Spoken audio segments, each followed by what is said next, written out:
20. The Breach. A midday clear. Plans. The visit of the Emperor's children was painfully brief, the two Primarchs sequestering themselves behind closed doors for its entirety, while their warriors sparred, drank, and talked of war. Whatever passed between the War Master and Fulgrim appeared to satisfy the Primarch of the Emperor's children that all was well, and 3 days later an honour guard formed up at the upper transit dock as the sons of Horus bade their farewells to the Emperor's children. Saul Tarvitz and Torgadden said heartfelt goodbyes, while Lucius and Loken exchanged wry handshakes, each anticipating the next time they would cross blades. Eidolon nodded curtly to Torgadden and Loken, as Apothecary Fabius made his exit without a word. Fulgrim and Horus shared a brotherly embrace, whispering words only they could hear to one another. The wondrously perfect Primarch of the Emperor's children turned with a flourish towards the pressure door and stepped from the vengeful spirit, his long, scale cloak billowing behind him. Something glinted beneath the cloak, and Loken did a double take as he caught a fleeting glimpse of a horribly familiar golden sword belted at Fulgrim's waist. Loken saw that the Iron Citadel was aptly named, its gleaming walls rearing from the rock like jagged metal teeth. The mid-morning light reflected from its shimmering walls, the air rippling in the haze of energy fields, and clouds of metal shavings raining down from self-repairing ramparts. The outer precincts of the fortress were in ruins, the result of a 4-month siege waged by the warriors of Angron and the war machines of the Mechanicum. The Dies Irae and her sister titans bombarded the walls daily, hurling high explosive shells and crackling energy beams at the citadel, slowly but surely pushing the Brotherhood back to this, their last bastion. The citadel itself was a colossal half-moon in plan, set against the rock of a range of white mountains, its approach guarded by scores of hornworks and redoubts. Most of these fortifications were little more than smouldering rubble, the Mechanicum's Legio Reductor Corps having expended a fearsome amount of ordnance to flatten them in preparation for the storm of the Iron Citadel. After months of constant shelling, the walls of the citadel had finally been broken open, and a half-kilometre-wide breach had been torn in its shining walls. The citadel was ready to fall, but the Brotherhood would fight for it to the bitter end, and Loken knew that most of the warriors who were to climb that breach would die. He waited for the order of battle with trepidation, knowing that an escalade was the surest way for a warrior to meet his end. Statistically, a man was almost certain to die when assaulting the walls of a well-defended fortress, and it was therefore beholden to him to make that death worthwhile. "Will it be soon, do you think, Garvey?" asked Vipers, checking the action of his chainsword for the umpteenth time. "I think so," said Loken, "but I imagine that the World Eaters will be the first into the breach." "They're welcome to the honour," grunted Torgadden, and Loken was surprised at his comrade's sentiment. Torgadden was normally the first to request a place in the spear-tip of any battle, though he had been withdrawn and sullen for some time now.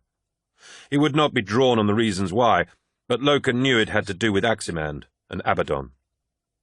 Their fellow Mournival members had barely spoken to them over the course of this war, except where operational necessity had demanded it. Neither had the four of them met with the War Master since Davin. For all intents and purposes, the Mournival was no more. The War Master kept his own counsel, and Loken found himself in agreement with Yacton Cruz's sentiments that the Legion had lost its way. The words of the half-herd carried no real weight in the sons of Horus, and the aged veteran's complaints were largely ignored. Loken's growing suspicions had been fed by what Apothecary Vadden had told him when he had rushed to the Medicae deck after the departure of the Emperor's children.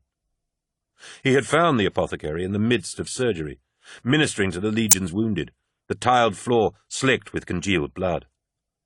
Loken had known better than to disturb Vadden's labours, and only when the apothecary had finished did Loken speak to him. "The anatheme," demanded Loken. "Where is it?" Vadden looked up from washing his hands of blood. "Captain Loken, the anatheme? I don't have it any more. I thought you knew." "No," said Loken. "I didn't. What happened to it?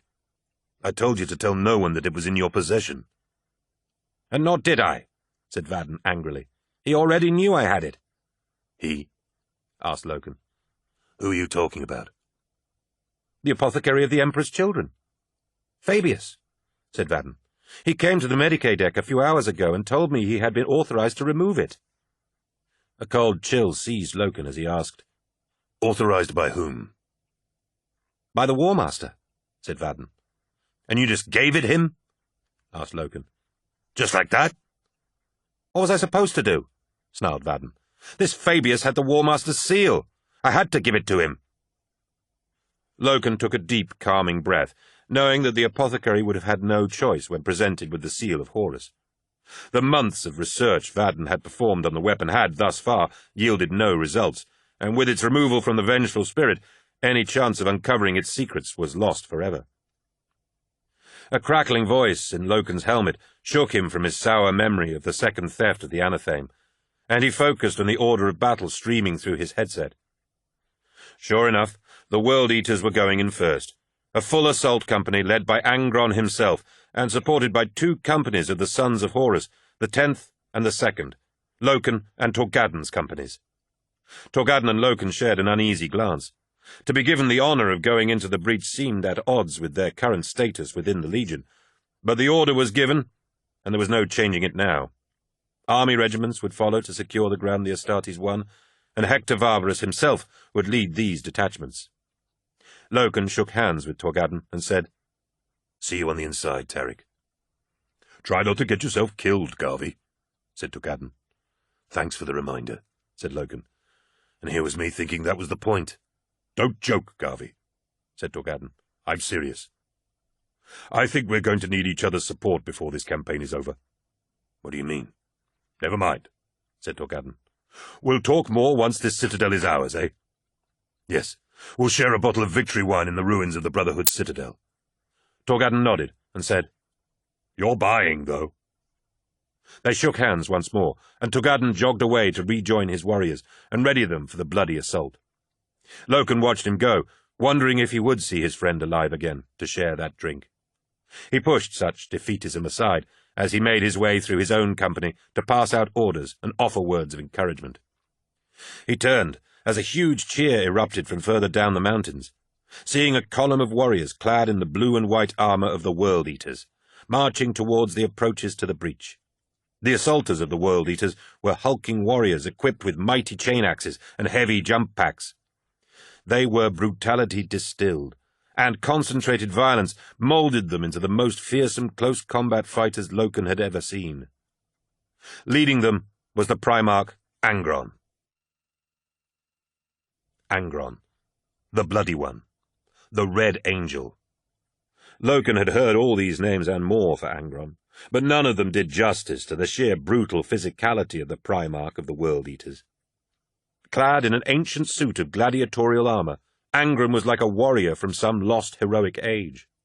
A glinting mesh cape of chainmail hung from his high gorget and pauldrons, with skulls worked into its weave like barbaric trophies. He was armed to the teeth with short, stabbing swords and daggers the length of an Astartes chain-blade. An ornate pistol of antique design was holstered on each thigh, and he carried a monstrous chain-glaive, its terrifying size beyond anything Loken could believe. "Thrown alive," breathed Nero Vipers, as Angron approached. "I wouldn't have believed it had I not seen it with my own eyes." "I know what you mean," answered Loken, the mighty Primarch's savage and tribal appearance putting him in mind of the bloody tales he had read in the chronicles of Ursh. Angron's face was murder itself, his thick features scarred and bloody. Dark iron glinted on his scalp where cerebral cortex implants punctured his skull to amplify his already fearsome aggression.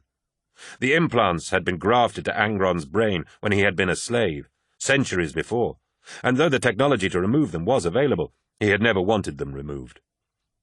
The bloody Primarch marched past, glancing over at the men of 10th Company as he led his warriors towards the bloodletting.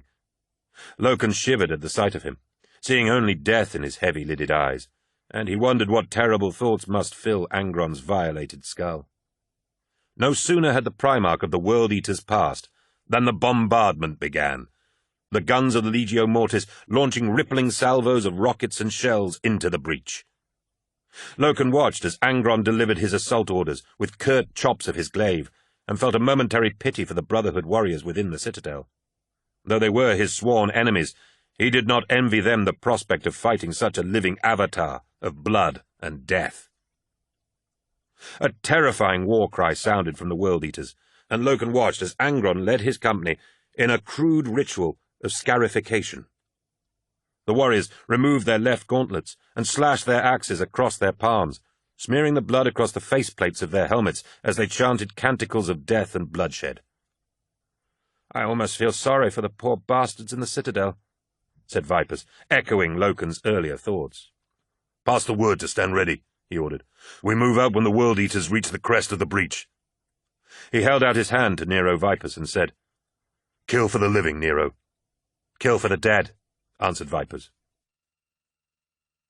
The assault began in a flurry of smoke as the World-Eaters surged up the lower slopes of the breach with roaring blasts of their jump packs. The wallhead and the breach itself were wreathed in explosions from the Titan's bombardment, and the idea that something could live through such a storm of shot and shell seemed impossible to Loken. As the World-Eaters powered up the slopes of rubble, Loken and his warriors clambered over the twisted, blackened spars of iron that had been blasted from the walls above. They moved and fired, adding their own volley of gunfire into the breach before the assaulters reached their targets. The slope was steep, but eminently climbable, and they were making steady progress. Occasional shots and las blasts ricocheted from the rocks or their armor, but at this range nothing could wound them. 500 meters to his left, Loken saw Torgadden leading Second Company up the slopes in the wake of the World-Eaters, both forces of the Sons of Horus protecting the vulnerable flanks of the assaulters and ready with heavier weapons to secure the breach. Behind the Astartes, the soldiers of Hector Varvarus's Byzant Janizars, wearing long cream greatcoats with gold frogging, followed in disciplined ranks. To march into battle in ceremonial dress uniforms seemed ridiculous to Loken, but Varvarus had declared that he and his men were not going to enter the citadel looking less than their best. Loken turned from the splendid sight of the marching soldiers as he heard a deep, bass rumbling that seemed to come from the ground itself. Powdered rubble and rocks danced as the vibrations grew stronger still, and Loken knew that something was terribly wrong. Ahead, he could see Angron and the World-Eaters reaching the crest of the breach. Blazing columns of smoke surrounded Angron, and Loken heard the mighty Primarch's bellowing cry of triumph, even over the thunderous explosions of battle. The rumbling grew louder and more violent, and Loken had to grip onto a rusted spar of rebar to hold himself in place as the ground continued to shake as though in the grip of a mighty earthquake. Great cracks split the ground, and plumes of fire shot from them. "What's happening?" he shouted over the noise. No one answered, and Loken fell as the top of the breach suddenly exploded in a sheet of flame that reached hundreds of meters into the air. Rocks and metal were hurled skywards as the top of the wall vanished in a massive seismic detonation. Like the bunkers in the cities, the Brotherhood destroyed what they could not hold, and Loken's reactive senses shut down briefly with the overload of light and noise. Twisted rubble and wreckage slammed down around them, and Loken heard screams of pain and the crack of splintering armor as scores of his men were pulverized by the storm of boulders. Dust and matter filled the air, and when Loken felt safe enough to move, he saw in horror that the entire crest of the breach had been destroyed. Angron and the World-Eaters were gone, buried beneath the wreckage of a mountain. Torgadden saw the same thing, and picked himself up from the ground. He shouted at his warriors to get to their feet and charged towards the ruin of the breach. Filthy, dust-covered warriors clambered from the wreckage and followed their captain as he led them onwards and upwards to what might be their deaths. Torgadden knew that such a course of action was probably suicidal, but he had seen Angron buried beneath the mountain, and retreating was not an option. He activated the blade of his chainsword and scrambled up the slopes with the feral cry of the Sons of Horus bursting from his lips. "Lupercal! Lupercal!" he screamed as he charged. Loken watched his brother rise from the aftermath of the explosion like a true hero, and began his own charge towards the breach. He knew that there was every chance a second seismic mine was buried in the breach, but the sight of a Primarch brought low by the Brotherhood obliterated all thoughts of any tactical response, except charging. "Warriors of the 10th, he roared. "With me! Lupercal!" Loken's surviving warriors pulled themselves from the rubble and followed Loken with the War Master's name echoing from the mountains. Loken sprang from rock to rock, clambering uphill faster than he would have believed possible, his anger hot and bright. He was ready to wreak vengeance upon the Brotherhood for what they had done in the name of spite, and nothing was going to stop him. Loken knew that he had to reach the breach before the Brotherhood realized that its strategy had not killed all the attackers, and he kept moving upwards at a fast pace, using all the increased muscle power his armor afforded him. A storm of gunfire flashed from above, las shots and solid rounds spanging from the rocks and metal rubble. A heavy shell clipped his shoulder guard, spinning him around, but Loken shrugged off the impact and charged on. The roaring tide of Astartes' warriors climbed the breach, the last rays of the morning sun glinting from the brilliant green of their armor.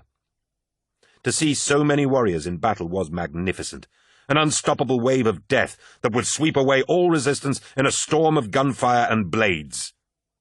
All tactics were moot now, the sight of Angron's fall robbing each and every warrior of any sense of restraint. Loken could see the gleaming silver armor of Brotherhood warriors as they climbed to what was left of the breach, dragging bipod-mounted heavy weapons with them. "Bolters!" he shouted. "Open fire!" The crest of the breach vanished as a spray of bolter rounds impacted. Sparks and chunks of flesh flew, as Astartes' rounds found homes in flesh, and though many were firing from the hip, most were deadly accurate. The noise was incredible, hundreds of bolter rounds ripping enemy warriors to shreds, and skirling wolf howls ringing in his ears as the Astartes swept over the breach and reverted once again to the persona of the lunar wolves. Loken threw aside his bolter, the magazine empty, and drew his chainsword, thumbing the activation stud as he vaulted the smoking rocks that had crushed Angron and the World Eaters. Beyond the walls of the Iron Citadel was a wide esplanade, its surface strewn with gun positions and coils of razor wire. A shell-battered keep was built into the mountainside, but its gates were in pieces, and black smoke poured from its gun ports. Brotherhood warriors were streaming back from the ruin of the walls towards these prepared positions, but they had horribly misjudged the timing of their fallback. The sons of Horus were already amongst them, hacking them down with brutal arcs of chain blades or gunning them down as they fled. Loken tore his way through a knot of Brotherhood warriors who turned to fight, killing 3 of them in as many strokes of his sword, and backhanding his elbow into the last opponent's head, smashing his skull to splinters. All was pandemonium as the sons of Horus ran amok within the precincts of the Iron Citadel, its defenders slaughtered in frantic moments of unimaginable violence. Loken killed and killed, reveling in the shedding of enemy blood, and realizing that with this victory, the war would be over. With that thought, the cold reality of what was happening penetrated the red fog of his rage. They had won, and already he could see the victory turning into a massacre. "Garviel!" a desperate voice called over the sootvox. "Garviel, can you hear me?" "Loud and clear, Tarik," answered Loken. "We have to stop this," cried Torgadden. "We've won! It's over! Get a hold of your company!" "Understood," said Loken, pleased that Torgadden had realized the same thing as he had. Soon the Intersuit Vox network was alive with barked orders to halt the attack that quickly passed down the chain of command. By the time the echoes of battle were finally stilled, Loken could see that the Astartes had just barely managed to hold themselves from plunging into an abyss of barbarity, out of which they might never have climbed. Blood, bodies, and the stink of battle filled the day, and as Loken looked up into the beautifully clear sky, he could see that the sun was almost at its zenith. The final storm of the Iron Citadel had taken less than an hour, yet had cost the lives of a Primarch, hundreds of the World Eaters, thousands of the Brotherhood, and the Emperor alone knew how many sons of Horus. The mass slaughter seemed such a terrible waste of life for what was a paltry prize: ruined cities, a battered and hostile populace, and a world that was sure to rebel as soon as it had the chance. Was this world's compliance worth such bloodshed? The majority of the Brotherhood warriors had died in those last enraged minutes, but many more were prisoners of the sons of Horus, rather than their victims. Loken removed his helmet and gulped in a lungful of the clear air, its crispness tasting like the sweetest wine after the recycled air of his armor. He made his way through the wreckage of battle, the torn remnants of enemy warriors strewn like offal throughout the esplanade. He found Torgadden on his knees, also with his helmet off and breathing deeply. His friend looked up as Loken approached and smiled weakly. "Well, we did it." "Yes," agreed Loken, sadly, looking around at the crimson spoils of victory. "We did, didn't we?" Loken had killed thousands of enemies before, and he would kill thousands more in wars yet to be fought, but something in the savagery of this battle had soured his notion of triumph. The two captains turned as they heard the tramp of booted feet behind them, seeing the lead battalions of the Byzant Janizars finally climbing into the citadel. Loken could see the horror on the soldiers' faces, and knew that the glory of the Astartes would be tarnished for every man who set foot inside. "Varvarus is here," said Loken. "Just in time, eh?" said Torgadden. "This'll sweeten his mood towards us." Loken nodded and simply watched as the richly appointed command units of the Byzant Janizars entered the citadel, their tall blue banners snapping in the wind, and brilliantly decorated officers scanning the battlefield. Hector Varvarus stood at the crest of the breach and surveyed the scene of carnage, his horrified expression easy to read even from a distance. Loken felt his resentment towards Varvarus swell as he thought, "This is what we were created for. What else do you expect?" "Looks like their leaders are here to surrender to Varvarus," said Torgadden, pointing to a long column of beaten men and women marching from the smoking ruins of the inner keep, red and silver banners carried before them. 100 warriors in battered plate armor marched with them, their long-barreled weapons shouldered and pointed at the ground. Robed magos and helmeted officers led the column, their faces downcast and resigned to their capitulation. With the storm of the esplanade, the citadel was lost, and the leaders of the Brotherhood knew it. "Come on," said Loken. "This is history. Since there are no remembrances here, we might as well be part of this." "Yes," agreed Torgadden, pushing himself to his feet. The two captains drew parallel with the column of beaten Brotherhood warriors, and soon every one of the sons of Horus who had survived the escalade surrounded them. Loken watched Varvarus climb down the rearward slope of the breach and make his way towards the leaders of the Oretian technocracy. He bowed formally and said, "My name is Lord Commander Hector Varvarus, commander of the Emperor's armies in the 63rd expedition. To whom do I have the honor of addressing?" An elderly warrior in gold-plate armor stepped from the ranks of men, his black and silver heraldry carried on a personal banner pole by a young lad of no more than 16 years. "I am Ephraim Guardia," he said, "Senior Preceptor of the Brotherhood Chapter Command and Castellan of the Iron Citadel." Loken could see the tension on Guardia's face, and knew that it was taking the commander all his self-control to remain calm in the face of the massacre he had just witnessed. "Tell me," said Guardia, "is this how all wars are waged in your Imperium?" "War is a harsh master, Senior Preceptor," answered Varvarus. "Blood is spilled, and lives are lost. I feel the sorrow of your losses, but excess of grief for the dead is madness. It is an injury to the living, and the dead know it not." "Spoken like a tyrant and a killer," snarled Guardia, and Varvarus bristled with anger at his defeated foe's lack of etiquette. "Given time, you will see that war is not what the Imperium stands for," promised Varvarus. "The Emperor's great crusade is designed to bring reason and illumination to the lost strands of mankind.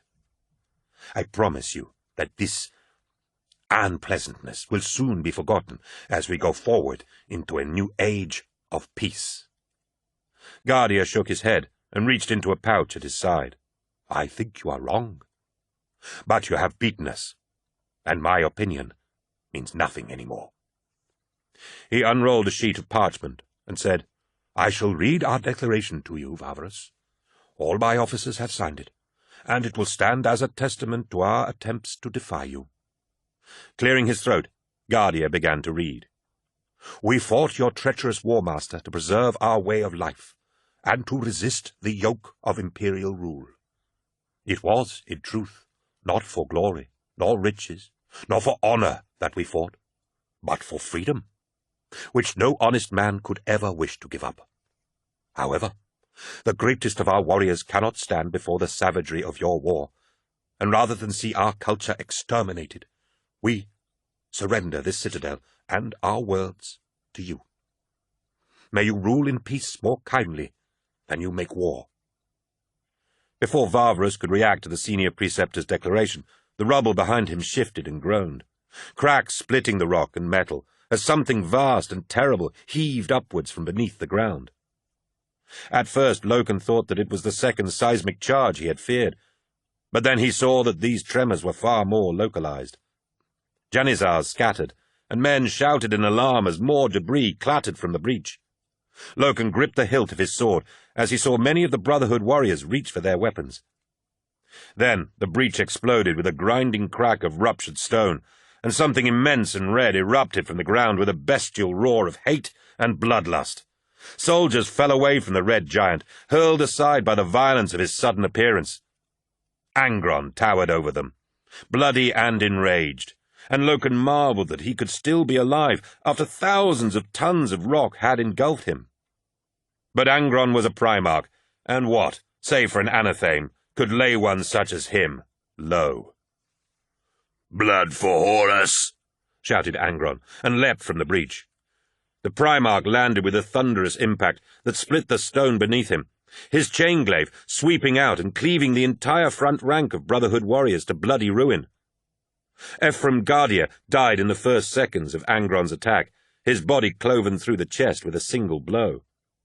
Angron howled in battle lust as he hacked his way through the Brotherhood with great, disemboweling sweeps of his monstrous roaring weapon. The madness of his slaughter was terrifying, but the warriors of the Brotherhood were not about to die without a fight.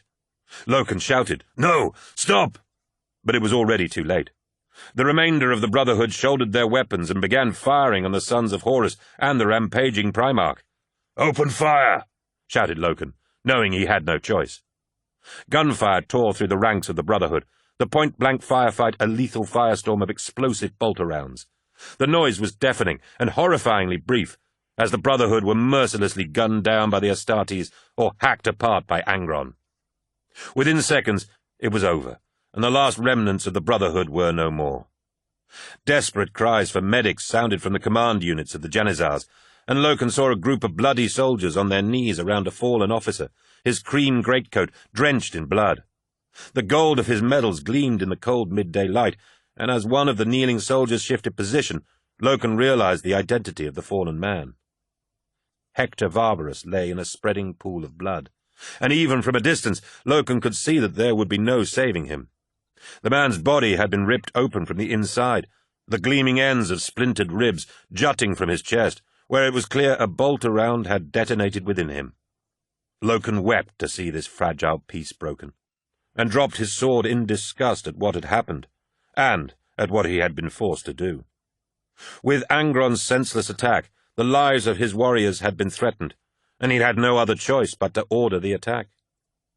Still, he regretted it. The Brotherhood had been honorable foes, and the sons of Horus had butchered them like cattle.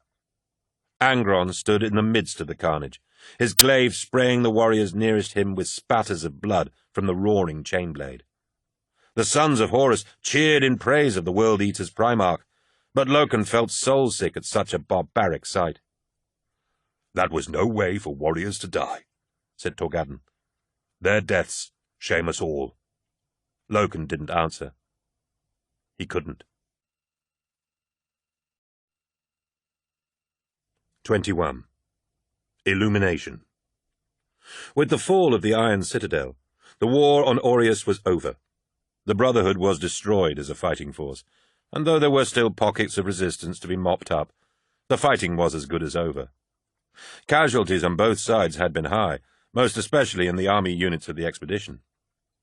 Hector Varvarus was brought back to the fleet with due reverence, and his body returned to space in a ceremony attended by the highest-ranking officers of the expeditions. The War Master himself spoke the Lord Commander's eulogy, the passion and depths of his sorrow plain to see. "Heroism is not only in the man, but in the occasion," the War Master had said of Lord Commander Varvarus. "It is only when we look now and see his success that men will say that it was good fortune. It was not.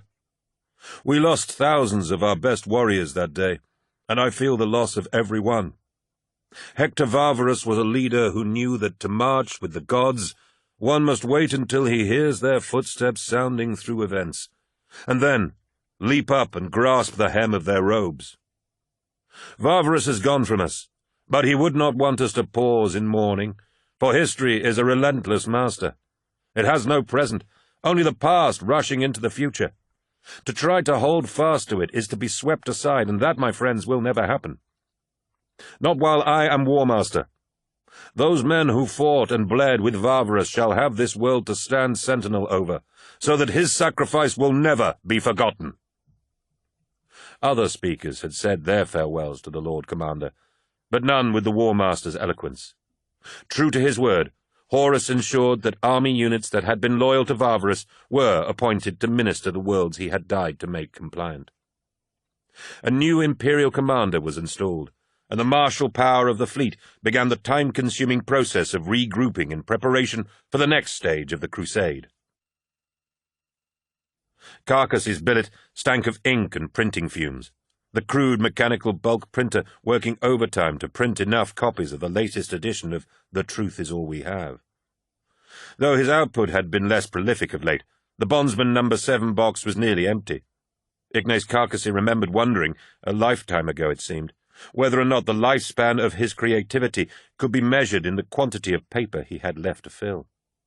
Such thoughts seemed meaningless, given the powerful desire to write that was upon him these days. He sat on the edge of his cot bed, the last remaining place for him to sit, penning the latest scurrilous piece of verse for his pamphlet and humming contentedly to himself. Papers filled the billet, strewn across the floor, tacked upon the walls, or piled on any surface flat enough to hold them.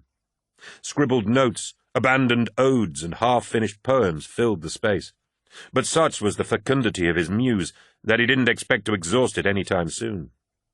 He'd heard that the war with the Euretians was over, the final citadel having fallen to the sons of Horus a couple of days ago, in what the ship Scuttlebutt was already calling the White Mountains Massacre. He didn't yet know the full story, but several sources he'd cultivated over the 10 months of the war would surely garner him some juicy titbits. He heard a curt knock on his door shutter, and shouted, "Come in!" Carcassy kept on writing as the shutter opened, too focused on his words to waste a single second of his time. "Yes," he said. "What can I do for you?" No answer was forthcoming, so Carcassy looked up in irritation to see an armoured warrior standing mutely before him. At first, Carcassy felt a thrill of panic, seeing the man's longsword and the hard, metallic gleam of a holstered pistol, but he relaxed as he saw that the man was Petronella Vivar's bodyguard, Maggard, or something like that. "Well?" he asked again. "Was there something you wanted?" Maggard said nothing, and Carcassy remembered that the man was mute, thinking it foolish that anyone would send someone who couldn't speak as a messenger. "I can't help you unless you can tell me why you're here," said Carcassy, speaking slowly to ensure that the man understood. In response, Maggard removed a folded piece of paper from his belt and held it out with his left hand. The warrior made no attempt to move closer to him, so with a resigned sigh, Carcassy put aside the bondsman and pushed his bulky frame from the bed. Carcassy picked his way through the piles of notebooks and took the proffered paper. It was a sepia-coloured papyrus, as was produced in Egyptian spires, with cross-hatched patterning throughout, a little gaudy for his tastes, but obviously expensive. "So, who might this be from?" asked Carcassy, before again remembering that this messenger couldn't speak. He shook his head with an indulgent smile, unfolded the papyrus, and cast his eyes over the note's contents. He frowned as he recognized the words as lines from his own poetry. Dark imagery and potent symbolism, but they were all out of sequence, plucked from a dozen different works. Carcassy reached the end of the note, and his bladder emptied in terror as he realized the import of the message and its bearer's purpose. Petronella paced the confines of her stateroom, impatient to begin transcribing the latest thoughts of her bodyguard. The time Maggard had spent with the Astartes had been most fruitful, and she had already learned much that would otherwise have been hidden from her. Now a structure suggested itself, a tragic tale told in reverse order that opened on the Primarch's deathbed, with a triumphal coda that spoke of his survival and of the glories yet to come. After all, she didn't want to confine herself to only one book. She even had a prospective title, one that she felt conveyed the correct gravitas of her subject matter, yet also included her in its meaning. Petronella would call this masterpiece In the Footsteps of Gods, and had already taken its first line, the most important part of the tale where her reader was either hooked or left cold, from her own terrified thoughts at the moment of the War Master's collapse. I was there the day that Horus fell. It had all the right tonal qualities, leaving the reader in no doubt that they were about to read something profound, yet keeping the end of the story a jealously guarded secret. Everything was coming together, but Maggard was late in returning from his latest foray into the world of the Astartes, and her patience was wearing thin. She had already reduced Babeth to tears in her impatient frustration, and had banished her maidservant to the tiny chamber that served as her sleeping quarters. She heard the sound of the door to her stateroom opening in the receiving room, and marched straight through to reprimand Maggard for his tardiness. "What time do you call—" she began, but the words trailed off as she saw that the figure standing before her wasn't Maggard. It was the War Master. He was dressed in simple robes and looked more magnificent than she could ever remember seeing him.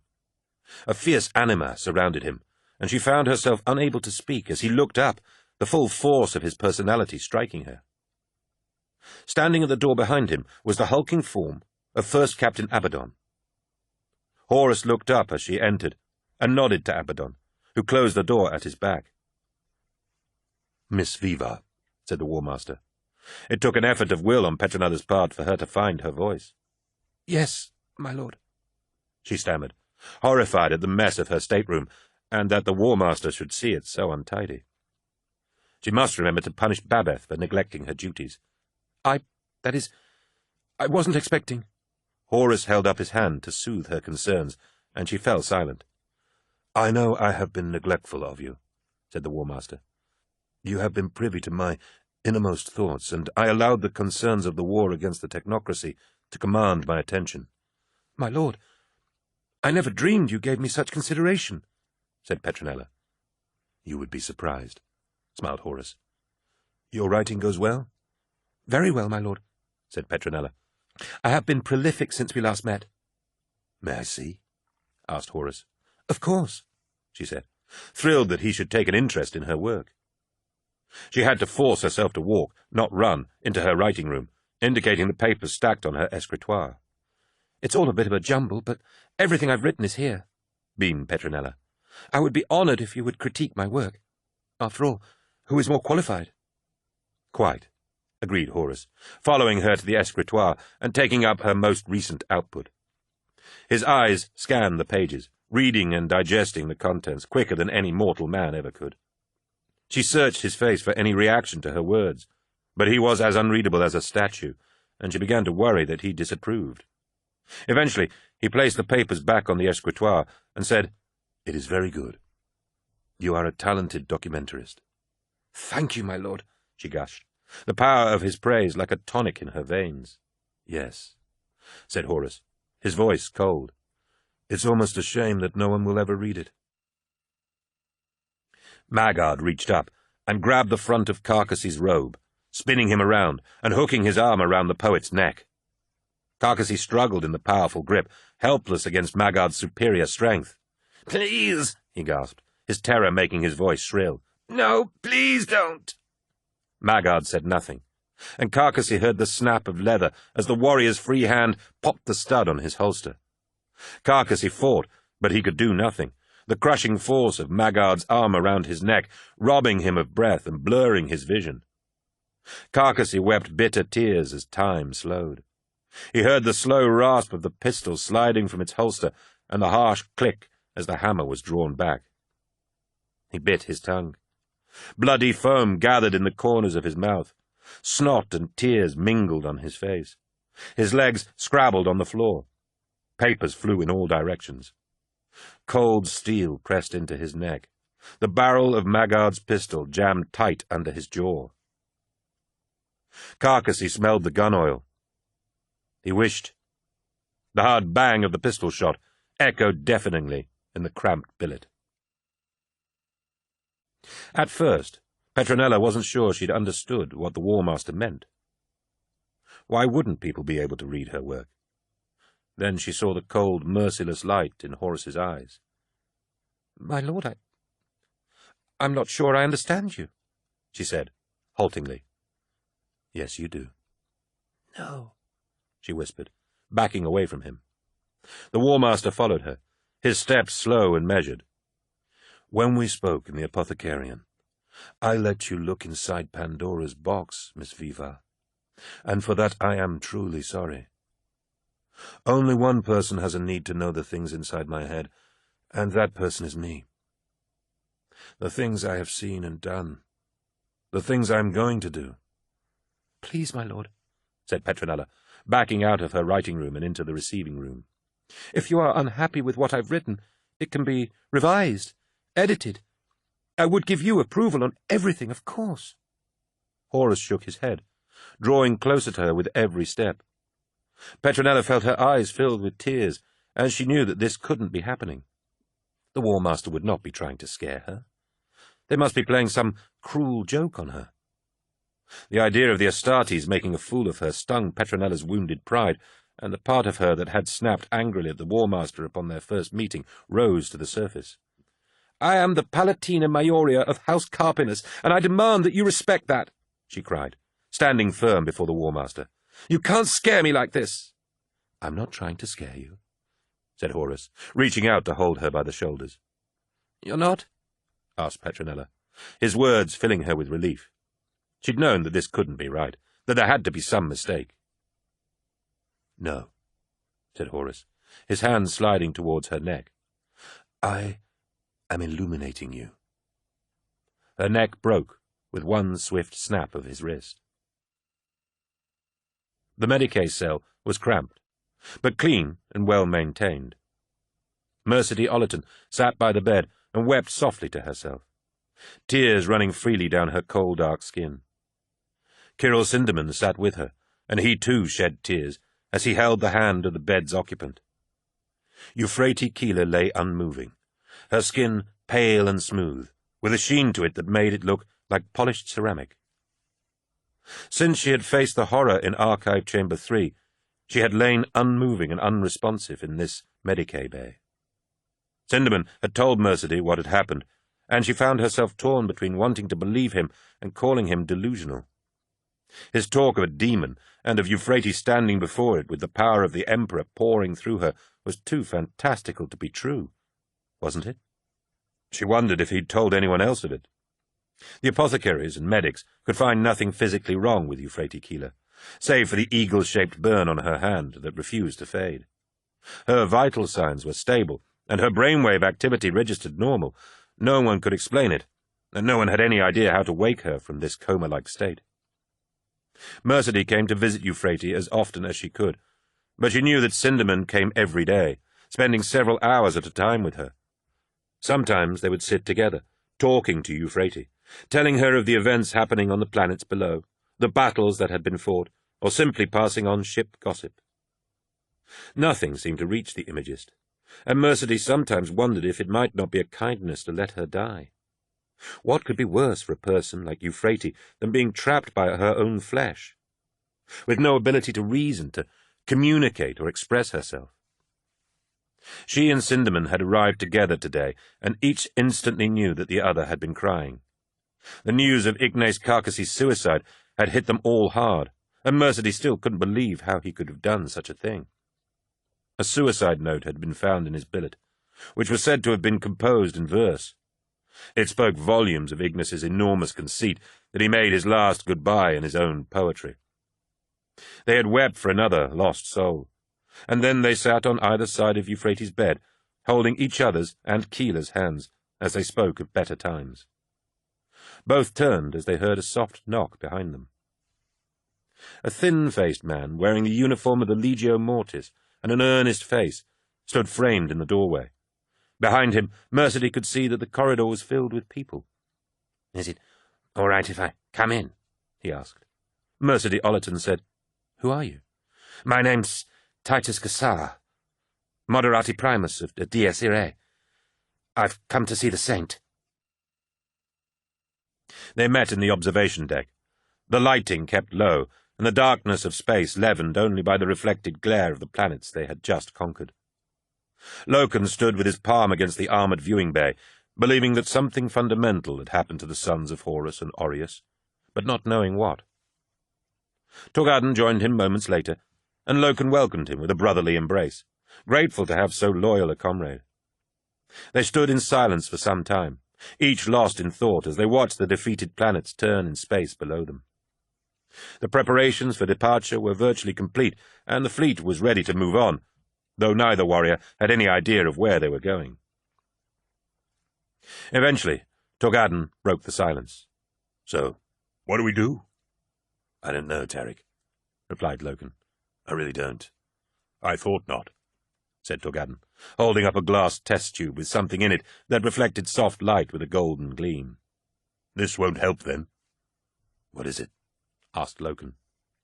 "These," said Torgadden, "are the bolt-round fragments removed from Hector Varvarus." "Bolt-round fragments? Why do you have them?" "Because they're ours." "What do you mean?" "I mean they're ours," repeated Torgadden. "The bolt that killed the Lord Commander came from an Astartes bolter, not from one of the Brotherhood's guns." Loken shook his head. "No. There must be some mistake." "There's no mistake. Apothecary Vadden tested these fragments himself. They're ours, no question." "You think Varvarus caught a stray round?" Torgadden shook his head. "The wound was dead center, Garviel. It was an aimed shot." Loken and Torgadden both understood the implications, and Loken felt his melancholy rise at the thought of Varvarus having been murdered by one of their own. Neither spoke for a long moment. Then Loken said, "In the wake of such deceit and destruction, shall we despair? Or is faith and honour the spur to action?" "What's that?" asked Torgadden. "It's part of a speech I read in a book that Kirill Sinderman gave me," said Loken. "It seemed appropriate given where we find ourselves now." "That's true enough," agreed Torgadden.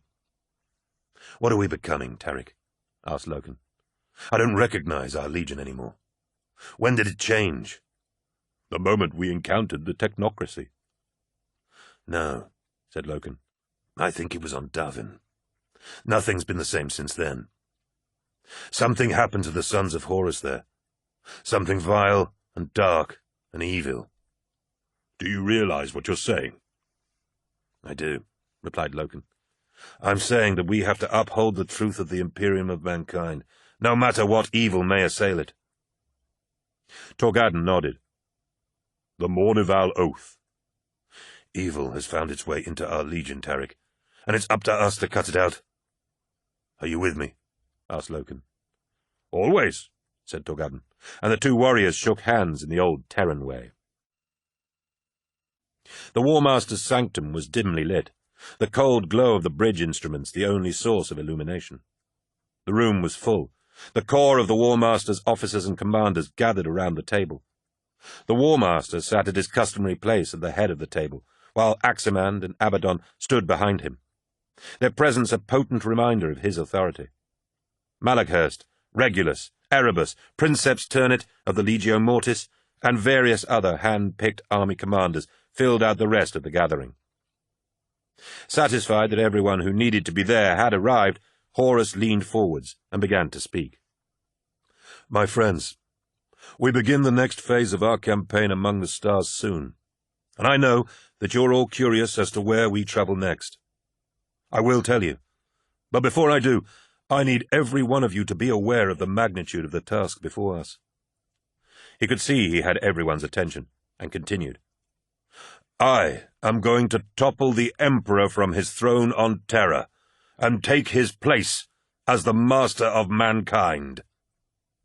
The enormity of his words was not lost on the assembled warriors, and he gave them a few minutes to savour their weight, enjoying the look of alarm that crossed each man's face. "Be not afraid. You are amongst friends," chuckled Horus. "I have spoken to you all individually over the course of the war with the technocracy, but this is the first time you have been gathered, and I have openly spoken of our destiny. You shall be my war council, those to whom I entrust the furthering of my plan." Horus rose from his seat, continuing to speak as he circled the table. "Take a moment, and look at the face of the man sitting next to you. In the coming fight, he will be your brother, for all others will turn from us when we make our intentions plain. Brother will fight brother, and the fate of the galaxy will be the ultimate prize. We will face accusations of heresy and cries of treason, but they will fall from us because we are right.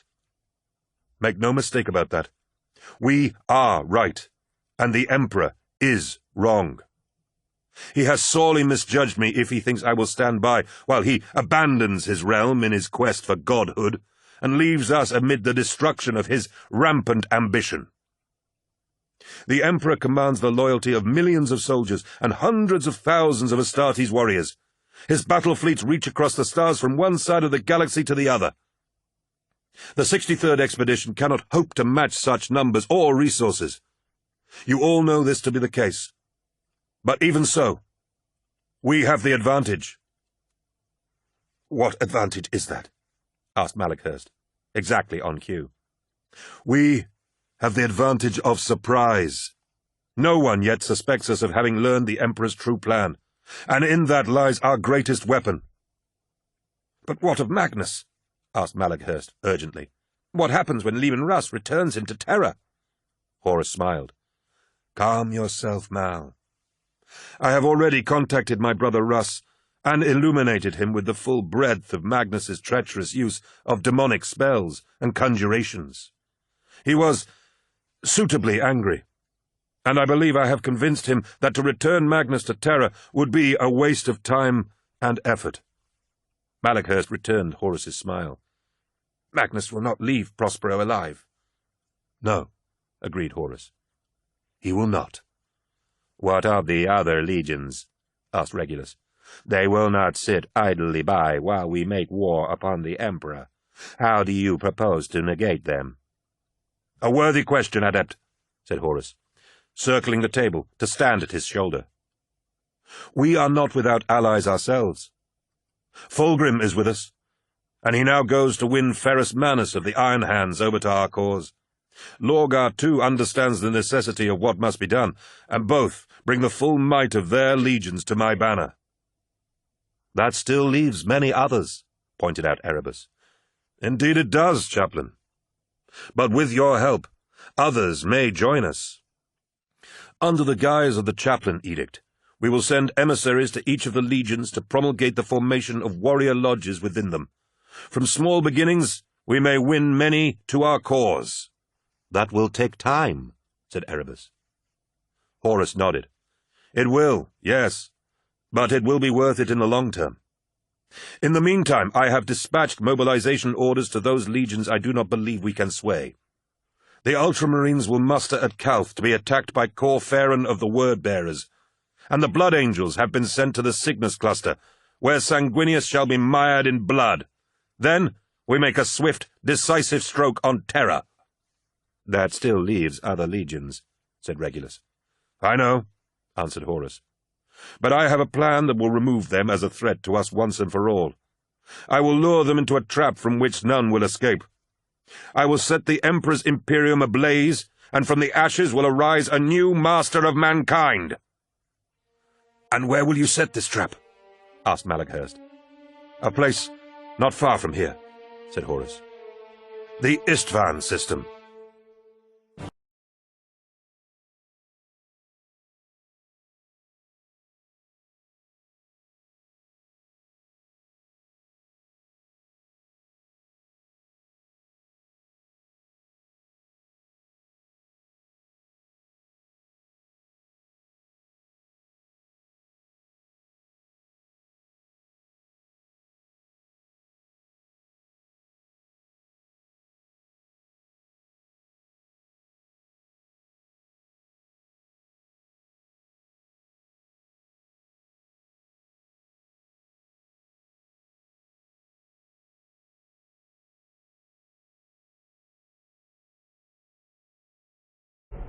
Part 1. Long Knives. Chapter 1. The Emperor Protects. Long Night. The Music of the Spheres. "I was there," said Titus Cassar, his wavering voice barely reaching the back of the chamber. "I was there the day that Horus turned his face from the Emperor." His words brought a collective sigh from the Lectitio Divinitatis congregation, and as one they lowered their heads at such a terrible thought. From the back of the chamber, an abandoned munitions hold deep in the underdecks of the War Master's flagship, the Vengeful Spirit, Kirill Sinderman watched and winced at Cassar's awkward delivery. The man was no iterator, that was for sure, but his words carried the sure and certain faith of someone who truly believed in the things he was saying. Sinderman envied him that certainty. It had been many months since he had felt anything approaching certainty. As the primary iterator of the 63rd Expedition, it was Kirill Sinderman's job to promulgate the imperial truth of the Great Crusade, illuminating those worlds brought into compliance of the rule of the Emperor and the glory of the Imperium. Bringing the light of reason and secular truth to the furthest flung reaches of the ever-expanding human empire had been a noble undertaking. But somewhere along the way, things had gone wrong. Sinderman wasn't sure when it had happened. On Zenobia? On Davin? On Aureus? Or on any of a dozen other worlds brought into compliance? Once he had been known as the arch-prophet of secular truth, but times had changed, and he found himself remembering his Solonum, the Summatorum philosopher who had wondered why the light of new science seemed not to illuminate as far as the old sorceries had. Titus Cassar continued his droning sermon, and Sinderman returned his attention to the man. Tall and angular, Cassar wore the uniform of a Moderati Primus, one of the senior commanders of the Dies Irae, an Imperator-class battle titan. Sinderman suspected it was this rank, combined with his earlier friendship with Euphrates Keeler, that had granted his status within the Lectitio Divinitatis, status that he was clearly out of his depth in handling. Euphrates Keeler, imagist, evangelist, saint. He remembered meeting Euphrates, a feisty, supremely self-confident woman, on the embarkation deck before they had left for the surface of 6319, unaware of the horror they would witness in the depths of the Whisperhead Mountains. Together with Captain Loken, they had seen the warp-spawned monstrosity Xaver Jubal had been wrought into. Sinderman had struggled to rationalize what he had seen by burying himself in his books and learning to better understand what had occurred. Euphrates had no such sanctuary, and had turned to the growing Lectitio Divinitatis cult for solace. Venerating the Emperor as a divine being, the cult had grown from humble beginnings to a movement that was spreading throughout the expedition fleets of the galaxy, much to the fury of the War Master. Where before the cult had lacked a focus, in Euphrates Keeler it had found its first martyr and saint. Sinderman remembered the day when he had witnessed Euphrates Keeler stand before a nightmare horror from beyond the gates of the Imperium, and hurl it back from whence it had come. He had seen her bathed in killing fire and walk away unscathed, a blinding light streaming from the outstretched hand in which she had held a silver imperial eagle.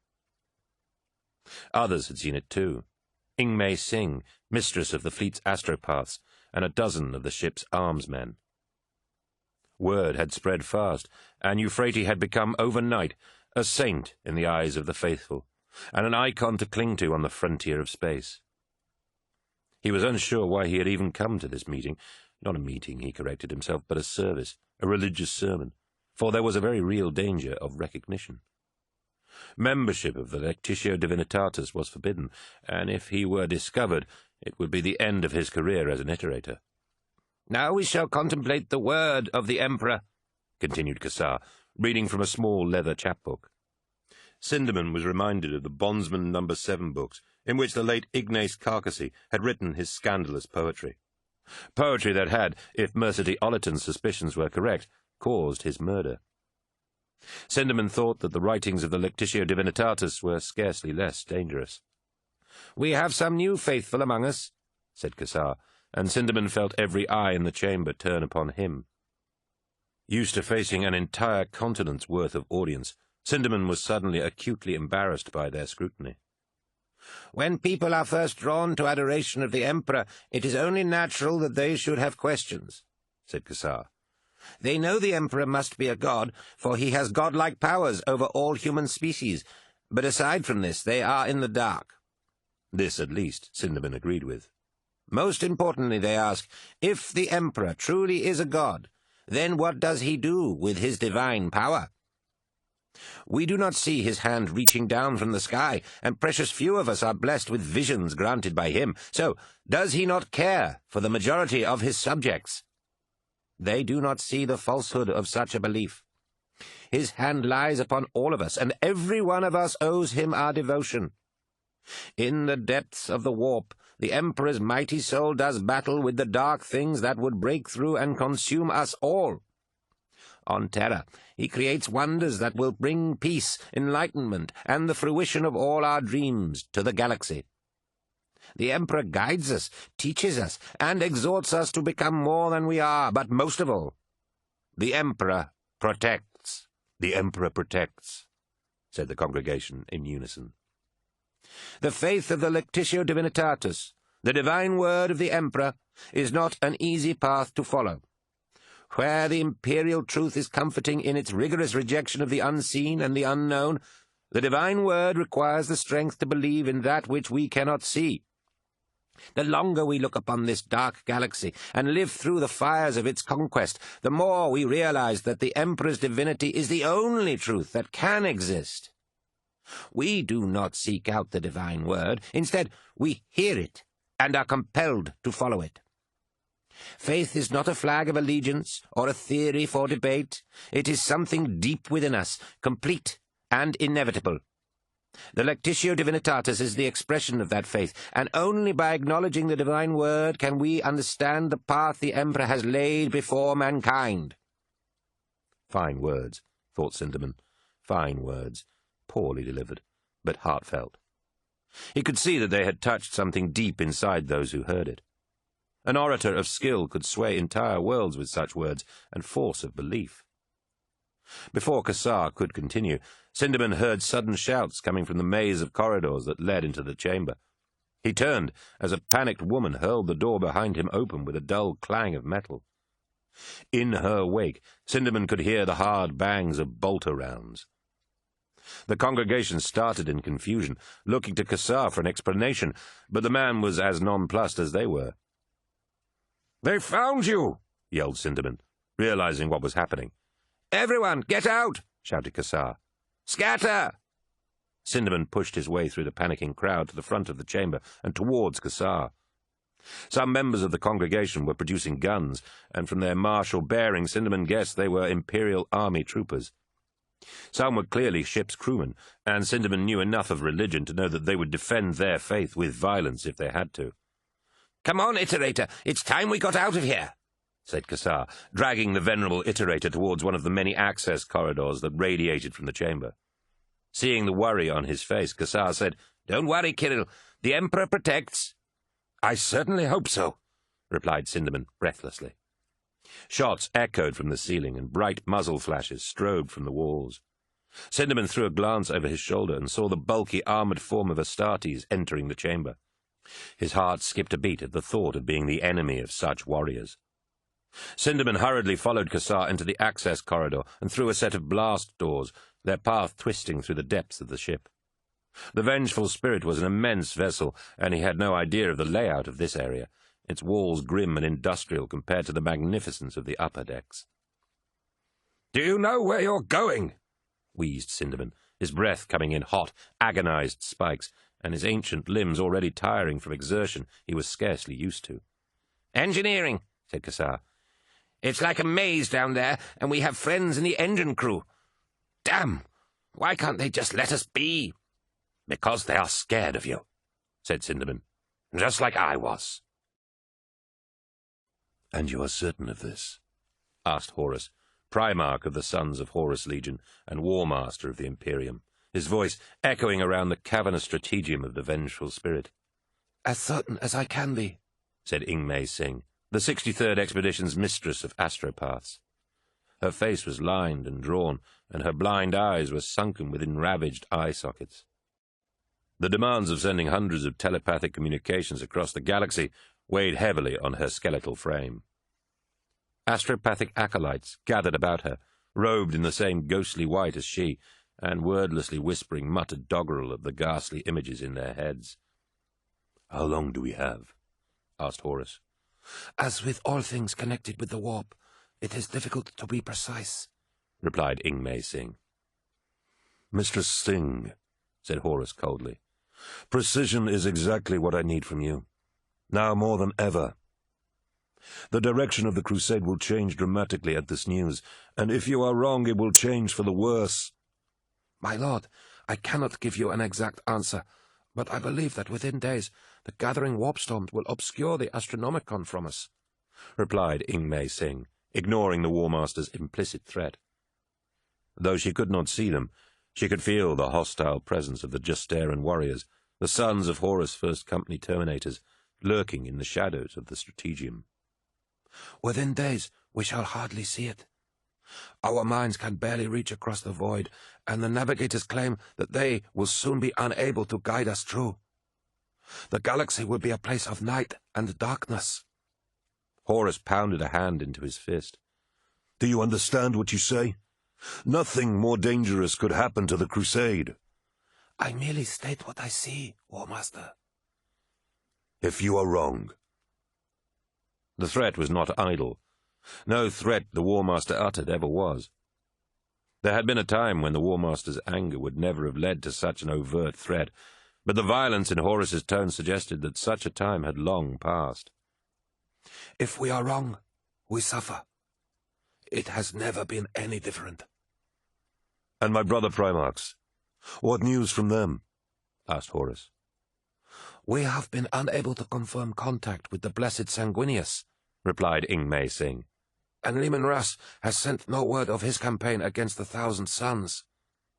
Horus laughed, a harsh, chthonic bark, and said, "That doesn't surprise me. The wolf has had his head, and he'll not easily be distracted from teaching Magnus a lesson. And the others?" "Vulcan and Dawn are returning to Terra. The other Primarchs are pursuing their current campaigns." "That is good at least," said Horus, brow furrowing in thought. "And what of the Fabricator General?" "Forgive me, War Master, but we have received nothing from Mars. We shall endeavor to make contact by mechanical means, but this will take many months." "You have failed in this thing. Coordination with Mars is essential." Ing-Mei Sing had telepathically broadcast a multitude of encoded messages between the Vengeful Spirit and Fabricator General Kelbor Howell of the Mechanicum in the last few weeks. Although their substance was unknown to her, the emotions contained in them were all too clear. Whatever the War Master was planning, the Mechanicum was a key part of it. Horus spoke again, distracting her from her thoughts. "The other Primarchs, have they received their orders?" "They have, my lord," said Ing-Mei Sing, unable to keep the unease from her voice. "The reply from Lord Guilliman of the Ultramarines was clean and strong. He confirms Calth as the muster point and has begun marshalling his forces." "And Lorgar?" asked Horus. Ing-Mei Sing paused, as if unsure how to phrase her next words. "His message had residual symbols of pride and obedience, very strong, almost fanatical. He acknowledges your order and is making good speed." Ing-Mei Sing prided herself on her immense self-control, as befitted one whose emotions had to be kept in check, lest they be changed by the influence of the warp. But even she could not keep some emotion from surfacing. "Something bothers you, Mistress Sing?" asked Horus, as though reading her mind. "My lord?" "You seem troubled by my orders." "It is not my place to be troubled or otherwise, my lord," said Ing-Mei Sing neutrally. "Correct," agreed Horus. "It is not. Yet you doubt the wisdom of my course." "No!" cried Ing-Mei Sing. "It is just that it is hard not to feel the nature of your communication, the weight of blood and death that each message is wreathed in. It is like breathing fiery smoke with every message we send." "You must trust me, Mistress Sing," said Horus. "Trust that everything I do is for the good of the Imperium. Do you understand?" "It is not my place to understand," whispered the astropath. "My role in the crusade is to do the will of my War Master." That is true. But before I dismiss you, Mistress Singh, tell me something. Yes, my lord. Tell me of Euphrates Keeler, said Horus. Tell me of the one they are calling the Saint. Loken still took Mercedy Ollerton's breath away. The Astartes were astonishing enough when arrayed for war in their burnished plate, but that sight had been nothing compared to what a space marine, specifically Loken, looked like without his armor. Stripped to the waist and wearing only pale fatigues and combat boots, Loken glistened with sweat as he ducked and wove between the combat appendages of a training servitor. Although few of the remembrancers had been privileged enough to witness an Astartes fight in battle, it was said that they could kill with their bare hands as effectively as they could with a bolter and chainsword. Watching Loken demolishing the servitor limb by limb, Mercedy could well believe it. She saw such power in his broad, over-muscled torso, and such intense focus in his sharp grey eyes, that she wondered that she was not repelled by Loken. He was a killing machine, created and trained to deal death, but she couldn't help watching and blink-clicking images of his heroic physique. Kirill Sinderman sat next to her and leaned over, saying, "Don't you have plenty of pics of Garville already?" Loken tore the head from the training servitor and turned to face them both, and Mercedy felt a thrill of anticipation. It had been too long since the conclusion of the war against the technocracy, and she had spent too few hours with the captain of the 10th Company. As his documentarist, she knew that she had a paucity of material following that campaign, but Loken had kept himself to himself in the past few months. "Kirill Mercedy," said Loken, marching past them towards his arming chamber. "It is good to see you both." "I'm glad to be here, Garville," said Sinderman. The primary iterator was an old man, and Mercedy was sure he had aged a great deal in the years since the fire that had nearly killed him in the archive halls of the Vengeful Spirit. "Very glad. Mercedy was kind enough to bring me. I have had a spell of exertion recently, and I am not as fit as once I was. Time's winged chariot draws near." "A quote?" asked Loken. "A fragment," replied Sinderman. "I haven't seen much of either of you recently," observed Loken, smiling down at her. "Have I been replaced by a more interesting subject?" "Not at all," she replied. "But it is becoming more and more difficult for us to move around the ship. The edict from Malachhurst, you must have heard of it." "I have," agreed Loken, lifting a piece of armor and opening a tin of his ubiquitous lapping powder. "Though I haven't studied the particulars." The smell of the powder reminded Mercedy of happier times in this room, recording the tales of great triumphs and wondrous sights, but she cast off such thoughts of nostalgia. "We are restricted to our own quarters and the retreat. We need permission to be anywhere else." "Permission from whom?" asked Loken. She shrugged. "I'm not sure. The edict speaks of submitting requests to the office of the Lupercal's court, but no one's been able to get any kind of response from whatever that is."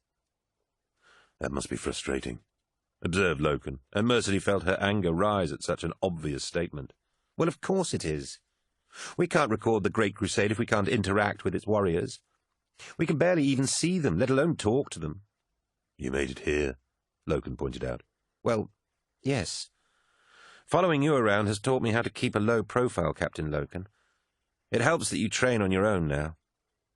Mercedy caught the hurt look in Loken's eye and instantly regretted her words. In previous times, Loken could often be found sparring with fellow officers, the smirking Sedere, whose flinty dead eyes reminded Mercedy of an ocean predator, Nero Vipers, or his Mournival brother Tarek Torgadon, but Loken fought alone now. By choice or by design, she did not know. "Anyway," continued Mercedy, "it's getting bad for us. No one's speaking to us. We don't know what's going on anymore." "We're on a war footing," said Loken, putting down his armor and looking her straight in the eye. "The fleet is heading for a rendezvous. We're joining up with Astartes from the other legions. It'll be a complex campaign. Perhaps the War Master is just taking precautions." "No, Garville," said Sinderman. "It's more than just that. And I know you well enough to know that you don't believe that either." "Really?" snarled Loken. "You think you know me that well?" "Well enough, Garville," nodded Sinderman. "Well enough. They're cracking down on us, cracking down hard. Not so everyone can see it, but it's happening. You know it too. Do I? Ignace Carcassy, said Mercedy. Loken's face crumpled, and he looked away, unable to hide the grief he felt for the dead Carcassy, the irascible poet who had been under his protection. Ignace Carcassy had been nothing but trouble and inconvenience, but he had also been a man who had dared to speak out and tell the unpalatable truths that needed to be told. "They say he killed himself," continued Cinderman, unwilling to let Loken's grief dissuade him from his cause. "But I've never known a man more convinced that the galaxy needed to hear what he had to say. He was angry at the massacre on the embarkation deck, and he wrote about it. He was angry with a lot of things, and he wasn't afraid to speak of them. Now he is dead, and he's not the only one." "Not the only one?" asked Loken. "Who else?" "Petronella Viva, that insufferable documentarist woman. They say she got closer to the War Master than anyone, and now she's gone too. And I don't think it was back to Terra." "I remember her. But you are on thin ice, Kirill. You need to be very clear what you are suggesting." Cinderman did not flinch from Loken's gaze, and said, "I believe that those who oppose the will of the War Master are being killed." The Iterator was a frail man, but Mercedy had never been more proud to know him, as he stood unbending before a warrior of the Astartes and told him something he didn't want to hear. Cinderman paused, giving Loken ample time to refute his claims, and remind them all that the Emperor had chosen Horus as the War Master because he alone could be trusted to uphold the imperial truth. Horus was the man to whom every son of Horus had pledged his life 100 times over. But Loken said nothing, and Mercedy's heart sank.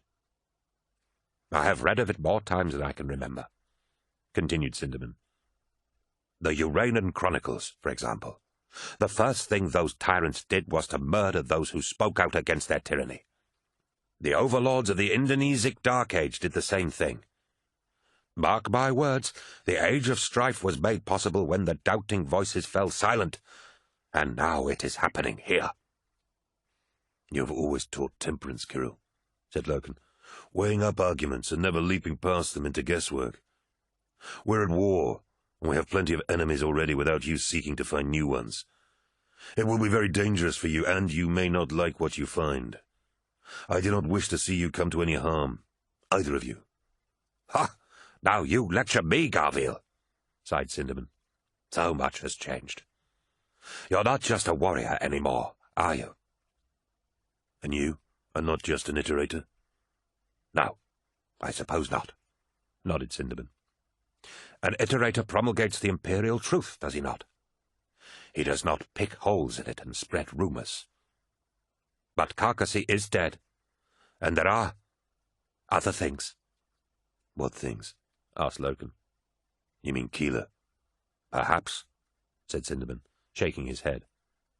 "I don't know, but I feel she is part of it." "Part of what?" "You heard what happened in the archive chamber."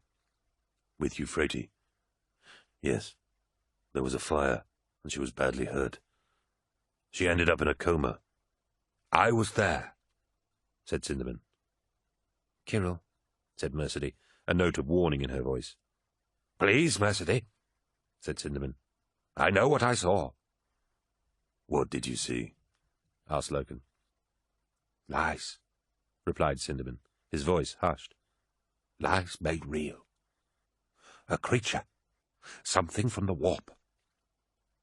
Somehow Keeler and I brought it through the gates of the Imperium with the Book of Lorgar. My own damn fault, too. It was sorcery. The one thing that all these years I've been preaching is a lie, but it was real, and standing before me as surely as I stand before you now. It should have killed us, but Euphrates stood against it, and lived." "How?" asked Loken. "That's the part where I run out of rational explanations, Garville," shrugged Cinderman. "Well, what do you think happened?" Cinderman exchanged a glance with Mercedy, and she willed him not to say anything more. But the venerable Iterator continued. "When you destroyed poor Jubal, It was with your guns, but Euphrates was unarmed. All she had was her faith in the Emperor. I think it was the light of the Emperor that cast the horror back to the warp." Hearing Kirill Sinderman talk of faith and the light of the Emperor was too much for Mercedy. "But Kirill," she said, "there must be another explanation. Even what happened to Jubal wasn't beyond physical possibilities. The War Master himself told Loken that the thing that took Jubal was some kind of xeno creature from the warp. I've listened to you teach about how minds had been twisted by magic and superstition and all the things that blind us to reality. That's what the Imperial truth is. I can't believe that the iterated Kirill Sinderman doesn't believe the Imperial truth anymore." "Believe, my dear," said Sinderman, smiling bleakly and shaking his head. "Maybe belief is the biggest lie. In ages past, the earliest philosophers tried to explain the stars in the sky and the world around them. One of them conceived of the notion that the universe was mounted on giant crystal spheres, controlled by a giant machine, which explained the movements of the heavens. He was laughed at and told that such a machine would be so huge and noisy that everyone would hear it. He simply replied that we are born with that noise all around us, and that we are so used to hearing it that we cannot hear it at all." Mercedy sat beside the old man and wrapped her arms around him, surprised to find that he was shivering and his eyes were wet with tears. "I'm starting to hear it, Garvio," said Sinderman, his voice quavering. "I can hear the music of the spheres." Mercedy watched Loken's face as he stared at Sinderman, seeing the quality of intelligence and integrity Sinderman had recognized in him. The Astartes had been taught that superstition was the death of the Empire, and only the Imperial truth was a reality worth fighting for. Now, before her very eyes, that was unraveling. "Varvarus was killed," said Loken at last. "Deliberately. By one of our bolts." "Hector Varvarus? The army commander?" asked Mercedy. "I thought that was the Oretians." "No," said Loken. "It was one of ours." "Why?" she asked. "He wanted us, I don't know, hauled before a court-martial, brought to task for the killings on the embarkation deck. Malaghurst wouldn't agree, Varvarus wouldn't back down, and now he is dead." "Then it's true," sighed Sinderman. "The naysayers are being silenced." "There are still a few of us left," said Loken, quiet steel in his voice. "Then we do something about it, Garville," said Sinderman. "We must find out what has been brought into the Legion and stop it. We can fight it, Loken. We have you. We have the truth, and there is no reason why we cannot." The sound that cut off Sinderman's voice was the door to the practice deck slamming open, followed by heavy metal-on-metal footsteps. Mercedy knew it was an Astartes even before the impossibly huge shadow fell over her. She turned to see the cursive form of Malaghurst behind her, robed in a cream tunic, edged in sea-green trim. The War Master's equerry, Malaghurst was known as the Twisted, as much for his labyrinthine mind as the horrible injuries that had broken his body and left him grotesquely malformed. His face was thunder, and anger seemed to bleed from him. "Loken," he said, "these are civilians." "Kirill Sinderman and Mercedy Ollerton are official remembrances of the Great Crusade, and I can vouch for them," said Loken, standing to face Malaghurst as an equal. Malaghurst spoke with Horus's authority, and Mercedy marvelled at what it must take to stand up to such a man. "Perhaps you are unaware of the War Master's edict, Captain," said Malaghurst, the pleasant neutrality of his tone completely at odds with the tension that crackled between the two Astartes. "These clerks and notaries have caused enough trouble. You of all people should understand that. There are to be no distractions, Loken, and no exceptions." Loken stood face to face with Malaghurst, and for one sickening moment Mercedy thought he was about to strike the equerry. "We are all doing the work of the Great Crusade, Mal," said Loken tightly. "Without these men and women, it cannot be completed. Civilians do not fight, Captain. They only question and complain. They can record everything they desire once the war has been won, and they can spread the imperial truth once we have conquered a population that needs to hear it. Until then, they are not a part of this crusade. No, Malachhurst, said Logan. You're wrong. And you know it. The Emperor did not create the Primarchs and the Legions so they could fight on in ignorance. He did not set out to conquer the galaxy just for it to become another dictatorship. The Emperor, said Malachhurst, gesturing towards the door, is a long way from here. A dozen soldiers marched into the training halls, and Mercedy recognized uniforms of the Imperial Army, but saw that their badges of unit and rank had been removed. With a start, she also recognized one face, the icy, golden-eyed features of Petronella Vivar's bodyguard. She recalled that his name was Maggard, and was amazed at the sheer size of the man, his physique bulky and muscled beyond that of the army soldiers who accompanied him. The exposed flesh of his muscles bore freshly healing scars, and his face displayed a nascent gigantism similar to Loken's. He stood out amongst the uniformed army soldiers, and his presence only lent credence to Cinderman's wild theory that Petronella Vivar's disappearance had nothing to do with her returning to Terra. "Take the Iterator and the Remembrancer back to their quarters," said Malachhurst. "Post guards, and ensure that there are no more breaches." Maggard nodded and stepped forwards. Mercedy tried to avoid him, but he was quick and strong, grabbing her by the scruff of her neck and hauling her towards the door. Cinderman stood of his own accord and allowed himself to be led away by the other soldiers. Malachhurst stood between Loken and the door. If Loken wanted to stop Maggard and his men, he would have to go through Malachhurst. "Captain Loken," called Cinderman as he was marched off the practice deck, "if you wish to understand more, read the Chronicles of Ursh again. There you will find illumination." Mercedy tried to look back. She could see Loken beyond Malachhurst's robed form, looking like a caged animal, ready to attack. The door slammed shut, and Mercedy stopped struggling as Maggard led her and Cinderman back towards their quarters. Chapter 2. Perfection. Iterator. What we do best. Perfection. The dead greenskins were a testament to it. Deep Orbital DS-191 had been conquered in a matchless display of combat. Fields of fire overlapping like dancers' fans, squads charging in to slaughter the orcs that the guns could not finish. Squad by squad, room by room, the Emperor's children had killed their way through the Xenos holding the space station with all the handsome perfection of combat that Fulgrim had taught his legion. As the warriors of his company dispatched any surviving greenskins, Saul Tarvitz removed his helmet and immediately recoiled at the stench. The greenskins had inhabited the orbital for some time, and it showed. Fungal growths pulsed on the dark metal struts of the main control center, and crude shrines of weapons, armor, and tribal fetishes were piled against the command posts. Above him, the transparent dome of the control center looked onto the void of space.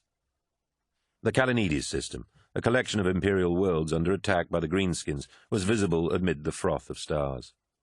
Capturing the orbital back from the orcs was the first stage in the Imperial relief of Kalanides, and the Emperor's children and Iron Hand's legions would soon be storming into the enemy strongholds on Kalanides 4. "What a stink," said a voice behind Tarvitz, and he turned to see Captain Lucius, the finest swordsman of the Emperor's children. His compatriot's armor was spattered black, and his elegant sword still crackled with the blood sizzling on its blue-hot blade. "Damned animals! They don't have the sense to roll over and die when you kill them." Lucius's face had once been perfectly flawless, an echo of Fulgrim's legion itself, but now, after one too many jibes about how he looked more like a pampered boy than a warrior, and the influence of Serena de Angelis, Lucius had started to acquire scars, each one uniform and straight in a perfect grid across his face. No enemy blade had etched them into his face, for Lucius was far too sublime a warrior to allow a mere enemy to mark his features. "They're tough, I'll give them that," agreed Tarvitz. "They may be tough, but there's no elegance to their fighting," said Lucius. "There's no sport in killing them." "You sound disappointed." "Well, of course I am, aren't you?" asked Lucius, jabbing his sword through a dead greenskin and carving a curved pattern on its back. "How can we achieve ultimate perfection with such poor specimens to better ourselves against?" "Don't underestimate the greenskins," said Tarvitz. "These animals invaded a compliant world and slaughtered all the troops we left to defend it. They have spaceships and weapons we don't understand, and they attack as if war is some kind of religion to them." He turned over the closest corpse, a massive brute with skin as tough as gnarled bark, its violent red eyes open, and its undershot maw still grimacing with rage. Only the spread of entrails beneath suggested it was dead at all. Tarvitz could almost feel the jarring of his broadsword as he had plunged it through the creature's midriff, and its tremendous strength as it had tried to force him onto his knees. "You talk about them as if we need to understand them before we can kill them. They're just animals," said Lucius with a sardonic laugh. "You think about things too much. That's always been your problem, Saul, and it's why you'll never reach the dizzying heights I will achieve. Come on, just revel in the kill." Tarvitz opened his mouth to respond, but he kept his thoughts to himself as Lord Commander Eidolon strode into the control center. "Fine work, Emperor's children," shouted Eidolon. As one of Fulgrim's chosen, Eidolon had the honor of being within the tight circle of officers who surrounded the Primarch and represented the Legion's finest artistry of war. Although it was not bred into him to dislike a fellow Astartes, Tarvitz had little respect for Eidolon. His arrogance did not befit a warrior of the Emperor's children, and the antagonism between them had only grown on the fields of murder in the war against the Megarachnids. Despite Tarvitz's reservations, Eidolon carried a powerful natural authority about him, accentuated by magnificent armor, with such an overabundance of gilding that the purple colors of the Legion were barely visible. "The vermin didn't know what hit them." The Emperor's children cheered in response. It had been a classic victory for the Legion, hard, fast, and perfect. The greenskins had been doomed from the start. "Make ready," shouted Eidolon, "to receive your Primarch." The cargo decks of the deep orbital were rapidly cleared of the greenskin dead by the Legion's menials for a portion of the Kalanides battle force to assemble.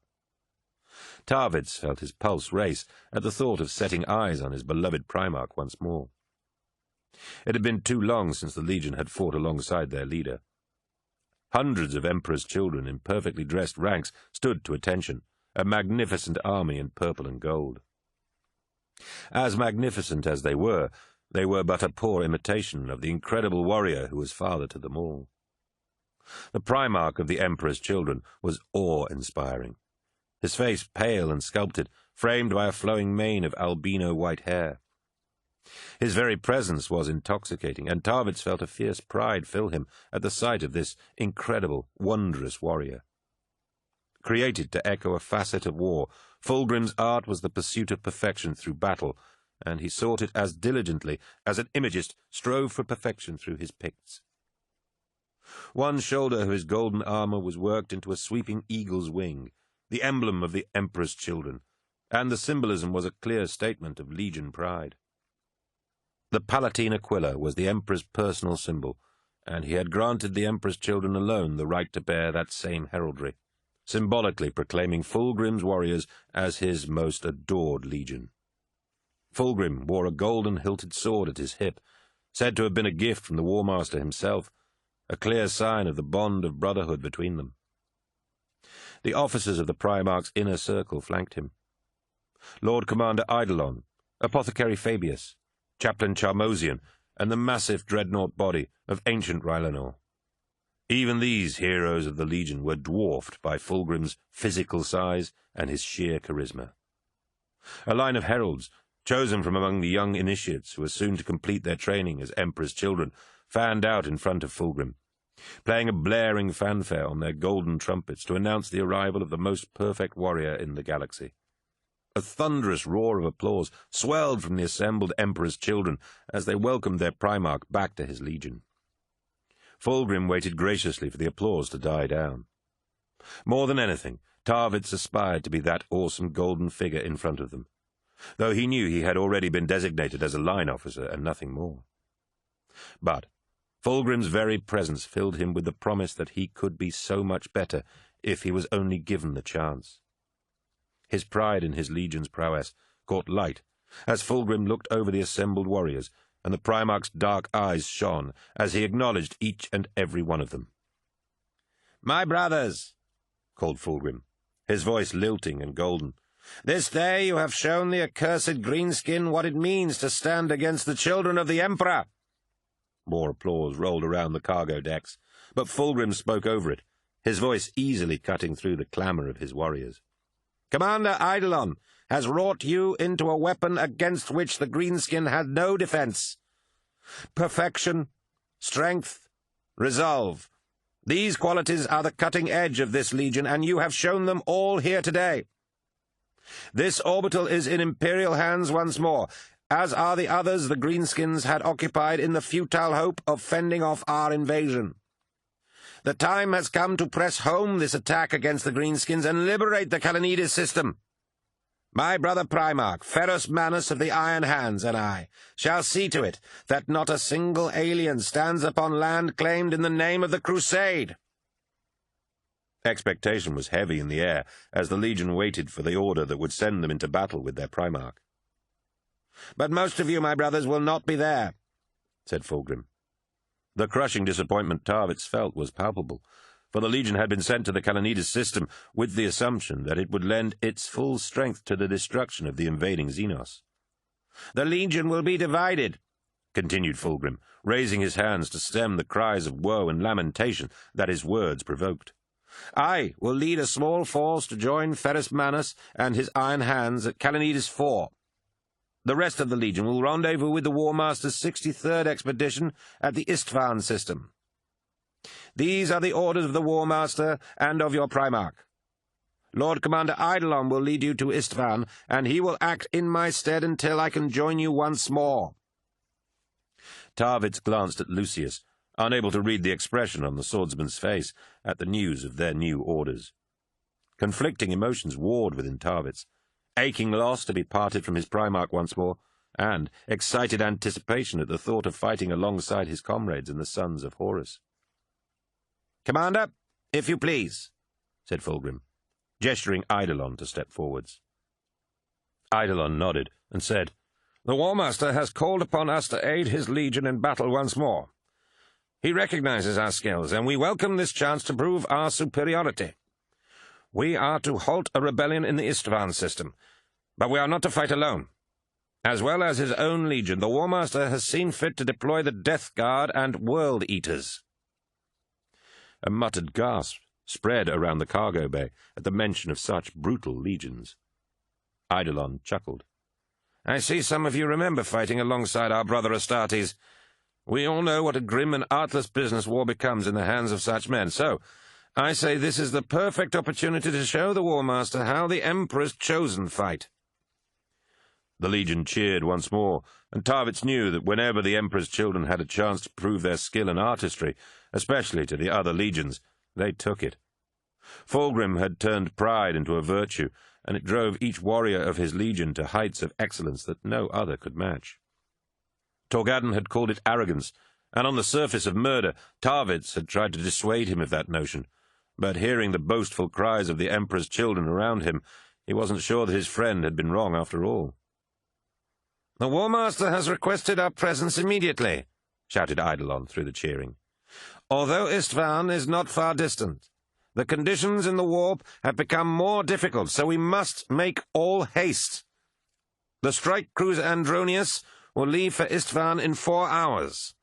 When we arrive, it will be as ambassadors for our legion, and when the battle is done, the War Master will have witnessed war at its most magnificent." Eidolon saluted, and Fulgrim led the applause before turning and taking his leave.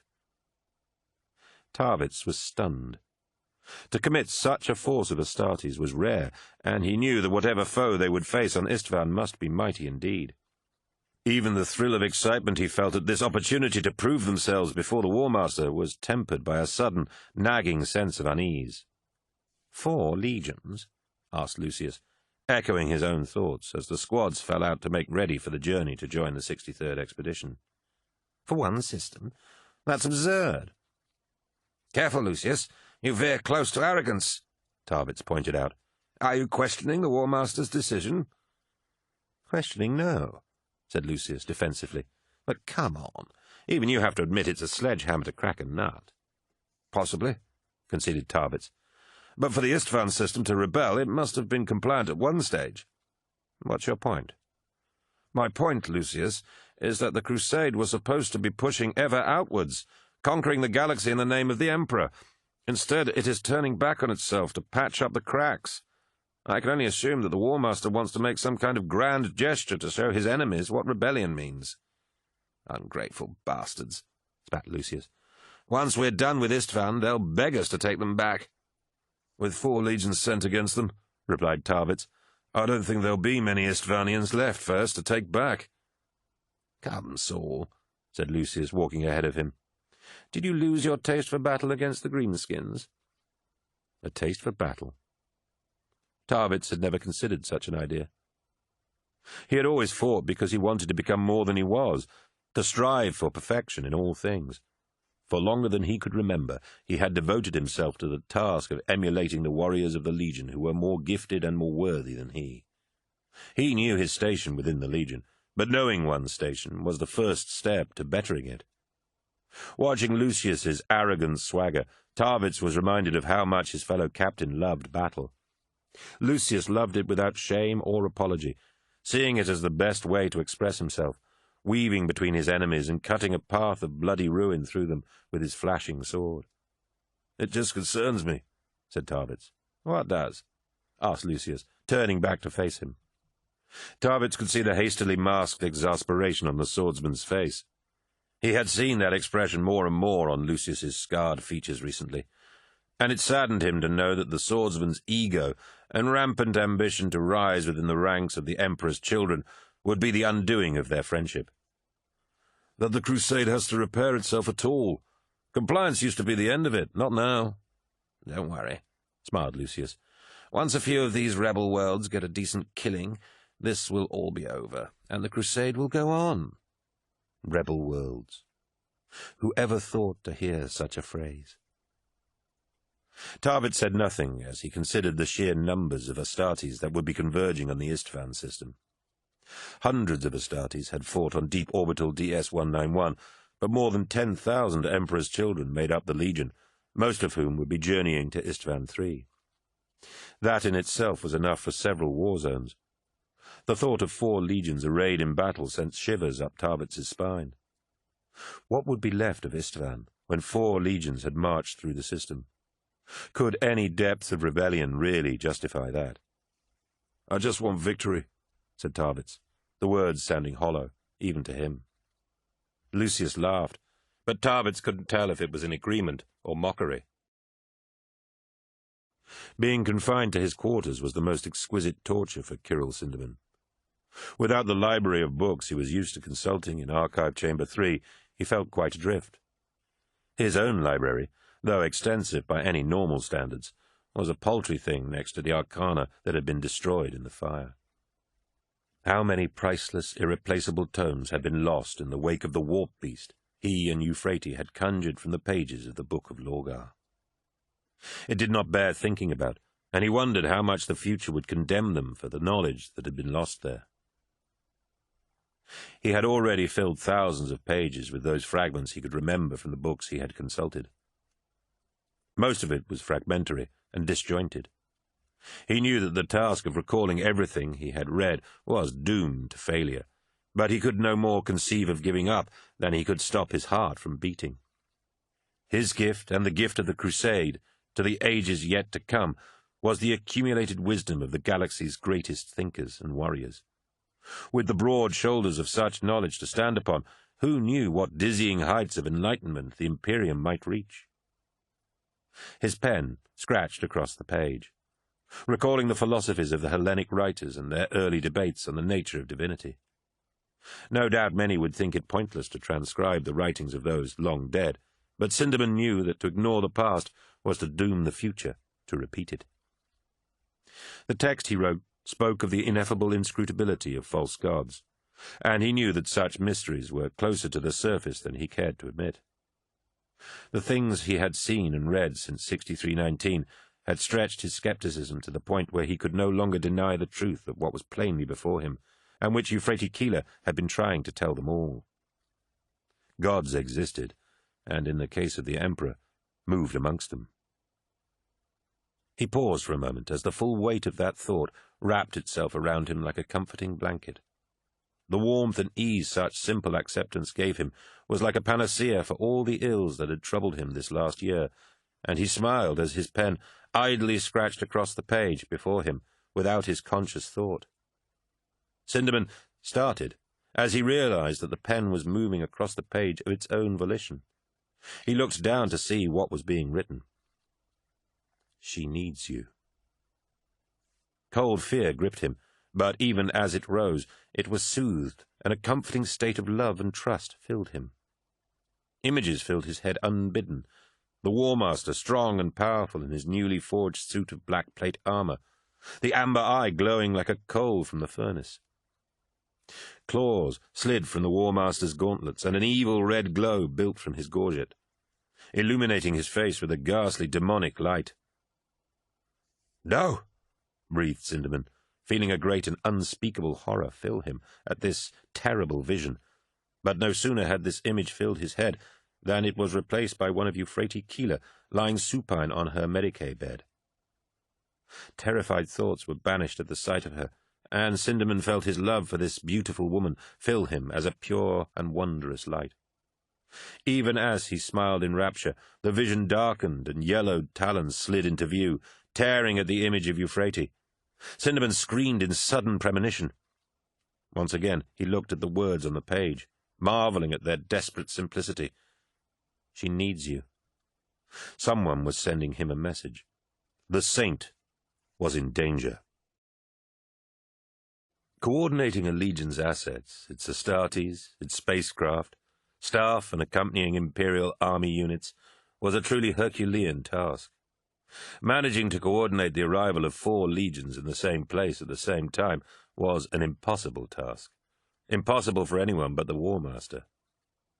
The vengeful spirit, its long flat prow like the tip of a spear, slid from the warp in a kaleidoscopic display of pyrotechnics, lightning raking across its sides as the powerful warp integrity fields took the full force of re-entry. In the interstellar distance, the closest star of the Istvan system glinted, cold and hard against the blackness. The Eye of Horus glared from the top of the ship's prow, the entire vessel having been refitted following the victory against the technocracy, the bone white of the lunar wolves replaced by the metallic grey-green of the sons of Horus. Within moments another ship broke through, tearing its way into real space with the brutal functionality of its legion.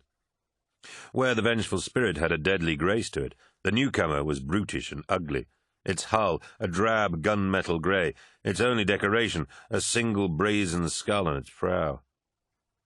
The vessel was the Endurance, capital ship of the Death Guard fleet, accompanying the War Master, and a flotilla of smaller cruisers and escorts flew in its wake. All were the same unembellished gunmetal, for nothing in Mortarian's legion bore any more adornment than was necessary. Several hours later, the powerful stabbing form of the Conqueror broke through to join the War Master. Shimmering with the white and blue colours of the World Eaters, the Conqueror was Angren's flagship, and its blunt, muscular form echoed the legendary ferocity of the World Eaters' Primarch. Finally, the Andronius, at the head of the Emperor's Children fleet, joined the growing Istvan strike force. The vessel itself was resplendent in purple and gold, more like a flying palace than a ship of war. Its appearance was deceptive, however, for the gun decks bristled with weapons manned by well-drilled menials who lived and died to serve Fulgrim's legion. The Andronius, for all its decorative folly, was a compact, lethal weapon of war. The Great Crusade had rarely seen a fleet of such power assembled in one place. Until now, only the Emperor had commanded such a force, but his place was on distant Terra, and these legions answered only to the War Master. So it was that 4 legions gathered and turned their eyes towards the Istvan system. The klaxons announcing the vengeful spirit's translation back to real space were the spur to action that Kirill Sinderman had been waiting for. Mopping his brow with an already moist handkerchief, he pushed himself to his feet and made his way to the shutter of his quarters. He took a deep, calming breath as the shutter rose, and he was confronted by the hostile stares of 2 army soldiers, their starched uniforms insignia-free and anonymous. "Can I help you, sir?" asked a tall man with a cold, unhelpful expression. "Yes," said Cinderman, his voice perfectly modulated to convey his non-threatening affability. "I need to travel to the Medicaid deck." "You don't look sick," said the second guard. Cinderman chuckled, reaching out to touch the man's arm like a kindly grandfather. "No, it's not me, my boy. It's a friend of mine. She's rather ill, and I promised that I would look in on her." "Sorry," said the first guard, in a tone that suggested he was anything but. "We've got orders from the Astartes not to let anyone off this deck." I see, sighed Cinderman, letting a tear trickle from the corner of his eye. "I don't want to be an inconvenience, my boys, but my friend, well, she's like a daughter to me, you see. She is very dear to me, and you would be doing an old man a very real favour if you could just let me see her." "I don't think so, sir," said the guard, but Cinderman could already detect a softening in his tone, and pushed a little harder. She has not long left to her, and I was told by Mellinghurst himself that I would be allowed to see her before the end." Using Malachurst's name was a gamble, but it was a calculated gamble. These men were unlikely to have any formal channel to contact the War Master's equerry, but if they decided to check, he would be unmasked.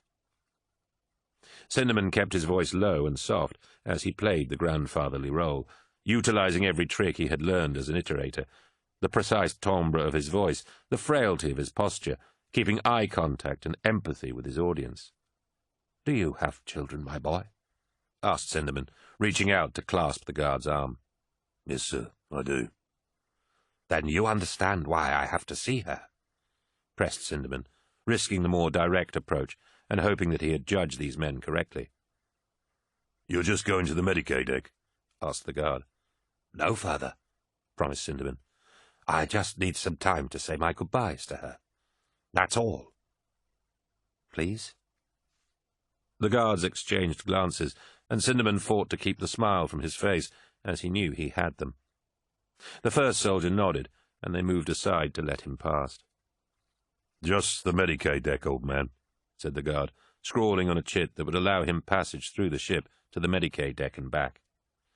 "If you're not back in your quarters in a couple of hours, I'll be dragging you back here myself." Cinderman nodded, taking the proffered chit and shaking both men warmly by the hand. "You're good soldiers, boys," he said, his voice dripping with gratitude. "Good soldiers. I'll be sure to tell Malachurst of your compassion for an old man." He turned quickly so that they didn't see the relief on his face, and hurried away down the corridor towards the Medicaid deck. The companionways echoed with their emptiness as he made his way through the twisting maze of the ship, an idiot smile plastered across his puffing features. Entire worlds had fallen under the spell of his oratory, and here he was smiling about duping 2 simple-minded guards to let him out of his room. How the mighty had fallen. "Is there any more news on Varvarus?" asked Loken, as he and Torgadden walked through the Museum of Conquest on their way to the Lupercal's court. Torgadden shook his head. "The shells were too fragmented. Apothecary Vadden wouldn't be able to make a match even if we found the weapon that fired the shot. It was one of ours, but that's all we know." The museum was brimming with artifacts won from the Legion's many victories, for the Lunar Wolves had brought a score of worlds into compliance. A grand statue dominating one wall recalled the days when the Emperor and Horus had fought side by side in the first campaigns of the Great Crusade. The Emperor, sword in hand, fought off slender, masked aliens, while Horus, back to back with his father, blazed away with a bolt gun. Beyond the statue, Loken recognized a display of bladed insectoid limbs, a blend of metallic and biological flesh wrested from the megarachnids on Murder. Only a few of these trophies had been won after Horus's investiture as War Master, the majority having been taken before the Lunar Wolves had been renamed the Sons of Horus, in honor of the War Master's accomplishments. "The remembrances are next," said Loken. "They are asking too many questions. Some of them may already have been murdered." "Who?" "Ignace and Petronella Vivar." "Carcassy," said Torgadden. Damn. I'd heard he'd killed himself, but I should have known they'd find a way to do it. The Warrior Lodge was talking about silencing him, Abaddon in particular. They didn't call it murder, though, although Abaddon seemed to think it was the same as killing an enemy in war. That's when I broke with the Lodge. Did they say how it was to be done? Torgadden shook his head. No, just that it needed to be done. It won't be long before all this is out in the open, promised Loken. The Lodge doesn't move under a veil of secrecy anymore, and soon there will be a reckoning. Then what do we do? Loken looked away from his friend, at the high arch that led from the museum and into the Lupercal's court. I don't know, he said, waving Torgadden to silence as he caught sight of a figure moving behind one of the furthest cabinets. What's up? asked Torgadden. I'm not sure, said Loken, moving between display cabinets of gleaming swords captured from an ancient feudal kingdom and strange alien weapons taken from the many species the Legion had destroyed. The figure he had seen was another Astartes, and Loken recognized the colors of the World-Eaters upon his armor. Loken and Torgadden rounded the corner of a tall walnut-framed cabinet, seeing a scarred Astartes warrior peering intently at an immense battle-glaive that had been wrested from the hands of a Xenos Praetorian by the War Master himself. "Welcome to the Vengeful Spirit," said Loken. The World-Eater looked up from the weapon and turned to face them. His face was deeply bronzed, long and noble, contrasting with the bone-white and blue of his Legion's colors.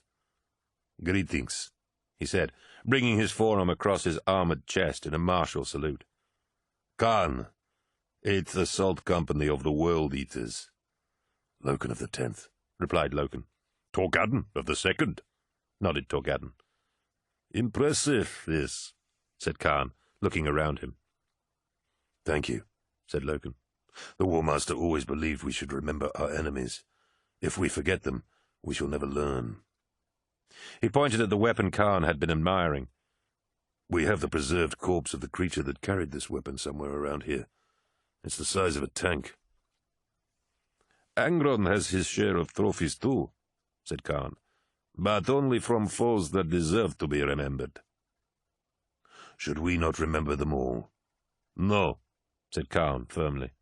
"There is nothing to gain from knowing your enemy. The only thing that matters is that they are to be destroyed. Everything else is just a distraction."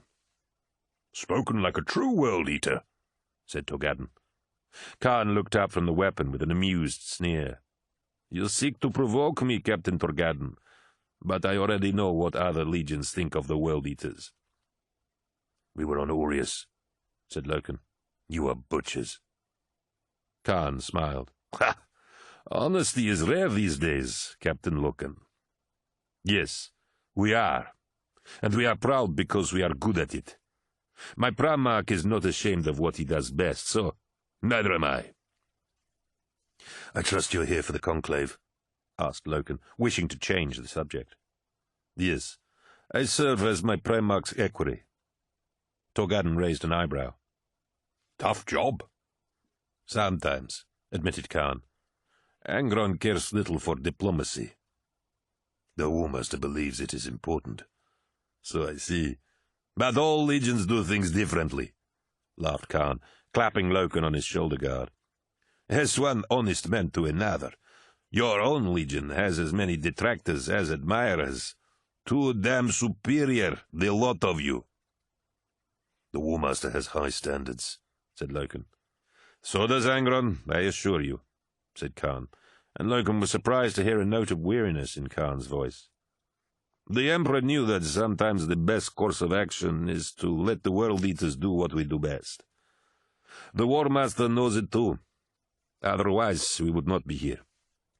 It may be distasteful to you, Captain, but if it were not for warriors like mine, the Great Crusade would have foundered long ago." "There we must agree to disagree," said Loken. "I could not do what you do." Khan shook his head. "You're a warrior of the Astartes, Captain. If you had to kill every living thing in a city to ensure victory, you would do it. We must always be prepared to go further than our enemy. All the legions know it. The World-Eaters just preach it openly." Let us hope it never comes to that. Do not pin too much on that hope. I hear tell that Istvan III will be difficult to break. What do you know of it? asked Torgadden. Khan shrugged. Nothing specific, just rumors, really. Something religious, they say. Witches and warlocks, skies turning red, and monsters from the warp. All the usual hyperbole. Not that the sons of Horus would believe such things. The galaxy is a complicated place, replied Loken carefully. We don't know the half of what goes on in it. I'm beginning to wonder myself, agreed Khan. It's changing, continued Loken. The galaxy, and the crusade with it. Yes, said Khan with relish. It is. Loken was about to ask Khan what he meant when the doors to the Lupercal's court swung open. Evidently, the War Master's conclave will begin soon, said Khan, bowing before them both. It is time for me to rejoin my Primarch. And we must join the War Master, said Loken. Perhaps we will see you on Istvan III? Perhaps, nodded Khan, walking off between the spoils of 100 wars. If there's anything left of Istvan III when the World Eaters finish with it. Chapter 3. Horus enthroned. The Saint is in danger. Istvan III. Lupercal's court was a new addition to the vengeful spirit. Previously, the War Master had held briefings and planning sessions on the Strategium, but it had been decided that he needed somewhere grander to hold court. Designed by Peter Egon Momus, it had been artfully constructed to place the War Master in a setting more suited to his position as the leader of the Great Crusade, and present him as the first among equals to his fellow commanders. Vast banners hung from the sides of the room, most belonging to the Legion's battle companies, though there were a few that Loken didn't recognize. He saw one with a throne of skulls, set against a tower of brass, rising from a blood-red sea, and another with an 8-pointed black star shining in a white sky. The meaning of such obscure symbols confounded Loken, but he assumed that they represented the warrior lodge that had become integral to the Legion. Greater than all the majesty designed by the architect-designate was the Primarch of the sons of Horus himself, enthroned before them on a great basalt throne. Abaddon and Aximand stood to one side. Both warriors were armoured, Abaddon in the glossy black of the Justaerin, Aximand in his pale green plate. The two officers glared at Loken and Torgadden, the enmity that had grown between them during the Orician campaign too great to hide any more. As he met Abaddon's flinty gaze, Loken felt great sadness as he realized that the glorious ideal of the Mournival was finally and irrevocably dead. None of them spoke as Loken and Torgadden took their places on the other side of the War Master. Loken had stood with these warriors and sworn an oath by the light of a reflected moon on a planet the inhabitants called Terra to counsel the War Master and preserve the soul of the Legion. That felt like a very long time ago.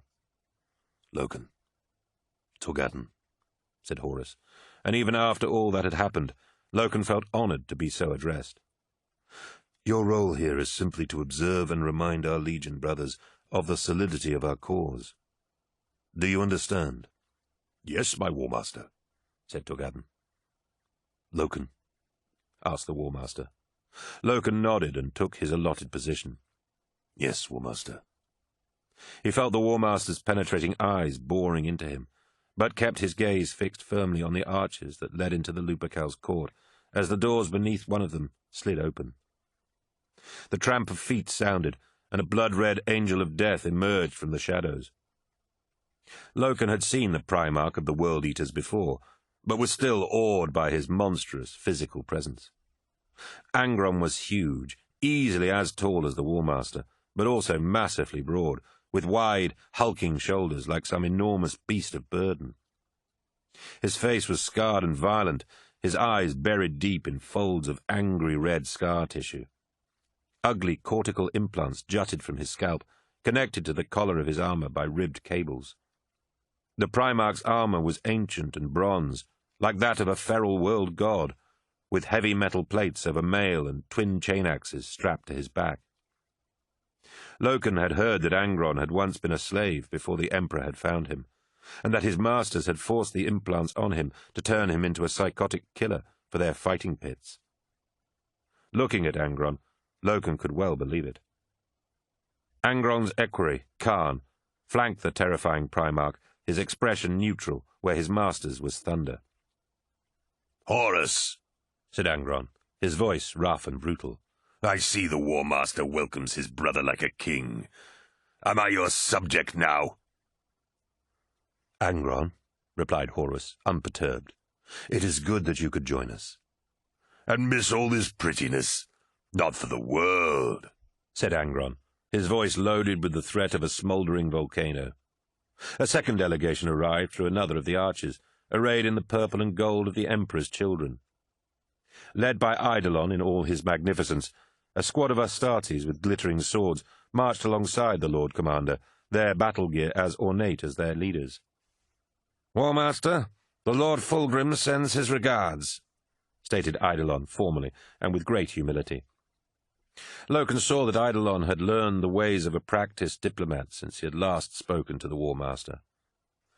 "He assures you that his task is well underway, and that he will join us soon. I speak for him, and command the Legion in his stead." Loken's eyes darted from Angron to Eidolon, seeing the obvious antipathy between the two legions. The Emperor's children and the World-Eaters were as different as could be. Angron's legion fought and won through raw aggression, while the Emperor's children had perfected the art of picking an enemy force apart and destroying it a piece at a time. "Lord Angron," said Eidolon with a bow, "it is an honor." Angron did not deign to reply, and Loken saw Eidolon stiffen at this insult. But any immediate confrontation was averted as the final delegation to the War Master entered the Lupercal's court. Mortarion, Primarch of the Death Guard, was backed by a unit of warriors armoured in the dull gleam of unpainted Terminator plate. Mortarion's armour was also bare, with the brass skull of the Death Guard on one shoulder guard. His pallid face and scalp were hairless and pocked, his mouth and throat hidden by a heavy collar that hissed spurts of grey steam as he breathed. A Death Guard captain marched beside the Primarch, and Loken recognized him with a smile. Captain Nathaniel Garrow had fought alongside the sons of Horus in the days when they had been known as the Lunar Wolves. The Terran-born captain had won many friends within the War Master's Legion for his unshakable code of honor and his straightforward, honest manner. The Death Guard warrior caught Loken's gaze and gave a perfunctory nod of greeting. "With our brother Mortarion," said Horus, "we are complete." The War Master stood and descended from the elevated throne to the center of the court as the lights dimmed and a glowing globe appeared above him, hovering just below the ceiling. "This," said Horus, "is Istvan III, courtesy of servitor-manned stellar cartography drones. Remember it well, for history will be made here." Jonah Arukan paused in his labours and slipped a small hip flask from beneath his uniform jacket as he checked for anyone watching.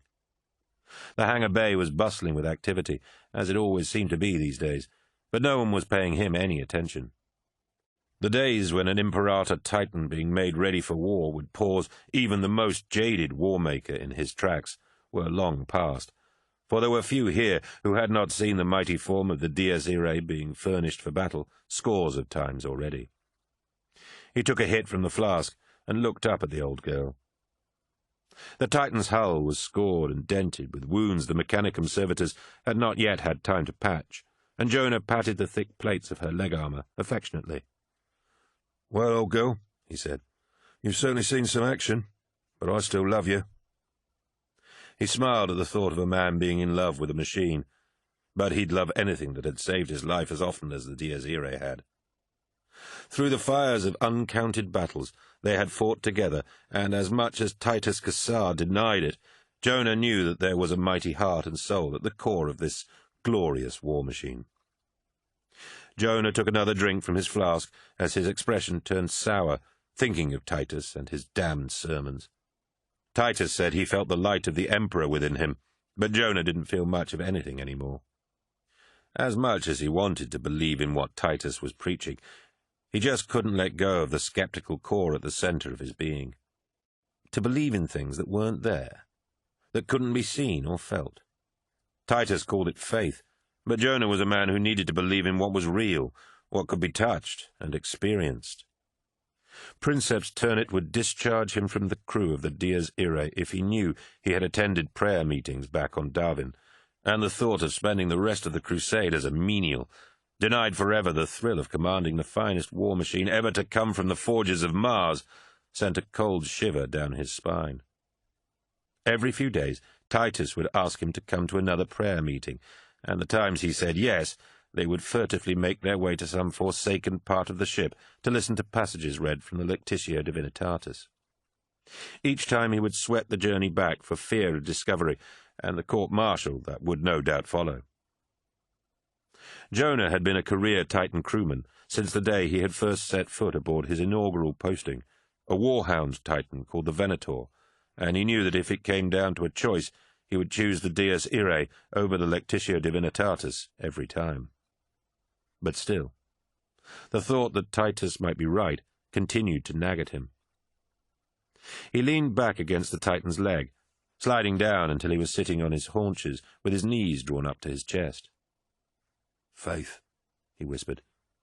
"You can't earn it, and you can't buy it. Where, then, do I find it?"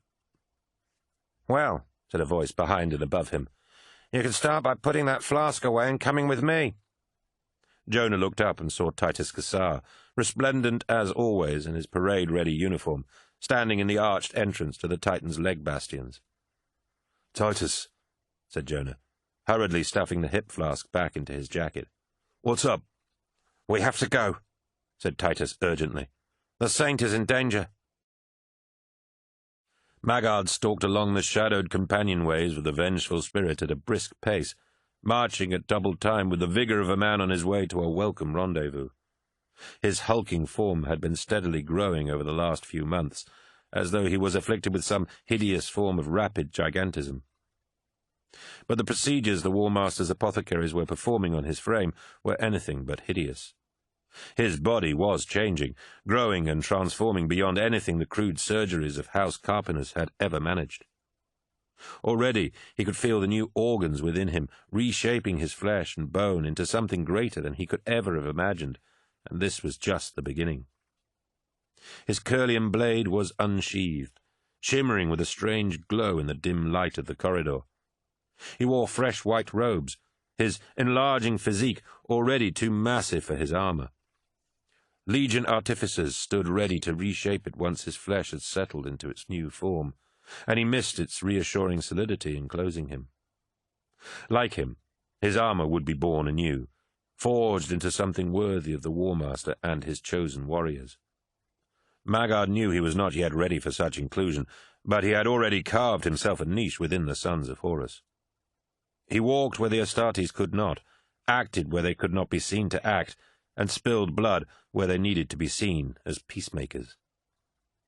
It required a special kind of man to do such work, efficiently and conscience-free, and Maggard was perfectly suited to his new role. He had killed hundreds of people at the behest of House Carpenters, and many more than that before he had been captured by them, but these had been poor, messy killings compared to the death he now carried. He remembered the sense of magnificent beginnings when Malaghurst had tasked him with the death of Ignace Carcassy. Maggard had jammed the barrel of his pistol beneath the poet's quivering jaw and blown his brains out over the roof of his cramped room before letting the generously fleshed body crash to the floor in a flurry of bloody papers. Why Malaghurst had required Carcassy's death did not concern Maggard. The equerry spoke with the voice of Horus, and Maggard had pledged his undying loyalty to the War Master on the battlefield of Darwin when he had offered him his sword.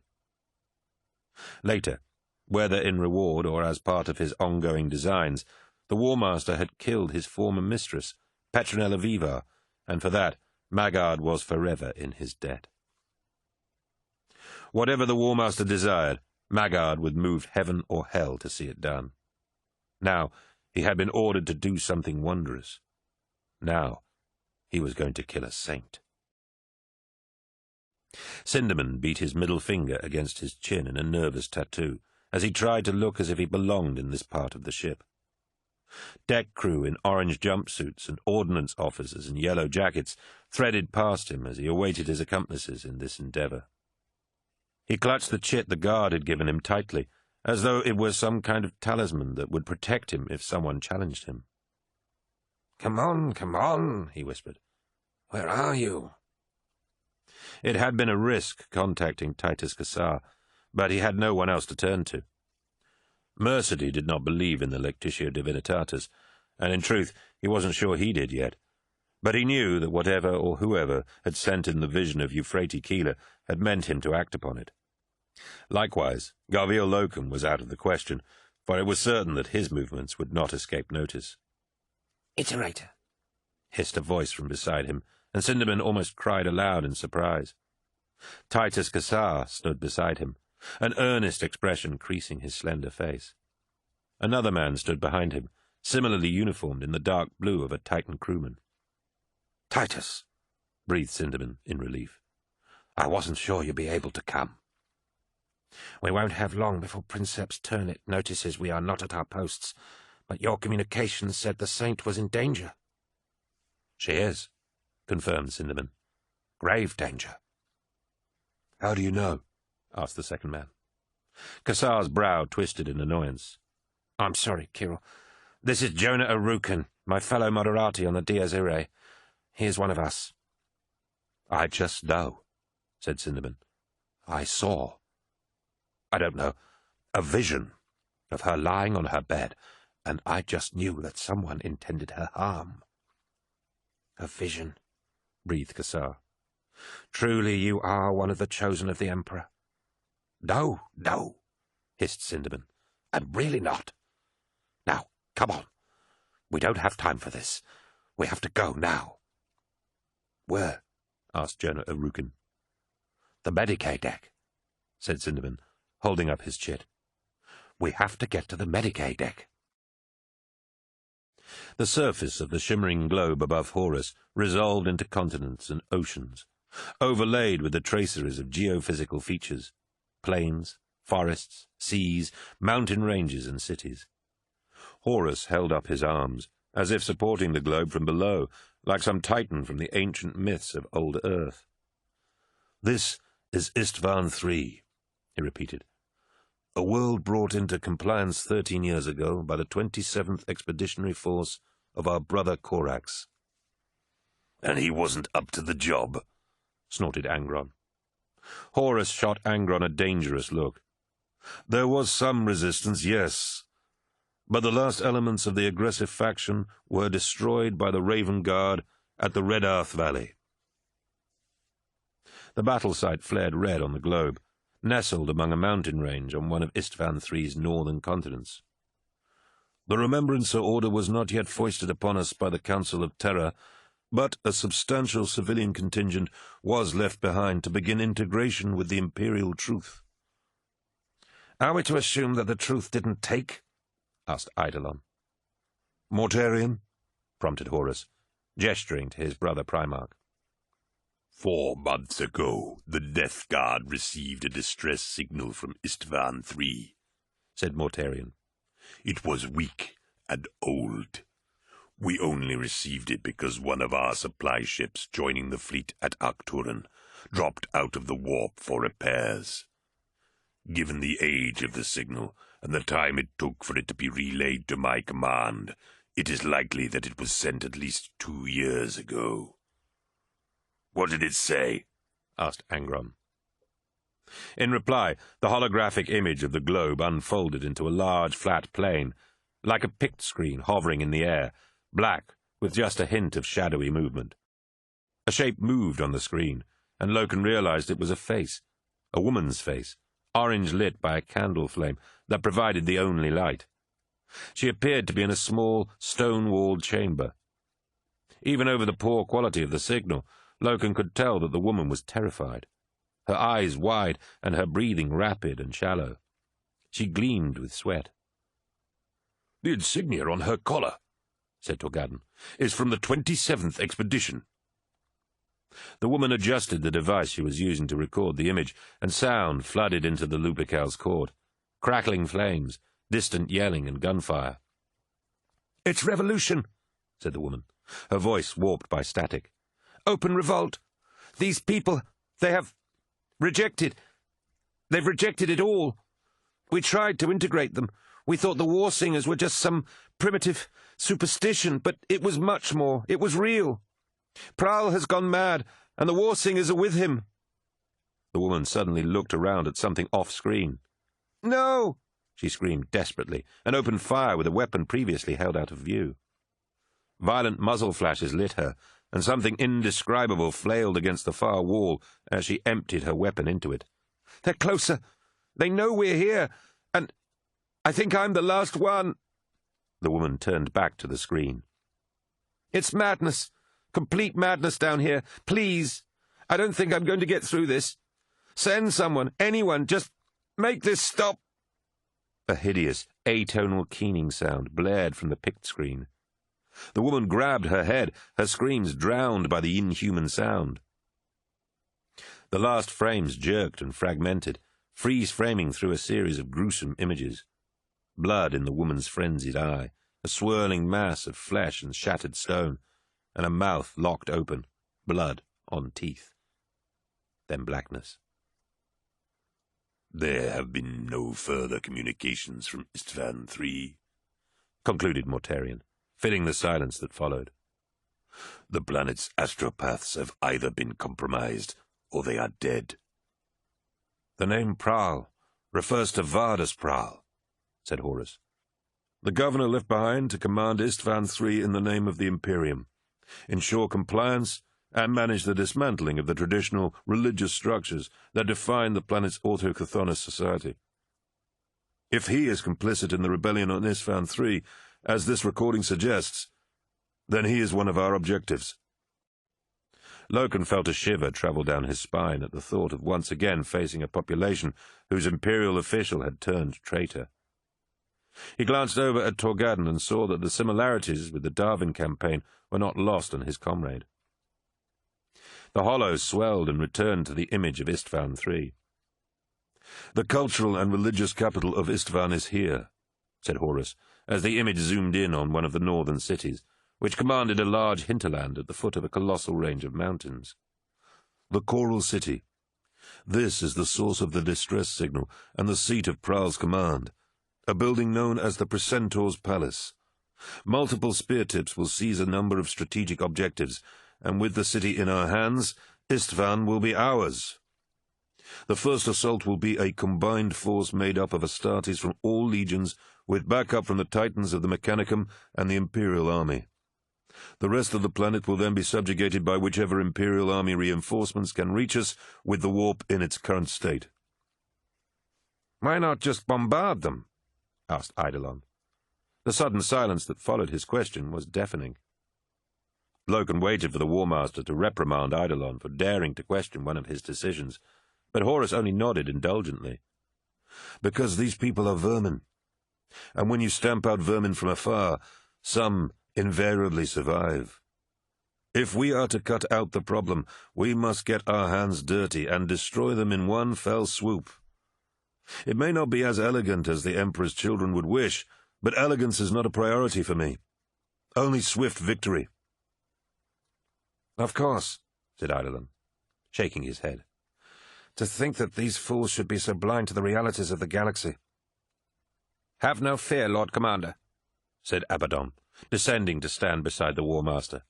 "They will be illuminated as to the error of their ways."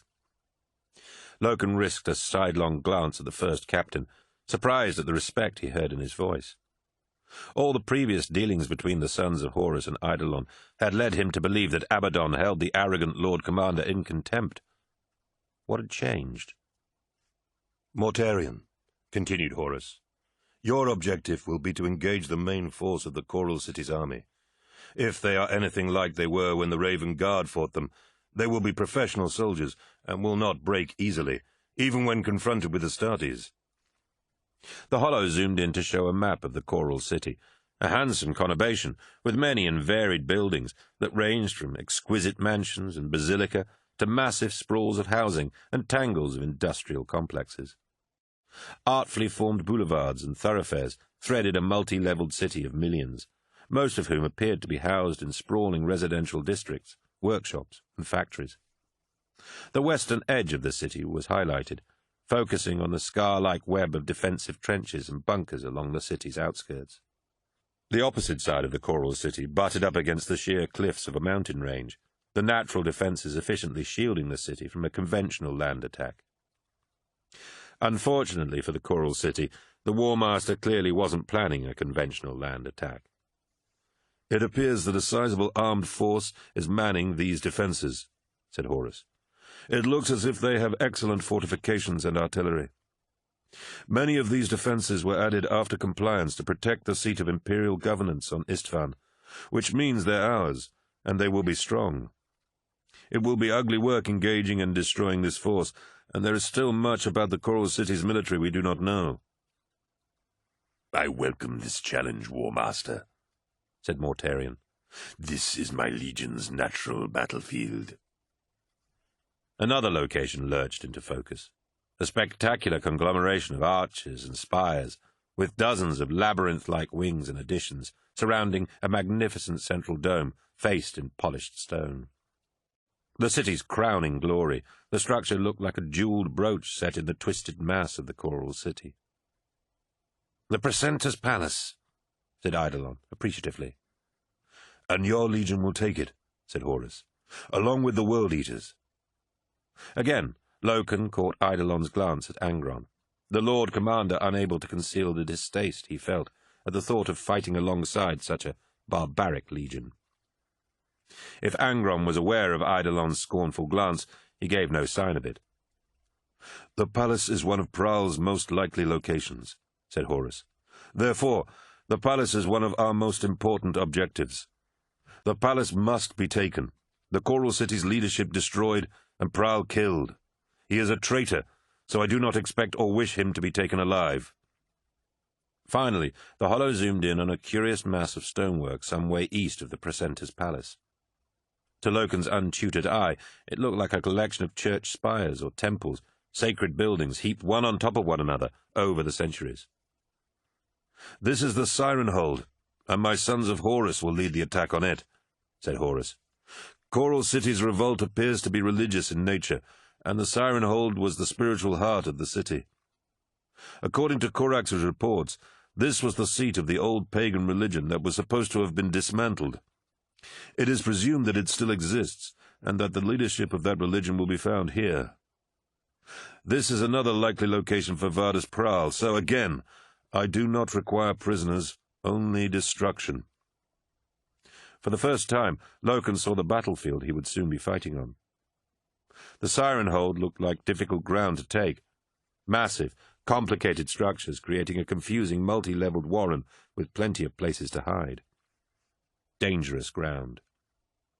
That was why the War Master had sent his own legion to take it. He knew they could do it. The Hollow zoomed out again to a view of the planet itself. "Preliminary operations will involve the destruction of the monitoring stations on the 7th planet of Istvan Extremis," said Horus. "When the rebels are blind, the invasion of Istvan III will commence. The units chosen to lead the first wave will deploy by drop pod and gunship, with a second wave ready in reserve. I trust you all understand what is required of your legions." "I have only one question, War Master," said Angron. "Speak," said Horus. "Why do we plan this attack with such precision, when a single massive strike will do the job just as well?" "You object to my plans, Angron?" Horus asked carefully. "Of course I object," spat Angron. "We have 4 legions, titans and starships at our disposal, and this is just one city. We should hit it with everything we have and slaughter them in the streets. Then we will see how many on this planet have the stomach to rebel. But no, you would have us kill them one by one and pick off their leaders as if we are here to preserve this world. Rebellion is in the people, Horus. Kill the people and the rebellion ends." "Lord Angron," said Eidolon reasonably, "you speak out of turn." "Hold your tongue in the presence of your betters," snarled Angron. "I know what you Emperor's children think of us, but you mistake our directness for stupidity. Speak to me again without my consent, and I will kill you. Angron! Horus's voice cut through the building tension, and the Primarch of the World-Eaters turned his murderous attention away from Eidolon. You place little value on the lives of your World-Eaters, said Horus, and you believe in the way of war you have made your own, but that does not place you beyond my authority. I am the War Master, the commander of everyone and everything that falls under the aegis of the Great Crusade. Your legion will deploy according to the orders I have given you. Is that clear? Angron nodded curtly as Horus turned to Eidolon. Lord Commander Eidolon, you are not among equals here, and your presence in this war council is dependent upon my good graces, which will be rapidly worn thin should you conduct yourself as if Fulgrim was here to nursemaid you. Eidolon rapidly recovered his composure. Of course, my War Master. I meant no disrespect. I shall ensure that my legion is prepared for the assault on Istvan Extremis and the capture of the Precentor's palace. Horus switched his gaze to Angron, who grunted in assent. The World-Eaters will be ready, War Master, said Khan. Then this conclave is at an end, said Horus. Return to your legions and make ready for war. The delegations filed out, Khan speaking quietly with Angron, and Eidolon adopting a swagger as if to compensate for his dressing down. Loken thought he saw a gleam of amusement in Mortarian's eyes as he left with Garrow and his Terminators in tow. Horus turned to Abaddon and said, Have a Stormbird prepared to convey me to the Conqueror. Angron must be illuminated as to the proper conduct of this endeavour. Horus turned and made his way from the Lupercal's court, with Abaddon and Aximand following behind him, without so much as a backward glance at Loken and Torgadon. That was educational, said Torgadon when they were alone. Loken smiled wearily. I could feel you willing Angron to strike Eidolon. Torgadon laughed, remembering when he and Eidolon had almost come to blows when they had first met on the surface of murder. If only we could join the War Master and the Conqueror, said Torgadon. Now that would be something worth seeing. Horus illuminating Angron. What would they talk about? What indeed, agreed Loken. There was so much Loken didn't know, but as he pondered his unhappy ignorance, he remembered the last thing Kyril Sinderman had shouted to him as he was led away by Malakhurst's soldiers. Tarek, we have a battle to prepare for, so I want you to get everyone ready. There's going to be a hard fight on Istvan 3. I know, said Torgadon. The Siren Hold. What a bloody shambles. This is what happens when you give people a god to believe in. Get Vipers up to speed as well. If we're attacking the Siren Hold, I want Locaster with us.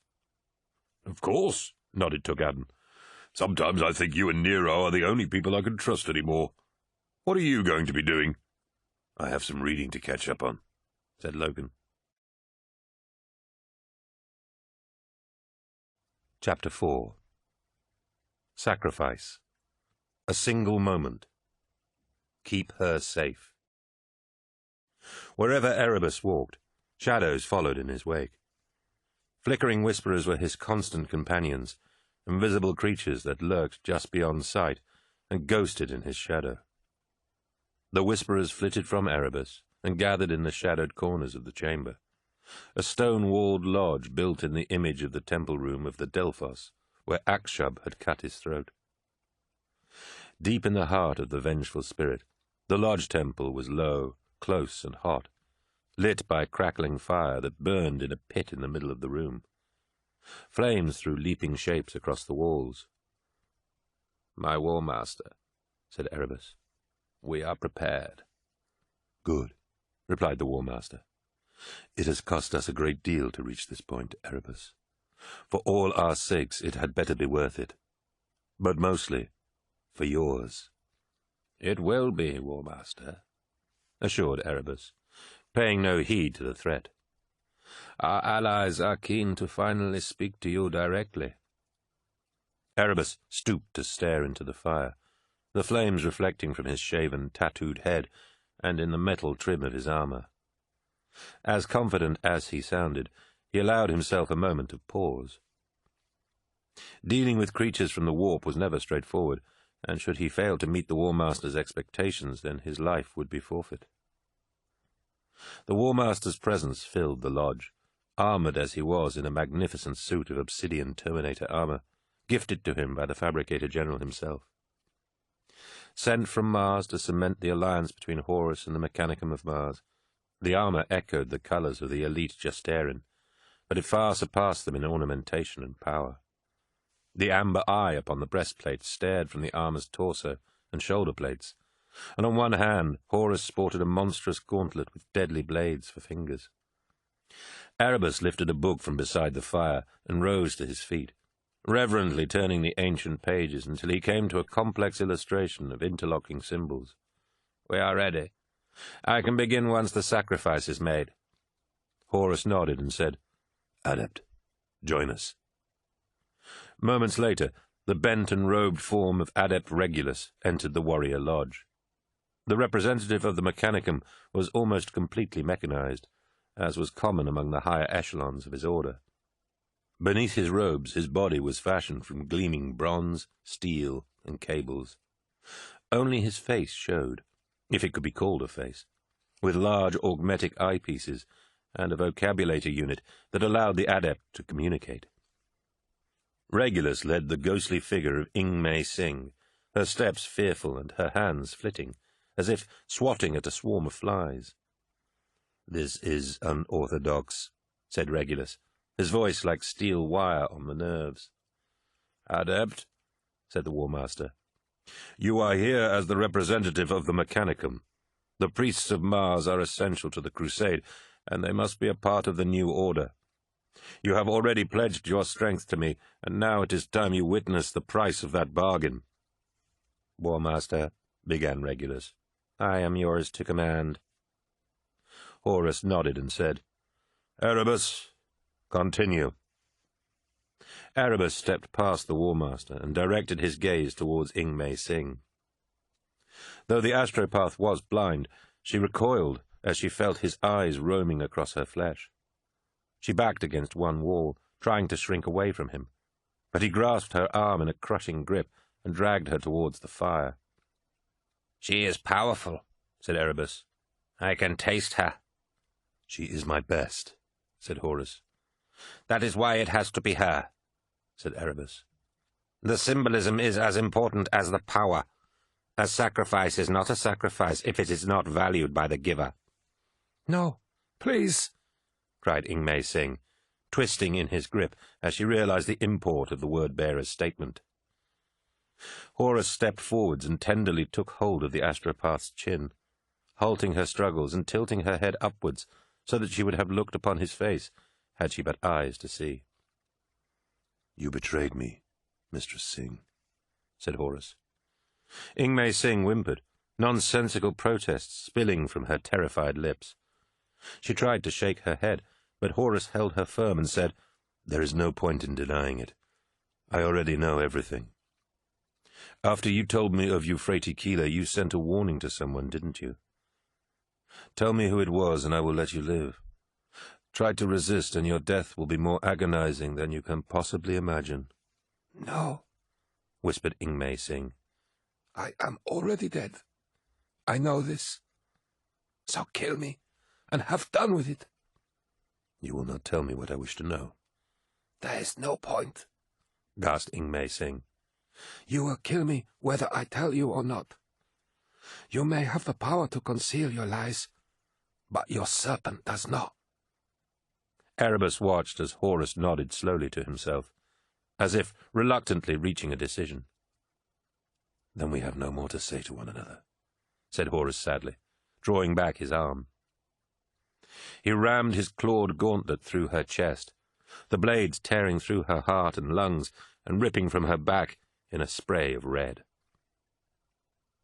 Erebus nodded towards the fire, and the War Master held the corpse above the pit, letting Ing-Mei Sing's blood drizzle into the flames. The emotions of her death flooded the lodge as the blood hissed in the fire, hot, raw, and powerful. Fear, pain, and the horror of betrayal.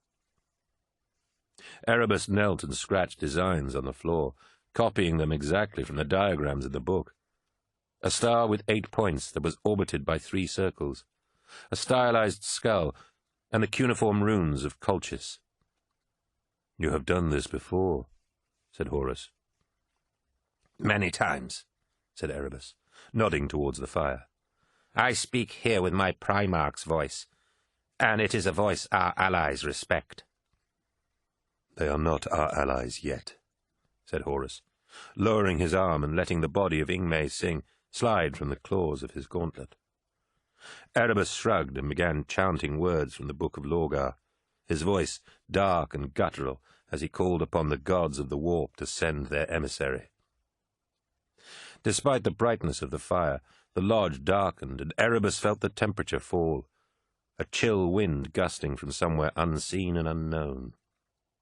It carried the dust of ages past and the ruin of empires in its every breath. An ageless eternity was born upon the unnatural zephyr.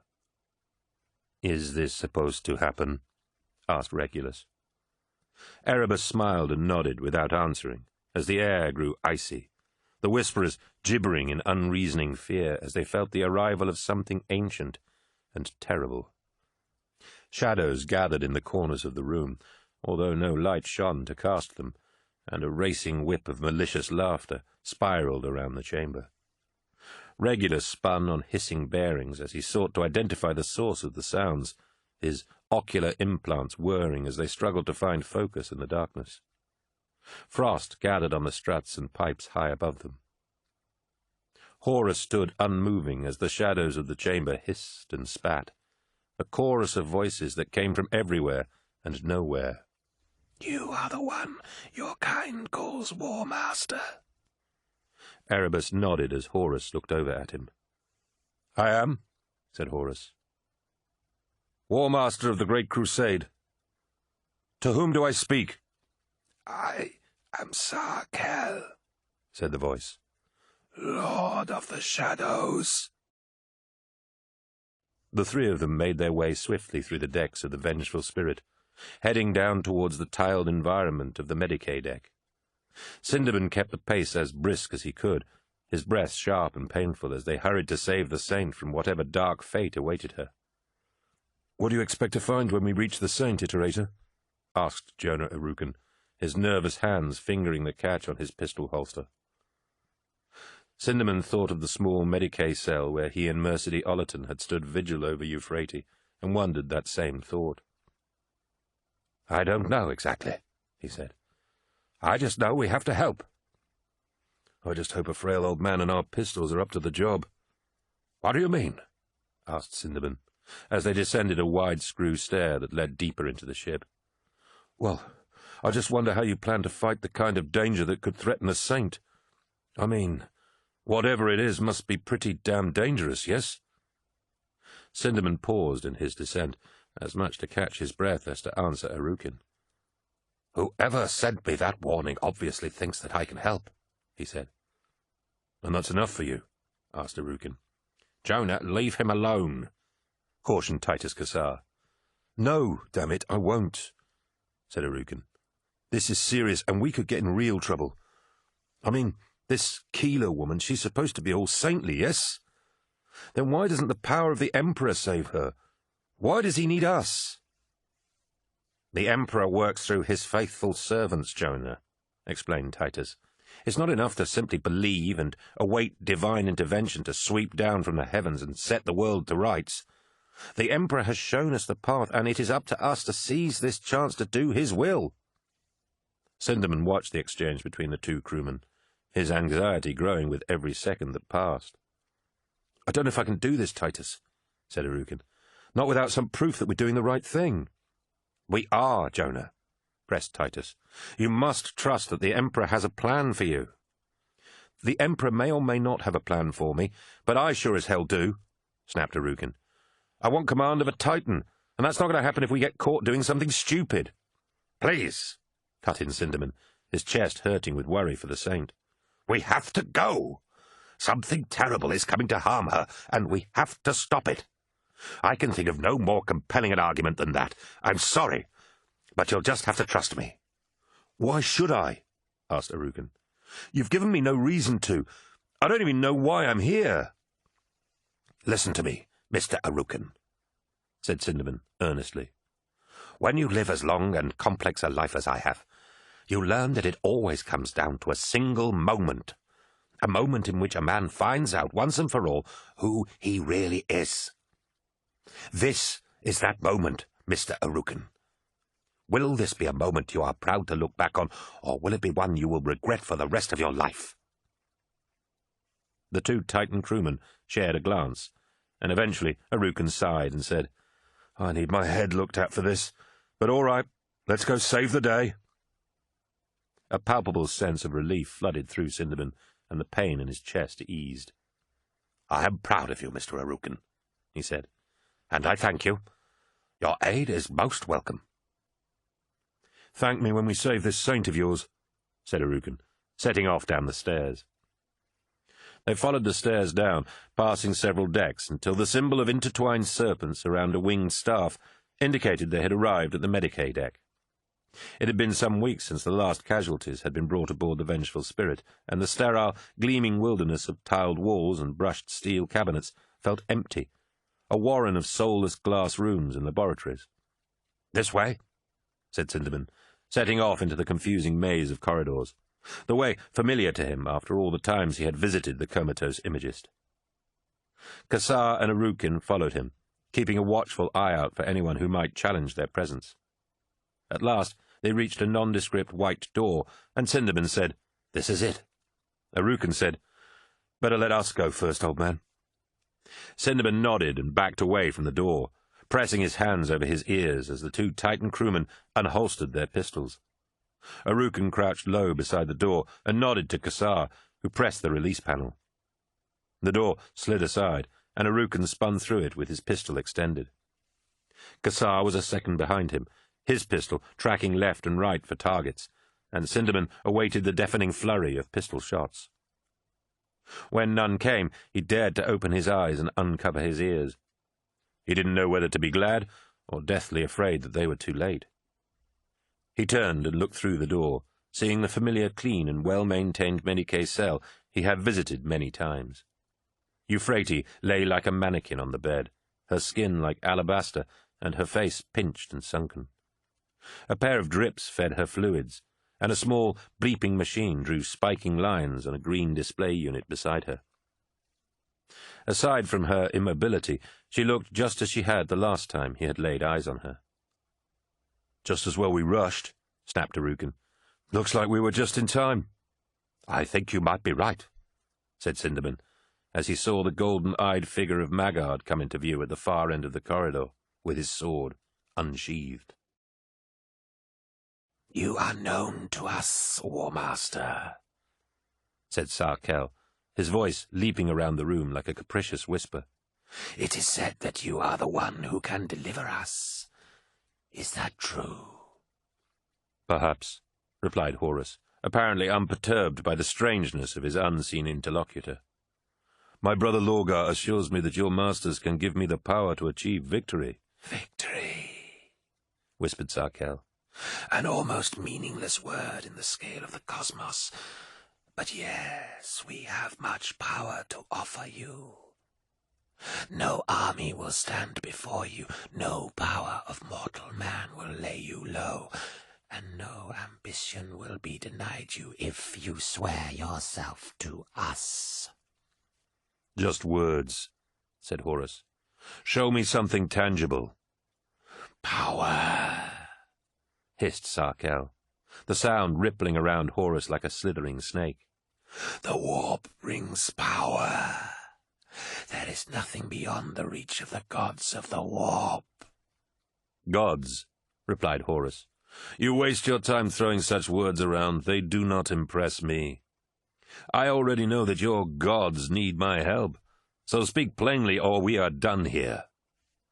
"Your Emperor," replied Sarkel, and for a fleeting moment Erebus detected a trace of unease in the creature's voice. Such entities were unused to the defiance of a mortal, even one as mighty as a Primarch. "He meddles in matters he does not understand. On the world you call Terra, his grand designs cause a storm in the warp that tears it asunder from within. We care nothing for your realm. You know this. It is anathema to us. We offer power that can help you take his place, War Master. Our aid will see you destroy your foes and take you to the very gates of the Emperor's palace. We can deliver the galaxy to you. All we care for is that his works cease and that you take his place. The unseen voice spoke in sibilant tones, slick and persuasive, but Erebus could see that Horus was unmoved. And what of this power? Do you understand the magnitude of this task? The galaxy will be divided. Brother will fight brother. The Emperor will have his legions and the Imperial Army, the Custodian Guard, the Sisters of Silence. Can you be the equal of such a foe? The gods of the warp are masters of the primal forces of all reality. As your Emperor creates, the warp decays and destroys. As he brings us to battle, we shall melt away. And as he gathers his strength, we shall strike from the shadows. The victory of the gods is as inevitable as the passing of time and the mortality of flesh. Do the gods not rule an entire universe hidden from your eyes, War Master? Have they not made the warp dark at their command? Your gods did this. Why? You have blinded my legions. Necessity, War Master. The darkness blinds the Emperor too, blinds him to our plans and yours. The Emperor thinks himself the master of the warp, and he would seek to know his enemies by it. But see how swiftly we can confound him. You will have passage through the warp as you need it, War Master, for as we bring darkness, so we can bring light. The Emperor remains ignorant of all that has transpired. Completely, sighed Sarkel. And so, War Master, you see the power we can give you. All that remains is for your word, and the pact will be made.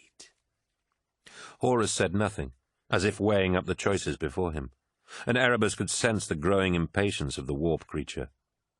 At last, the War Master spoke again. Soon I shall unleash my legions against the worlds of the Istvan system. There I shall set my legions upon the path of the new crusade. There are matters that must be dealt with at Istvan, and I will deal with them in my own way. Horus looked over at Erebus and said, When I am done with Istvan, I will pledge my forces with those of your masters, but not until then. My legions will go through the fire of Istvan alone, for only then will they be tempered into my shining blade, aimed at the Emperor's heart. The sibilant, roiling chill of Sarkel's voice hissed as if he took mighty breaths. My masters, accept, he said at last.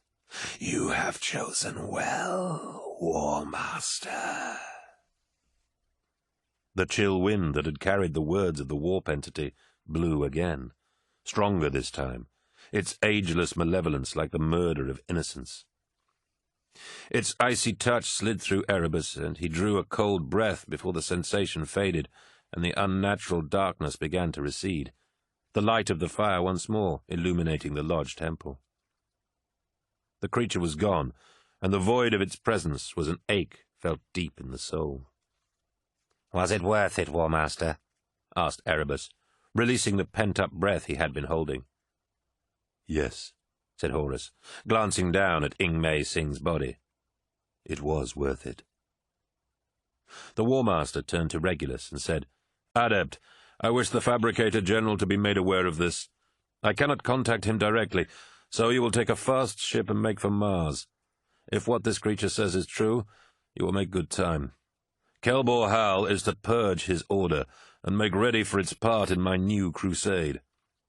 Tell him that I shall contact him when the time comes, and that I expect the Mechanicum to be united." "Of course, War Master. Your will be done." "Waste no time, Adept. Go." Regulus turned to leave, and Erebus said, "We have waited a long time for this day. Lorgar will be exultant." "Lorgar has his own battles to fight, Erebus," replied Horus sharply. "As do you. Begin making your preparations now. All this will be for nothing if Gilliman's legion is allowed to intervene. Save your celebrations for when I sit upon the throne of terror." Sindaman felt his heart lurch in his chest at the sight of Petronella's bodyguard coming towards them. The man's every step was like death approaching, and Sindaman cursed himself for having taken so long to get here. His tardiness had killed the saint, and would probably see them all dead as well. Jonah Arukan's eyes widened as he saw the massive form of the saint's killer approaching. He turned quickly and said, "Titus, grab her, now!" "What?" asked Kassar. "She's hooked up to all these machines. We can't just—" "Don't argue with me," hissed Arukan. "Just do it. We've got company. Bad company." Arukan turned back to Sindaman and hissed, "Well, Iterator, is this that single moment you were talking about, where we find out who we really are? If it is, then I'm already regretting helping you." Sindaman couldn't reply.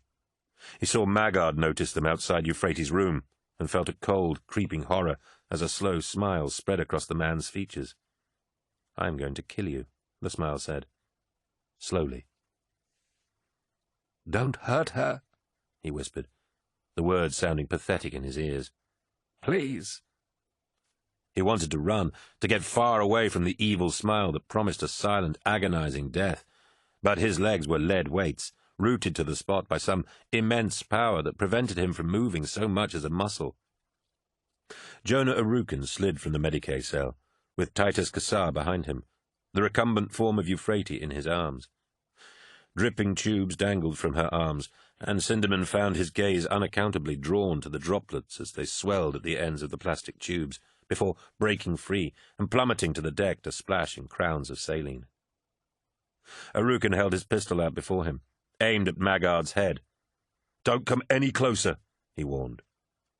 Maggard did not even slow down, and that same deathly smile shone at Jonah Arukan. With Euphrates still in his arms, Titus Kassar backed away from the relentlessly approaching killer. "Come on, damn it!" he hissed. "Let's go!" Arukan shoved Sindaman after Kassar, and suddenly the spell of immobility that had held him rooted to the spot was broken. Maggard was less than 10 paces from them, and Sindaman knew that they could not hope to escape without bloodshed. "Shoot him!" shouted Kassar. "What?" asked Arukan, throwing his fellow crewman a desperate glance. "Shoot him!" repeated Kassar. "Kill him before he kills us!" Jonah Arukan tore his gaze back to the approaching Maggard and nodded, pulling the trigger twice in quick succession. The noise was deafening, and the corridor was filled with blinding light and careening echoes. Tiles shattered and exploded as Arukan's bullets cratered the wall behind where Maggard had been standing. Sindaman cried out at the noise, backing away after Titus Kassar, as Maggard spun out from the sunken doorway in which he had taken cover the instant before Arukan had fired. Maggard's pistol leapt to his hand, and the barrel blazed with light as he fired 3 times. Sindaman cried out, throwing up his arms and awaiting the awful pain of bullets tearing into his flesh, ripping through his internal organs and blowing bloody-rimmed craters in his back. Nothing happened, and Sindaman heard a cry of astonishment from Jonah Arukan, who had likewise flinched at the thunderous noise of Maggard's gun. He lowered his arms, and his mouth fell open in amazement at the sight before him. Maggard still stood there, his muscled arm still holding his wide-barreled pistol, aimed squarely at them. A frozen bloom of light expanded at an infinitesimally slow pace from the muzzle, and Sindaman could see a pair of bullets held immobile in the air before them, only the glint of light on metal as they spiraled giving any sign that they were moving at all. As he watched, the pointed nub of a brass bullet began to emerge from the barrel of Maggard's gun, and Sindaman turned in bewilderment to Jonah Arukan. The Titan crewman was as shocked as he was, his arms hanging limply at his side. "What the hell is going on?" breathed Arukin. "I don't know," stammered Cinderman, unable to tear his gaze from the frozen tableau standing in front of them. "Maybe we're already dead." "No, Iterator," said Kassar from behind them. "It's a miracle."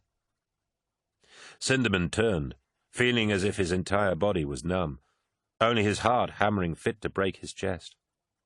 Titus Kassar stood at the end of the corridor, the saint held tightly to his chest. Where before Euphrates had lain supine. Her eyes were now wide in terror, her right hand extended, and the silver eagle that had been burned into her flesh glowing with a soft inner light. "Euphrates!" cried Cinderman, but no sooner had he given voice to her name than her eyes rolled back in their sockets and her hand dropped to her side. He risked a glance back at Maggard, but the assassin was still frozen by whatever power had saved their lives. Cinderman took a deep breath and made his way on unsteady legs to the end of the corridor. Euphrates lay with her head against Kassar's chest, as unmoving as she had been for the last year, and he wanted to weep to see her so reduced.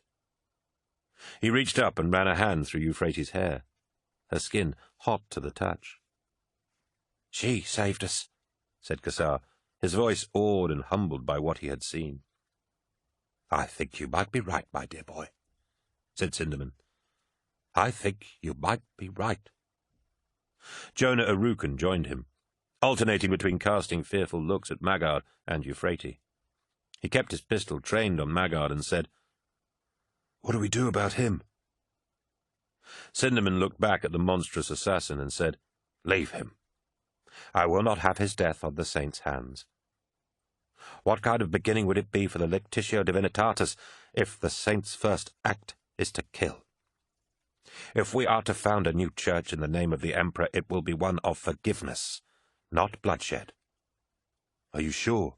asked Arukin. "He will come after her again." "Then we will keep her safe from him," said Kassar. "The Lectitio Divinitatis has friends aboard the Vengeful Spirit, and we can hide her until she recovers. Iterator, do you agree?"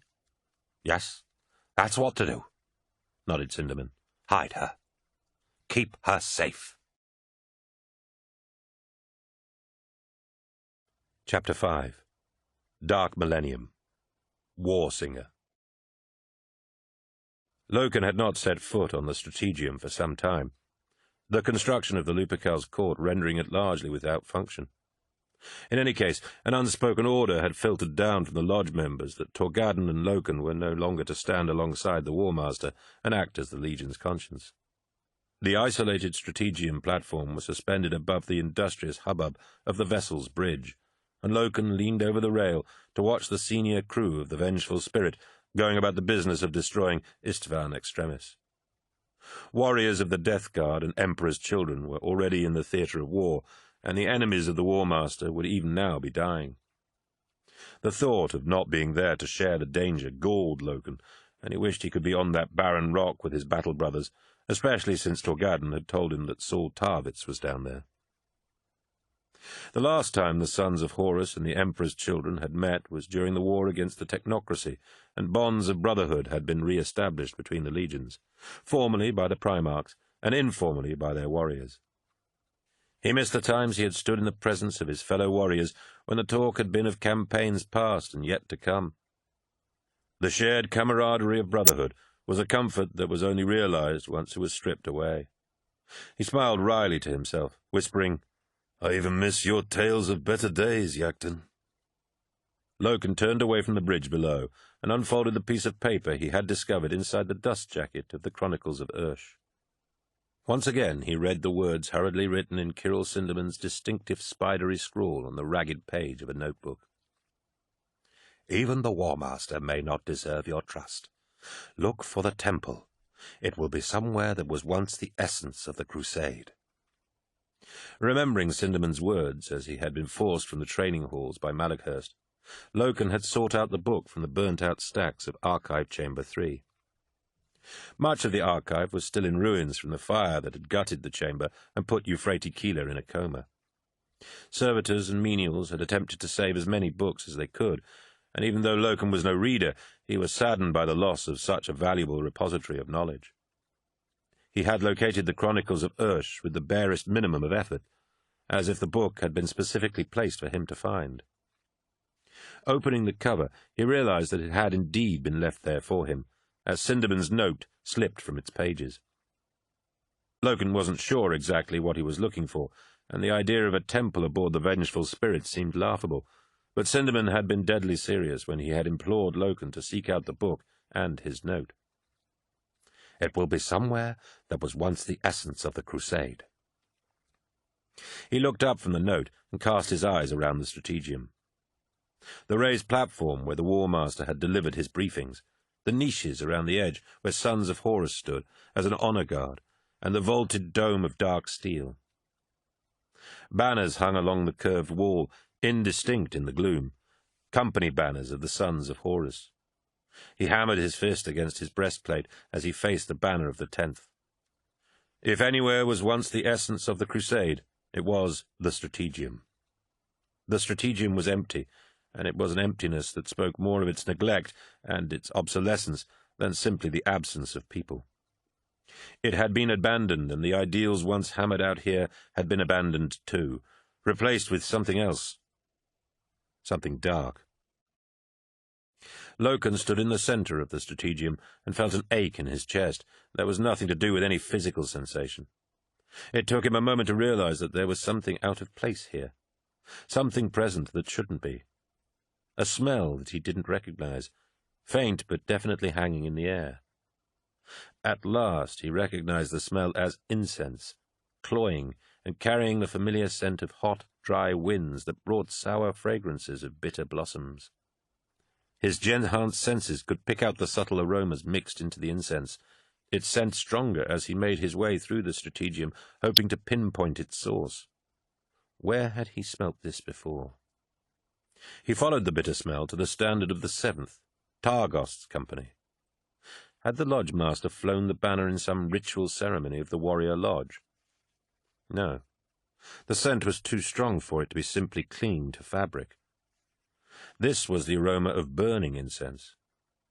Loken pulled the banner of the 7th away from the wall, and he was not surprised to find that instead of the brushed steel of the strategium wall, there was the darkness of an opening cut into one of the many access passages that threaded the Vengeful Spirit.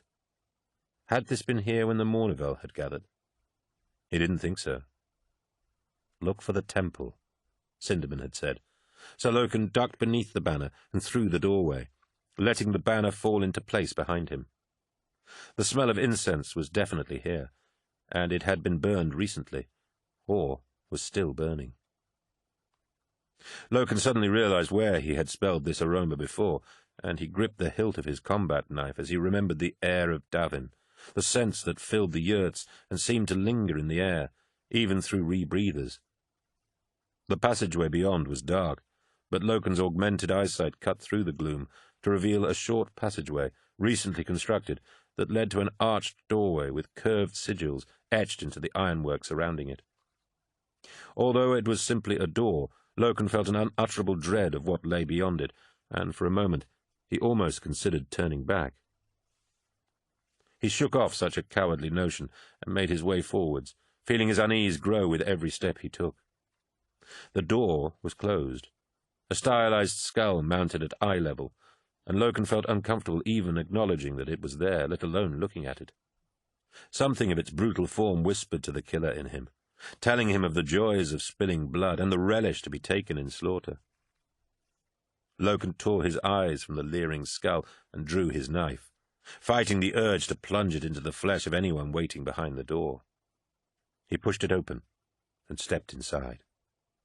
The space within was large, a maintenance chamber that had been cleared and refitted so as to resemble some underground stone chamber. Twin rows of stone benches faced the far wall, where meaningless symbols and words had been painted. Blank-eyed skulls hung from the ceiling, staring and grinning with bared teeth. They swayed gently as Loken passed them, thin tendrils of smoke rising from their eye sockets. A low wooden table stood against the far wall. A shallow bowl carved into its surface contained flaky, dark detritus, That he could smell was dried blood. A thick book lay beside the depression. Was this a temple? He remembered the bottles and glass flasks that had been scattered around the water fane beneath the whisperheads. This place and the fane on 6319 looked different, but they felt the same. He heard a sudden rustle on the air, like whispers in his ear, and he spun around, his knife whipping out in front of him. He was alone, yet the sense of someone whispering in his ear had been so real that he would have sworn in his life that another person had been standing right beside him. Loken took a breath and did a slow circuit of the room, his knife extended, on the defensive in case the mysterious whisperer revealed himself. Bundles of torn material lay by the benches, and he made his way towards the table, the altar, he realized, upon which lay the book he had noticed earlier. Its cover was leather, the surface cracked, old and blackened by fire. Loken bent down to examine the book, flipping open the cover with the tip of his knife. The words written there were composed of an angular script, the letters written vertically on the page. Erebus, he said, as he recognized the script as identical to that tattooed upon the skull of the word-bearer. Could this be the Book of Lorgar that Kirill Sinderman had been raving about, following the fire in the archive chamber? The Iterator had claimed that the book had unleashed some horror of the warp, and that had been what caused the fire, but Loken saw only words. How could words be dangerous? Even as he formed the thought, he blinked, the words blurring on the page in front of him. The symbols twisted from the unknown language of the word-bearers to the harsh numerical language of Chthonian, before spiraling into the elegant script of Imperial Gothic and 1,000 other languages he had never seen before. He blinked to ward off a sudden, impossible sense of dizziness. "What are you doing here, Loken?" a familiar voice asked in his ear. Loken spun to face the voice, but once again he was alone. The temple was empty. "How dare you break the trust of the War Master?" the voice asked, this time with a sense of weight behind it. And this time he recognized the voice. He turned slowly and saw Torgadden standing before the altar. "Down!" yelled Tarvitz as gunfire streaked above him, stitching monochrome explosions along the barren rock of Istvan Extremis. "Squad Fulgarian with me! All squads to position and wait for the go!" Tarvitz ran, knowing that Sergeant Fulgarian's squad would be on his heels as he made for the cover of the closest crater. A web of crisscrossing tracer fire streaked the air before the monitoring station the Istvanians had set up on Istvan Extremis, a tall, organ-like structure of towers, domes, and antennae. Anchored on the barren rock surface by massive docking claws, the station was dusted in a powdery residue of ice crystals and particulate matter. The Istvan system's sun was little more than a cold disk peeking above the horizon, lining everything in a harsh blue light. Automatic gun ports spat fire at the advancing Emperor's children, more than 200 Astartes converging in a classic assault pattern to storm the massive blast doors of the station's eastern entrance.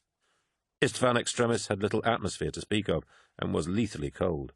Only the sealed armor of the Space Marines made a ground assault possible. Tarvitz slid into the crater, turret fire ripping up chunks of grey rock around him. Sergeant Fulgarian and his warriors, shields held high to shelter them from the fire, hit the ground to either side of him. Veterans only truly at home in the thick of the hardest fighting, Fulgarian and his squad had fought together for years, and Tarvitz knew that he had some of the Legion's best warriors with him. "They were ready for us, then?" asked Fulgarian. "They must have known that we would return to restore compliance," said Tarvitz. "Who knows how long they have been waiting for us to come back?" Tarvitz glanced over the lip of the crater, spotting purple-armoured forms fanning out in front of the gates to take up their allotted positions. That was how the Emperor's children fought, manoeuvring into position to execute perfectly coordinated strikes, squads moving across a battle zone like pieces on a chessboard. "Captain Garrow of the Death Guard reports that he is in position," said Eidolon's voice over the Voxnet. "Show them what war really is." The Death Guard had been assigned the task of taking the western approach to the station, and Tarvitz smiled as he imagined his old friend Garrow marching his men grimly towards the guns, winning through relentless determination rather than any finesse of tactics. Each to their own, he thought, as he drew his broadsword. Such blunt tactics were not the way of the Emperor's children, for war was not simply about killing. It was art. "Tarvitz and Fulgarian in position," he reported. "All units ready." "Execute," came the order. "You heard, Lord Eidolon," he shouted. "Children of the Emperor!" The warriors around him cheered as he and Fulgarian clambered over the crater lip and gunfire streaked overhead from the support squads. A perfect ballet began, with every one of his units acting in complete concert, heavy weapons pounding the enemy guns as assault units moved in to attack, and tactical units took up covering positions. Splintering explosions burst in the sub-zero air. Chunks of debris blasted from the surface of the entrance dome as turret guns detonated and threw chains of bursting ammunition into the air. A missile streaked past Tarvitz and burst against the blast doors, leaving a flaming, blackened crater in the metal. Another missile followed the first, and then another, and the doors crumpled inwards. Tarvitz saw the golden armor of Eidolon flashing in the planet's hard light, the Lord Commander hefting a mighty hammer with blue arcs of energy crackling around its head. The hammer slammed into the remains of the door, blue-white light bursting like a lightning strike as they vanished in a thunderous explosion. Eidolon charged inside the facility, the honor his by virtue of his noble rank. Tarvitz followed Eidolon in, ducking through the wrecked blast doors. Inside, the station was in darkness, lit only by the muzzle flashes of bolter fire and sparking cables torn from their mountings by the furious combat. Tarvitz's enhanced vision dispelled the darkness, warm air billowing from the station through the ruptured doors, and white vapor surged around him as he saw the enemy for the first time. They wore black armor with bulky power packs and thick cables that attached to heavy rifles. The plates of their armor were traced with silver scrollwork, perhaps just for decoration, perhaps a pattern of circuitry. Their faces were hooded, each with a single red lens over one eye. 100 of them packed the dome, sheltering behind slabs of broken machinery and furniture. The armored soldiers formed a solid defensive line, and no sooner had Eidolon and the Emperor's children emerged from the entrance tunnel than they opened fire. Rapid-firing bolts of ruby laser fire spat out from the Istvanian troops, filling the dome with horizontal red rain. Tarvitz took a trio of shots, one to his chest, one to his greaves, and another cracking against his helmet, filling his senses with a burst of static. Fulgarian was ahead of him, wading through the lasfire that battered his shield. Eidolon surged forwards in the center of the line, and his hammer bludgeoned Istvanians to death with each lethal swing. A body flew through the air, its torso a crushed ruin, and its limbs shattered by the shock of the hammer's impact. The weight of enemy fire faltered, and the Emperor's children charged forwards, overlapping fields of bolter fire shredding the Istvanians' cover as close combat specialists crashed through the gaps to kill with gory sweeps of chainswords. Tarvitz's bolt pistol snapped shots at the darting black figures, catching one in the throat and spinning him around. Squad Fulgarian took up position at the remains of the barricade, their bolters filling the dome with covering gunfire for Eidolon and his chosen warriors. Tarvitz killed the enemy with brutally efficient shots and sweeps of his broadsword, fighting like a warrior of Fulgrim should. His every strike was a faultless killing blow, and his every step was measured and perfect. Gunfire ricocheted from his gilded armor, and the light of battle reflected from his helmet, as if from a hero of ancient legend. "We have the entrance dome!" shouted Eidolon, as the last of the Istvanians were efficiently dispatched by the Astartes around him. "Death Guard units report heavy resistance inside. Blow the inner doors, and we'll finish this for them." Warriors with breaching charges rushed to destroy the inner doors, and even over the flames and shots, Tarvitz could hear muffled explosions from the other side. He lowered his sword and took a moment to survey his surroundings, now that there was a lull in the fighting. A dead body lay at his feet. The plates of the man's black armor ruptured, and a ragged tear ripped in the hood covering his face. Frozen blood lay scattered around him like precious stones, and Tarvitz knelt to pull aside the torn cowl. The man's skin was covered in an elaborate swirling black tattoo, echoing the silver designs on his armor. A frozen eye looked up at him, hollow and darkened, and Tarvitz wondered what manner of being had the power to force this man to renounce his oaths of loyalty to the Imperium. Tarvitz was spared thinking of an answer by the dull thump of the interior doors blowing open. He put the dead man from his mind and set off after Eidolon as he held his hammer high and charged into the central dome. He ran alongside his fellow warriors, knowing that whatever the Istvanians could throw at him, he was an Astartes, and no weapon they had could match the will of the Emperor's children. Tarvitz and his men moved through the dust and smoke of the door's explosion, the auto-senses of his armor momentarily useless. Then they were through, and into the heart of the Istvan extremist facility. He pulled up short as he suddenly realized that the intelligence they had been given on this facility was utterly wrong. This was not a comms station. It was a temple. Torgadon's face was ashen and leathery, puckered and scarred around a burning yellow eye. Sharpened metallic teeth glinted in a lipless mouth, and twin gashes were torn in the center of his face. A star with 8 points was gouged in his temple, mirroring its golden twin etched upon his ornate black armor. "No," said Loken, backing away from this terrible apparition. "You have trespassed, Loken," hissed Torgadon. "You have betrayed."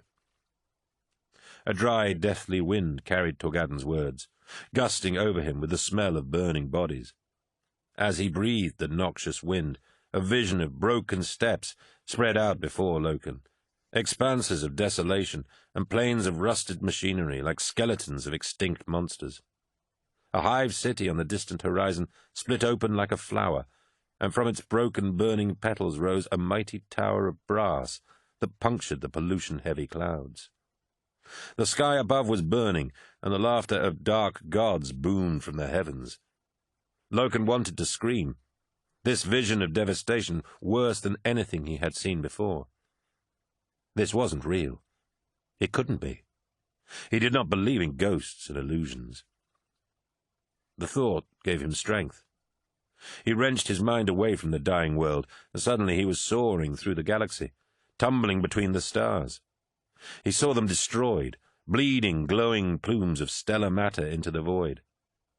A baleful mass of red stars glowered above him, staring like a great and terrible eye of flame. An endless tide of titanic monsters and vast space fleets vomited from that eye, drowning the universe in a tide of blood.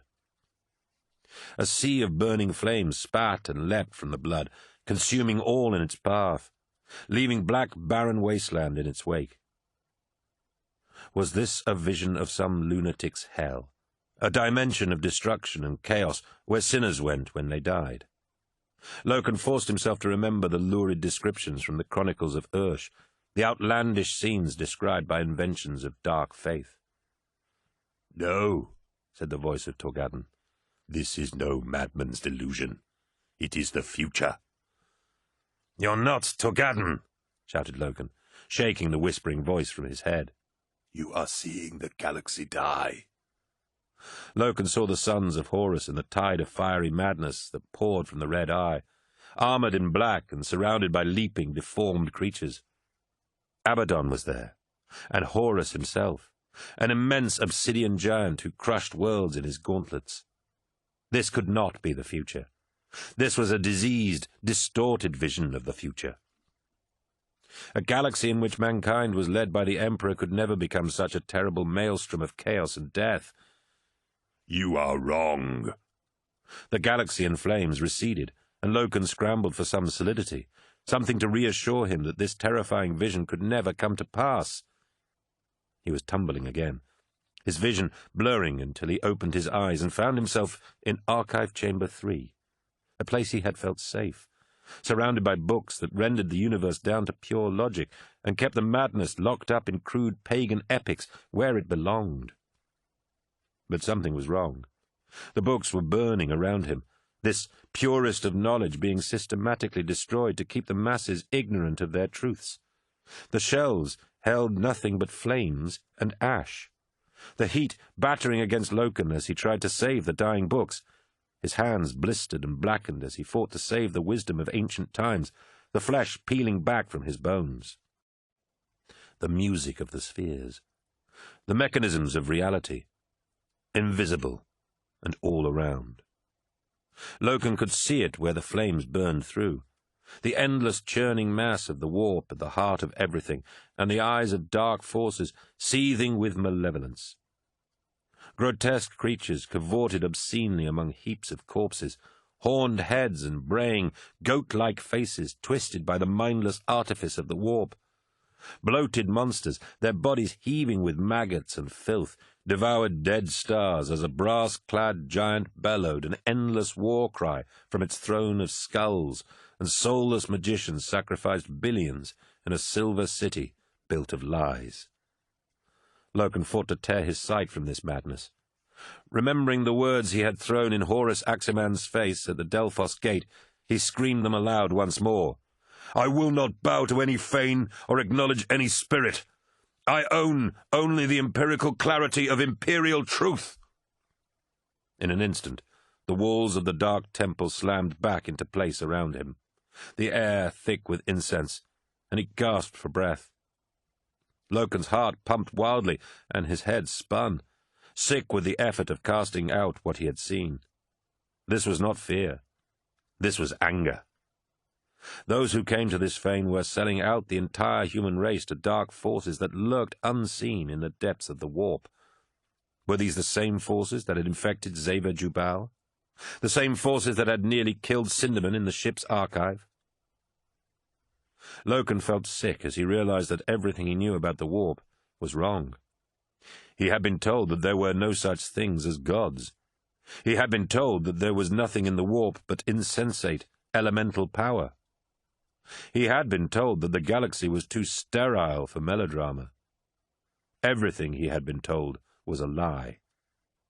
Feeding on the strength his anger gave him, Loken lurched towards the altar and slammed the ancient book closed, snapping the brass hasp over the lock. Even shut, he could feel the terrible purpose locked within its pages. The idea that a book could have some sort of power would have sounded ludicrous to Loken only a few months ago, but he could not doubt the evidence of his own senses, despite the incredible, terrifying, unimaginable things he had seen and heard. He gathered up the book, and clutching it under one arm, turned and made his way from the fane. He closed the door and eased past the banner of the Seventh, emerging once more into the secluded darkness of the Strategium. Sindaman had been right. Loken was hearing the music of the spheres, and it was a terrible sound that spoke of corruption, blood, and the death of the universe. Loken knew with utter certainty that it was up to him to silence it. The interior of the Istvan Extremis facility was dominated by a wide, stepped pyramid, its huge stone blocks fashioned from a material that clearly had no place on such a world. Each block came from some other building, many of them still bearing architectural carvings, sections of friezes, gargoyles, or even statues jutting crazily from the structure. Istvanian soldiers swarmed around the base of the pyramid, fighting in desperate close-quarters battle with the steel-armored figures of the Death Guard. The battle had no shape, the art of war having given way to the grinding brutality of simple killing. Tarvitz's gaze was drawn from the slaughter to the very top of the pyramid, where a bright light spun and twisted around a half-glimpsed figure surrounded by keening harmonics. "Attack!" bellowed Eidolon, charging forwards as the tip of the spear, assault units the killing edges around him. Tarvitz forgot about the strange figure and followed the Lord Commander, driving Eidolon forwards by covering him and holding off enemies who tried to surround him. More Emperor's children stormed into the dome and the battle at the base of the pyramid. Tarvitz saw Lucius beside Eidolon, the swordsman's blade shining like a harnessed star. It was typical that Lucius would be at the front, demonstrating that he would rise swiftly through the ranks and take his place alongside Eidolon as the Legion's best. Tarvitz slashed his weapon left and right, needing no skill to kill these foes, simply a strong sword arm and the will to win. He clambered onto the first level of the pyramid, fighting his way up its side through rank after rank of black-armored foes. He stole a glance towards the top of the pyramid, seeing the burnished Death Guard warriors climbing ahead of him to reach the figure at the summit. Leading the Death Guard was the familiar, brutal form of Nathaniel Garrow, his old friend forging upwards with powerful strides and his familiar grim determination. Even amid the furious battle, Tarvitz was glad to be fighting alongside his sworn honor brother once again. Garrow forced his way towards the top of the pyramid, aiming his charge towards the glowing figure that commanded the battlefield. Long hair whipped around it, and as sheets of lightning arced upwards, Tarvitz saw that it was a woman, her sweeping silk robes lashing like the tendrils of some undersea creature. Even above the chaos of battle, he could hear her voice, and it was singing. The force of the music lifted her from the pyramid, suspending her above the pinnacle on a song of pure force. Hundreds of harmonies wound impossibly over one another, screeching notes smashing together as they ripped from her unnatural throat. Stones flew from the pyramid's summit, spiraling towards the dome's ceiling as her song broke apart the warp and weft of reality. As Tarvitz watched, a single discordant note rose to the surface in a tremendous crescendo, and an explosion blew out a huge chunk of the pyramid, massive blocks of stone tumbling in the currents of light. The pyramid shuddered, and stones crashed down amongst the Emperor's children, crushing some and knocking many more from its side. Tarvitz fought to keep his balance as portions of the pyramid collapsed in a rumbling landslide of splintered stone and rubble. The armored body of a death guard slithered down the slope towards a sheer drop into the falling masonry, and Tarvitz saw that it was the bloodied form of Garrow. He scrambled across the disintegrating pyramid and leapt towards the drop, catching hold of the warrior's armor and dragging him towards firmer ground. Tarvitz pulled Garrow away from the fighting, seeing that his friend was badly wounded. One leg was severed at mid-thigh, and portions of his chest and upper arm were crushed. Frozen, coagulated blood swelled like blown glass around his injuries, and shards of stone jutted from his abdomen. "Tarvitz," growled Garrow, his anger greater than his pain. "It's a war singer. Don't listen." "Hold on, brother," said Tarvitz. "I'll be back for you." "Just kill it," spat Garrow.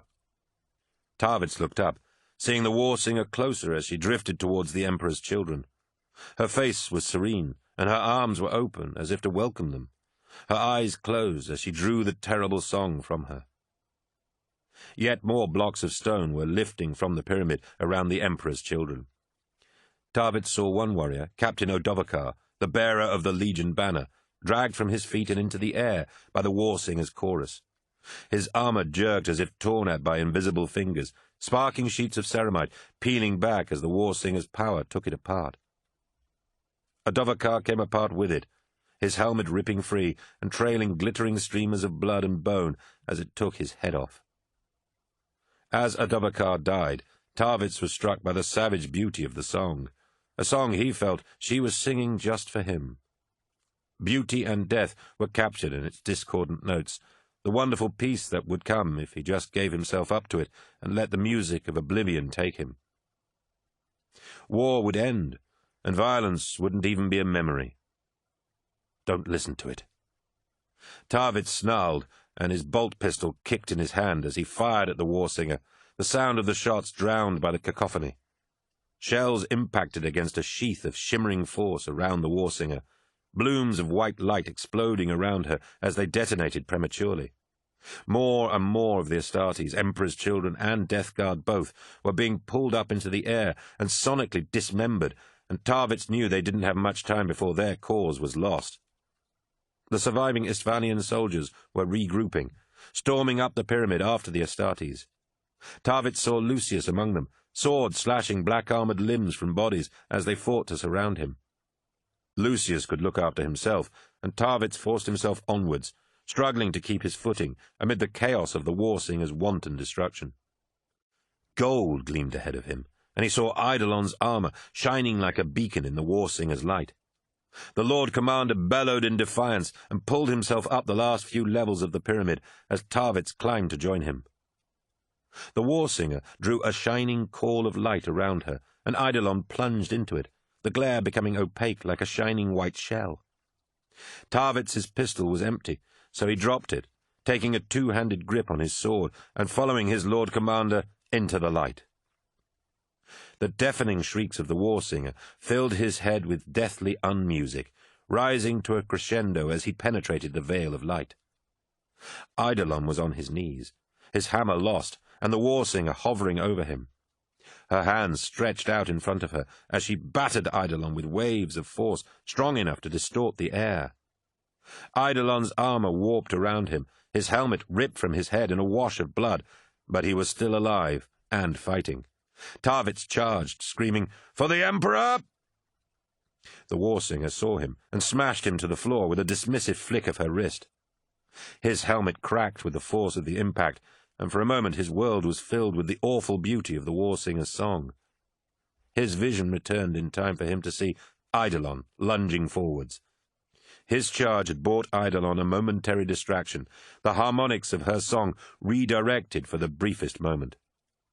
The briefest moment was all a warrior of the Emperor's children needed. Eidolon's eyes were ablaze, his hatred and revulsion at this foe clear, as his mouth opened in a cry of rage. His mouth opened still wider, and he let loose his own screeching howl. Tarvitz rolled onto his back, dropping his sword and clutching his hands to his ears at the dreadful sound. Where the war-singer's song had led its death in beguiling beauty, there was no such grace in the sonic assault launched by Eidolon. It was simply agonizing, deafening volume. The crippling noise smashed into the war-singer, and suddenly her grace was torn away. She opened her mouth to sing a fresh song of death, but Eidolon's scream turned her cries into a grim dirge. Sounds of mourning and pain layered over one another into a heavy funereal drone as the war-singer dropped to her knees. Eidolon bent and picked up Tarvitz's fallen broadsword, his own terrible scream now silenced. The war-singer writhed in pain, arcing coils of light whipping from her as she lost control of her song. Eidolon waded through the light and noise. The broadsword licked out, and Eidolon cut the war-singer's head from her shoulders with a single sweep of silver.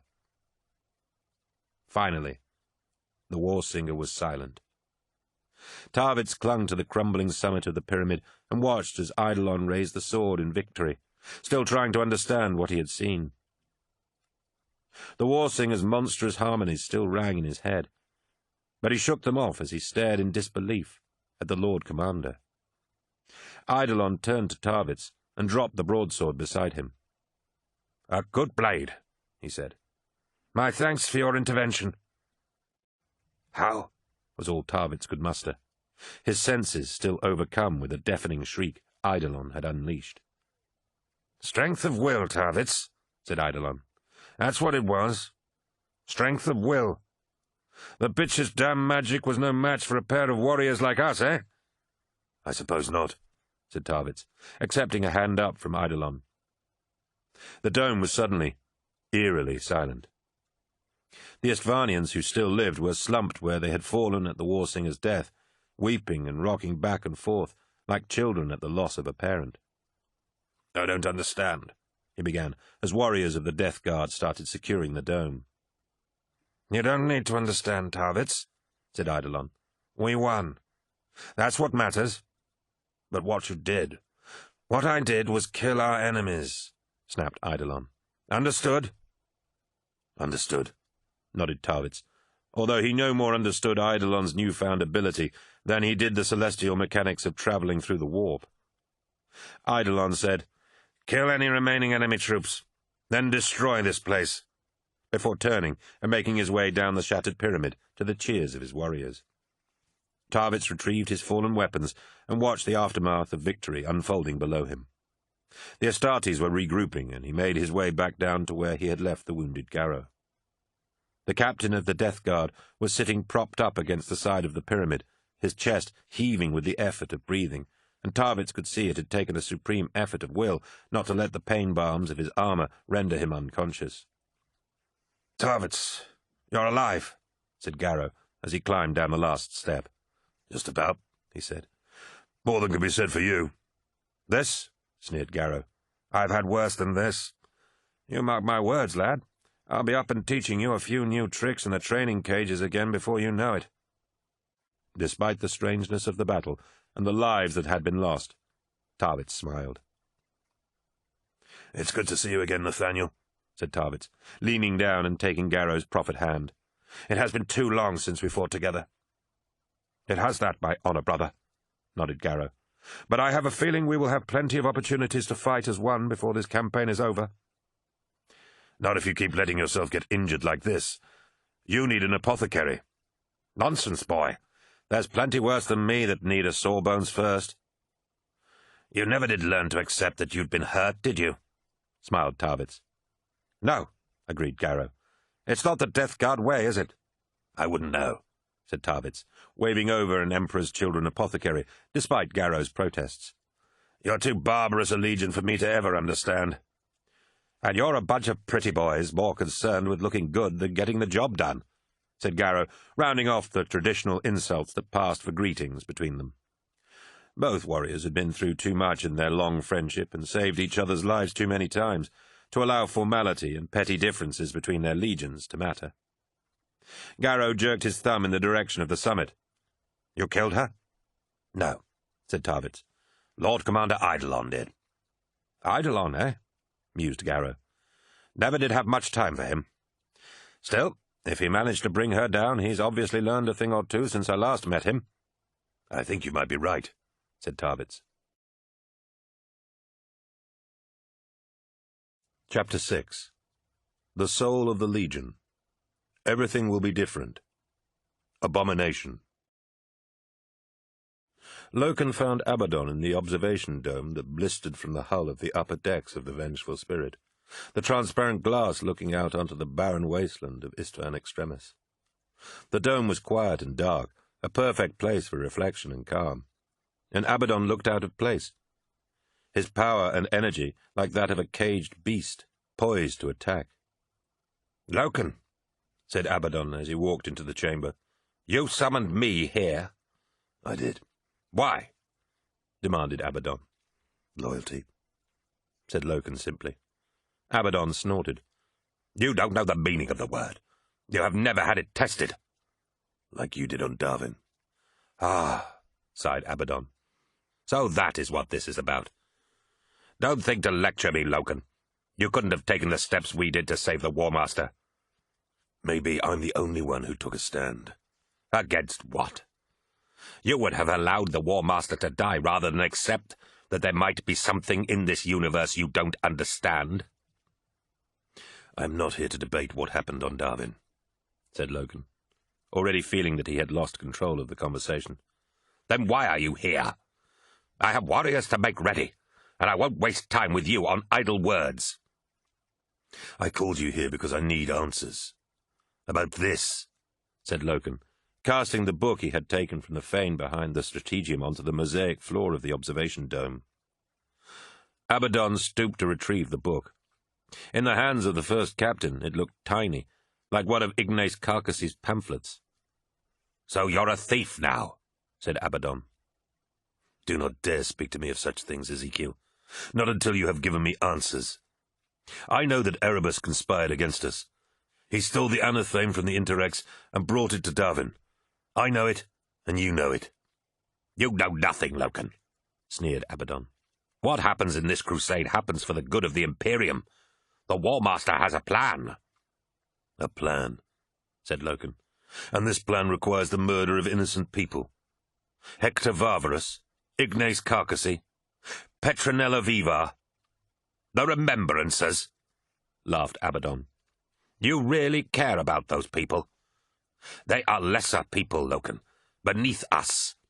The Council of Terror wants to drown us in these petty bureaucrats, to stifle us and strangle our ambitions to conquer the galaxy." "Erebus," said Loken, trying to keep his anger in check. "Why was he on the Vengeful Spirit?" Abaddon crossed the width of the observation dome in a second. "None of your damned business." "This is my legion," shouted Loken. "That makes it my damn business." "Not anymore." Loken felt his collar rise and clenched his hands into murderous fists. Abaddon saw the tension in him and said, "Thinking of settling this like a warrior?" "No, Ezekiel," said Loken through clenched teeth. "Despite all that has happened, you are still my Mournival brother, and I will not fight you." "The Mournival," nodded Abaddon. "A noble idea while it lasted, but I regret ever bringing you in. In any case, If it came down to bloodshed, do you really think you could beat me?" Loken ignored the taunt and said, "Is Erebus still here?" "Erebus is a guest on the War Master's flagship," said Abaddon. "You would do well to remember that. If you had joined us when you had the chance, instead of turning your back on us, you would have had all your answers. But that's the choice you made, Loken. Live with it." "The Lodge has brought something evil into our legion, Ezekiel. Maybe the other legions, too. Something from the warp. It's what killed Jubal, and it's what took Temba on Darwin. Erebus is lying to all of us." "And we're being used, is that right? Erebus is manipulating us all towards a fate worse than death," spat Abaddon. "You know so little. If you understood the scale of the War Master's designs, then you would beg us to take you back." "Then tell me, Ezekiel, and maybe I'll beg. We were brothers once, and we can be again." "Do you really believe that, Loken? You've made it plain enough that you're against us. Torgadden said as much." "For my legion, for my War Master, there is always a way back," replied Loken, "as long as you feel the same." "But you'll never surrender, eh?" "Never. Not when the soul of my legion is at stake." Abaddon shook his head. "We tie ourselves in such knots because men like you are too proud to make compromises." "Compromise will be the death of us, Ezekiel." "Forget this until after Istvan, Loken," ordered Abaddon. "After Istvan, this will end." "I will not forget it, Ezekiel. I will have my answers," snarled Loken, turning and walking away from his brother. "If you fight us, you'll lose," promised Abaddon. "Maybe," replied Loken. "but others will stand against you." "Then they will die too." "Thank you all for coming," said Cinderman, overwhelmed and a little afraid at the number of people gathered before him. "I appreciate that you have all taken a great risk to be here. But this is too much." Crammed into a dark maintenance space, filthy with grease and hemmed in by low, hissing pipework, the faithful had come from all over the ship to hear the saint's words, mistakenly believing that she was awake.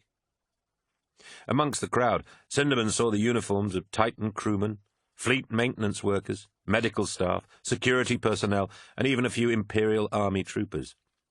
Men with guns guarded the entrances to the maintenance space, and their presence served as a stark reminder of the danger they were in just by being here. Such a large gathering was dangerous, too easily noticed, and Cinderman knew that he had to disperse them quickly before they were discovered, and do it in such a way as not to incite a riot. "You have escaped notice thus far, thanks to the size of your gatherings, but so many cannot avoid notice for long," continued Cinderman. "You will no doubt have heard many strange and wonderful things recently, and I hope you will forgive me for putting you in harm's way." The news of Keeler's rescue had spread quickly through the ship. It had been whispered among the grime-covered ratings. It had been communicated through the remembrancer order with the rapidity of an epidemic, and it had reached the ears of even the lowliest member of the expedition. Embellishments and wild rumour followed in the wake of the news, and tales abounded of the saint and her miraculous powers. Incredible stories of bullets turned aside, and of visions of the Emperor speaking directly to her in order to show his people the way. "What of the saint?" asked a voice from the crowd. "We want to see her." Cinderman held up a hand and said, "The saint is fortunate to be alive. She is well, but she still sleeps. Some of you have heard that she is awake, and that she has spoken, but regrettably this is not the case." A disappointed buzz spread throughout the crowd, angry at Cinderman's denial of what many of them desperately wanted to believe. Cinderman was reminded of the speeches he had given on newly compliant worlds, where he had used his iterator's wiles to extol the virtues of the imperial truth. Now he had to use those same skills to give these people hope. "The saint still sleeps, it's true, but for one brief shining moment she arose from her slumbers to save my life. I saw her eyes open, and I know that when we need her she will come back to us. Until then we must walk warily, for there are those in the fleet who would destroy us for our beliefs. The very fact that we must meet in secret and rely on armed guards to keep us safe is a reminder that Malakhurst himself regularly sends troops to break up the meetings of the Lectitio Divinitatis. People have been killed, and their blood is on the hands of the Astartes.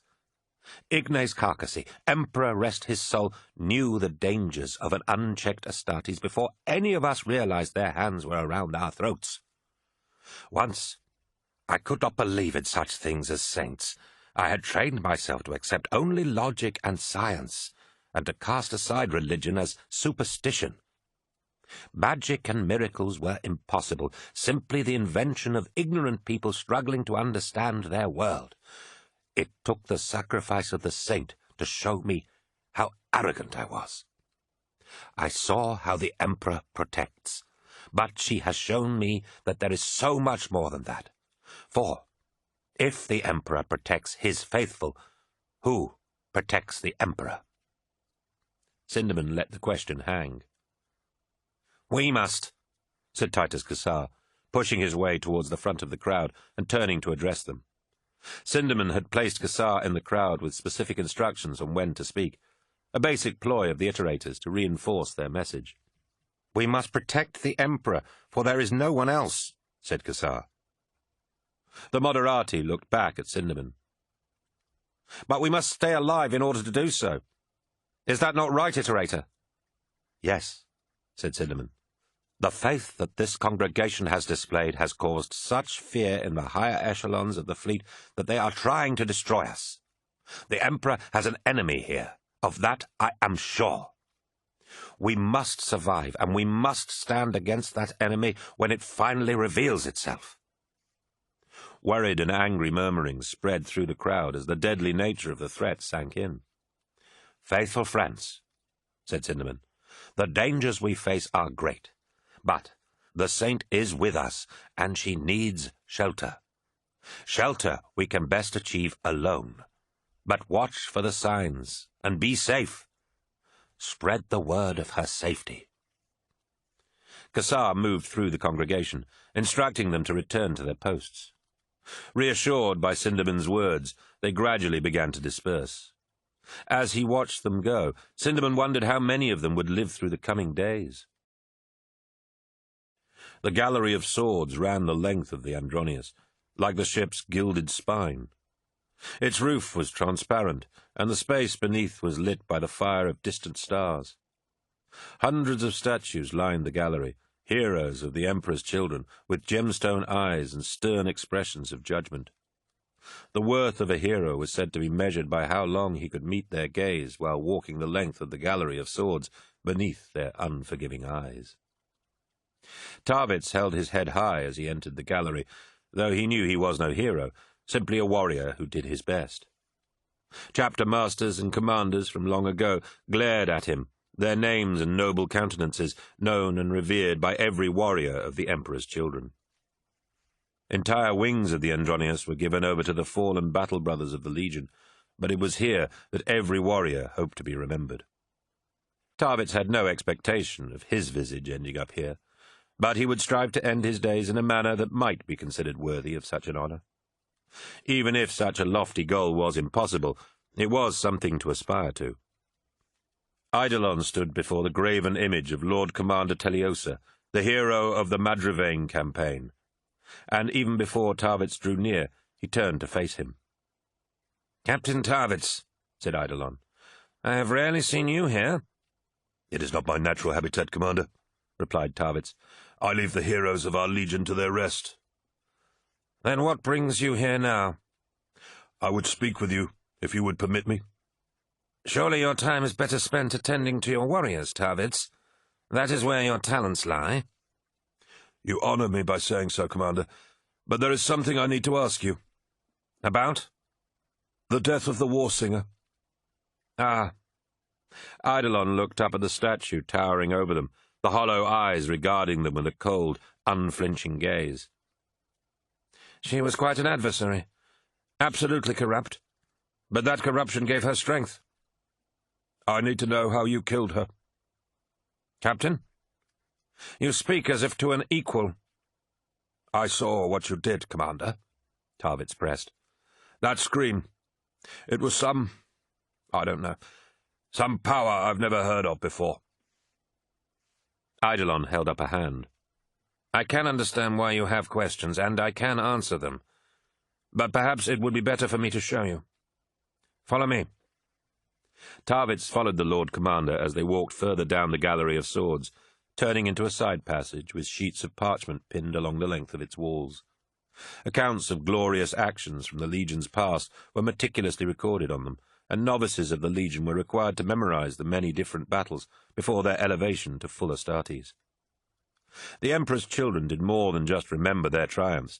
They proclaimed them, because the perfection of the Legion's way of war deserved celebrating. "Do you know why I fought the Warsinger?" asked Eidolon. "Why?" "Yes, Captain. Why?"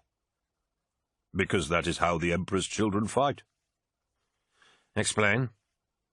"Our heroes lead from the front. The rest of the Legion is inspired to follow their example. They can do this because the Legion fights with such artistry that they are not rendered vulnerable by fighting at the fore." Eidolon smiled. "Very good, Captain. I should have you instruct the novices.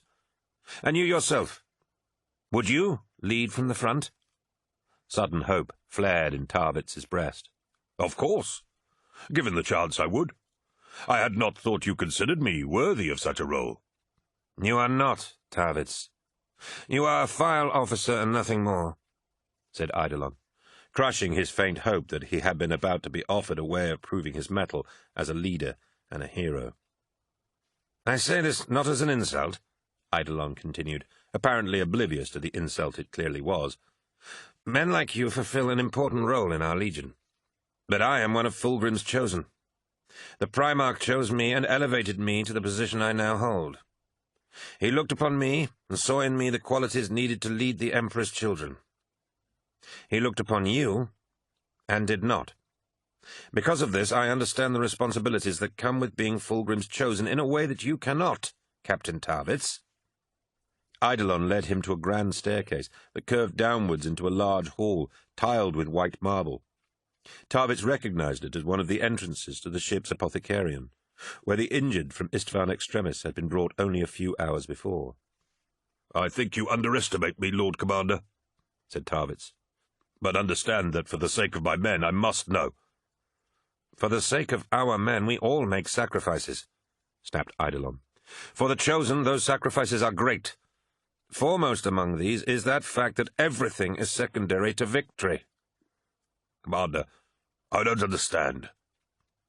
"You will," said Eidolon, leading him through a gilded archway and into the central apothecarium. "The book?" asked Torgadden.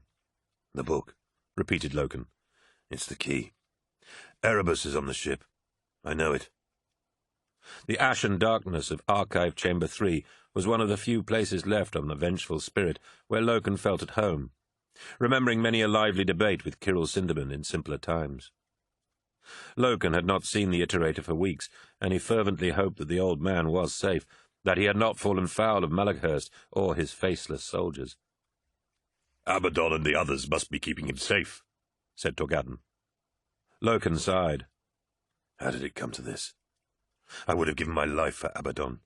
Aximand, too, and I know they would have done the same for me. We can't give up on this, Garviel. There will be a way out of this. We can bring the Mournival back together, or at least make sure the War Master sees what Erebus is doing. Whatever that is. Yes, whatever that is. Guest of the Lodge or not, he's not welcome on my ship. He's the key. If we find him, we can expose what's going on to the War Master and end this." "You really believe that?" "I don't know. But that won't stop me trying." Torgadden looked around him, stirring the ashes of the charred books on the shelves with a finger, and said, "Why did you have to meet me here? It smells like a funeral pyre." "Because no one ever comes here," said Loken. "I can't imagine why, seeing as how pleasant it is." "Don't be flippant, Tarik. Not now. The Great Crusade was once about bringing illumination to the far corners of the galaxy. But now it is afraid of knowledge. The more we learn, the more we question, and the more we question, the more we see through the lies perpetrated upon us. To those who want to control us, books are dangerous."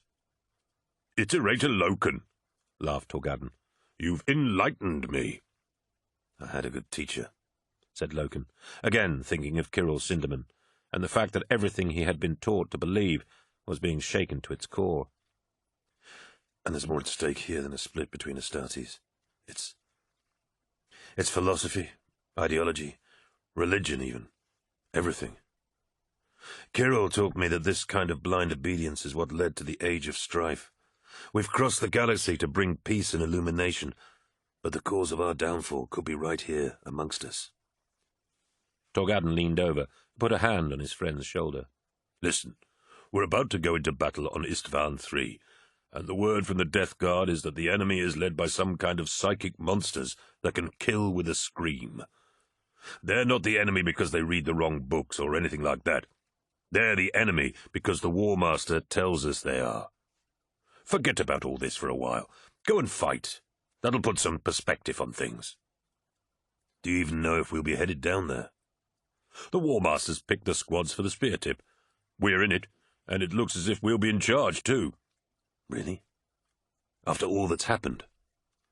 I know, but I won't look a gift horse in the mouth. At least I'll have the 10th with me. Torgadden shook his head. Not quite. The War Master hasn't chosen the spear tip by company. It's squad by squad. Why? Because he thinks that confused look on your face is funny. Please, be serious, Tarek. Torgadden shrugged. The War Master knows what he's doing. It won't be an easy battle. We'll be dropping right on top of the city. What about Lacaster? You'll have them.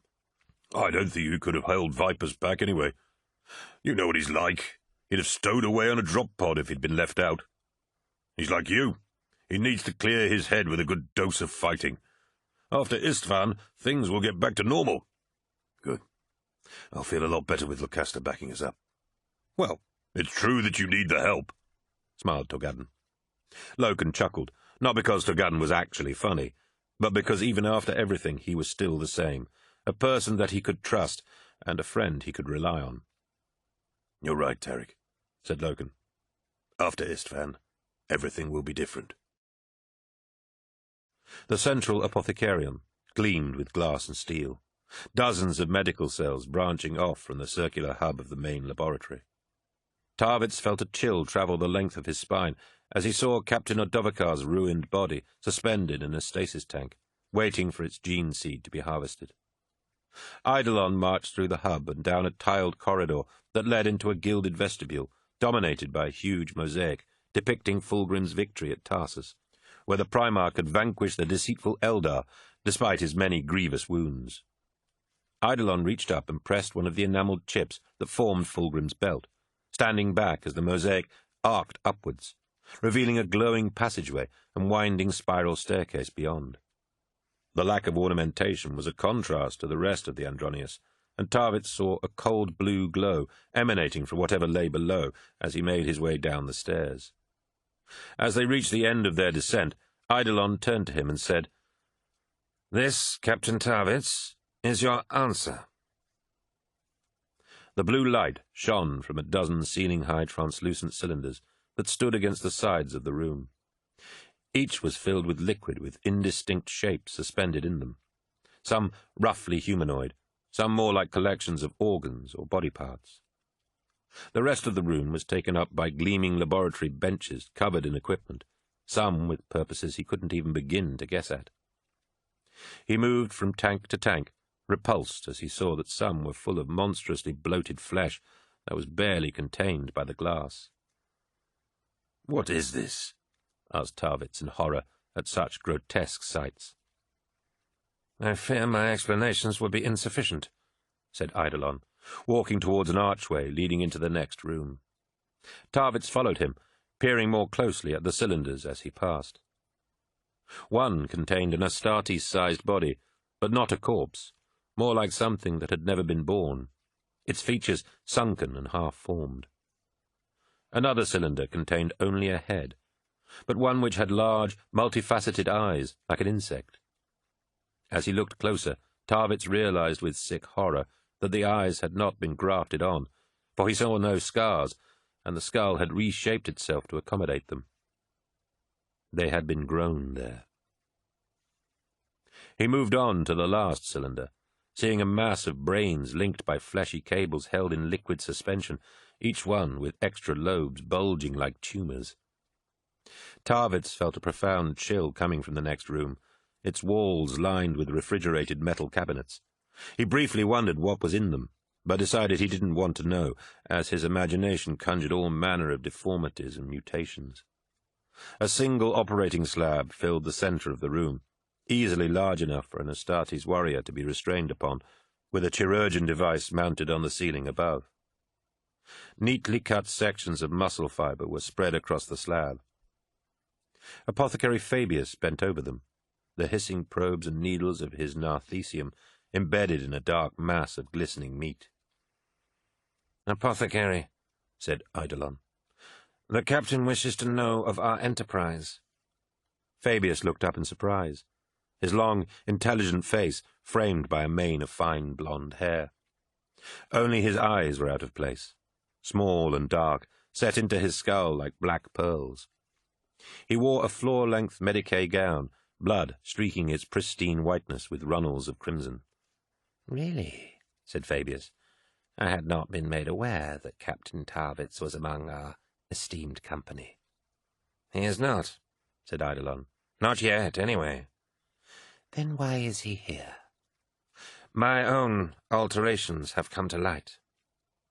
"Ah, I see," nodded Fabius. "What is going on here?" asked Tarvitz sharply. "What is this place?" Fabius cocked an eyebrow. "So you have seen the results of the commander's augmentations, have you?" "Is he a psyker?" demanded Tarvitz. No, laughed Fabius. "He is not. The Lord Commander's abilities are the result of a tracheal implant combined with alteration in the gene seed rhythms. He is something of a success. His powers are metabolic and chemical, not psychic." "You have altered the gene seed," breathed Tarvitz in shock. "The gene seed is the blood of our Primarch. When he discovers what you are doing here—" "Don't be naive, Captain," said Fabius. "Who do you think ordered us to proceed?" "No," said Tarvitz. "he wouldn't." "That is why I had to show you this, Captain," said Eidolon. "You remember the cleansing of Leiran?" "Of course," answered Tarvitz. "Our Primarch saw what the Leia had achieved by chemical and genetic manipulation of their biological structure in their drive for physical perfection. The Lord Fulgrim has great plans for our Legion, Tarvitz. The Emperor's children cannot be content to sit on their laurels while our fellow Astartes win the same dull victories. We must continue to strive towards perfection. But we are fast reaching the point where even an Astartes cannot match the standards Lord Fulgrim and the War Master demand. To meet those standards, we must change. We must evolve." Tarvitz backed away from the operating slab. "The Emperor created Lord Fulgrim to be the perfect warrior, and the Legion's warriors were moulded in his image. That image is what we strive towards. Holding a Xenos race up as an example of perfection is an abomination." "An abomination?" said Eidolon. "Tarvitz, you are brave and disciplined, and your warriors respect you, but you do not have the imagination to see where this work can lead us. You must realize that the Legion's supremacy is of greater importance than any mortal squeamishness." Such a bold statement, its arrogance and conceit, beyond anything he had heard Eidolon say before, stunned Tarvitz to silence. "But for your unlikely presence at the death of the war singer, you would never have been granted this chance, Tarvitz," said Eidolon. "Understand it for the opportunity it represents." Tarvitz looked up at the Lord Commander sharply. "What do you mean?" "Now you know what we are attempting. Perhaps you are ready to become a part of this Legion's future, instead of simply one of its line officers." "It is not without risk," Fabius pointed out. "But I could work such wonders upon your flesh. I can make you more than you are. I can bring you closer to perfection." "Think of the alternative," said Eidolon. "You will fight and die, knowing that you could have been so much more. Tarvitz looked at the two warriors before him, both Fulgrim's chosen, and both exemplars of the Legion's relentless drive towards perfection. He saw then that he was very, very far from perfection, as they understood it, but for once welcomed such a failing, if failing it was. "No," he said, backing away. "This is wrong. Can you not feel it?" "Very well," said Eidolon. "You have made your choice, and it does not surprise me. So be it. You must leave now, but you are ordered not to speak of what you have seen here. Return to your men, Tarvitz. Istvan III will be a tough fight." "Yes, Commander," said Tarvitz, relieved beyond measure to be leaving this chamber of horrors. Tarvitz saluted, and all but fled the laboratory, feeling as though the specimens suspended in the tanks were watching him as he went. As he emerged into the brightness of the apothecarion, he could not shake the feeling that he had just been tested. Whether he had passed or failed was another matter entirely. Chapter 7. The God Machine. A Favor. Subterfuge. The cold sensation snaking through Cassar's mind was like an old friend, the touch of something reassuring. The metallic caress of the Dies Irae as its cortical interfaces meshed with his consciousness would have been terrifying to most people, but it was one of the few constants Moderati Titus Cassar had left in the galaxy. That and the Lactitio Divinitatis. The Titan's bridge was dim, lit by ghostly readouts and telltales that lined the ornate bridge in hard greens and blues. The Mechanicum had been busy, sending cloaked adepts into the Titan, and the bridge was packed with equipment he didn't yet know the purpose of. The deck crew manning the plasma reactor at the war machine's heart had been readying the Titan for battle since the vengeful spirit arrived in the Istvan system, and every indication was that the Dies Irae's major systems were all functioning better than ever. Cassar was glad of any advantage the war machine could get, but somewhere, deep down, he resented the thought of anyone else touching the Titan. The interface filaments coiled deeper into his scalp, sending an unexpected chill through him. The Titan's systems lit up behind Cassar's eyes as though they were part of his own body. The plasma reactor was ticking over quietly, its pent-up energy ready to erupt into full battle order at his command. "Motivation systems are a little loose," he said to himself, tightening the pressure on the massive hydraulic rams in the Titan's torso and legs. "Weapons hot? Ammunition loaded," he said, knowing that it would take no more than a thought to unleash them. He had come to regard the power and magnificence of the Dies Irae as the Emperor personified. Cassar had resisted the thought at first, mocking Jonah Arukan's insistence that the Titan had a soul, but it had become more and more obvious why he had been chosen by the saint. The Lactitio Divinitatis was under threat, and the faithful had to be defended. He almost laughed aloud as the thought formed, but what he had seen on the Medicaid deck had only deepened the strength of his conviction that he had chosen the right path. The Titan was a symbol of that strength, an avatar of divine wrath, a god machine that brought the Emperor's judgment to the sinners of Istvan. "The Emperor protects," whispered Cassar, his voice drifting down through the layers of readouts in his mind. "And he destroys." "Does he now?" Cassar snapped out of his thoughts, and the Titan's systems retreated beneath his consciousness. He looked up in sudden panic, but let out a relieved breath as he saw Moderati Arukan standing over him. Arukan snapped a switch, and the bridge lights flickered to life. "Be careful who hears you, Titus, now more than ever."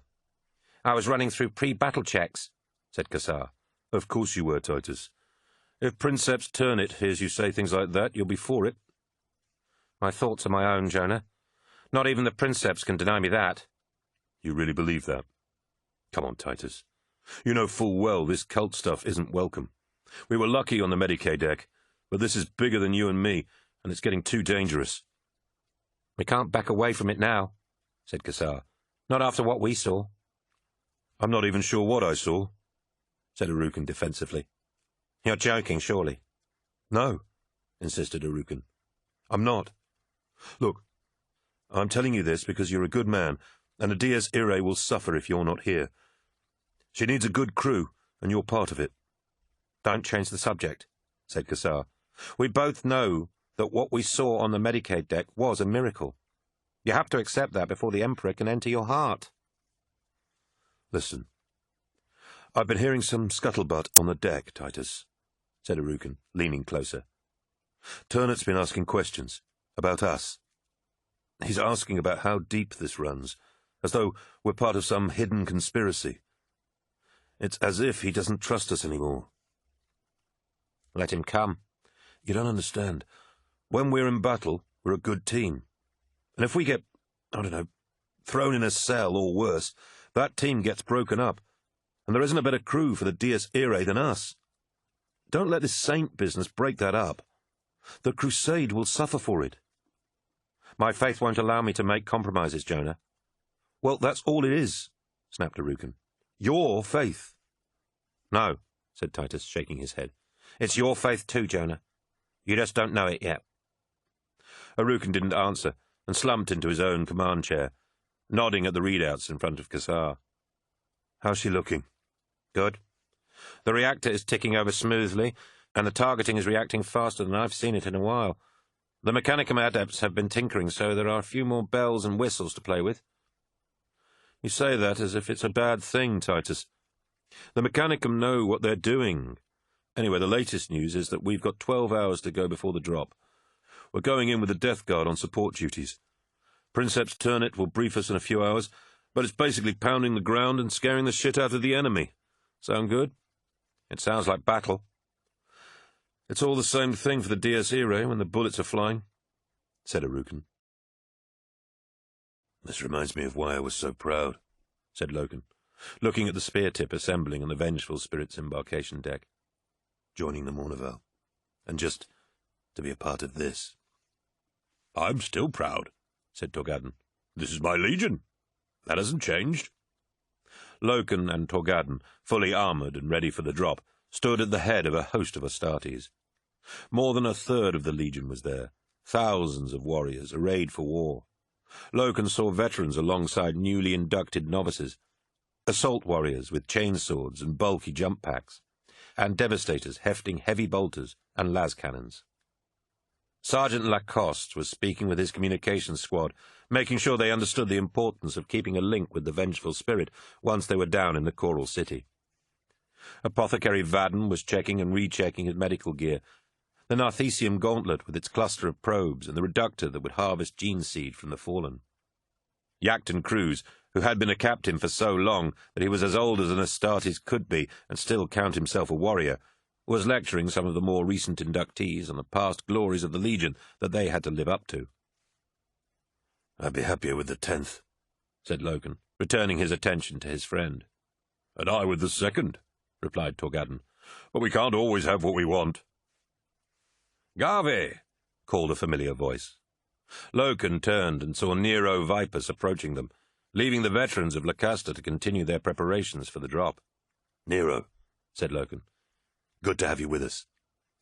Vipers clapped Loken's shoulder guard with the augmetic hand that had replaced the organic one he'd lost on 6319. "I wouldn't have missed this," he said. "I know what you mean," replied Loken. It had been a long time since they had lined up on the Vengeful Spirit as brothers, ready to fight the Emperor's good fight.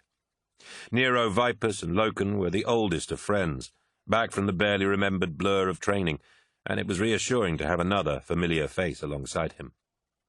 "Have you heard the reports from Istvan Extremis?" asked Vipers, his eyes alight. "Some of them." "They say the enemy has got some kind of psychic leadership caste, and that their soldiers are fanatics. My collar's up just thinking about it." "Don't worry," said Torgadden. "I'm sure you'll kill them all."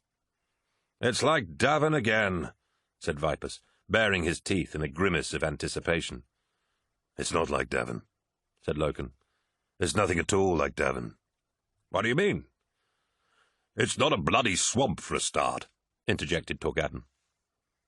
"It would be an honor if you'd go into battle with Lacaster, Garvey," said Vipers expectantly. "I have a space in the drop pod." "The honor is mine," replied Loken, taking his friend's hand as a sudden thought occurred to him. "Count me in." He nodded to his friends and made his way through the bustling Astartes towards the solitary figure of Yachten Cruz. The half-herd watched the preparations for war with undisguised envy, and Loken felt a stab of sympathy for the venerable warrior. Cruz was an example of just how little even the Legion's apothecaries knew of an Astartes physiology.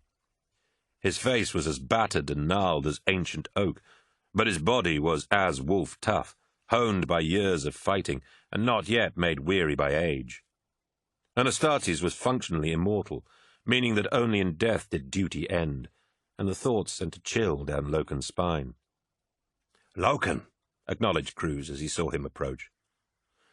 "You're not coming down to see the sights of the Siren Hold with us?" asked Loken. "Alas, no," said Cruz. "I am to stay and await orders. I haven't even got a place in the order of battle for the pacification force." "If the War Master has no plans for you, Yachten, then I have something you could do for me," said Loken, "if you would do me the honor." Cruz's eyes narrowed. "What sort of a favor?" "Nothing too arduous, I promise you." "Then ask." "There are some remembrances aboard. You may have heard of them. Mercedy Ollerton, Euphrates Keeler, and Kirill Sinderman." "Yes, I know of them," confirmed Cruz. "What of them?" "They are friends of mine, and I would consider it an honor if you were to seek them out and ask after them. Check on them, and make sure that they are well." "Why do these mortals matter to you, Captain?" "They keep me honest, Yachten," smiled Loken. "and they remind me of everything we ought to be as Astartes." "That I can understand, Loken," replied Cruz. "The Legion is changing, boy. I know you've heard me bore you with this before, but I feel in my bones that there's something big just over the horizon that we can't see. If these people help keep us honest, then that's good enough for me. Consider it done, Captain Loken." "Thank you, Yachten," said Loken. "It means a lot to me." "Don't mention it, boy," grinned Cruz. "Now, get out of here and kill for the living." "I will," promised Loken, taking Cruz's wrist in the warrior's grip. "Spear-tip units to posts," said the booming voice of the deck officer. "Good hunting in the Siren Hold," said Cruz. "Lupercal!" "Lupercal!" echoed Loken. As he jogged towards Locasta's drop pod, it almost felt as if the events of Darwin were forgotten, and Loken was just a warrior again, fighting a crusade that had to be won, and an enemy that deserved to die. It took war to make him feel like one of the sons of Horus again. "To victory!" shouted Lucius. The Emperor's children were so certain of the perfection of their way of war that it was traditional to salute the victory before it was won. Tarvitz was not surprised that Lucius led the salute. Many senior officers attended the pre-battle celebration, and Lucius was keen to be noticed. The Astartes seated at the lavish banquet around him joined his salute, their cheers echoing from the alabaster walls of the banqueting hall. Captured banners, honored weapons once carried by the chosen of Fulgrim, and murals of heroes dispatching alien foes hung from the walls, glorious reminders of past victories. The Primarch himself was not present, thus it fell to Eidolon to take his place at the feast, exhorting his fellow Astartes to celebrate the coming victory. Lucius was equally vocal, leading his fellow warriors in toasts from golden chalices of fine wine.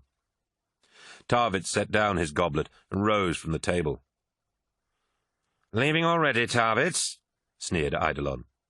"Yes," chimed in Lucius. "We've only just begun to celebrate." "I'm sure you will do enough celebrating for both of us, Lucius," said Tarvitz. "I have matters to attend to before we make the drop." "Nonsense," said Lucius. "You need to stay with us and regale us with memories of murder and how I helped you defeat the scourge of the Megarachnids." The warriors cheered and called for Tarvitz to tell the story once more, but he held up his hands to quiet their demands. "Why don't you tell it, Lucius?" asked Tarvitz. "I don't think I build your part up enough for your liking anyway." "That's true," smiled Lucius. "Very well, I'll tell the tale." "Lord Commander," said Tarvitz, bowing to Eidolon, and then turning to make his way through the golden door of the banquet hall. Appealing to Lucius's vanity was the surest way of deflecting his attention. Tarvitz would miss the camaraderie of the celebration, but he had other matters pressing on his thoughts.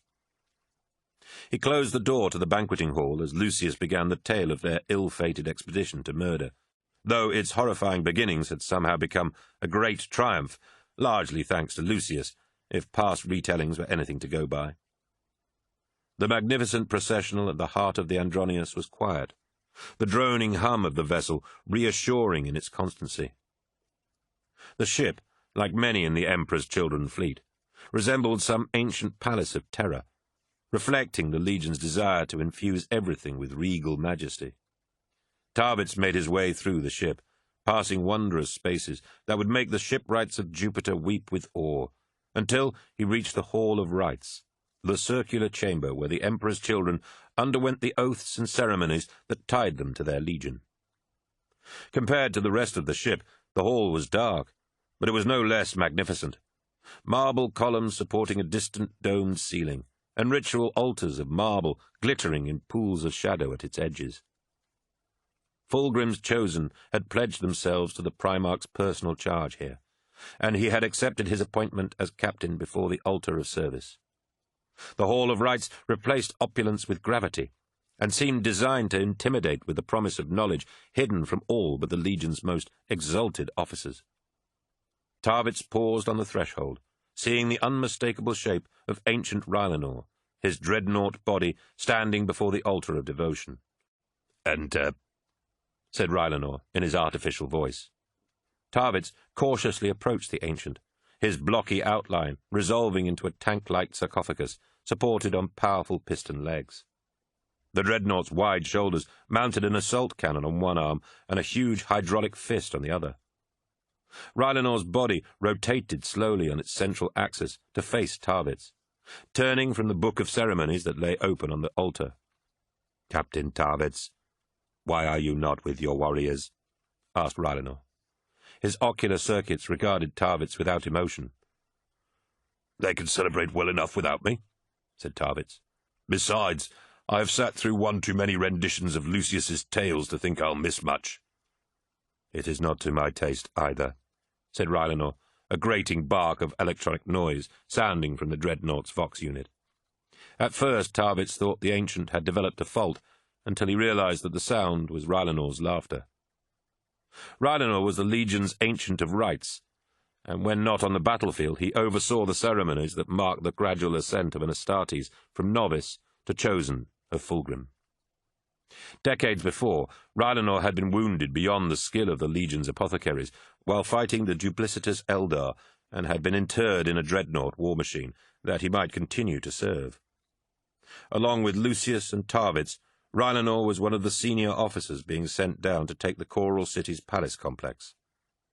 "I wish to speak with you, revered ancient," said Tarvitz, "about the drop." "The drop is in a few hours," replied Rylanor. "There is little time." "Yes. I have left it too late, and for that I apologize, but it concerns Captain Odovacar." "Captain Odovacar is dead. Killed on Istvan Extremis." "And the Legion lost a great warrior that day," nodded Tarvitz. "Not only that, but he was to function as Eidolon's senior staff officer aboard the Andronius, relaying the commander's orders to the surface. With his death, there is no one to fulfill that role." "Eidolon is aware of Odovacar's loss. He will have an alternative in place." "I request the honor of fulfilling that role," said Tarvitz solemnly. "I knew Odovacar well, and would consider it a fitting tribute to finish the work he began on this campaign." The dreadnought leaned close to Tarvitz, the cold metallic machine unreadable, as the crippled warrior within decided Tarvitz's fate.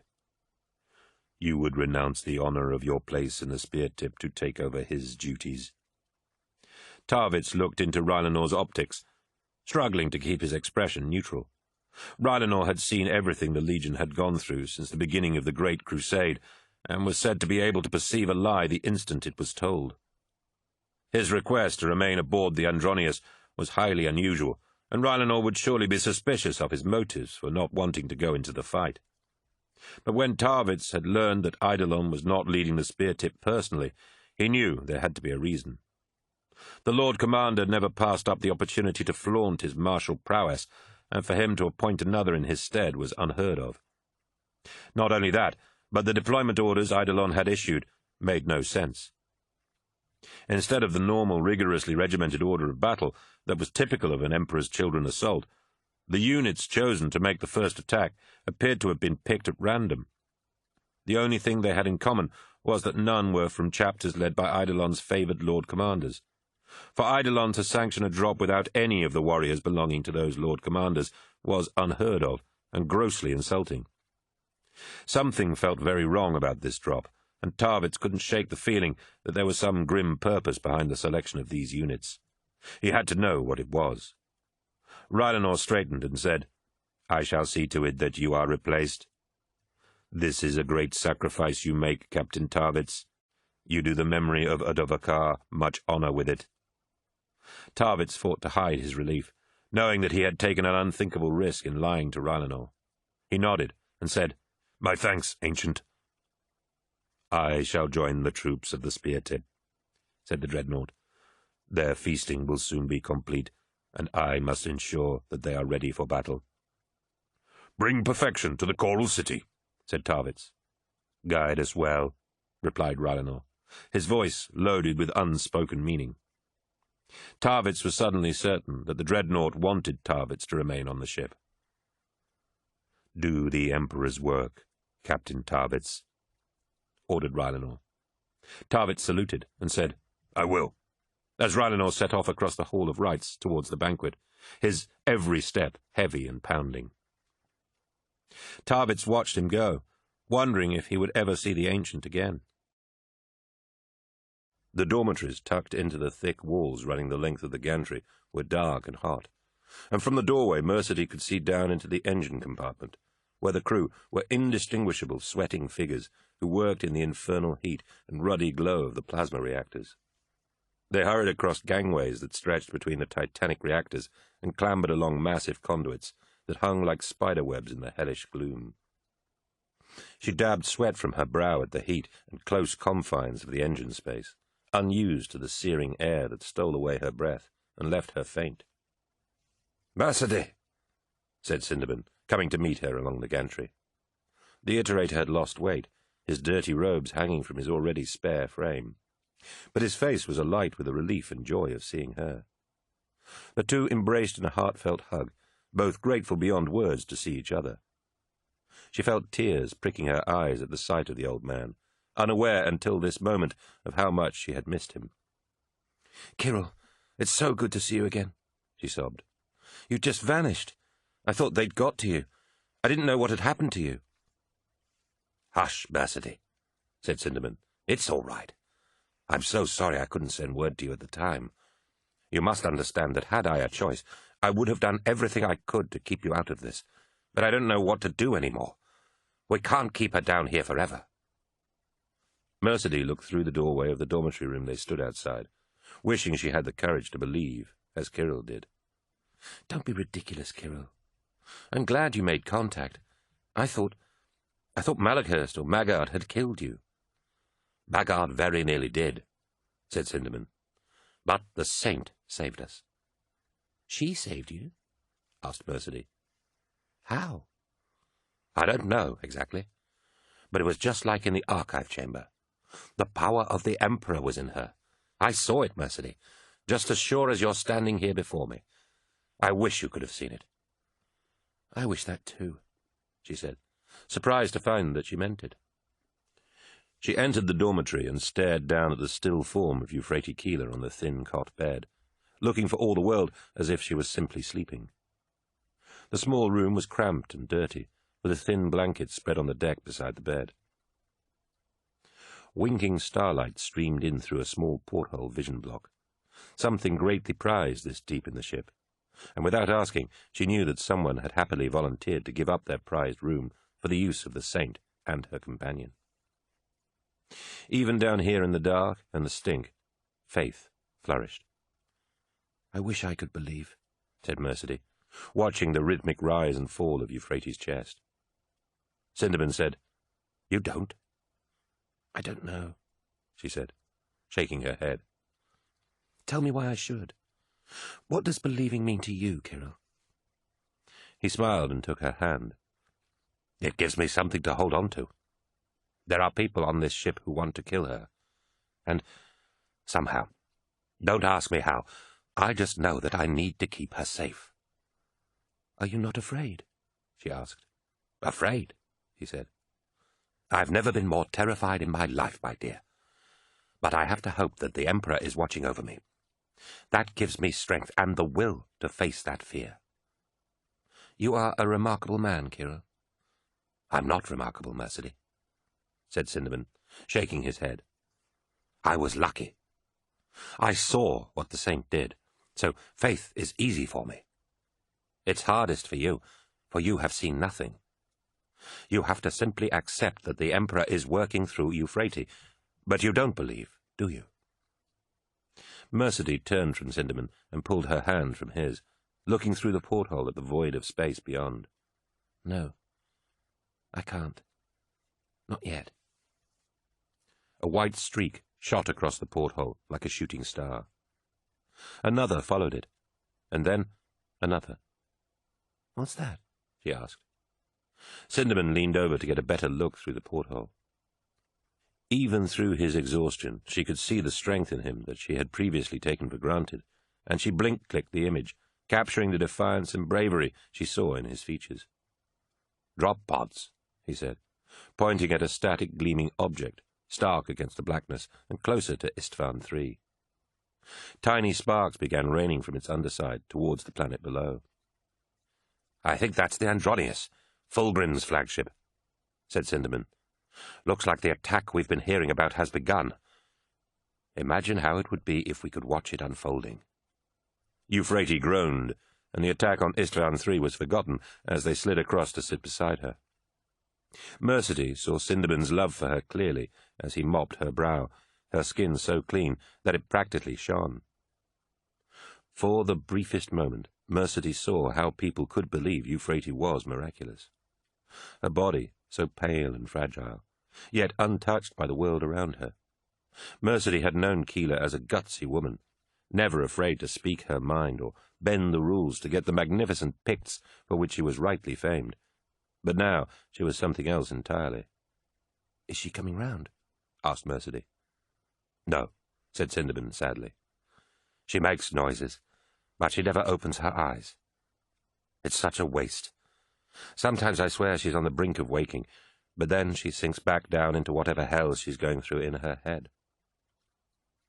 Mercedy sighed and looked back out into space. The pinpoints of light streaked in their hundreds towards Istvan III.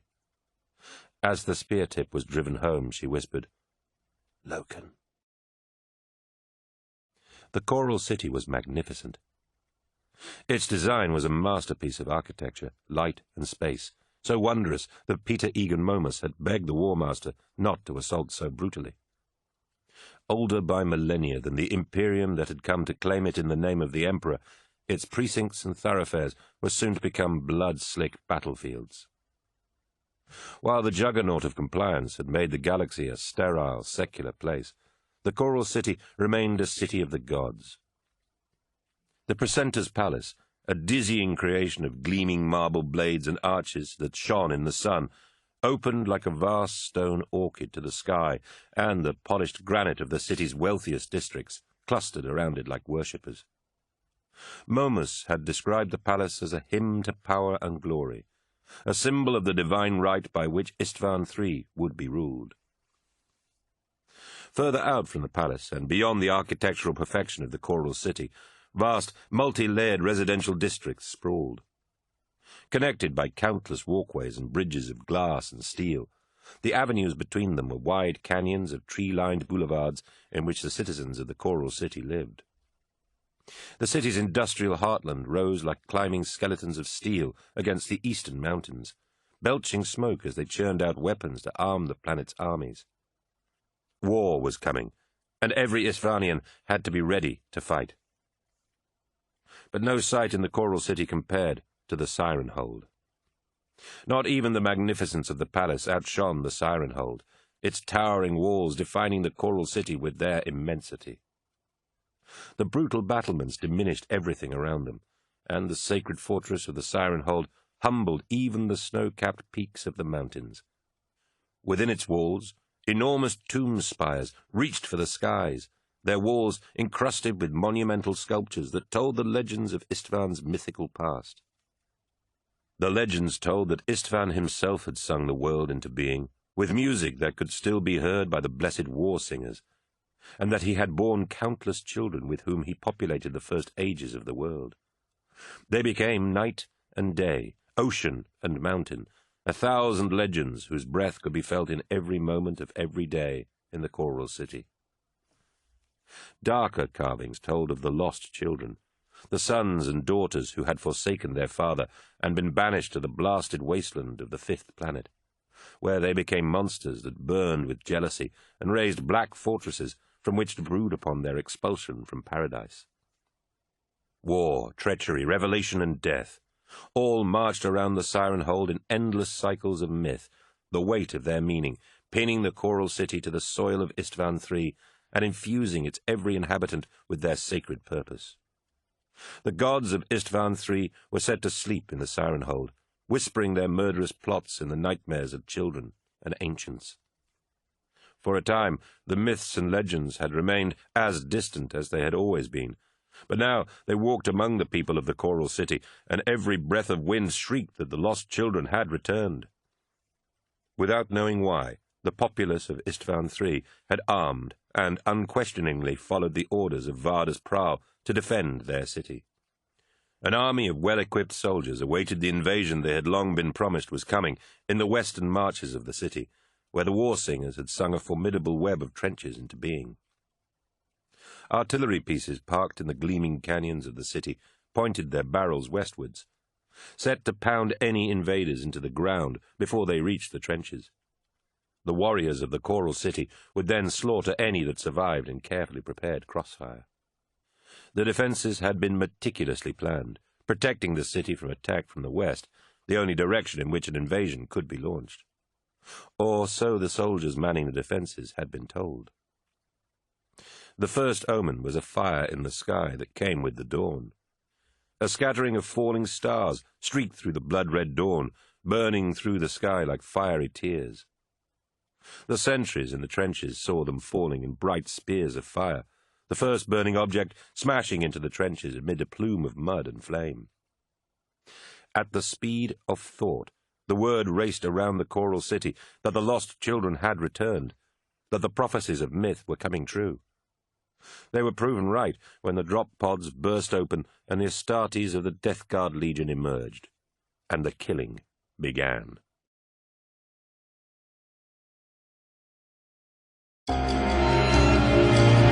Part 2. The Coral City.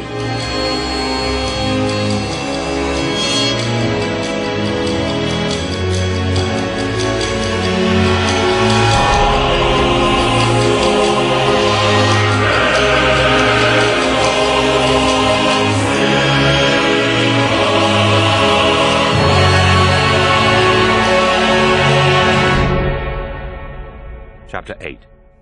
Soldiers from Hell. Butchery. Betrayal. 30 seconds! Yelled Vipers, his voice barely audible over the screaming jets as the drop pods sliced through Istvan III's atmosphere. The Astartes of Lacasta were bathed in red light, and for a moment Loken imagined what they would look like to the people of the Coral City when the assault began. Warriors from another world. Soldiers from Hell. "What's our landing point looking like?" shouted Loken. Vipers glanced at the readout on a pict screen mounted above his head.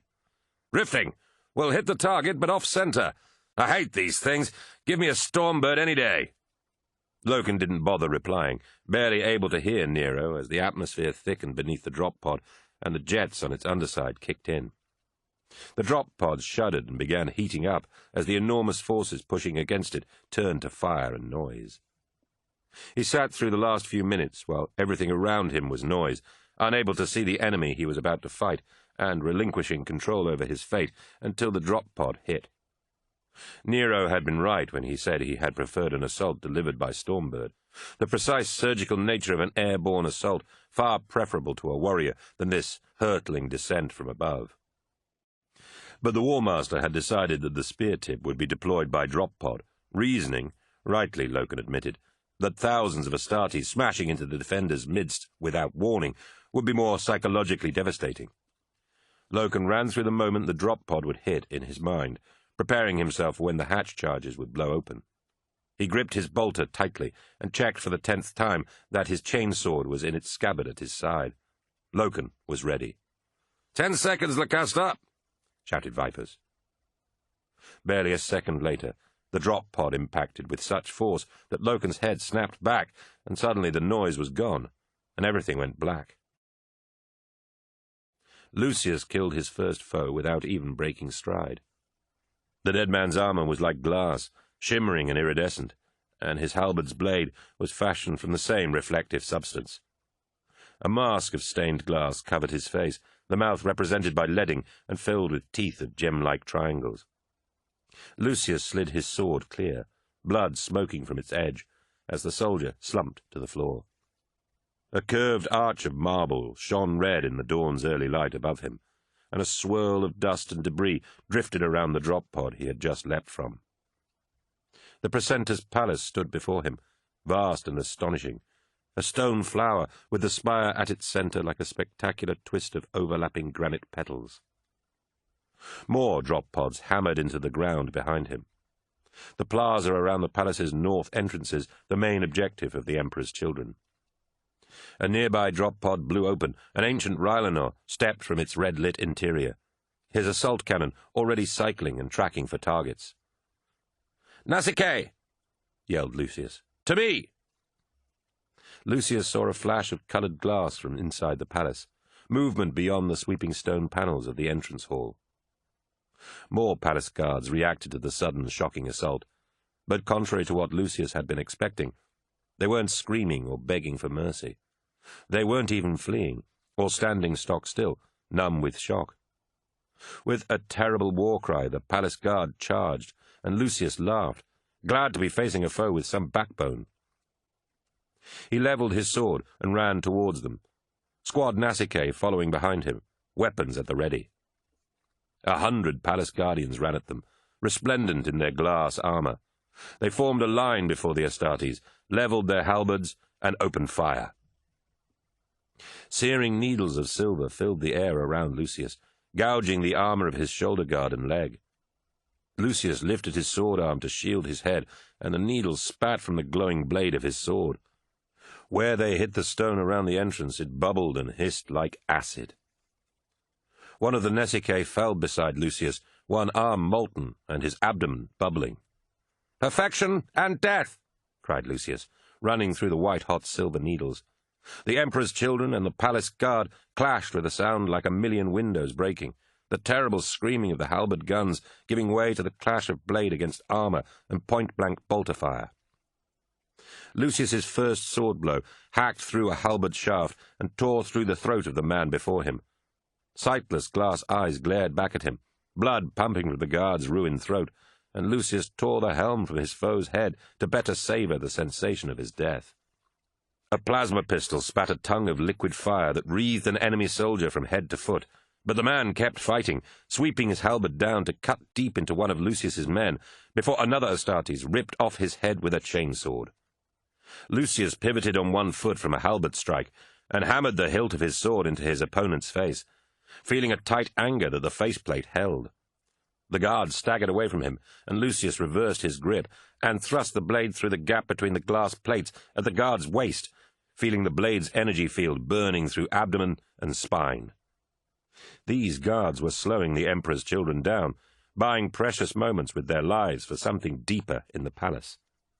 As much as Lucius was revelling in the sensations of the slaughter, the smell of the blood, the searing stink of flesh as the heat of his blade scorched it, and the pounding of blood in veins, he knew he could not afford to give the defenders such moments. Lucius ran onwards, slicing his blade through limbs and throats as he ran. He fought as though following the steps of an elaborate dance, a dance where he played the part of the victor and the enemy were there only to die. The palace guard were dying around him, and his armour was drenched with their blood. He laughed in sheer joy.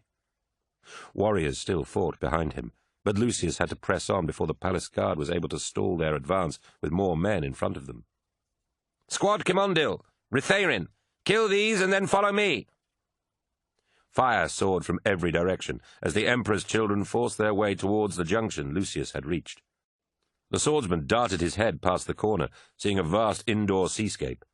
A plume of water cascaded through a hole in the center of a colossal granite dome, and a shaft of pink light fell alongside the water, sending brilliant rainbows of color between the arches formed by the petals of the dome's surface.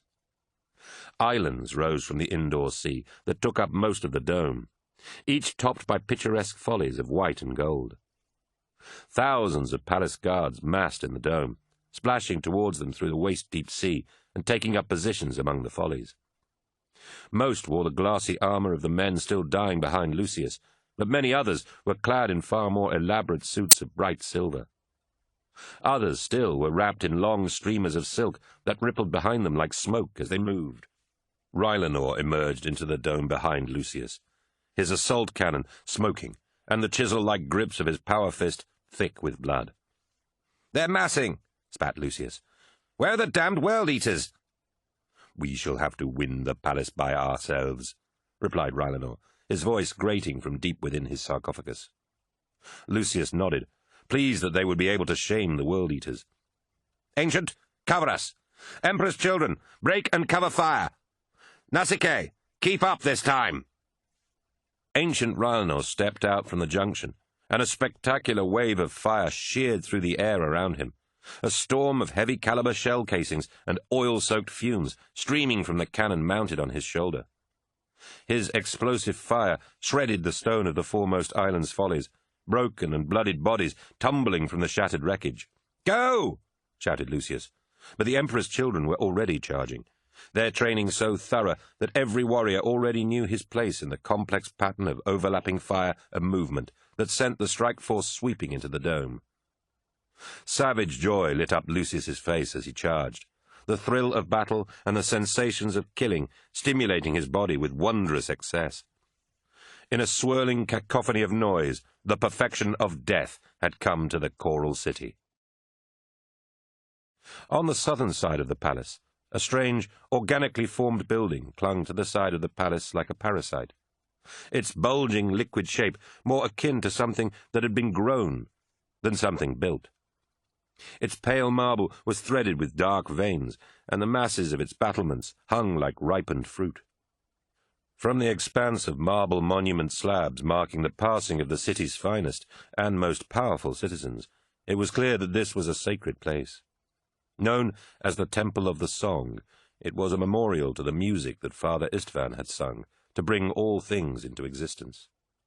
It was also the objective of the World-Eaters. The word that the invasion had begun was already out by the time the first World-Eaters' drop pods crashed into the plaza, shattering gravestones and throwing slabs of marble into the air. Strange music keened through the morning air, calling the people of the Coral City from their homes and demanding that they take up arms. The soldiers from the nearby city barracks grabbed their guns as the war singers appeared on the battlements of the temple to sing the song of death for the invaders. Called by the war singers' laments, the people of the city gathered in the streets and streamed towards the battle. The World-Eaters' strike force was led by Captain Erlen, and as he emerged from his drop pod, he was expecting the trained soldiers that Angron had briefed them on, not thousands of screaming citizens swarming onto the plaza. They came in a tide, armed with anything and everything they had in their homes. But it was not the weapons they carried, but their sheer numbers, and the terrible song that spoke of killing and murder that made them deadly. "World-Eaters, to me!" yelled Erlen, hefting his bolter and aiming it into the mass of charging people. The white-armored warriors of the World-Eaters formed a firing line around him, turning their bolters outwards. "Fire!" shouted Erlen, and the first ranks of the Coral City's inhabitants were cut down by the deadly volley. But the oncoming mass rose up like a spring tide as they clambered over the bodies of the dead. As the gap between the two forces closed, the World-Eaters put up their bolters and drew their chainswords. Erlen saw the unreasoning hatred in the eyes of his enemies, and knew that this battle was soon to turn into a massacre. If there was one thing at which the World-Eaters excelled, it was massacre. "Damn it!" spat Vipers. "We must have hit something on the way in." Loken forced his eyes open. A slice of light where the drop pod had broken open provided the only illumination, but it was enough for him to check that he was still in one piece. He was battered, but could feel no evidence of anything more than that. "Lacaster, sound off!" ordered Vipers. The warriors of Lacaster shouted their names, and Locum was relieved to hear that none appeared to have been injured in the impact. He undid the buckle of his grav harness and rolled to his feet. The drop pod canted at an unnatural angle. He pulled his bolter from the rack and pushed his way through the narrow opening broken in the side of the drop pod. As he emerged into the bright sunshine, he saw that they had struck a projecting pier of stone on one of the towers, the rubble of its destruction scattered around the ruined drop pod. He circled the wreckage, seeing that they were at least 200 meters above the ground, wedged amongst the massive battlements of the siren hold. To his left he saw spectacular tomb spires encrusted with statues, while to his right was the choral city itself, its magnificent structures bathed in the rosy glow of the sunrise. From this vantage point, Locum could see the whole city, the extraordinary stone flower of the palace, and the western defences like scars across the landscape. Locum could hear gunfire from the direction of the palace, and realized that the Emperor's children and world-eaters were already fighting the enemy. Gunfire echoed from below, sons of Horus units fighting in the tangle of shrines and statuary that filled the canyons between the tomb spires. "We need a way down," said Locum, as Lacaster pulled themselves from the wreckage of the drop pod. Vipers jogged over with his gun at the ready. "Bloody ground surveyors must have missed the projections," he grumbled. "That's what it looks like," agreed Locum, as he saw another drop pod ricochet from the side of a tomb spire and careen downwards in a shower of broken statues. "Our warriors are dying," he said bitterly. "Someone's going to pay for this." "We look spread out," said Vipers, glancing down into the siren hold. Between the tomb spires, smaller shrines and temples butted against one another in a complex jigsaw. Plumes of black smoke and explosions were already rising from the fighting. "We need a place to regroup," said Locum. He flicked to Torgadon's Vox channel. "Tarik, Loken here. Where are you?" A burst of static was his only reply. He looked across the siren hold and saw one tomb spire close to the wall, its many levels supported by columns wrought into the shapes of monsters, and its top sheared off by the impact of a drop pod. "Damn. If you could hear me, Tarik, make for the spire by the western wall, the one with the smashed top. Regroup there. I'm heading down to you." "Anything?" asked Vipers. "No. The Vox is a mess. Something's interrupting it." "The spires?" "It would take more than that," said Loken. "Come on, let's find a way off this damn wall." Vipers nodded and turned to his men. "Lacaster, start looking for a way down." Loken leaned over the battlements as Lacaster fanned out to obey their leader's command.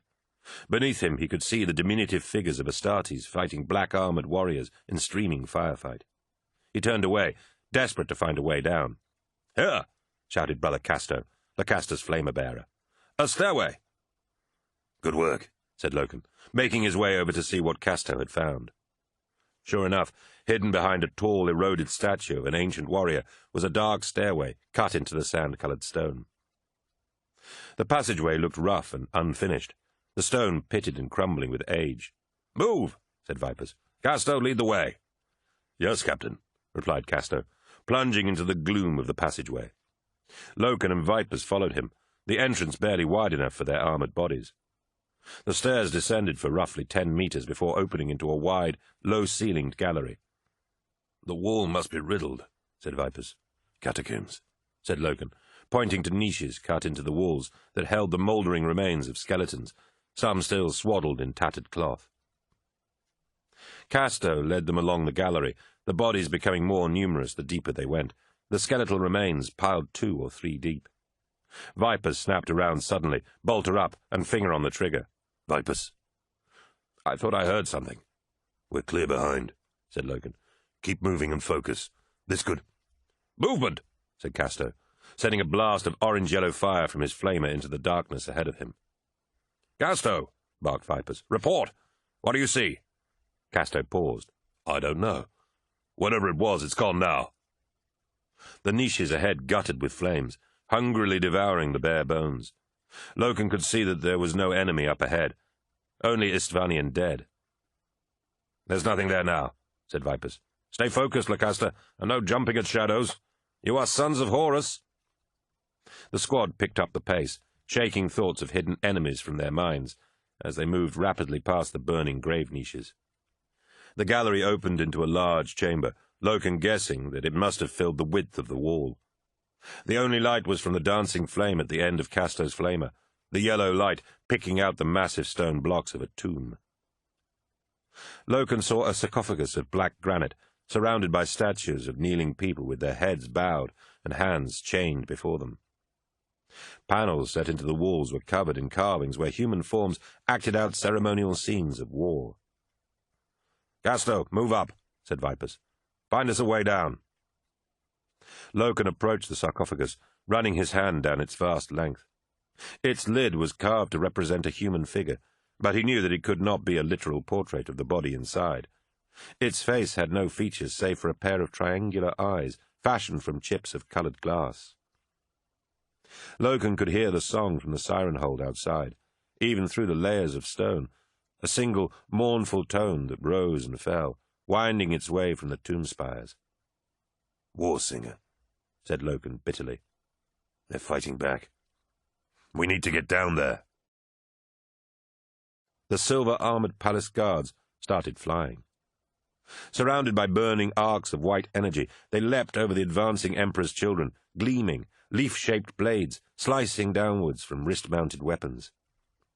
Lucius rolled to avoid a hail of blades, the silver guards swooping low to behead two of Squad Commando, the charged blades cutting through their armour with horrific ease. He slid into the water, finding that it only reached his waist. Above him, the halberd guns of the palace guard were spraying silver fire at the Emperor's children, but the Astartes were moving and firing with their customary discipline. Even the bizarre sight of the palace's defenders did not dissuade them from their patterns of movement and covering fire. A body fell into the water next to him, its head blasted away by bolter fire, and blood pouring into the water in a scarlet bloom. Lucius saw that the silver guards were too quick and turned too nimbly for conventional engagement. He would just have to engage them unconventionally. One of the silver guards dived towards him, and Lucius could see the intricate filigree on the man's armour, the tiny gold threads like veins on the breastplate and greaves, and the scrollwork that covered his face. The guard dived like a seabird, firing a bright blade from his wrist. Lucius turned the missile aside with his sword and leapt to meet his opponent. The guard twisted in the air, trying to avoid Lucius, but he was too close. Lucius swung his sword and sliced the guard's arm from his body, his crackling sword searing through the armour. Blood sprayed from the smouldering wound, and the guard fell, twisting back towards the water. Lucius fell with the dead man, splashing back into the lake as the Emperor's children finally reached their enemy. Volleys of bolter fire scoured the islands, and his warriors advanced relentlessly on the survivors. The palace guards were backing away, forming a tighter and tighter circle. Glass-armoured guards lay dead in heaps, and the artificial lake was ruddy pink and choked with bodies. Rylander's assault cannon sent fire tearing through the silk-clad guards, whose preternatural speed couldn't save them as the cannon shells turned the interior of the dome into a killing ground. Another silver guard fell, bolter fire ripping through his armour. Squad Nassicade joined Lucius, and he grinned wolfishly at them, elated at the prospect of fighting more of the silver guards. "They're running," said Lucius. "Keep them on the back foot. Keep pressing on." "Squad Catheron's reporting from the plaza," said Brother Sketherin. "The World Eaters are fighting around the temple on the north side." "Still? Sounds like they're holding off half the city." "Ha! They can have them. It's what the World Eaters are good at," laughed Lucius, relishing the certain knowledge of his superiority. Nothing in the galaxy could match that feeling, but already it was fading, and he knew he would have to procure yet more opponents to satisfy his hunger for battle. "We press on to the throne room," he said. "Ancient Rylanor, secure our rear. The rest of you, we're going for prowl. Follow me. If you can't keep up, go and join the Death Guard." His warriors cheered as they followed Lucius into the heart of the palace. Every one of them wanted to kill Prowl and hold his head aloft on the palace battlements so the whole of the Coral City could see. Only Lucius was certain that Prowl's head would be his. The Andronius was quiet and tense. its palatial rooms dark and its long, echoing corridors empty of all but menials. The ship's engines pulsed dimly in the stern, only the rumble of directional thrusters shuddering through the ship. Every station was manned, every blast door was sealed, and Tarvitz knew a battle alert when he saw it. What confused him was the fact that the Istvanians had no fleet to fight. The hull groaned, and Tarvitz felt a deep rumbling through the metal deck, sensing the motion of the ship before the artificial gravity compensated. Ever since the first wave of the spear tip had launched, the vessel had been moving, and Tarvitz knew that his suspicions of something amiss were well founded. According to the mission briefings he had read earlier, Fulgrim's flagship had been assigned the role of launching the second wave once the palace and the siren hold had been taken. There was no need to move. The only reason to move a vessel after a launch was to move into low orbit in preparation for a bombardment. Though he told himself he was being paranoid, Tarvitz knew that he had to see for himself what was going on.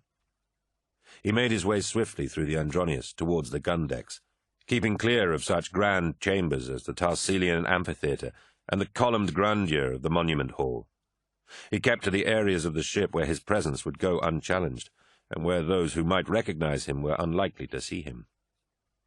He had told Rylanor that he wanted to renounce his position of honor in the spear tip, to replace Captain Odovacar as Eidolon's senior staff officer, relaying the commander's orders to the surface, but it would only be a matter of time before his subterfuge was discovered. Tarvitz descended into the lower reaches of the ship, far from where the Emperor's children dwelt in the most magnificent parts of the Andronius. The rest of the ship, inhabited by servitors and menials, was more functional, and Tarvitz knew he would pass without challenge here. The darkness closed around Tarvitz, and the yawning chasms of the engine structures opened out many hundreds of meters below the gantry on which he stood. Above the engine spaces were the reeking gun decks, where mighty cannons, weapons that could level cities, were housed in massive, armoured revetments. "Stand by for ordnance," chimed an automated metallic voice. Tarvitz felt the ship shift again, and this time he could hear the creak of the hull as the planet's upper atmosphere raised the temperature of the outer hull. Tarvitz descended an iron staircase at the end of the dark gantry, and the vast expanse of the gun deck sprawled before him, a titanic vault that ran the length of the vessel. Huge hissing cranes fed the guns, lifting tank-sized shells from the magazine decks through blast-proof doors. Gunners and loaders sweated with their riggers, each gun serviced by 100 men who hauled on thick chains and levers in preparation for their firing. Servitors distributed water to the gun crews, and Mechanicum adepts maintained vigil on the weapons to ensure they were properly calibrated. Tarvitz felt his resolve harden and his anger grow at the sight of the guns being made ready. Who were they planning to fire on? With thousands of Astartes on the planet's surface, bombarding the Coral City was absurd, yet here the guns were, loaded and ready to unleash hell. He doubted that the men crewing these weapons knew which planet they were in orbit over, or even who they would be shooting at. Entire communities flourished below the decks of a starship, and it was perfectly possible that these men had no idea who they were about to destroy. He reached the end of the staircase and set foot on the deck, its high ceiling soaring above him like a mighty cathedral to destructive power. Tarvitz heard footsteps approaching and turned to see a robed adept in the livery of the Mechanicum. "Captain," inquired the adept, "is there something amiss?" "No," said Tarvitz. "I'm just here to ensure that everything is proceeding normally." "I can assure you, Lord, that preparations for the bombardment are proceeding exactly as planned. The warheads will be launched prior to the deployment of the second wave." "Warheads?" asked Tarvitz. "Yes, Captain," said the adept. "All bombardment cannons are loaded with air-bursting warheads, loaded with virus bombs as specified in our order of battle." "Virus bombs?" said Tarvitz, fighting to hold back his revulsion at what the adept was telling him. "Is everything all right, Captain?" asked the adept, noticing the change in his expression. "I'm fine," Tarvitz lied, feeling as if his legs would give way any second. "You can return to your duties." The adept nodded and set off towards one of the guns. "Virus bombs," Weapons so terrible and forbidden that only the War Master himself and the Emperor before him could ever sanction their use. Each warhead would unleash the Life-Eater virus, a rampant organism that destroyed life in all its forms and wiped out every shred of organic matter on the surface of a planet within hours. The magnitude of this new knowledge and its implications staggered Tarvitz, and he felt his breath coming in short, painful gasps as he attempted to reconcile what he knew with what he had just learned. His legion was preparing to kill the planet below, and he knew with sudden clarity that it could not be alone in this. To saturate a planet with enough virus warheads to destroy all life would take many ships, and with a sick jolt of horror, he knew that such an order could only have come from the War Master. For reasons Tarvitz could not even begin to guess at, the War Master had chosen to betray fully a third of his warriors, exterminating them in one fell swoop. "I have to warn them," he hissed, turning and running for the embarkation deck. Chapter 9. The Power of a God. Regrouping. Honor Brothers. The strategium was dark, lit only by braziers that burned with a flickering green flame. Where once the banners of the Legion's battle companies had hung from its walls, they were now replaced with those of the Warrior Lodge. The company banners had been taken down shortly after the spear tip had been deployed, and the message was clear. The Lodge now had primacy within the Sons of Horus. The platform from which the War Master had addressed the officers of his fleet now held a lectern upon which rested the Book of Lorgar. The War Master sat on the strategium throne, watching reports coming in from Istvan III on the battery of pict screens before him. The emerald light picked out the edges of his armor and reflected from the amber gemstone forming the eye upon his breastplate. Reams of combat statistics streamed past, and pict relays showed the unfolding battles in the Coral City. The World Eaters were in the center of an epic struggle. Thousands of people were swarming into the plaza before the Precentor's palace, and the streets flowed with rivers of blood as the Astartes slaughtered wave after wave of Istvanians that charged into their guns and chain blades.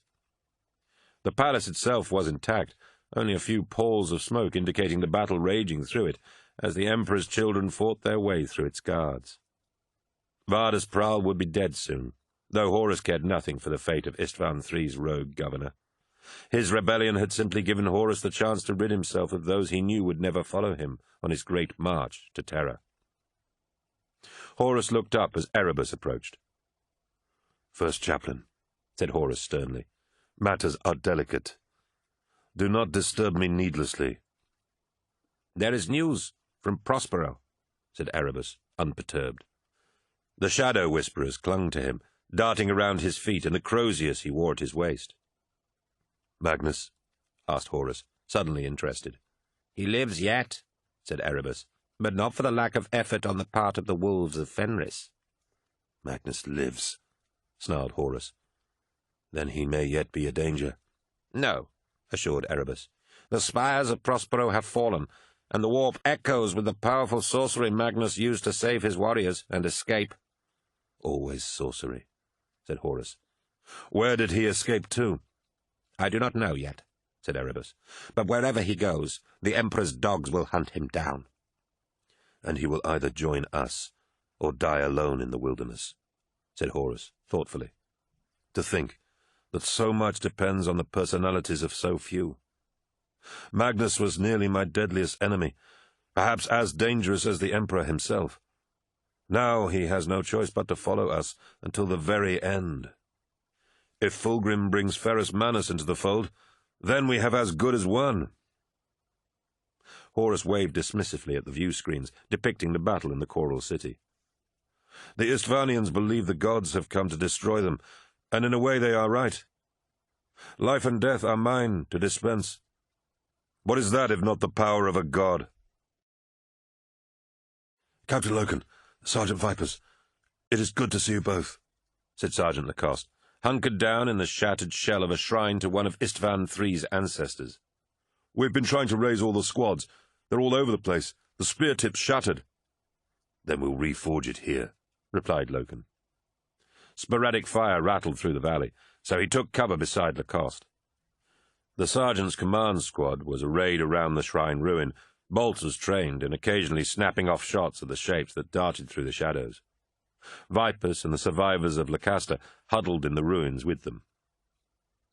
The enemy wore the armour of ancient Istvan, tarnished bands of silver and black, and carried strange relic weapons, rapid-firing crossbows that hurled bolts of molten silver. Tales of heroism were emerging from the scores of individual battles among the tomb spires, as sons of Horus units fought off the soldiers of the Siren Hold. "We've got good cover, and a position we can hold," said Vipers. "We can gather the squads here and launch a thrust into the enemy." Loken nodded as Torgadden ducked into cover beside them, the sons of Horus he had brought with him, joining Lacoste's men at the walls. He grinned at Loken and said, "What kept you, Garvey?" "We had to come down from the top of the wall," said Loken. "Where are your warriors?" "They're everywhere," said Torgadden. "They're making their way to this spire, but a lot of the squads are cut off. The Siren Hold was garrisoned by some elites, I suppose. They had a hell of an armory here. Ancient things. Looks like advanced tech." Loken nodded as Torgadden continued. "Well, this spire is clear at least. I've got Vadden and Lacoste setting up a command post on the lower level, and we can just hold this position for now. There are 3 more legions in the Coral City and the rest of the Sons of Horus in orbit. There's no need—" "The enemy has the field," replied Loken sharply. "They can surround us. There are catacombs beneath our feet they could use to get around us. Now, if we stay put, they will find a way to get to us. This is their territory. We strike as soon as we can. This is a spear tip, and it is up to us to drive it home." "Where?" asked Torgadden. "The tomb spires," said Loken. "We hit them one by one, storm them, kill whatever we find, and move on. We keep going and force them onto the back foot." "Most of our spear tip is on its way, Captain," said Lacoste. "Good," replied Loken, looking up at the spires around the shrine. The shrine was in a valley formed by the spire they had come down, and the next spire along, a brutal cylinder of stone with glowering faces carved into its surface. Dozens of arches around its base offered entrance and cover, their darkness occasionally lit by a brief flash of gunfire. A tangle of shrines littered the ground between the towers, statues of the Coral City's notable dead jutting from piles of ornate architecture or the ruins of temples. Loken pointed to the tomb spire across the valley. "As soon as we have enough warriors for a full thrust, that's what we hit. Lacoste starts securing the shrines around us to give us a good jumping-off point, and get some men up on the first levels of this spire to provide covering fire. Heavy weapons, if you've got them." Gunfire echoed from the east, and Loken saw the forms of Astartes moving towards them, sons of Horus in the livery of Escalon's squad. More warriors were converging on their position, each fighting their own running battles among the shrines as they sought to regroup. "This is more than a burial ground," said Loken. "Whatever happened to Istvan III, it started here. This force is religious, and this is their church." "No wonder they're crazy," replied Torgadden scornfully. "Madmen love their gods." The controls of the Thunderhawk were loose, the ship trying to flip away from targets and go tumbling through space. He had only the most rudimentary training on these newer additions to the Astartes armory, and most of that had been in atmosphere, skimming low over battlefields to drop troops or add fire support. Tarvitz could see Istvan III through the armoured glass of the viewing bay, a crescent of sunlight creeping across its surface. Somewhere near the edge of the shining crescent was the city where his battle brothers and those of 3 other legions were fighting, unaware that they had already been betrayed. "Thunderhawk, identify yourself," said a voice through the gunship's box. He must have entered the engagement envelope of the Andronius, and the defence turrets had acquired him as a target. If he was lucky, he would have a few moments before the turrets locked on, moments when he could put as much distance between his stolen Thunderhawk and the Andronius. "Thunderhawk, identify yourself," repeated the voice, and he knew that he had to stall in order to give himself time to get clear of the defence turrets. "Captain Saul Tarvitz, travelling to the Endurance on liaison duty. Wait for authorization." He knew he wouldn't get authorization, but each second took him further from the Andronius and closer to the planet's surface. He pushed the Thunderhawk as hard as he dared, listening to the hiss of static coming from the Vox, hoping against hope that somehow they would believe him and allow him to go on his way. "Stand down, Thunderhawk," said the voice. "Return to the Andronius immediately." "Negative, Andronius," replied Tarvitz. "Transmission is breaking up." It was a cheap ploy, but one that might give him a few seconds more. "I repeat, stand—" "Go to hell," replied Tarvitz. Tarvitz checked the navigational pict for signs of pursuit, pleased to see that there were none yet, and wrenched the Thunderhawk down towards Istvan III. "The Pride of the Emperor is in transit," announced Severin, senior deck officer of the Andronius. "Though the vessel's navigator claims to be encountering difficulties, Lord Fulgrim will not be with us any time soon." "Does he send any word of his mission?" asked Eidolon, standing at his shoulder. "Communications are still very poor," said Severin hesitantly. "But what we have does not sound encouraging." "Then we will have to compensate with the excellence of our conduct and the perfection of our legion," said Eidolon. "The other legions may be more savage or resilient or stealthy, but none of them approaches the perfection of the Emperor's children. No matter what lies ahead, we must never let go of that." "Of course, Commander," said Severin, as his console lit up with a series of warning lights. His hands danced over the console, and he turned to face Eidolon. "Lord Commander," he said, "we may have a problem." "Do not speak to me of problems," said Eidolon. "Defense Control has just informed me that they have picked up a Thunderhawk, heading for the planet's surface." "One of ours?" "It appears so," confirmed Severin, bending over his console. "Getting confirmation now." "Who's piloting it?" demanded Eidolon. "No one is authorized to travel to the surface."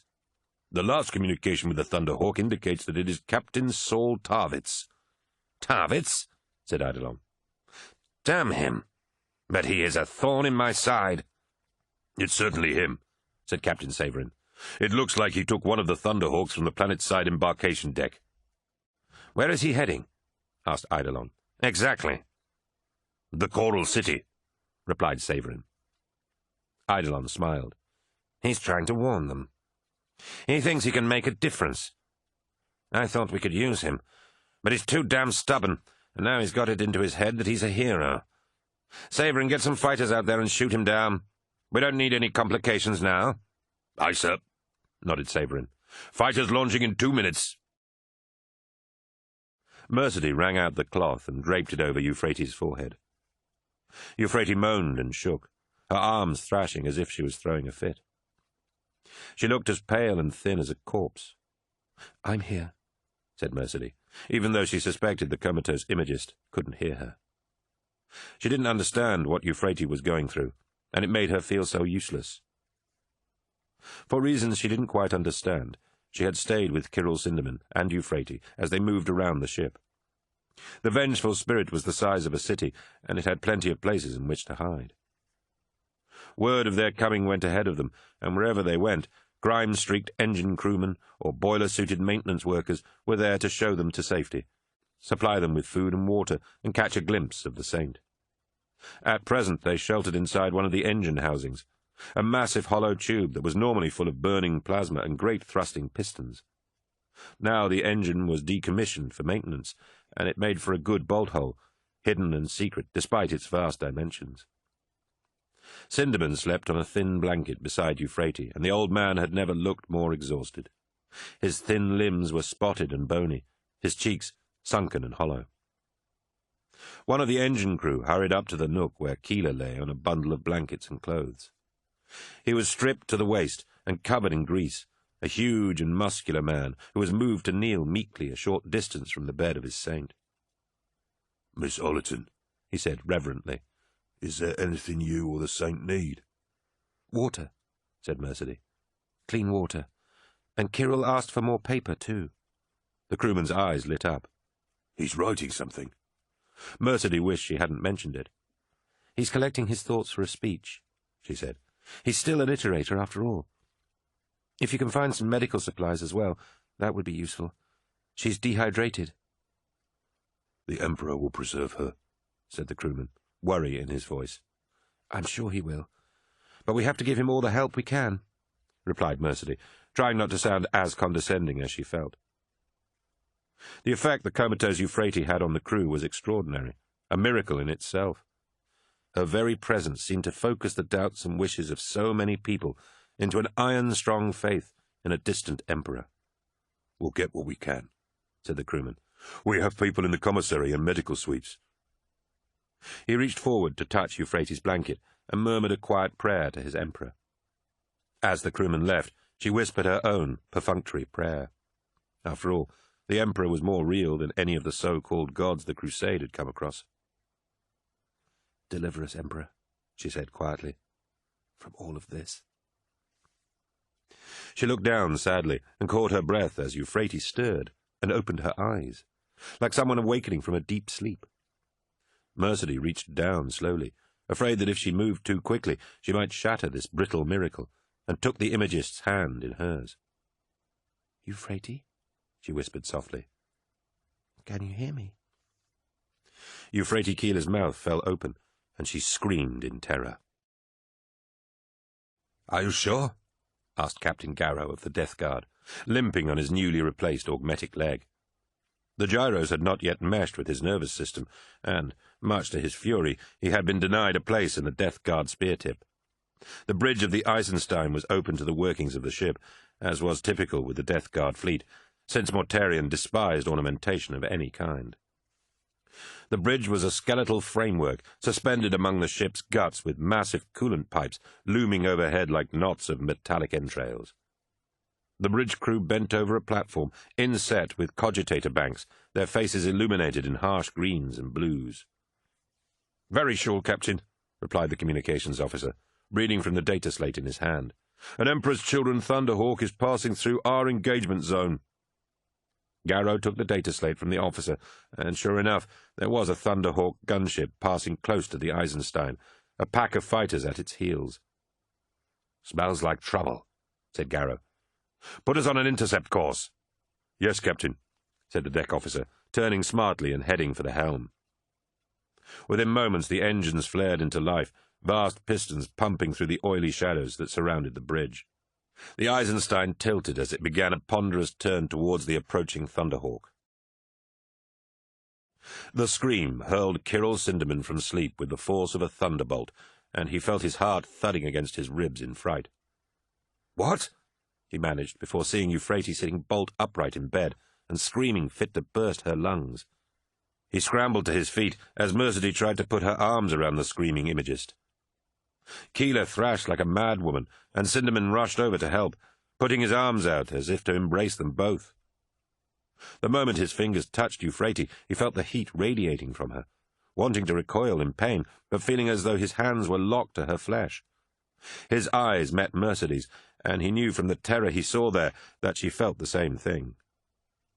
He whimpered as his vision blurred and darkened, as though he were having a heart attack. Images tumbled through his brain, dark and monstrous, and he fought to hold on to his sanity as visions of pure evil assailed him. Death, like a black, seething mantle, hung over everything. Sinderman saw Mercedes' delicate, coal dark face overcome with it, her features sinking in corruption. Tendrils of darkness wound through the air, destroying whatever they touched. He screamed as he saw the flesh sloughing from Mercedes' bones, looking down at his hands to see them rotting away before his eyes. His skin peeled back, the bones maggot white. Then it was gone. The black, rotting death lifted from him, and Sinderman could see their hiding place once again, unchanged since he had laid down to catch a few fitful hours of sleep. He stumbled away from Euphrates, and with one look saw that Mercedy had experienced the same thing, horrendous, concentrated decay. Sinderman put a hand to his chest, feeling his old heart working overtime. "Oh, no," Mercedy was moaning. "Please. What is—" "This is betrayal," said Keeler, her voice suddenly strong as she turned towards Sinderman. "And it is happening now. You need to tell them. Tell them all, Kirill." Keeler's eyes closed, and she slumped against Mercedy, who held her as she sobbed. Tarvitz wrestled with the Thunderhawk controls. Streaks of bright crimson sheared past the cockpit. The fighter craft were on his tail, spraying ruby-red lances of gunfire at him. Istvan III wheeled in front of him as the gunship spun in the viewscreen. Impacts thudded into the back of the Thunderhawk, and he felt the controls lurch in his hands. He answered by ripping his craft upwards, hearing the engines shriek in complaint beneath him as they flipped the gunship's mass out of the enemy lines of fire. Loud, juddering noises from behind him spoke of something giving way in one of the engines. Red warning lights and crisis telltales lit up the cockpit. The angry blips of the fighters loomed large in the tactical display. The Vox unit sparked again, and he reached to turn it off, not wanting to hear gloating taunts as he was destroyed and any hope of warning was lost. His hand paused as he heard a familiar voice say, "Thunderhawk, on a closing course for the Eisenstein. Identify yourself." Tarvitz wanted to cry in relief as he recognized the voice of his honor brother. "Nathaniel," he cried. "It's Saul. It's good to hear your voice, my brother." "Saul?" asked Garrow. "What in the name of the Emperor is going on? Are those fighters trying to shoot you down?" "Yes," shouted Tarvitz, tearing the Thunderhawk around again, Istvan III spinning below him. The Death Guard fleet was a speckling of glittering streaks against the blackness, criss-crossed by red laser blasts. Tarvitz gunned the Thunderhawk's remaining engine as Garrow said, "Why? And be quick, Saul, they almost have you." "This is treachery," shouted Tarvitz. "All of this. We are betrayed.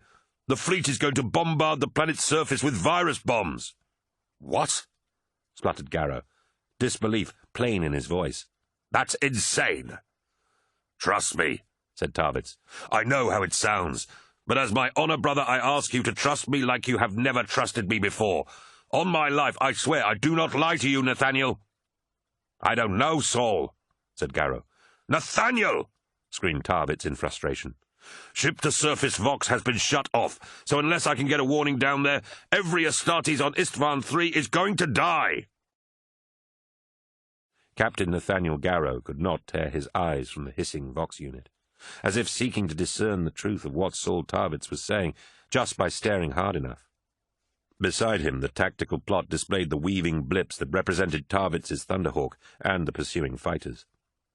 His experienced eye told him that he had seconds at best to make a decision, and his every instinct screamed that what he was hearing could not possibly be true. Yet Saul Tarvitz was his sworn honor brother, an oath sworn on the bloody fields of the Praxer campaign, when they had shed blood and stood shoulder to shoulder through the entirety of a bloody, ill-fated war that had seen many of their most beloved brothers killed.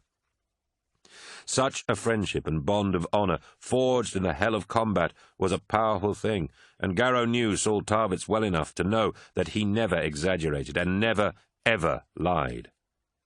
To imagine that his honor brother was lying to him now was beyond imagining, but to hear that the fleet was set to bombard their battle brothers was equally unthinkable. His thoughts tumbled like a whirlwind in his head, and he cursed his indecision. He looked down at the eagle Tarvitz had carved into his vambrace so long ago, and he knew what he had to do. Tarvitz pulled the Thunderhawk into a shallow dive, preparing to chop back the throttle and deploy his air brakes, hoping that he had descended far enough to allow the atmosphere of the planet below to slow him down sufficiently for what he planned. He glanced down at the tactical display, seeing the fighters moving to either side of him, preparing to bracket him as his speed bled off. Judging the moment was crucial. Tarvitz hauled back the throttle and hit the air brakes.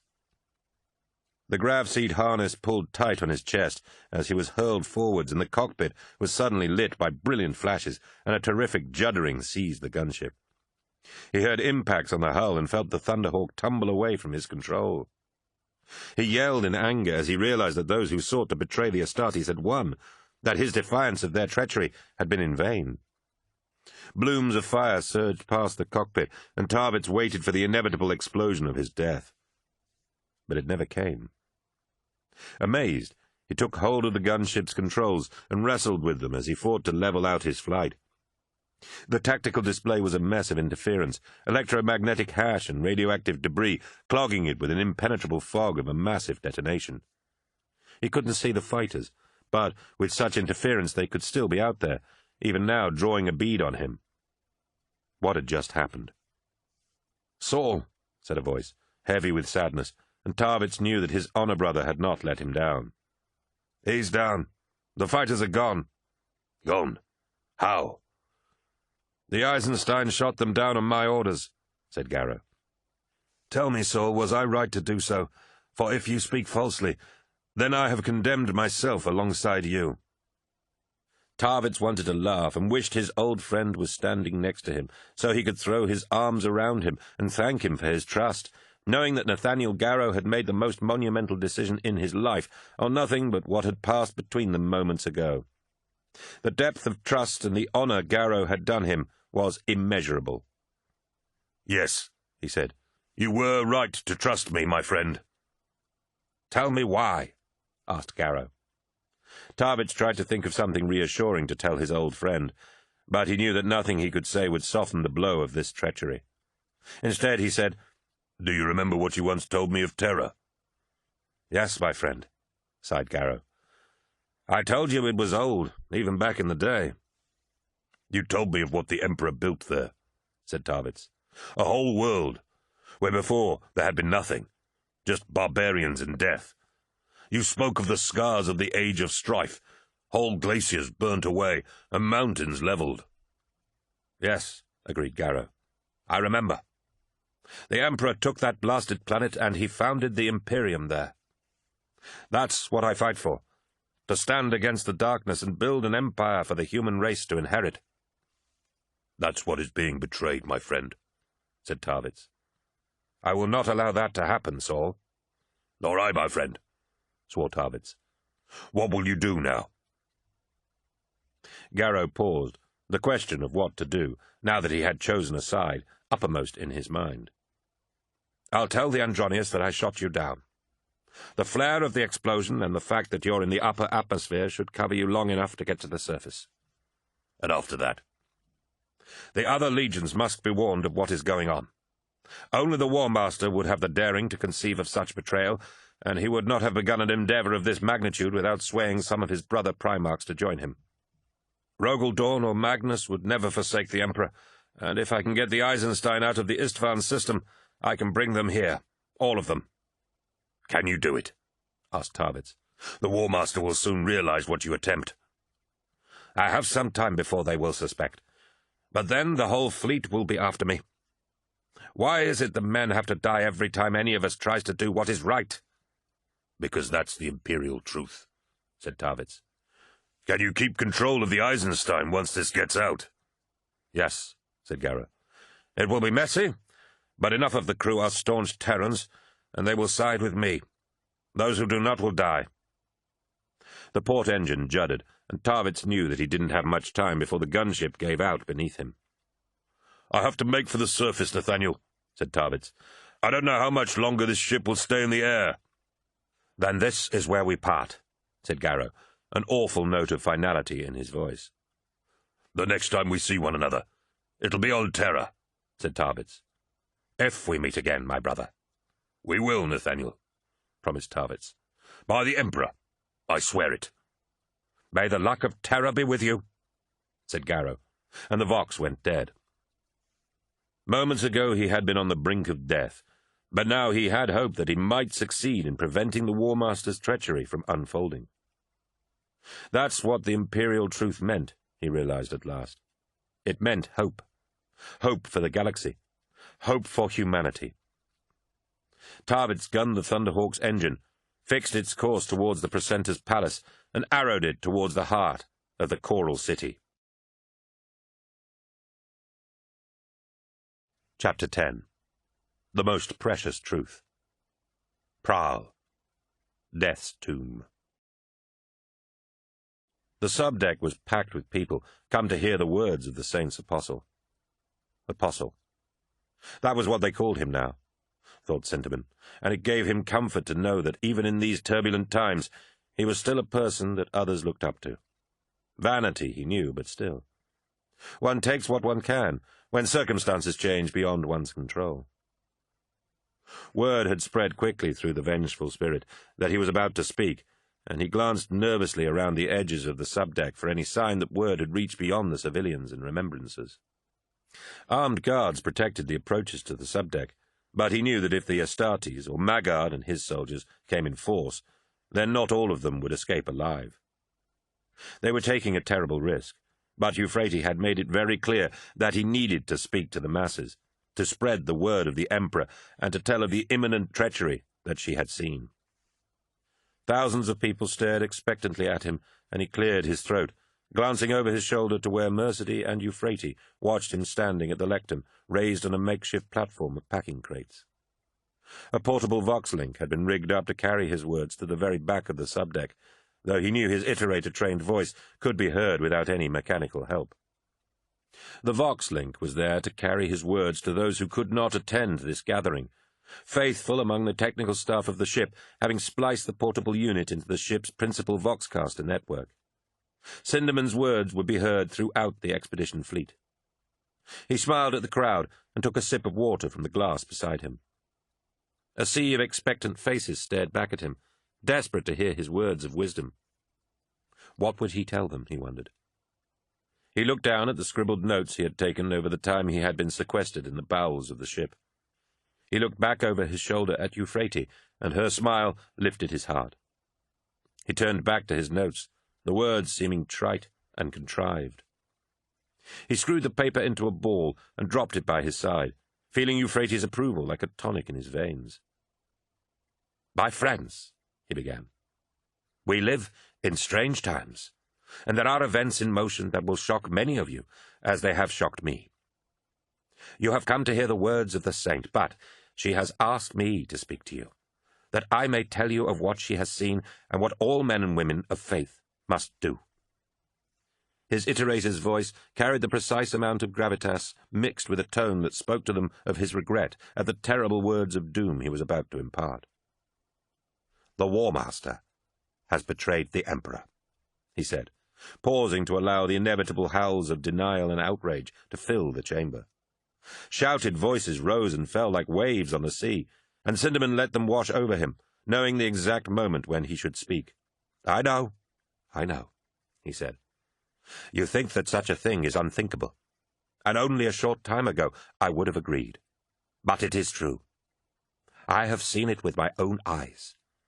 The saint showed me her vision, and it chilled my very soul to see it. War-tilled fields of the dead, winds that carry a cruel dust of bone, and the sky-turned eyes of men who saw wonders and only dreamed of their children and friendship. I tasted the air, and it was heavy with blood, my friends, its stink reeking on the bodies of men we have learned to call the enemy. And for what? That they decided they did not want to be part of our warmongering imperium. Perhaps they saw more than we. Perhaps it takes the fresh eyes of an outsider to see what we have become blind to." The crowd quietened, but he could see that most people still thought him mad. Many here were of the faithful, but many others were not. While almost all of them could embrace the Emperor as divine, few of them could countenance the War Master betraying such a wondrous being. "When we embarked on this so-called Great Crusade, it was to bring enlightenment and reason to the galaxy, and for a time that was what we did. But look at us now, my friends. When was the last time we approached a world with anything but murder in our hearts? We bring so many forms of warfare with us, the tension of sieges and the battlefield of trenches soaked in mud and misery, while the sky is ripped with gunfire. And the men who lead us are no better. What do we expect from cultures who are met by men named War Master, Widowmaker, and the Twisted? They see the Astartes, clad in their insect carapaces of plate armor, marching to the grim sounds of cocking bolters and roaring chainswords. What culture would not try to resist us?" Cinderman could feel the mood of the crowd shifting, and knew he had stoked their interest. Now he had to hook their emotions. "Look to what we leave behind us. So many memorials to our slaughters. Look to the Lupercal's court, where we house the bloody weapons of war in bright halls and wonder at their cruel beauty as they hang waiting for their time to come again. We look at these weapons as curios, but we forget the actuality of the lives these savage instruments took. The dead cannot speak to us.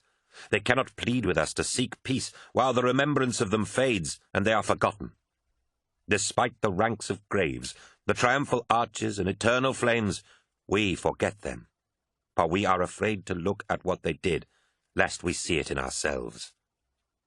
Sinderman felt a wondrous energy filling him as he spoke, the words flowing from him in an unstoppable torrent, each word seeming to spring from his lips of its own volition, as though each one came from somewhere else, somewhere more eloquent than his poor, mortal talent could ever reach. "We have made war in the stars for 2 centuries, yet there are so many lessons we have never learned. The dead should be our teachers, for they are the true witnesses. Only they know the horror and the ever-repeating failure that is war, the sickness we return to, generation after generation, because we fail to hear the testament of those who were sacrificed to martial pride, greed, or twisted ideology." Thunderous applause spread from the people directly in front of Sinderman, spreading rapidly through the chamber, and he wondered if such scenes were being repeated on any of the other ships of the fleet that could hear his words. Tears sprang to his eyes as he spoke, his hands gripping the lectern tightly as his voice trembled with emotion. "Let the battlefield dead take our hands in theirs and illuminate us with the most precious truth we can ever learn, that there must be peace instead of war." Lucius skidded to the floor of what appeared to be some kind of throne room. Inlaid with impossibly intricate mosaic designs, the floor was covered in scrollwork so tightly wound that it seemed to ripple with movement.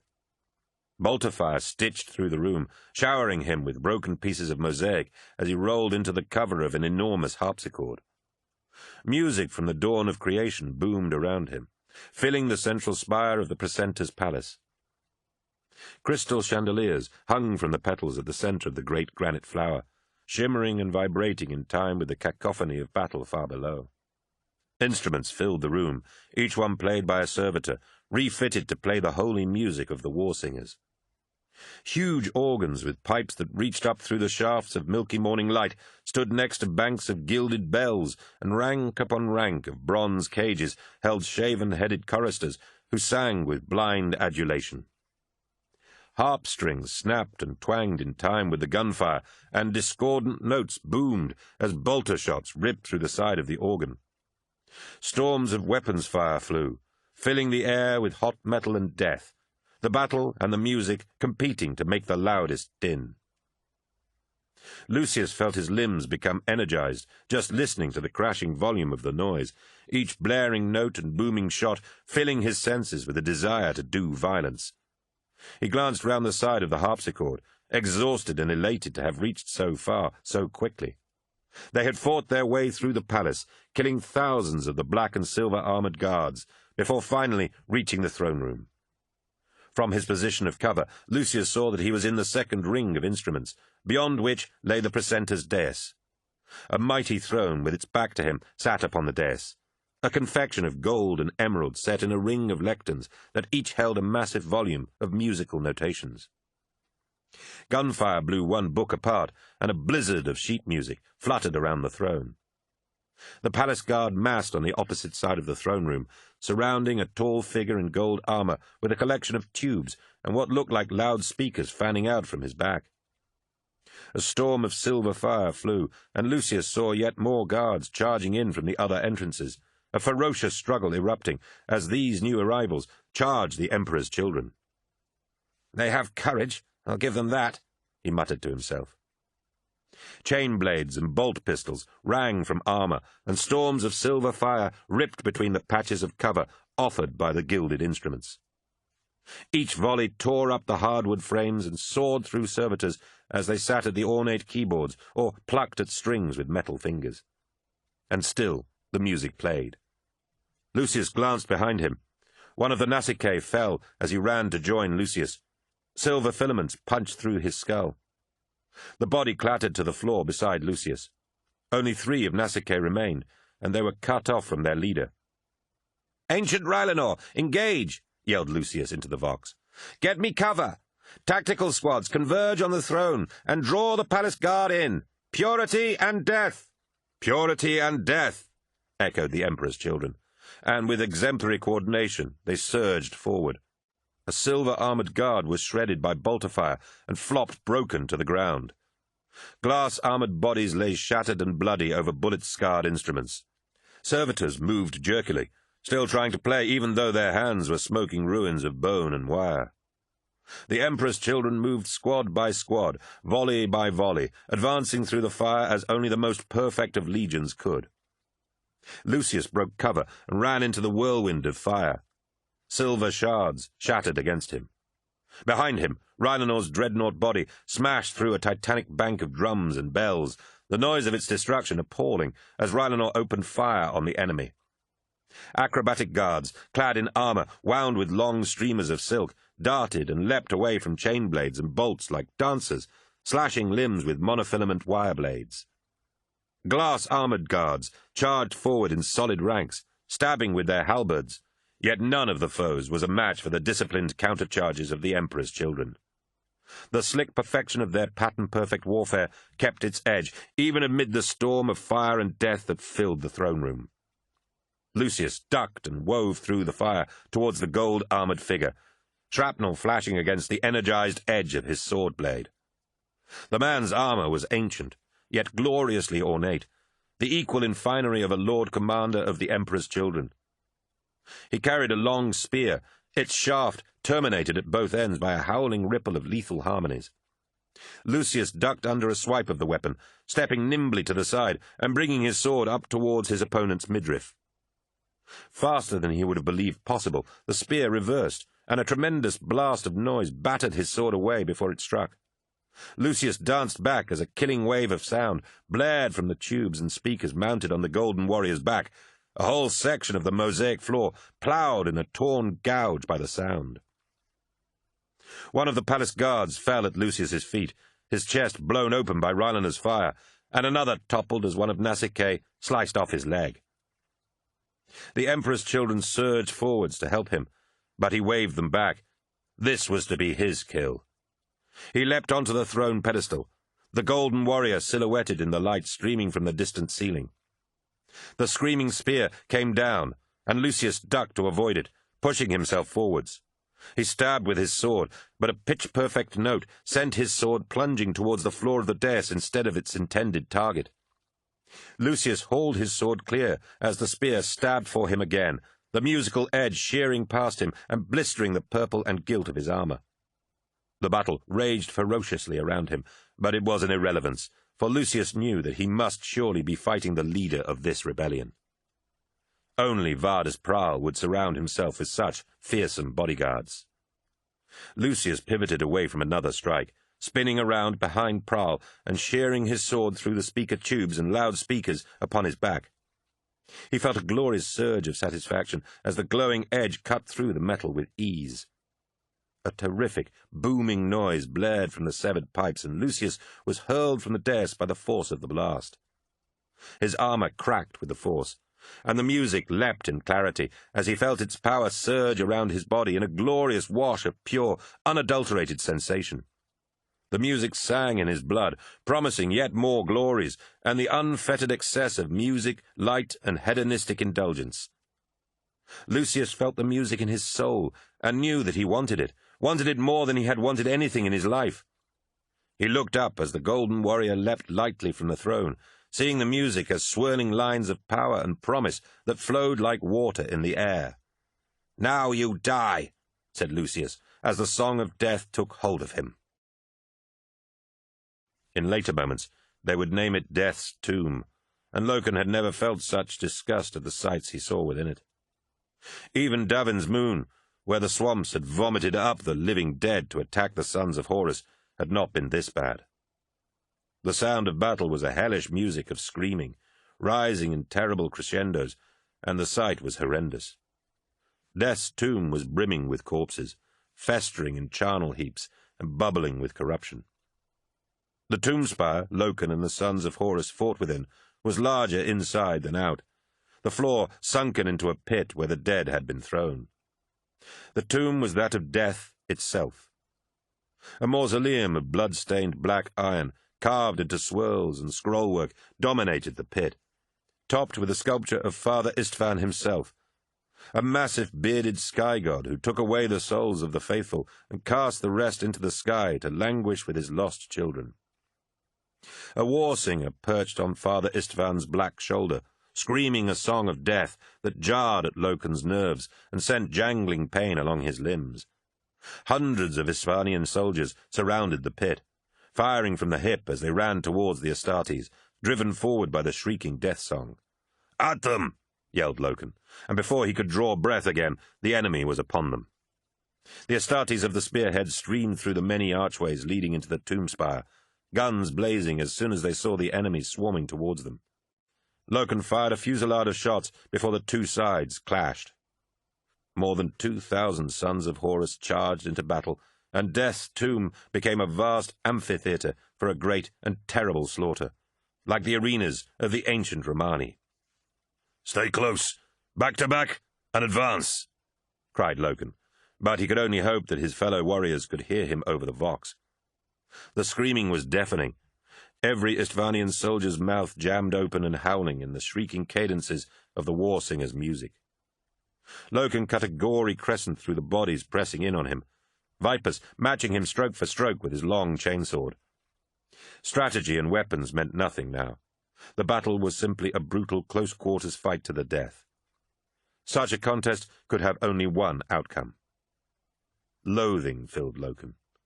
Not at the blood and death around him, he had seen much worse before, but at the sheer waste of this war.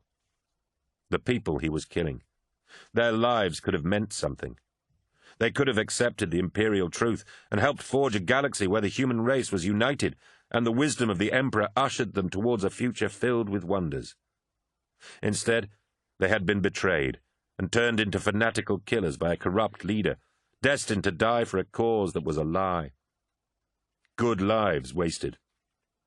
Nothing could be further from the purpose of the Imperium. "Torgadden, bring the line forwards. Force them back and give the guns some room." "Easier said than done, Garvey," replied Torgadden, his voice punctuated with the sharp crack of breaking bones. Loken glanced around, saw one of Lacoste's squad dragged down by the mass of enemy warriors, and tried to bring his bolter to bear. Blooded, ruined hands forced his aim down, and the battle brother was lost. He dropped his shoulder and barged forwards, bodies breaking beneath him, but others were on top of him, blades and bullets beating at his armor. With a roar of anger, Loken ripped his chainsword through an armored warrior before him, forcing the enemy back for the split second he needed to open up with his bolter. A full-throated volley sent a magazine's worth of shells into the mass, blasting them apart in a red ruin of shattered faces and broken armor. He rapidly swapped in a new bolter magazine and fired among the warriors trying to swamp his fellow sons of Horus. The Astartes used the openings to forge onwards or open up spaces to bring their own weapons up. Others lent their gunfire to the battle brothers fighting behind them. The tone of the war singer's screaming changed, and Loken felt as though rusty nails were being torn up his spine. He staggered, and the enemy were upon him. "Torgadden," he shouted over the din, "get the war singer." "My apologies, War Master," began Malachhurst, nervous at interrupting the War Master's concentration on the battle below. "There has been a development." "In the city?" asked Horus without looking up. "On the ship," replied Malachhurst. Horus looked up in irritation. "Explain yourself." "The Prime Iterator, Kirill Sinderman." "Old Kirill," said Horus. "What of him?" "It appears we have misjudged the man's character, my lord." "In what way, Mal?" asked Horus. "He's just an old man." "That he is, but he may be a greater threat than anything we have yet faced, my lord," said Malachhurst. "He is a leader now. An apostle, they call him. He—" "A leader?" interrupted Horus. "Of whom?" "Of the people of the fleet, civilians, ship's crew, and the Lectitio Divinitatis. He has just finished a speech to the fleet, calling on them to resist the Legion, saying that we are warmongers and seek to betray the Emperor. We are trying to trace where the signal came from, but it is likely he will be long gone before we find him." "I see," said Horus. "This problem should have been dealt with before Istvan." "And we have failed you in this," said Malachhurst. "The Iterator mixed calls for peace with a potent brew of religion and faith." "This should not surprise us," said Horus. Sinderman was selected for duty with my fleet precisely because he could convince even the most fractious rabble to do anything. Mix that skill with religious fervour, and he is indeed a dangerous man. They believe the Emperor is divine, said Malachhurst, and that we commit blasphemy. It must be an intoxicating faith, mused Horus, and faith can be a very powerful weapon. It appears, Malachhurst, that we have underestimated the potential that even a civilian possesses, so long as he has genuine faith in something. What would you have me do, my lord? We did not deal with this threat properly, said Horus. It should have ceased to exist when Varvarus and those troublesome remembrances were illuminated. Now it takes my attention when our plan is at its most sensitive stage. The bombardment is imminent. Malachhurst bowed his head. War Master, Sinderman and his kind will be destroyed. The next I hear of this will be that they are all dead, ordered Horus. It will be done, promised Malachhurst. Fool, spat Prowl, his voice a disgusted rasp. Have you not seen this world? The wonders you would destroy. This is a city of the gods. Lucius rolled to his feet, still stunned from the sonic shockwave that had hurled him from the throne dais, but knowing that the song of death was being sung for him, and him alone. He lunged, but Prowl batted aside his attack, bringing his spear up in a neat guard. "This is the city of my enemies," laughed Lucius.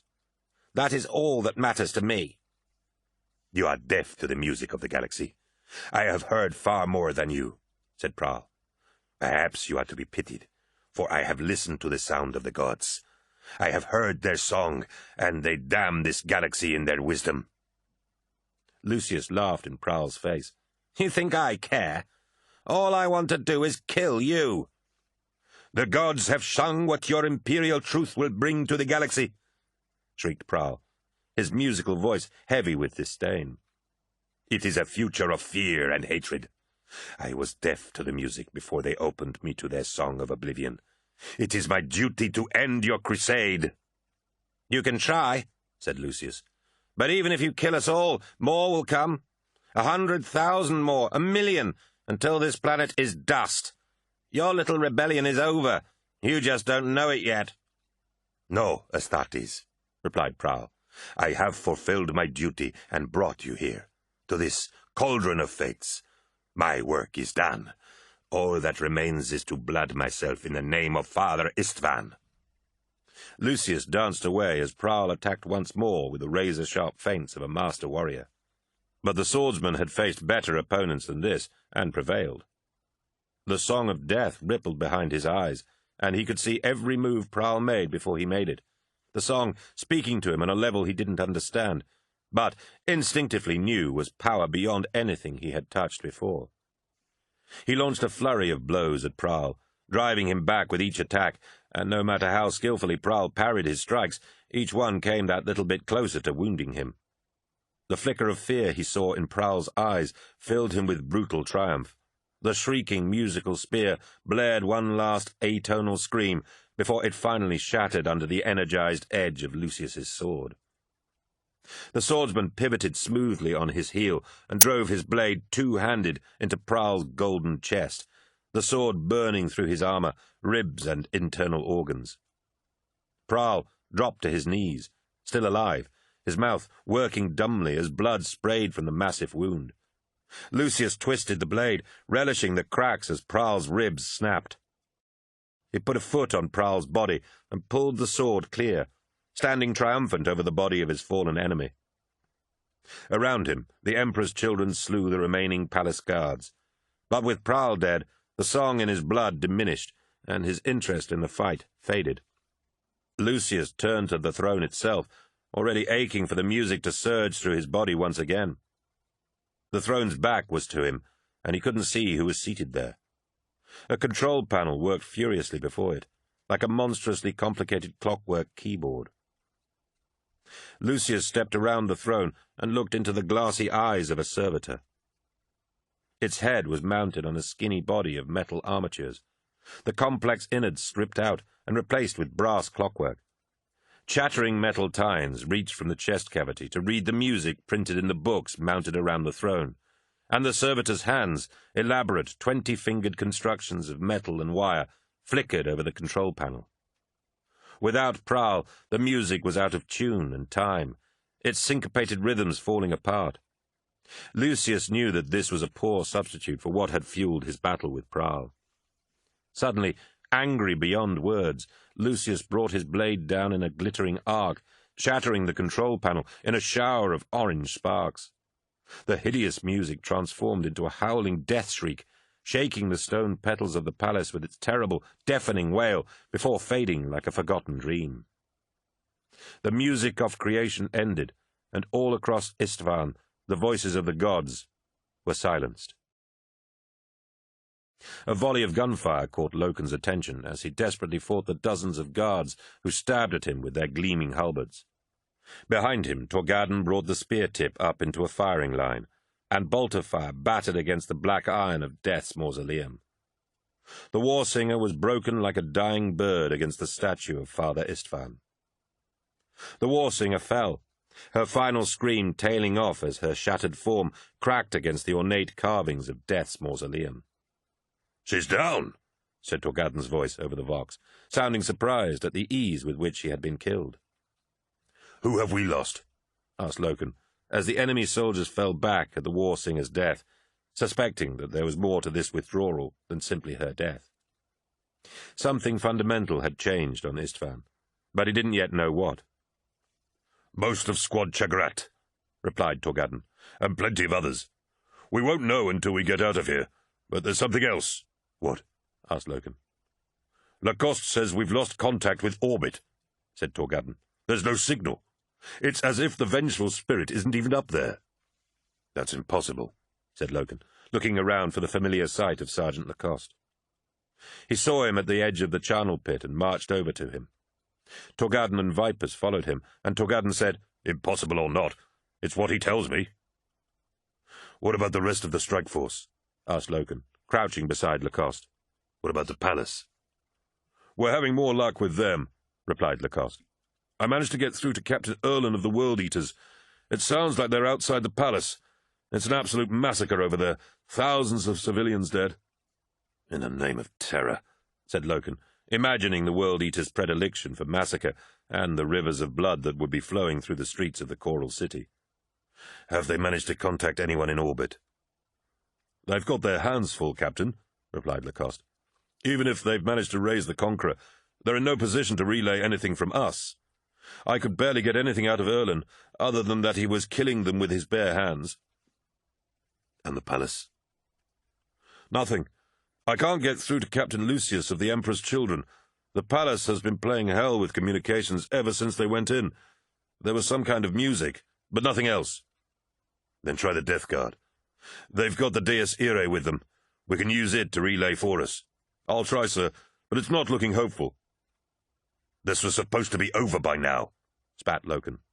"The Coral City isn't just going to collapse with their leaders dead. Maybe the World Eaters have the right idea. We're going to have to kill them all. We need the second wave down here now, and if we can't even speak to the War Master, this is going to be a very long campaign." "I'll keep trying," said Lacoste. "We need to link up with the rest of the strike force," said Loken. "We're cut off here. We need to make for the palace and find the World Eaters or the Emperor's Children. We're not doing any good sitting here. All we're doing is giving the Istvanians a chance to surround us." "There's a lot of soldiers between us and the rest of the strike force," Torgadden pointed out. "Then we advance in force. We won't take this city by waiting to be attacked." "Agreed. I saw the main gates along the western walls. We can get into the city proper there, but it'll be a tough slog." "Good," said Loken.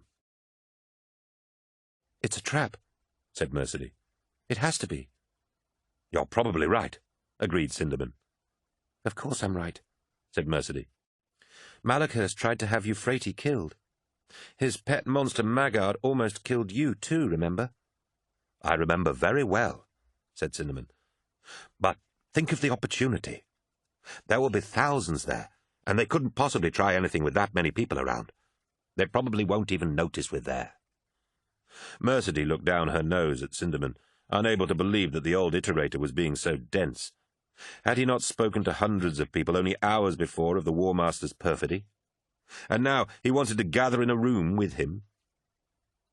They had been woken from their slumbers by one of the engineering crew, who pressed a rolled leaflet into Cinderman's shaking hand. Sharing a worried glance with Mercedy, Cinderman had read it. It was a decree from the War Master, authorizing all remembrancers to gather in the Vengeful Spirit's main audience chamber, to bear witness to the final triumph on Istvan III. It spoke of the gulf that had, much to the War Master's great sorrow, opened between the Astartes and the remembrancers. With this one grand gesture, the War Master hoped to allay any fears that such a gulf had been engineered deliberately. "He must think we are stupid," said Mercedy. "Does he really think we would fall for this?" "Malakhurst is a very cunning man," said Cinderman, rolling up the leaflet and placing it on the bed. "You'd hardly take him for a warrior any more. He's trying to flush the three of us out, hoping that no remembrancer could resist such an offer. If I were a less moral man, I might admire him." "All the more reason not to fall into his trap," exclaimed Mercedy. "Ah, but what if it's genuine, my dear?" asked Cinderman. "Imagine what we'd see on the surface of Istvan III. "Kyril, this is a big ship, and we can hide out for a long time. When Loken comes back, he can protect us." Like he protected Ignace. "That's not fair, Kyril," said Mercedy. "Loken can help us get off the ship once we leave the Istvan system." "No," said a voice behind Mercedy, and they both turned to see Euphrates Keeler. She was awake again, and her voice was stronger than Mercedy had heard it for a long time. She looked healthier than she had been since the terror in the archive. To see her standing, walking and talking after so long was still a novelty for Mercedy, and she smiled to see her friend once again. "We go," she said. "Euphrates?" said Mercedy. "Do you really?" "Yes, Mercedy," she said. "I mean it. And yes, I am sure." "It's a trap." "I don't need a vision from the Emperor to see that," laughed Euphrates, and Mercedy thought there was something a little sinister and forced to it. "But they'll kill us." Euphrates smiled. "Yes, they will. If we stay here, they'll hunt us down eventually. We have faithful among the crew, but we have enemies too. I will not have the Church of the Emperor die like that. This will not end in shadows and murder." "Now, Miss Keeler," said Cinderman with a forced lightness of tone, "you're starting to sound like me." "Maybe they will find us eventually, Euphrates," said Mercedy, "but there's no reason to make it easy for them. Why let the War Master have his way when we can live a little longer?" "Because you have to see," said Euphrates. "You have to see it. This fate, this treachery. It's too great for any of us to understand without witnessing it. Have faith that I am right about this, my friends." "It's not a question of faith now, is it?" said Cinderman. "It is time for us to stop thinking like remembrancers," said Euphrates, and Mercedy saw a light in her eyes that seemed to grow brighter with every word she spoke. "The imperial truth is dying. We have watched it wither ever since 6319. You either die with it, or you follow the Emperor. This galaxy is too simple for us to hide in its complexity any more, and the Emperor cannot work his will through those who do not know if they even believe at all." "I will follow you," said Cinderman, and Mercedy found herself nodding in agreement. Chapter 11. Warning. Death of a World. The Last Chthonian. Saul Tarvitz's first sight of the Coral City was the magnificent stone orchid of the precentor's palace. He stepped from the battered Thunderhawk onto the roof of one of the palace wings, the spectacular dome soaring above him. Smoke coiled in the air from the battles within the palace, and the terrible sound of screaming came from the square to the north, along with the powerful stench of freshly spilled blood.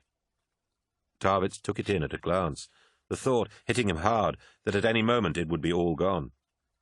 He saw Astartes moving along the roof towards him, Emperor's children, and his heart leapt to see Nasica's squad, with Lucius at its head, his sword smoking from the battle. "Tarvitz!" called Lucius, and Tarvitz thought he detected even more of a swagger to the swordsman's stride. "I thought you'd never make it. Jealous of the kills?" Lucius, what's the situation? Asked Tarvitz. The palace is ours, and Pral is dead, killed by my own hand. No doubt you can smell the world-eaters. They're just not at home unless everything stinks of blood. The rest of the city's cut off. We can't raise anyone. Lucius indicated the city's far west, where the towering form of the Dies Irae blazed fire upon the hapless Istvanians out of sight below. Though it looks like the Death Guard will soon run out of things to kill. We have to contact the rest of the strike force, now, said Tarvitz. The Sons of Horus and the Death Guard. Get a squad on it. Get someone up to higher ground. Why? Asked Lucius. Saul, what's happening? We're going to be hit. Something big. A virus strike. The Istvanians? No, said Tarvitz sadly. We are betrayed by our own. Lucius hesitated. The War Master? Saul, what are you... We've been sent down here to die, Lucius. Fulgrim chose those who were not part of their grand plan. Saul, that's insane, cried Lucius. Why would our Primarch do such a thing? I do not know, but he would not have done this without the War Master's command, said Tarvitz. This is but the first stage in some larger plan. I do not know its purpose, but we have to try and stop it. Lucius shook his head, his features twisted in petulant bitterness. No, the Primarch wouldn't send me to die, not after all the battles I fought for him. Look at what I've become. I was one of Fulgrim's chosen. I've never faltered, never questioned. I would have followed Fulgrim into hell. But I wouldn't, Lucius, said Tarvitz. And you are my friend. I'm sorry, but we don't have time for this. We have to get the warning out and then find shelter. I'll take word to the World-Eaters. You raise the Sons of Horus and Death Guard. Don't go into the details. Just tell them that there is a virus strike inbound and to find whatever shelter they can. Tarvitz looked at the reassuring solidity of the precentor's palace and said, There must be catacombs or deep places beneath the palace. If we can reach them, we may survive this. This city is going to die, Lucius, but I'll be damned if I'm going to die with it. I'll get a Vox officer up here, said Lucius, a steel anger in his voice. Good. We don't have much time, Lucius. The bombs will be launched any moment. This is rebellion, said Lucius. Yes, said Tarvitz. It is. Beneath his ritualistic scars, Lucius was still the perfect soldier he had always been, a talisman whose confidence could infect the men around him, and Tarvitz knew he could rely on him. The swordsman nodded and said, Go. Find Captain Erlen. I'll raise the other legions and get our warriors into cover. I will speak with you again. Until then, said Tarvitz. Lucius turned to Nassike, barked an order, and ran back towards the palace dome. Tarvitz followed, looking down on the northern plaza and glimpsing the seething battle there, hearing the screams and the sound of chain blades. He looked up at the late morning sky. Clouds were gathering. Any moment, falling virus bombs would bore through those clouds. The bombs would fall all over Istvan III, and billions of people would die. Among the trenches and bunkers that sprawled to the west of the Choral City, men and Astartes died in storms of mud and fire. The Dies Irae shuddered with the weight of fire it laid down. Moderati Cassar felt it all, as though the immense, multi-barreled Vulcan bolter were his own hand. The Titan had suffered many wounds, its legs scarred by missile detonations, and furrows scored in its mighty torso by bunker-mounted cannons. Cassar felt them all, but a multitude of wounds could not slow down the Dies Irae or turn it from its course. Destruction was its purpose, and death was the punishment it brought down on the heads of the Emperor's enemies. Cassar's heart swelled. He had never felt so close to his Emperor, at one with the God Machine, a fragment of the Emperor's own strength instilled in the Dies Irae. Arukin, pull to starboard, ordered Princeps Turnit from the command chair. Avoid those bunkers, or they'll foul the port leg. The Dies Irae swung to the side, its immense foot taking the roofs from a tangle of bunkers and shattering artillery emplacements as it crashed forwards. A scrum of Istvanian soldiers scrambled from the ruins, setting up heavy weapons to pour fire into the Titan as it towered over them. The Istvanians were well drilled and well armed, and though the majority of their weapons weren't the equal of a lasgun, trenches were a great leveller, and a man with a rifle was a man with a rifle when the gunfire started. The Death Guard slaughtered thousands of them as they bludgeoned their way through the trenches. But the Istvanians were more numerous, and they hadn't run. Instead, they had fallen back trench by trench, rolling away from the relentless advance of the Death Guard. The Istvanians, with their drab green-grey helmets and mud-spattered flak suits, were hard to pick out against the mud and rubble with the naked eye, but the sensors on the Dies Irae projected a sharp-edged image onto Kassar's retina that picked them out in wondrously clear detail. Kassar fired a blast of massive caliber shells, watching as columns of mud and bodies sprayed into the air like splashes in water. The Istvanians disappeared, destroyed by the hand of the Emperor. "Enemy forces massing to the port forward quadrant," said Moderati Arukan. To Kassar, his voice felt distant, though he was just across the command bridge of the Titan. "The Death Guard can handle them," replied Turnit. "Concentrate on the artillery. That could hurt us." Below Kassar, the gunmetal forms of the Death Guard glinted around the bunkers as 2 squads of them threw grenades through the gun ports and kicked down the doors, spraying the Istvanians who still lived inside with bolter fire, or incinerating them with sheets of fire from their flamers. From the head of the Dies Irae, the Death Guard looked like a swarm of beetles, with the carapaces of their power armor scuttling through the trenches. A few Death Guard lay where they had fallen, cut down by artillery fire or the massed guns of the Istvanian troops, but they were few compared to the Istvanian corpses, strewn at every intersection of trenches. Metre by metre, the defenders were being driven towards the northernmost extent of the trenches, and when they reached the white marble of a tall basilica with a spire shaped like a trident, they would be trapped and slaughtered.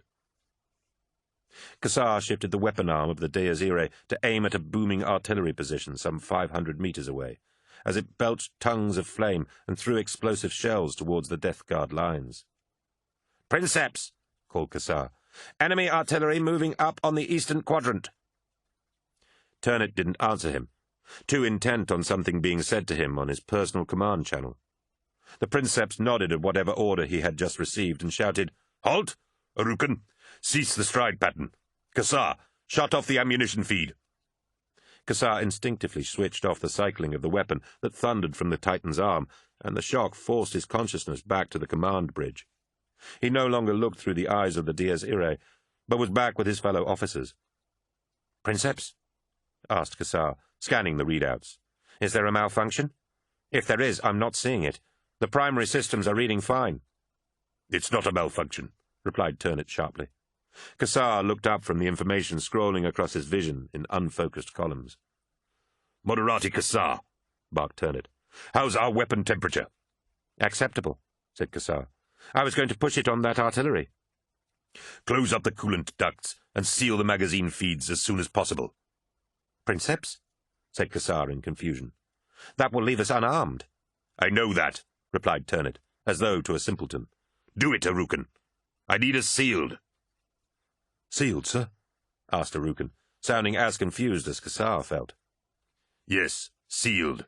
We have to be airtight from top to bottom," said Turnit, opening a channel to the rest of the mighty war machine's crew. "All crew, this is Princeps Turnit. Adopt emergency biohazard posts right now. The bulkheads are being sealed. Shut off the reactor vents and be prepared for power down." "Princeps," said Arukan urgently. "Is it a biological weapon? Atomics?" "The Istvanians have a weapon we didn't know about," replied Turnit, but Kassar could tell he was lying. "They're launching it soon. We have to lock down, or we'll be caught at it." Kassar looked down at the trenches through the Titan's eyes. The Death Guard was still advancing through the trenches and bunker ruins. "But, Princeps, the Astartes—" "You have your orders, Moderati Kassar," shouted Turnit, "and you will follow them. Seal us up, every vent, every hatch, or we die." Kassar willed the Dies Irae to shut its hatches and seal all its entranceways, his reluctance making the procedures sluggish. On the ground below, he watched the Death Guard continue to grind their way through the Choral City's defences, apparently unconcerned that the Istvanians were about to launch Throne knew what at them, or unaware. As the battle raged on, the Dies Irae, fell silent. The main audience chamber of the Vengeful Spirit was a colossal, columned chamber with walls of marble and pilasters of solid gold. Its magnificence was like nothing Cinderman had ever seen, and the thousands of remembrances who filled the chamber wore the expressions of awed children who had been shown some new, unheard-of wonder. Seeing many familiar faces, Cinderman guessed that the fleet's entire complement of remembrances was present for the War Master's announcement. The War Master and Malaghurst stood on a raised podium at the far end of the hall, too far away for either of them to recognize Cinderman, Mercedy, or Euphrates. Or at least, he hoped so. Who knew how sharp a legionary's eyesight was, let alone a Primarch's? Both Astartes were wrapped in cream robes, edged in gold and silver, and a detail of warriors stood beside them. A number of large pict screens had been hung from the walls. "It looks like an iterator's rally on a compliant world," said Mercedy, echoing his own thoughts. So similar was it that he began to wonder what message was to be imparted and how it would be reinforced. He looked around for plants in the audience who would clap and cheer at precise points to direct the crowd in the desired manner. Each of the screens displayed a slice of Istvan III, set against a black backdrop scattered with bright silver specks of the War Master's fleet. "Euphrates," said Mercedy, as they made their way through the crowds of remembrances. "Remember how I said that this was a bad idea?" "Yes," said Euphrates, her face creased in a wide, innocent smile. "Well, now I think that this was a really bad idea. I mean, look at the number of Astartes here." Cinderman followed Mercedy's gaze, already starting to sweat at the sight of so many armed warriors surrounding them. If even one of them recognized their faces, it was all over. "We have to see," said Euphrates, turning and grabbing his sleeve. "You have to see." Cinderman felt the heat of her touch and saw the fire behind her eyes, like thunder before a storm, and he realized with a start that he was a little afraid of Euphrates. The crowd milled in eager impatience, and Cinderman kept his face turned from the Astartes, staring into the middle of the audience chamber. Euphrates squeezed Mercedy's hand as the pict screens leapt to life, and a gasp went up from the assembled remembrances as they saw the bloody streets of the Choral City. Clearly shot from an aircraft, the images filled the giant pict screens, and Cinderman felt his gorge rise at the sight of so much butchery. He remembered the carnage of the Whisperheads, and reminded himself that this was what the Astartes had been created to do, but the sheer visceral nature of that reality was something he knew he would never get used to. Bodies filled the streets, and arterial gore covered almost every surface, as though the heavens had rained blood. "You remembrancers say you want to see war," said Horus, his voice easily carrying to the furthest corners of the hall. "Well, this is it." Cinderman watched as the image shifted on the screen, pulling back and panning up through the sky and into the dark, star-spattered heavens above. Burning spears of light fell towards the battle below. "What are those?" asked Mercedy. "They're bombs," said Cinderman, in horrified disbelief. "The planet is being bombarded." "And so it begins," said Euphrates. The plaza was a truly horrendous sight, ankle-deep in blood and strewn with thousands upon thousands of bodies.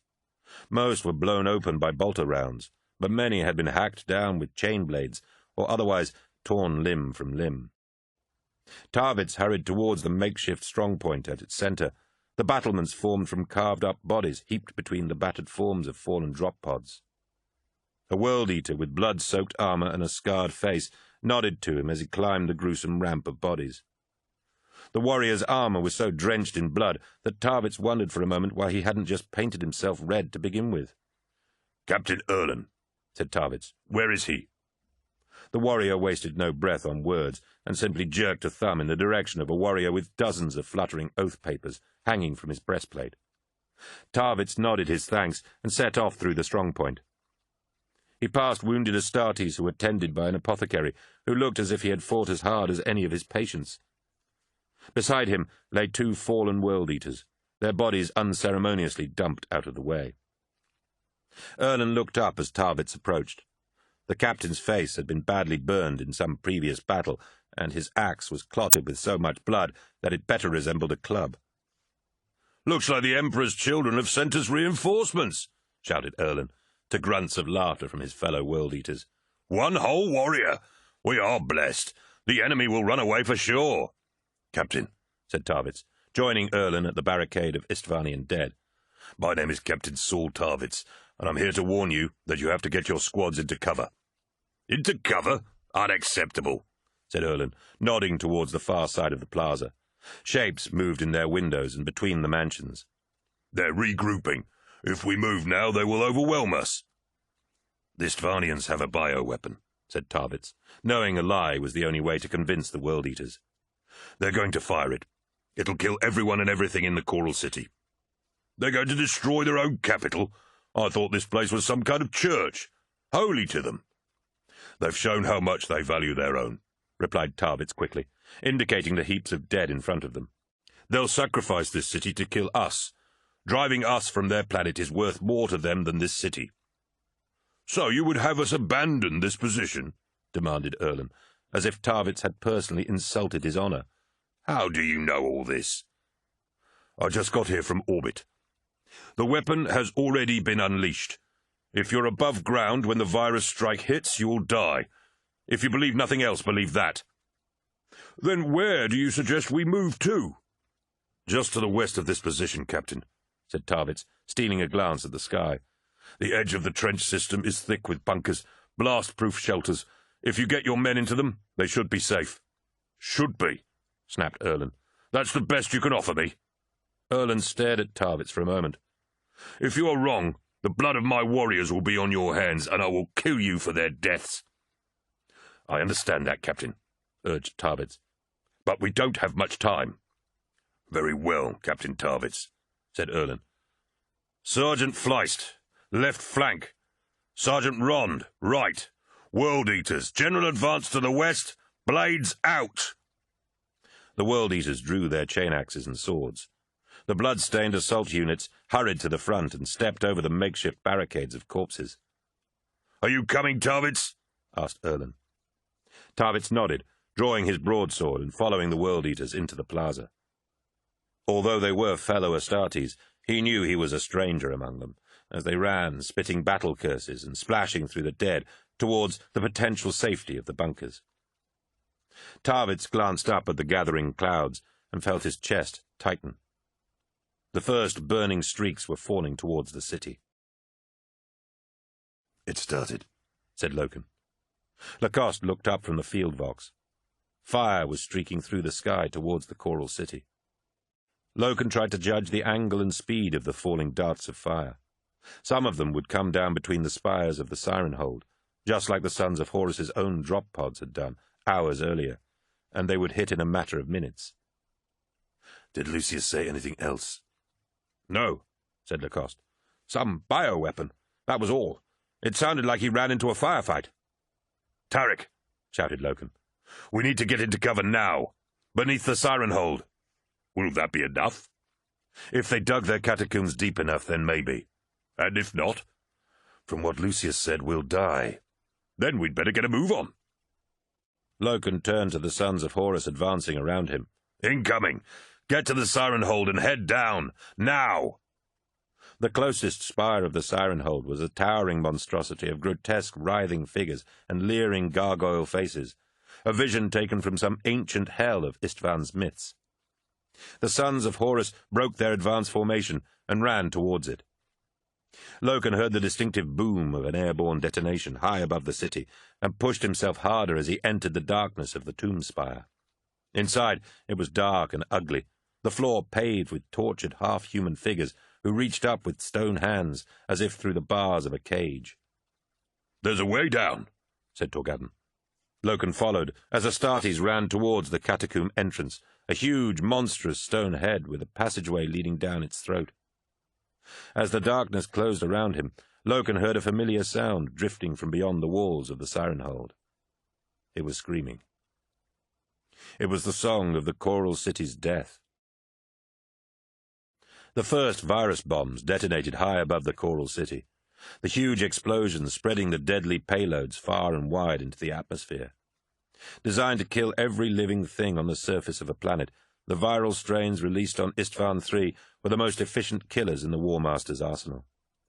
The bombs had a high enough yield to murder the planet 100 times over, and were set to burst at numerous differing altitudes and locations across the surface of the planet. The virus leapt through forests and plains, sweeping along algal blooms and riding air currents across the globe. It crossed mountains, forded rivers, burrowed through glaciers. The Imperium's deadliest weapons, the Emperor himself had been loath to use them. The bombs fell all across Istvan III, but most of all, they fell on the Coral City. The World Eaters were the furthest from cover and suffered the worst of the initial bombardment. Some had reached the safety of the bunkers, but many had not. Warriors fell to their knees as the virus penetrated their armored bodies. Deadly corrosive agents laced into the viral structure of the weapons, dissolving exposed pipes and armor joints, or finding their way inside through battle damage. Astartes screamed. The sound was all the more shocking for its very existence, rather than for the horror of its tone. The virus broke down cellular bonds at the molecular level, and its victims literally dissolved into a soup of rancid meat within minutes of exposure, leaving little but sloshing suits of rotted armor. Even many of those who reached the safety of the sealed bunkers died in agony as they shut the doors, only to find they had brought the lethal virus inside with them. The virus spread through the civilian populace of Istvan III at the speed of thought, leaping from victim to victim in the time it took to breathe in its foul contagion. People dropped where they stood, the flesh sloughing from their skeletons as their nervous systems collapsed and their bones turned to the consistency of jelly. Bright explosions fed the viral feast, perpetuating the fatal reactions of corruption. The very lethality of the virus was its own worst enemy, for without a host organism to carry it from victim to victim, the virus quickly consumed itself. However, the bombardment from orbit was unrelenting, smothering the entire planet in a precisely targeted array of overlapping fire plans that ensured that nothing would escape the virus. Entire kingdoms and vassal states across the surface were obliterated in minutes. Ancient cultures that had survived old night and endured the horror of invasion a dozen times over fell without even knowing why, millions dying in screaming agony as their bodies betrayed them and fell apart, reducing them to rotted, decaying matter. Sinderman watched the bloom of darkness spread across the slice of the planet visible on the giant pict screens. It spread in a wide black ring, eating its way across the surface of the planet with astonishing speed, leaving grey desolation behind it. Another wave of corruption crept in from another part of the surface, the two dark masses meeting and continuing to spread like the symptom of a horrible disease. What is it?" whispered Mercedy. "You have already seen it," said Euphrates. "The Emperor showed you, through me. It is death." Sinderman's stomach lurched as he remembered the hideous vision of decay, his flesh disintegrating before him, and black corruption consuming everything around him. That was what was happening on Istvan III. This was the betrayal. Sinderman felt as though the blood had drained from him. An entire world was bathed in the immensity of death. He felt an echo of the fear it brought to the people of Istvan III, and that fear, multiplied across all those billions of people, was beyond his comprehension. "You are remembrances," said Keeler, a quiet sadness in her voice. "Both of you. Remember this and pass it on. Someone must know." He nodded dumbly, too numbed by what he was seeing to say anything. "Come on," said Euphrates. "We have to go." "Go?" sobbed Mercedy, her eyes still fixed on the death of a world. "Go where?" "Away," smiled Euphrates, taking their hands and leading them through the immobile, horrified throng of remembrances towards the edge of the chamber. At first, Sinderman let her lead him, his limbs unable to do more than simply place one foot in front of another, but as he saw she was taking them towards the Astartes at the edge of the chamber, he began to pull back in alarm. "Euphrates," he hissed, "what are you doing? If those Astartes recognize us—" "Trust me, Kirill," she said. I'm counting on that. Euphrates led them towards a hulking warrior who stood apart from the others, and Sindaman knew enough of body language to know that this man was as horrified as they were at what was happening. The Astartes turned to face them, his face craggy and ancient, worn like old leather. Euphrates stopped in front of him and said, "Yakton, I need your help." Yakton Cruz. Sindaman had heard Loken speak of him. The half-heard. He was a warrior of the old days, whose voice carried no weight amongst the higher echelons of command. A warrior of the old days. "You need my help?" asked Cruz. "Who are you?"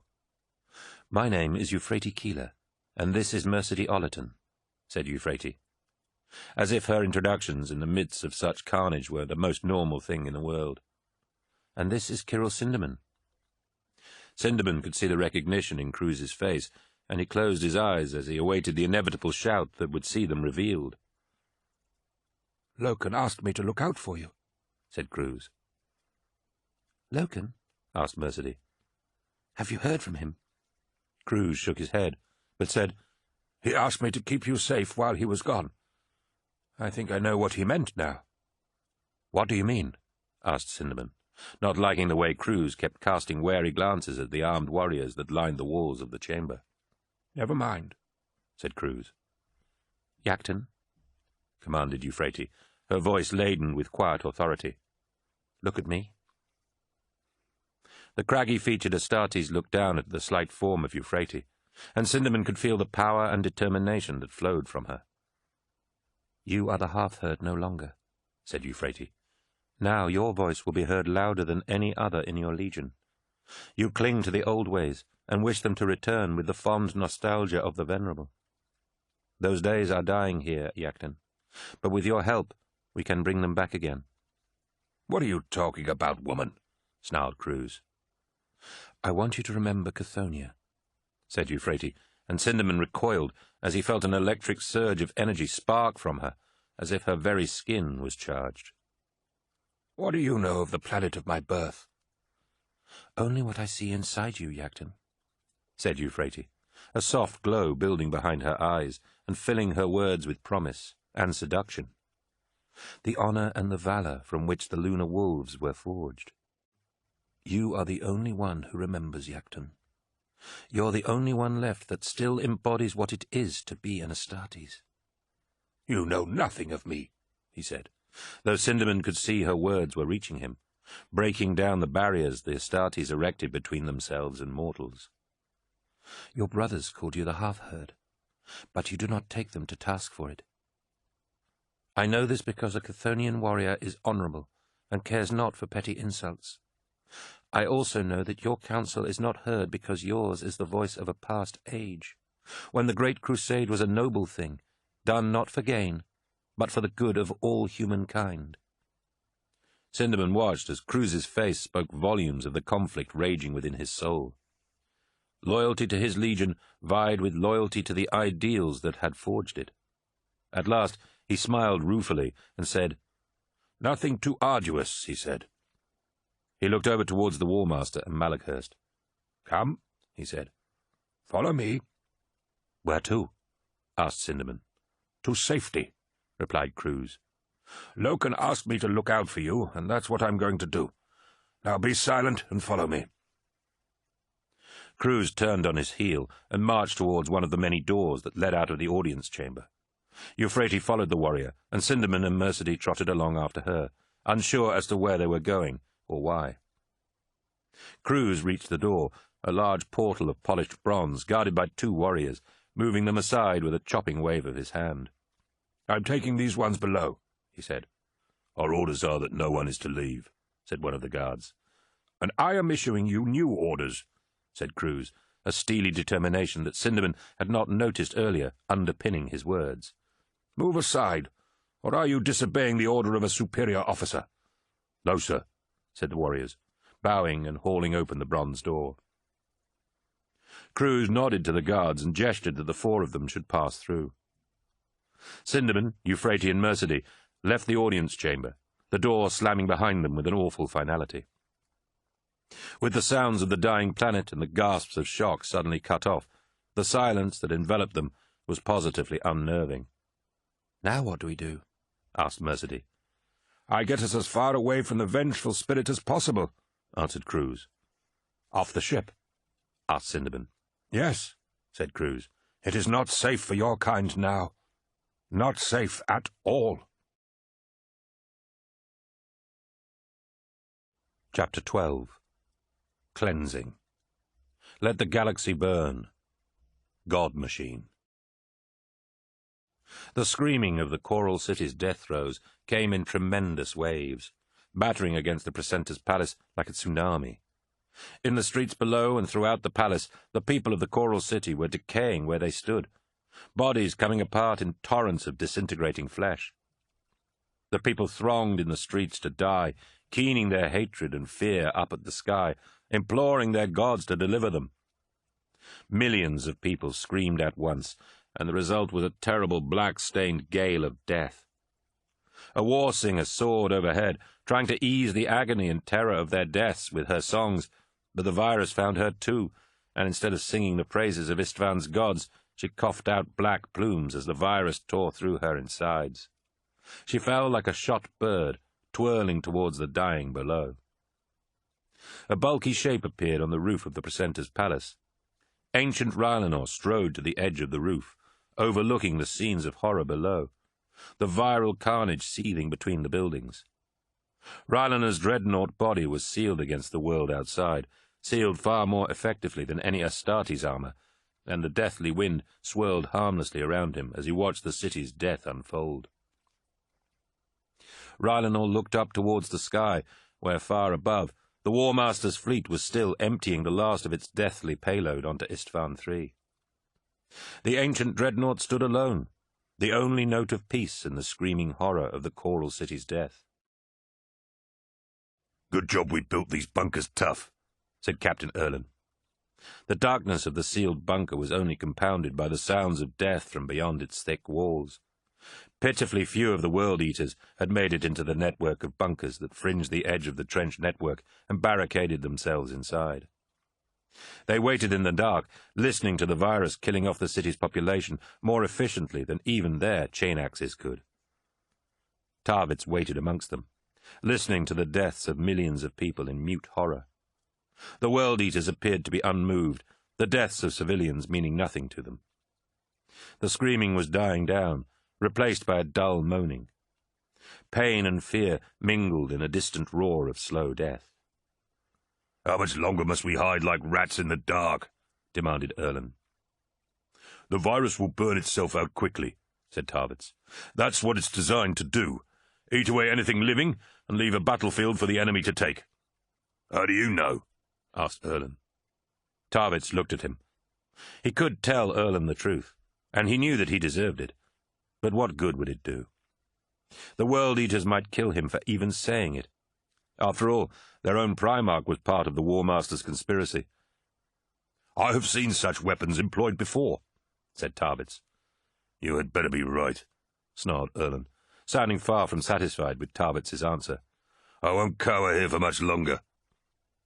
The World-Eater looked over his warriors, their blood-stained armored bodies packed close together in the darkness of the bunker.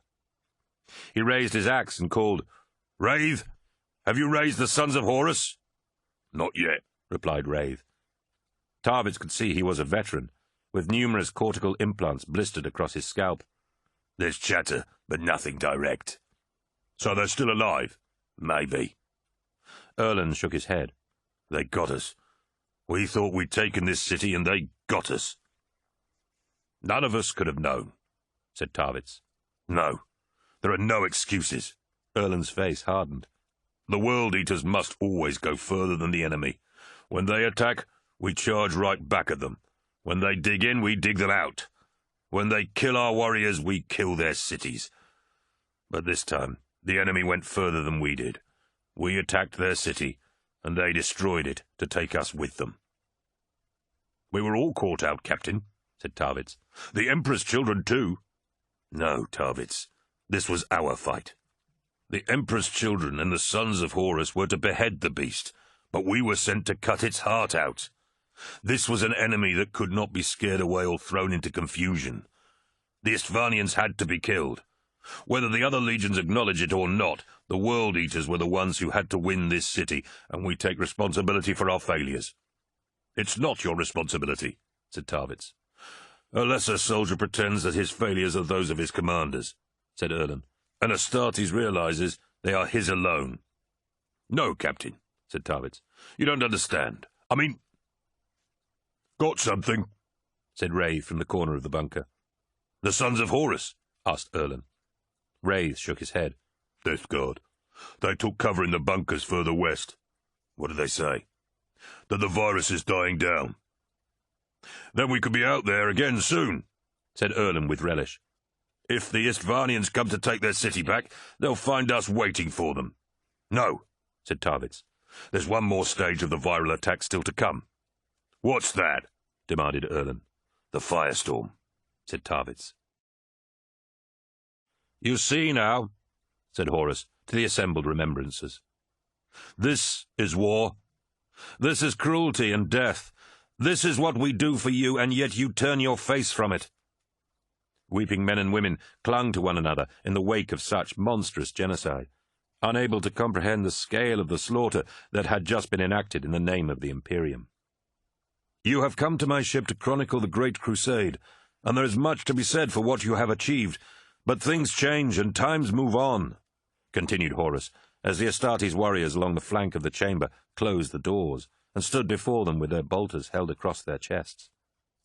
The Great Crusade is over, said Horus, his voice booming with power and strength.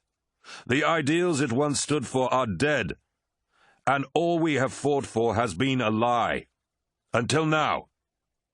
Now, I will bring the crusade back to its rightful path and rescue the galaxy from its abandonment at the hands of the Emperor.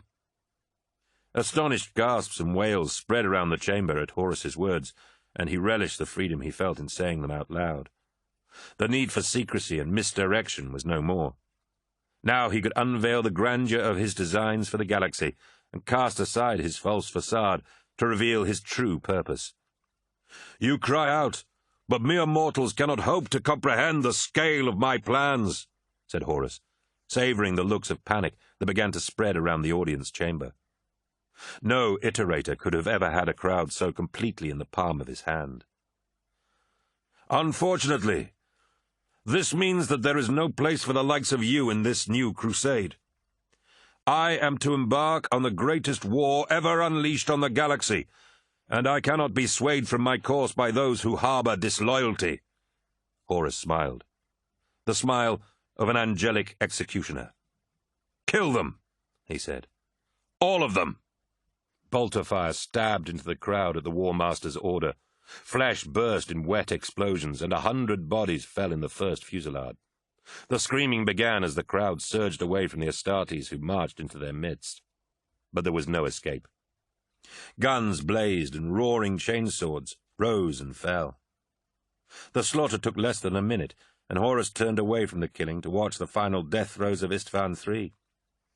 Abaddon emerged from the shadows where he and Malakhurst had watched the slaughter of the remembrancers. "My lord," said Abaddon, bowing low. "What is it, my son?" "Ship surveyors report that the virus has mostly burned out." "And the gaseous levels?" "Off the scale, my lord," smiled Abaddon. "The gunners await your orders."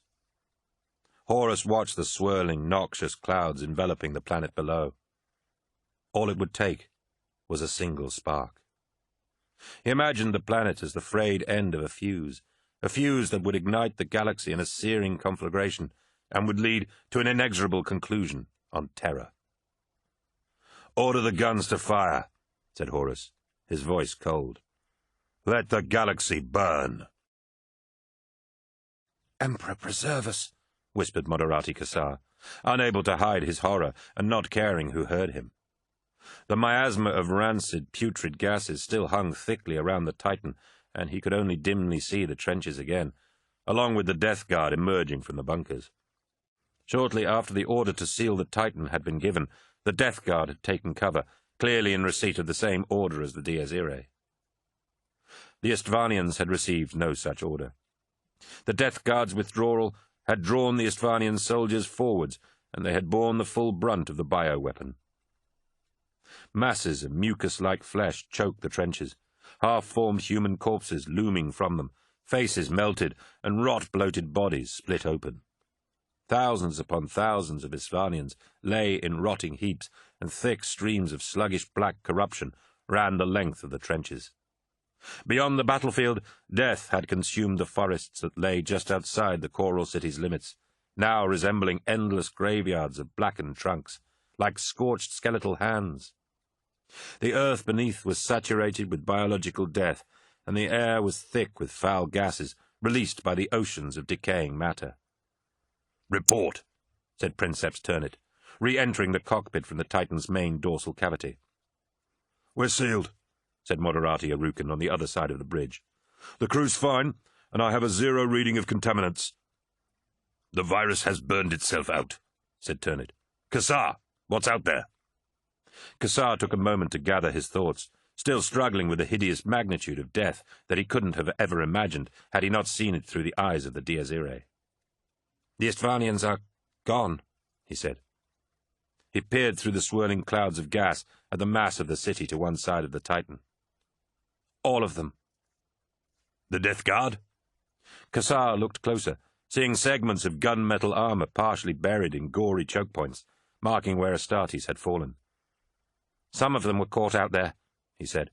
"A lot of them are dead, but the Order must have got to most of them in time." "The Order?" "Yes, Princeps. The order to take cover." Turnit peered through the Titan's eye on Arukin's side of the bridge, seeing Death Guard warriors through the greenish haze, securing the trenches around their bunkers and treading through the foul remains of the Istvanians. "Damn," said Turnit. "We are blessed," said Kassar. "They could so easily have been—" "Watch your mouth, Moderati. That religious filth is a crime by the order of—" Turnit's voice cut off as movement caught his eyes. Kassar followed his gaze in time to see the clouds of gas lit up by a brilliant beam of light as a blazing lance strike slashed through the clouds of noxious, highly flammable gases. All it took was a single spark. An entire planet's worth of decaying matter wreathed the atmosphere of Istvan III in a thick shawl of combustible gases. The lance strike from the vengeful spirit burned through the upper atmosphere into the choking miasma, and its searing beam ignited the gas with a dull whoosh that seemed to suck the oxygen from the air. In a second, the air itself caught light, ripping across the landscape in a howling maelstrom of fire and noise. Entire continents were laid bare, their landscapes seared to bare rock, their decayed populations vaporized in seconds as winds of fire swept across their surfaces in a deadly gale of blazing destruction. Cities exploded as gas lines went up, blazing towers of fire whipping madly in the deadly firestorm. Nothing could survive, and flesh, stone, and metal were vitrified or melted in the unimaginable temperatures. Entire sprawls of buildings collapsed, the bodies of their former occupants reduced to ashen waste on the wind. Palaces of marble and industrial heartlands destroyed in gigantic mushroom clouds, as the storm of destruction swept around Istvan III with relentless, mindless destruction, until it seemed as though the entire globe was ablaze. Those Astartes who had survived the viral attack found themselves consumed in flames as they desperately sought to find cover once more. But against this firestorm there could be no cover for those who had dared to brave the elements. By the time the echoes of the recoil had faded on the War Master's flagship, billions had died on Istvan III. Moderati Kassar hung on for dear life as the tempestuous firestorm raged around the Dies Irae. The colossal Titan swayed like a reed in the wind, and he just hoped that the new stabilizing gyros the Mechanicum had installed held firm in the face of the onslaught. Across from him, Arukin gripped the rails surrounding his chair with white-knuckled hands, staring in awed terror at the blazing vortices spinning beyond the command bridge. "Emperor, save us! Emperor, save us! Emperor, save us!" he whispered over and over as the flames billowed and surged for what seemed like an eternity. The heat in the command bridge was intolerable, since the coolant units had been shut down when the Titan was sealed off from the outside world. Like a gigantic pressure cooker, the temperature inside the Titan climbed rapidly until Kassar felt as if he could no longer draw breath without searing the interior of his lungs. He closed his eyes and saw the ghostly green scroll of data flash through his retinas. Sweat poured from him in a torrent, and he knew that this was it. This was how he would die. Not in battle, not saying the Lectitio Divinitatis, but cooked to death inside his beloved Dies Irae. He had lost track of how long they had been bathed in fire when the professional core of his mind saw that the temperature readings, which had been rising rapidly since the firestorm had hit, were beginning to flatten out. Kassar opened his eyes and saw the madly churning mass of flame through the viewing bays of the Titan's head, but he also saw spots of sky burned blue as the fire incinerated the last of the combustible gases released by the dead of Istvan. "Temperature dropping," he said, amazed that they were still alive. Arukin laughed as he too realized they were going to live. Princeps Turnit slid back into his command chair and began bringing the Titan's systems back online. Kassar slid back into his own chair, the leather soaking wet where his sweat had collected. He saw the readouts of the external surveyors come to life as the Princeps once again opened their systems to the outside world. "Systems check," ordered Turnit.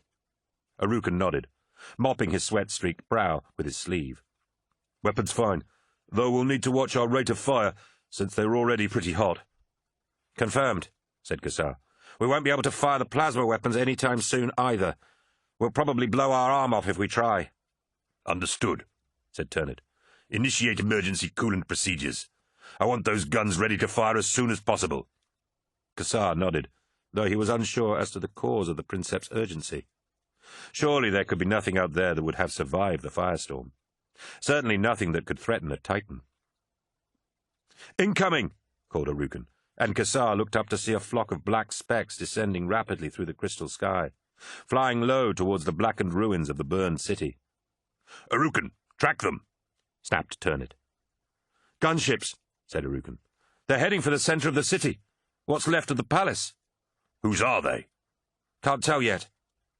Kassar sat back in the cockpit seat and let the filaments of the Titan's command systems come to the fore of his mind once again.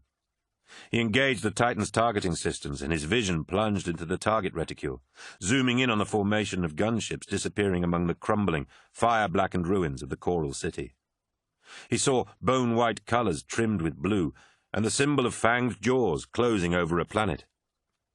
"World-eaters," he said out loud. "They're the World-eaters. It must be the second wave." "There is no second wave," said Turnit, as if to himself. "Arukin, get the Vox mast up and connect me to the Vengeful Spirit." "Fleet Command?" asked Arukin. "No," said Turnit. "The War Master." Yacht and Cruz led them through the corridors of the Vengeful Spirit, past the training halls, past the Lupercal's court, and down through twisting passageways none of them had traversed before, even when they had been hiding from Maggard and Malaghurst. Cinderman's heart beat a rapid tattoo on his ribs, and he felt a curious mix of elation and sorrow fill him as he realized what Cruz had saved them from. There could be little doubt as to what must have happened to those remembrances in the audience chamber, and the thought of so many wonderful creative people sacrificed to serve the interests of those with no understanding of art or the creative process galled him and saddened him in equal measure. He glanced at Euphrates Keeler, who appeared to have become stronger since their escape from death. Her hair was golden and her eyes bright, and though her skin was still pallid, it only served to highlight the power within her. Mercedes Ollerton, by contrast, was visibly weakening. "They will come after us soon," said Keeler. "If they are not already." "Can we escape?" Mercedes asked, hoarsely. Cruz only shrugged. "We will, or we won't." "Then this is it?" asked Cinderman. Keeler shot him an amused glance. "No, you should know better than that, Kirill. It is never it, not for a believer. There's always more, something to look forward to when it's all over." They passed a number of observation domes that looked out into the cold void of space, the sight only serving to remind Cinderman of just how tiny they were in the context of the galaxy. Even the faintest speck of light that he could see was actually a star, perhaps surrounded by its own worlds, its own people, and entire civilizations. "How is it that we find ourselves at the center of such Momentous events, and yet we never saw them coming, he whispered. After a while, Cinderman began to recognize his surroundings, seeing familiar signs scraped into bulkheads, and insignia he recognized, telling him that they were approaching the embarkation decks. Cruz led the way unerringly, his stride sure and confident, a far cry from the wretched sycophant he had heard described. The blast doors to the embarkation deck were closed, the tattered remnants of the votive papers and offerings made to the War Master when his sons took him to the Delphos still fixed to the surrounding structure. "In here," said Cruz. "If we're lucky, there will be a gunship we can take." "And go where?" demanded Mercedy. "Where can we go that the War Master won't find us?" Keeler reached out and placed her hand on Mercedy's arm. "Don't worry. We have more friends than you know, Sadie. The Emperor will show me the way." The doors rumbled open, and Cruz marched confidently onto the embarkation deck. Cinderman smiled in relief when the warrior said, "There, Thunderhawk 9 Delta." But the smile fell from his face as he saw the gold-armored form of Maggard standing before the machine. Saul Tarvitz watched the look of utter disbelief on Captain Erland's face as he took in the scale of the destruction wrought by the firestorm. Nothing remained of the Coral City as they had known it. Every scrap of living tissue was gone, burned to atoms by the flames that roared and howled in the wake of the virus attack. Every building was black, burned and collapsed, so that Istvan III resembled a vision of hell, its tumbled buildings still ablaze as the last combustible materials burned away. Tall plumes of fire poured skyward in defiance of gravity, fuel lines and refineries that would continue to burn until their reserves were exhausted. The stench of scorched metal and meat was pungent, and the vista before them was unrecognizable as that which they had fought across only minutes before. "Why?" was all Erland could ask. "I don't know," said Tarvitz, wishing he had more to tell the World-Eater. "This wasn't the Istvanians, was it?" asked Erland. Tarvitz wanted to lie, but he knew that the World-Eater would see through him instantly. "No," he said. "It wasn't. We are betrayed." Tarvitz nodded. "Why?" repeated Erland. "I have no answers for you, brother. But if they hope to kill us all in one fell swoop, then they have failed. And the World-Eaters will make them pay for that failure," swore Erland, as a new sound rose over the crackle of burning buildings and tumbling masonry. Tarvitz heard it too, and looked up in time to see a flock of World-Eaters' gunships streaking towards their position from the outskirts of the city. Gunfire came down in a burning spray, punching through the ruins around them, boring holes in the black marble of the ground. "Hold!" shouted Erland. Heavy fire thudded down among the World-Eaters as the gunships roared overhead. Tarvitz crouched at a smashed window opening beside Erland, hearing one of the World-Eaters grunt in pain as a shell found its mark. The gunships passed and soared up into the sky, looping around above the shattered palace before angling down for another run. "Heavy weapons! Get some fire up there!" yelled Erland. Gunfire stuttered up from the gaps in partially collapsed roofs, chattering heavy bolters and the occasional ruby flare of a las cannon blast. Tarvitz ducked back from the window as return fire thundered down, stitching lines of explosions through the World-Eaters. More of them fell, blown off their feet or blasted apart. One World-Eater slumped down beside Tarvitz, the back of his head a pulsing red mass. The gunships banked, spraying fire down at their position. Tarvitz could see the World-Eaters zeroing in on them as they flew back towards their position. Return fire lanced upwards, and one gunship fell, its engine spewing flames, to smash to pieces against a burning ruin. Tarvitz could see dozens of gunships, surely the whole of the World-Eater's arsenal. The lead Thunderhawk dropped through the ruins, hovering a few meters above the ground, with its assault ramp down, and bolter fire sparking around the opening. Erland turned towards Tarvitz. "This isn't your fight," he yelled over the gunfire. "Get out of here." "Emperor's children never run," replied Tarvitz, drawing his sword. "They do from this." No Space Marine could have survived the storm of fire that blazed away at the interior of the gunship, but it was no ordinary Space Marine that was born within it. With a roar like a hunting animal, Angron leapt from the gunship and landed with a terrible crash in the midst of the ruined city. He was a monster of legend, huge and terrible. The Primarch's hideous face was twisted in hatred, his huge chain axes battered and stained with decades of bloodshed. As the mighty Primarch landed, World-Eaters dropped from the other gunships. Thousands of World-Eaters loyal to the War Master followed their Primarch into the Coral City, accompanied by the war cries that echoed Angron's own bestial howl as he charged into his former brethren. Horus put his fist through the pict screen that showed the transmission from the Dies Irae. The image of the World-Eater's gunship splintered under the assault as his anger at Angron's defiance boiled over. One of his allies, no, one of his subordinates, had disobeyed his direct order. Aximand, Abaddon, Erebus, and Malakhurst eyed him warily, and Horus could imagine their trepidation at the news of Angron's impetuous attack on the survivors of the virus bombing. That there were survivors at all was galling, but Angron's actions put a whole new spin on the Istvan campaign. "And yet," he said, choking back his rage, "I am surprised at this." War Master, said Aximand. what do you— "Angron is a killer," snapped Horus, rounding on his Mournival son.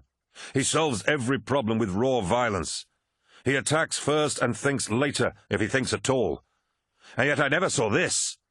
What else would he do when he saw the survivors of his legion in the Coral City? Would he sit back and watch the rest of the fleet bombard them from orbit? Never. And yet I did nothing." Horus glanced at the smashed remains of the pict display. "I will never be caught out like this again. There will be no twists of fate I do not see coming." The question remains, said Aximand. What shall we do about Angron? "Destroy him with the rest of the city," said Abaddon without a pause. "If he cannot be trusted to obey his War Master, then he is a liability." The World-Eaters are an exceptionally effective weapon of terror, retorted Aximand. Why destroy them when they can wreak so much havoc among those loyal to the Emperor?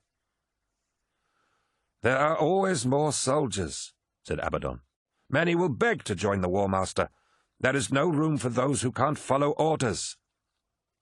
"Angron is a killer, yes, but he is predictable," put in Erebus, and Horus bristled at the implicit insult in the first chaplain's words. "He can be kept obedient by letting him off the leash every now and again." "The word-bearers may live by treachery and lies," snarled Abaddon, "but in the Sons of Horus you are loyal, or you are dead." "What do you know of my legion?" asked Erebus, rising to meet the first captain's ire, his mask of smirking calm slipping. "I know secrets that would destroy your mind. How dare you speak to me of deceit? This reality, all you know. This is the lie." "Erebus!" roared Horus, ending the confrontation instantly. "This is not the place to evangelize your legion. I have made my decision, and these are wasted words." "Then Angron will be destroyed in the bombardment?" asked Malakhurst. "No," replied Horus. "He will not." "But, War Master, even if Angron prevails, he could be down there for weeks," said Aximand. "And he will not fight alone. Do you know, my sons, why the Emperor appointed me War Master?" "Because you are his favored son," replied Malakhurst. "You are the greatest warrior and tactician of the Great Crusade. Whole worlds have fallen at the mention of your name." "I did not ask for flattery," snarled Horus. "Because you never lose," said Abaddon, levelly. "I never lose," nodded Horus, glaring between the four Astartes. "Because I see only victory. I have never seen a situation that cannot be turned into triumph, no disadvantage that cannot be turned to an advantage. That is why I was made War Master. On Davin I fell, yet came through that ordeal stronger. Against the Orician technocracy we faced dissent from within our own fleet, so I used the conflict to rid us of those fomenting rebellion. There is no failing I cannot turn to a component in my victories. Angron has decided to turn Istvan III into a ground assault. I can consider this a failure and limit its impact by bombing Angron and his World-Eaters into dust, along with the rest of the planet. Or I can forge a triumph from it that will send echoes far into the future." Malaghurst broke the silence that followed. What would you have us do, War Master? Inform the other legions that they are to prepare for a full assault on the Loyalists in the Coral City. Ezekiel, assemble the legion. Have them ready to launch the attack in 2 hours. I shall be proud to lead my legion, said Abaddon. You will not lead them. That honor will go to Sedere and Targost. Anger flared in Abaddon. But I am the first captain. This battle, where resolve and brutality are qualities required for victory, is tailor-made for me. You are a captain of the Mournival, Ezekiel, said Horus. I have another role in mind for you and little Horus in this fight. One I feel sure you will relish. Yes, War Master, said Abaddon, the frustration disappearing from his face. As for you, Erebus, War Master, stay out of our way. To your duties, sons of Horus! Chapter 13. Maggard. Factions. Lunar Wolves. Princeps Turnit listened intently as the orders came through. Though Kassar couldn't hear the orders piped into the Princeps' ear, and he didn't want to. It was all he could do to keep from vomiting. Every time he let his mind wander outside the systems of the Dies Irae, he saw nothing but the tangles of charred ruins. His consciousness retreated within the machine, pulling his perception back into the massive form of the Titan. The Dies Irae was coming back to life around him. He could sense the god machine's limbs flood with power, and he could feel the weapons reloading. The plasma reactor at its heart was beating in time with his own, a ball of nuclear flame that burned with the Emperor's own righteous strength. Even here, among all this death and horror, the Emperor was with him. The god machine was the instrument of his will, standing firm among the destruction. That thought comforted Kassar and helped him focus. If the Emperor was here, then the Emperor would protect. Orders in from the vengeful spirit, said Turnit briskly. Moderati, open fire. Open fire, said Arukin. Sir, the Istvanians are gone. They're dead. To Kassar, Arukin's voice sounded distant, for he was subsumed in the systems of the Titan.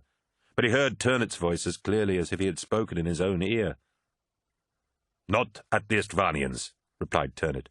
At the Death Guard. Princeps, said Arukin. Fire on the Death Guard? I am not in the habit of repeating my orders, Moderati, replied Turnit. And they are to fire on the Death Guard. They have defied the War Master. Kassar froze. As if there wasn't enough death on Istvan III. Now the Dies Irae was to fire on the Death Guard, the very force they had been sent to support. Sir, he said, this doesn't make any sense. It doesn't need to, shouted Turnit, his patience finally at an end. Just do as I order. Looking straight into Turnit's eyes, the truth hit Titus Kassar as though the Emperor had reached out from terror and filled him with the light of truth. The Istvanians didn't do this, did they? He asked. The War Master did. Turnit's face creased in a slow smile, and Kassar saw his hand reaching towards his holstered sidearm. Kassar didn't give him the chance to get there first, and snatched for his own auto-pistol. Both men drew their pistols, and fired. Maggard took a step forwards, drawing his golden Curlian blade and unholstering his pistol. His bulk was even more massive than Sindaman remembered, grossly swollen to proportions beyond human and more reminiscent of an Astartes. Had that been Maggard's reward for his services to the War Master? Without wasting words of preamble, Cruz raised his bolter and fired, but Maggard's armor was the equal of Astartes' plate, and the shot simply signaled the beginning of a duel. Sindaman and Mercedy ducked as Maggard's pistol spat fire, the noise appalling as the two warriors ran towards one another, with their guns blazing. Keeler watched calmly as Maggard's gunfire blew chunks from Cruz's armor, but before he could fire any more, Cruz was upon him. Cruz smashed his fist into Maggard's midriff, but the silent killer rode the punch and swung his sword for the Astartes' head. Cruz ducked back from the great slash of Maggard's sword, the blade slicing through the armor of the Astartes warrior's stomach. Blood sprayed briefly from the wound, and Cruz dropped to his knees in sudden pain before drawing his combat knife, the blade as long as a mortal warrior's sword. Maggard leapt towards him, and his sword hacked a deep gouge in Cruz's side. Yet more blood spilled from the venerable Astartes' body. Another killing strike slashed towards Cruz, but this time combat knife and Curlian blade met in a shower of fiery sparks. Cruz recovered first and stabbed his blade through the gap between Maggard's greaves. The assassin stumbled backwards, and Cruz rose unsteadily to his feet. The assassin stepped in close and lunged with his sword. Maggard was almost the equal of Cruz in physique and had youth on his side, but even Sinderman could see he was slower, as if his new form was unfamiliar, not yet worn in. Cruz sidestepped a huge arcing strike of Maggard's sword and swung inside his opponent's defence, reaching around to lock his head in the crook of his elbow. His other arm snapped round to plunge the knife into Maggard's throat, but a fist seized Cruz's hand in an iron grip, halting the blade inches from the man's pulsing jugular. Cruz fought to force the blade upwards, but Maggard's newly enhanced strength was the greater, and he began to force the blade to one side. Beads of sweat popped on Cruz's face, and Sinderman knew that this was a struggle he could not win alone. He pushed himself to his feet and ran towards Maggard's fallen pistol, its matte black finish cold and lethal-looking. Though designed for a mortal grip, the pistol still felt absurdly huge in his hands. Sinderman held the heavy pistol outstretched and marched towards the struggling warriors. He couldn't risk a shot from any kind of distance. He was no marksman, and was as likely to hit their deliverer as their killer. He walked up to the fight and placed the muzzle of the pistol directly on the bleeding wound where Cruz had stabbed Maggard. He pulled the trigger, and the recoil of the shot almost shattered his wrist, but the effect of his intervention more than made up for the trauma. Maggard opened his mouth in a silent scream, and his entire body flinched in sudden agony. Maggard's grip on the knife weakened, and, with a roar of anger, Cruz punched it into the base of his opponent's jaw and through the roof of his mouth. Maggard buckled and fell to the side with the force of a falling tree. The golden-armoured assassin and the Astartes rolled, and Cruz was on top of his enemy, still gripping the knife. Face to face for a moment, Maggard spat a mouthful of blood into Cruz's face. Cruz pushed the knife deeper into Maggard's jaw, plunging it into his opponent's brain. Maggard spasmed, his huge bulk thrashing briefly, and when he stopped, Cruz was looking into a pair of blank, dead eyes. Cruz pushed himself from Maggard's body. "Face to face," said Cruz, breathing heavily with the exertion of killing Maggard. "Not with treachery. From 1,000 miles up. Face to face." He looked at Sinderman and nodded his thanks. The warrior was wounded and exhausted, but there was a calm serenity to him. "I remember how it used to be," he said. "We were brothers on Chthoniya. Not just among ourselves, but with our enemies too. That was what the Emperor saw in us when he came to the hives. We were gangs of killers as existed on 1,000 other worlds, but we believed in a code that was more precious than life. That was what he wrought into the lunar wolves. I thought that even if none of the rest of us remembered, the War Master would, because he was the one the Emperor chose to lead us." "No," said Keeler. "You are the last one." And when I realized that I just told them what they wanted to hear, I tried to be one of them, and I succeeded. I almost forgot everything, until now. "The music of the spheres," said Sinderman quietly. Cruz's eyes focused again on Keeler, and his face hardened. "I did nothing half-heard," said Keeler, answering his unasked question. "You said so yourself.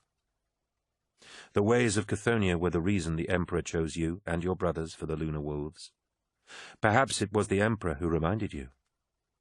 I saw this coming for so long. But I let it, because I thought that was my code now. But nothing changed, not really. The enemy just moved from out there to amongst us. "Look, as profound as this all is, can we get the hell out of here?" asked Mercedy. Cruz nodded and beckoned them towards the Thunderhawk gunship. "You're right, Miss Hollerton.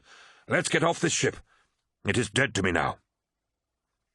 "We're with you, Captain," said Sinderman, as he gingerly picked his way over Maggott's body after Cruz.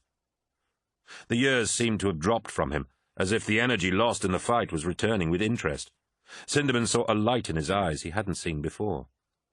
Watching the light of understanding rekindled in Yacht Cruz reminded Sinderman that there was still hope. And there was nothing so dangerous in the galaxy as a little hope. Turnit's shot went high, and Kassar's went wide. Jonah Arukin ducked for cover as the rounds ricocheted on the curved ceiling of the bridge. Turnit rolled down behind the command chair as Kassar pulled himself from his own chair, set deep into the cockpit floor and level with the Titan's eye. Kassar fired again, and sparks showered as the auto-pistol round hit the electronics arrayed around Turnit's chair. Turnit fired back, and Kassar dropped into the cover of the depression formed by his own seat. The connectors had torn free from his scalp as he moved, and tears of blood streaked his face, metallic monofilament wires clinging wetly to the back of his neck.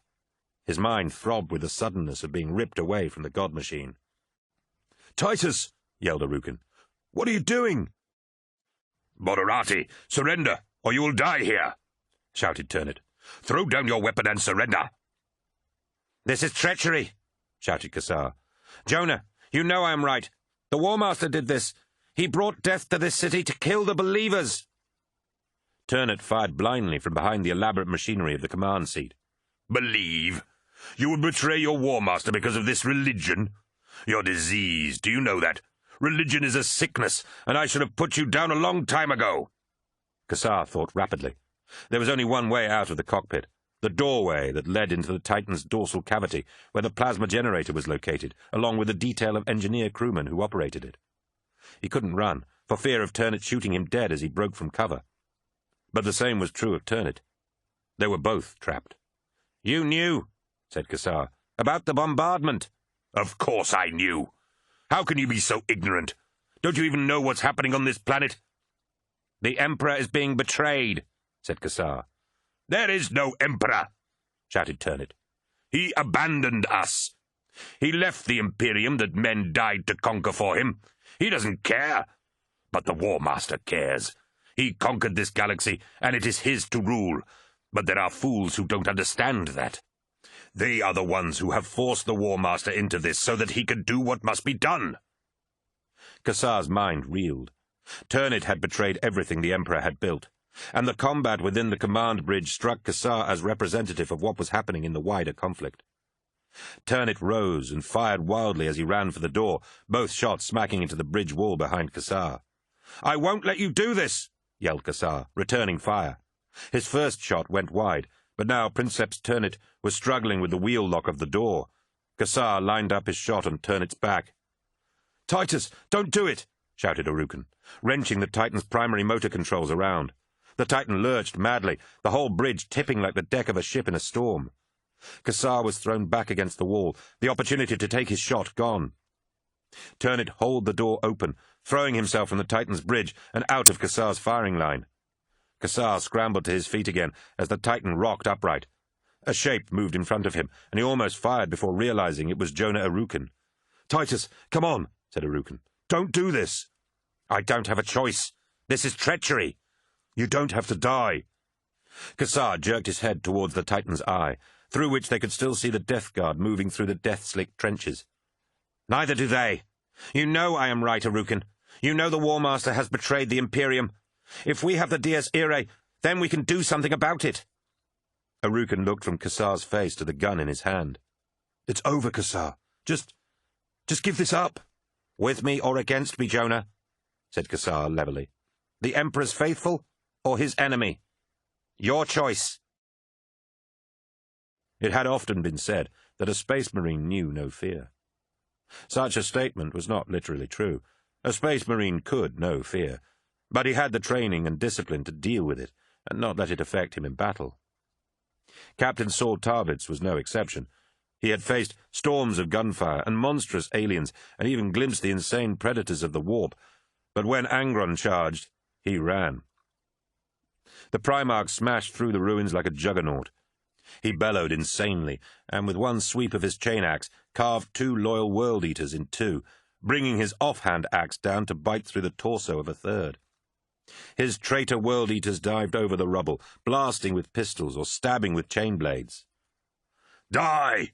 Bellowed Captain Erlin, as the Loyalists countercharged, throwing themselves into the enemy as one. Tarvitz was used to Astartes who fought in feints and countercharges, overlapping fields of fire, picking the enemy apart or sweeping through his ranks with grace and precision. The World-Eaters did not fight with the perfection of the Emperor's children. They fought with anger and hatred, with brutality and the lust for destruction.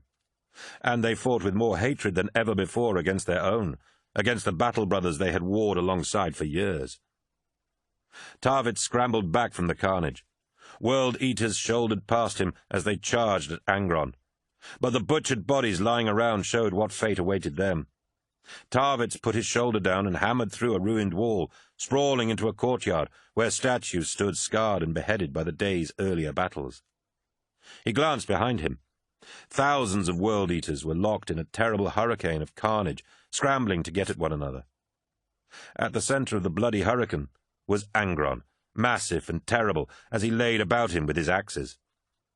Captain Erlin crashed down a short distance from him, and the World-Eater's eyes flickered over Tarvitz before he rolled onto his back and pulled himself to his feet. Erlin's face was torn open, a red mask of blood with his eyes the only recognizable feature. A pack of World-Eaters descended on him, piling him to the ground and working at him as though they were carving up a side of meat. Volleys of bolter shots thudded through the walls, and the battle spilled into the courtyard, World-Eaters wrestling with one another and forcing bolters up to fire point-blank or disemboweling their battle brothers with chain axes. Tarvitz kicked himself to his feet and ran as a wall collapsed and a dozen traitors surged forward. He threw himself behind a pillar, bolt shells blasting chunks of marble from it in concussive impacts. The sound of battle followed him, and Tarvitz knew that he had to try and find the Emperor's children. Only with his fellow warriors alongside him could he impose some form of order on this chaotic fight. Tarvitz ran, realizing that gunfire was directed at him from all angles. He charged through the ruins of a grand dining hall and into a cavernous stone-walled kitchen. He kept running and smashed his way through the ruins until he found himself in the streets of the Coral City.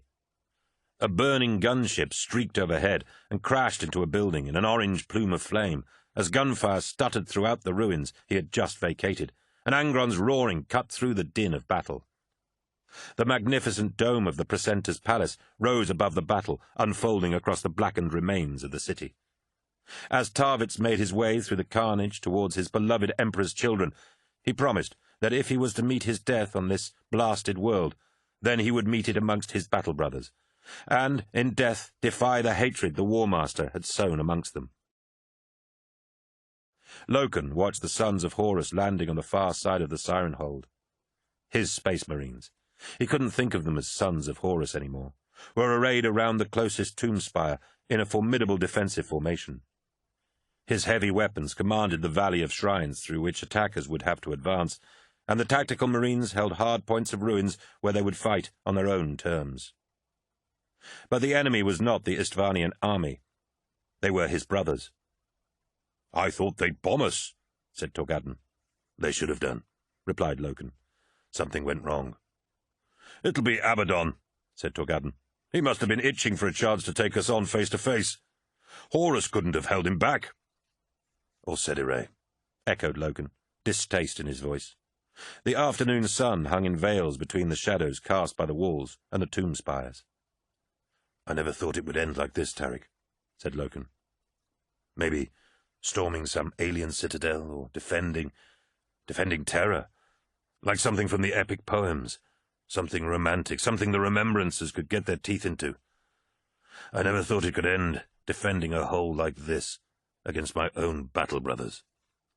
"Yes, but then you always were an idealist." The sons of Horus were coming down on the far side of the tomb spire across the valley, the optimal point to strike from, and Loken knew that this would be the hardest battle he would ever have to fight. "We don't have to die here," said Torgadden. Loken looked at him. "I know. We can win. We can throw everything we have at them.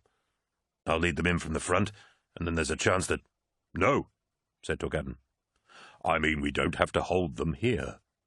We know we can get through the main gates into the city. If we strike for the Precentor's palace, we could link up with the Emperor's children or the World Eaters. Lucius said the warning came from Saul Tarvitz, so they know we are betrayed. Saul Tarvitz is on Istvan III? Asked Loken, sudden hope flaring in his heart. Apparently so, nodded Torgadden. We could help them. Fortify the palace. Loken looked back across the tangle of shrines and tomb spires. You would retreat? I would when there's no chance of victory, and we can fight on better terms elsewhere. We'll never have another chance to face them on our own terms, Tarek. The Choral City is gone. This whole damn planet is dead. It's about punishing them for their betrayal and the brothers we have lost. We all lost brothers here, Garvey, but dying needlessly won't bring them back. I will have my vengeance too, but I'm not throwing away the few warriors I have left in a knee-jerk act of defiance. Think about this, Loken. Really think about why you want to fight them here. Loken could hear the first bursts of gunfire and knew Torgadden was right. They were still the best trained, most disciplined of the legions, and he knew that if he wanted to fight those who had betrayed him, he had to fight with his head and not his heart. You're right, Tarek, said Loken. We should link up with Tarvitz. We need to get organized to launch a counterattack. We can really make them suffer, Garvey. We can force them into a battle and delay them. If Tarvitz got the warning out here, who's to say there aren't others carrying a warning to Terra? Maybe the other legions already know what's happened. Someone underestimated us. They thought this would be a massacre, but we'll go one better. We'll turn Istvan III into a war. Do you think we can? We're the Lunar Wolves, Garvey. We can do anything.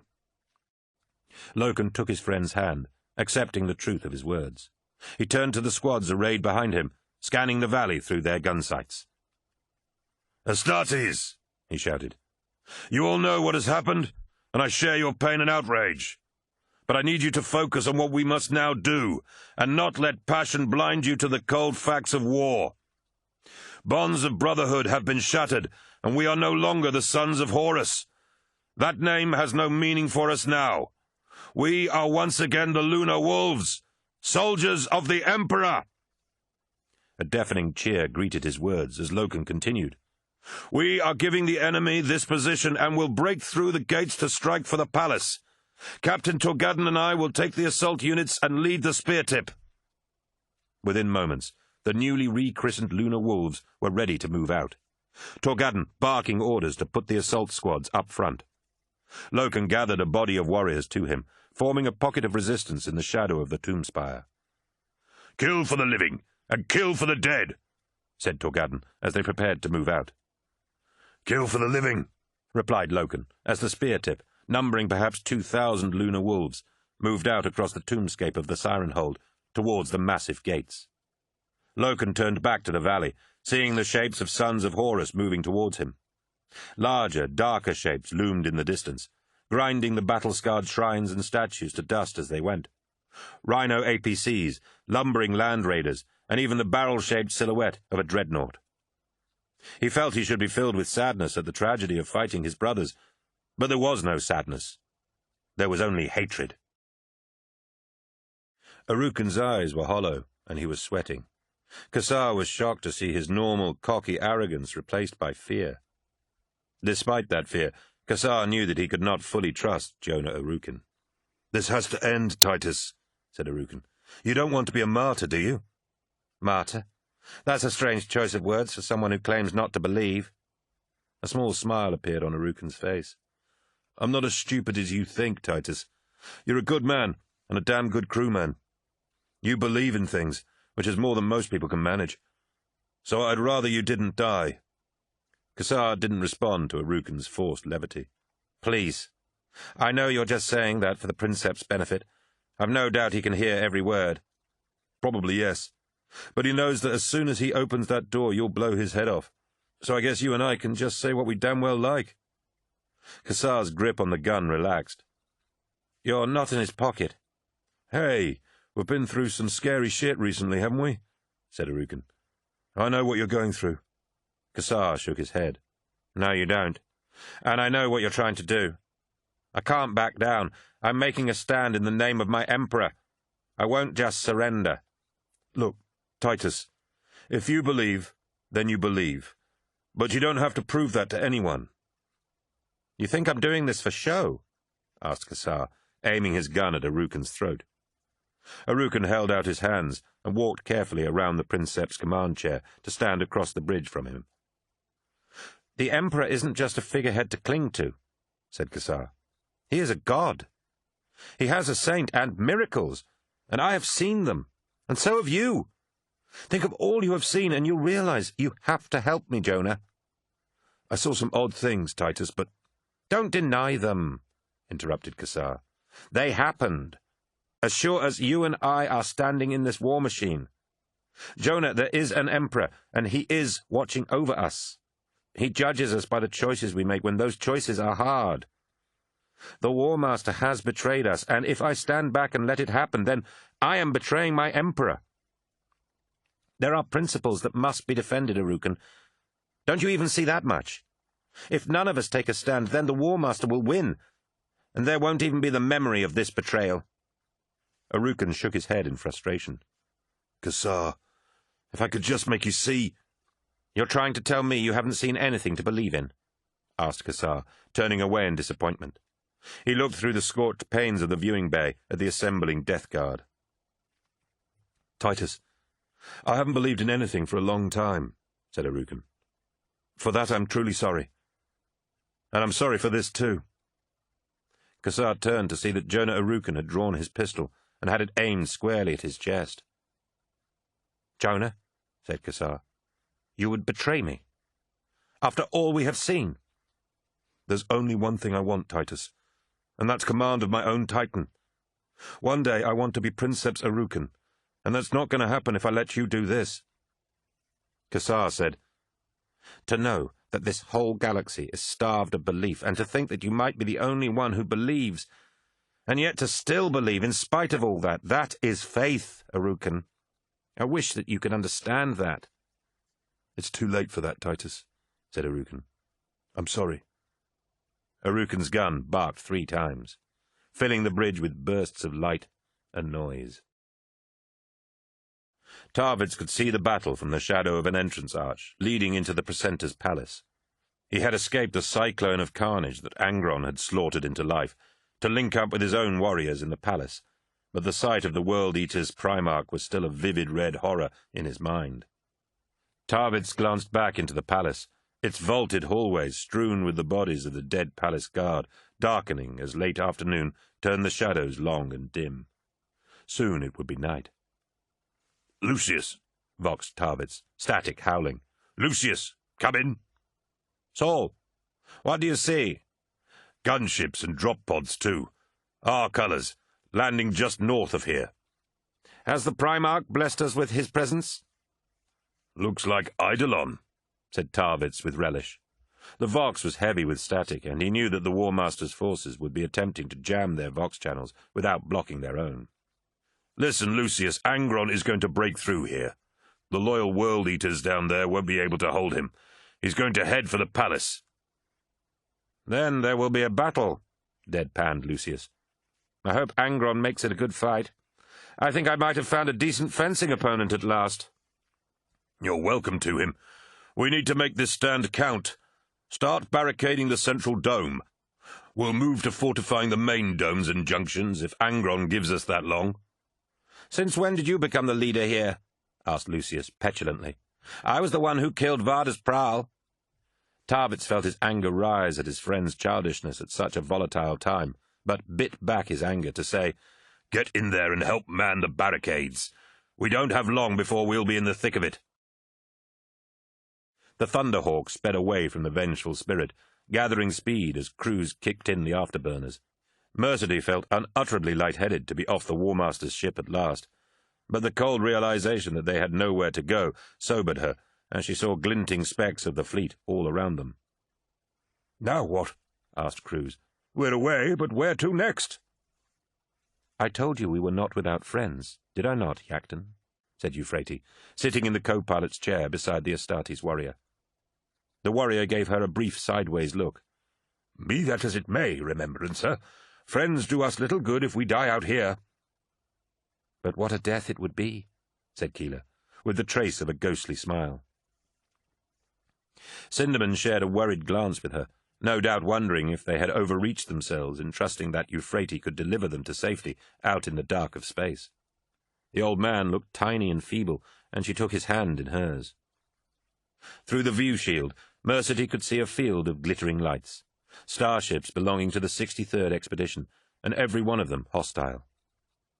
As if to contradict her, Euphrates pointed upwards through the view shield, towards the belly of an ugly vessel they would pass beneath if they continued on their current course.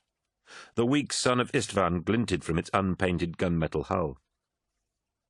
"Head towards that one," commanded Euphrates, and Mercedy was surprised to see Cruz turn the controls without a word of protest.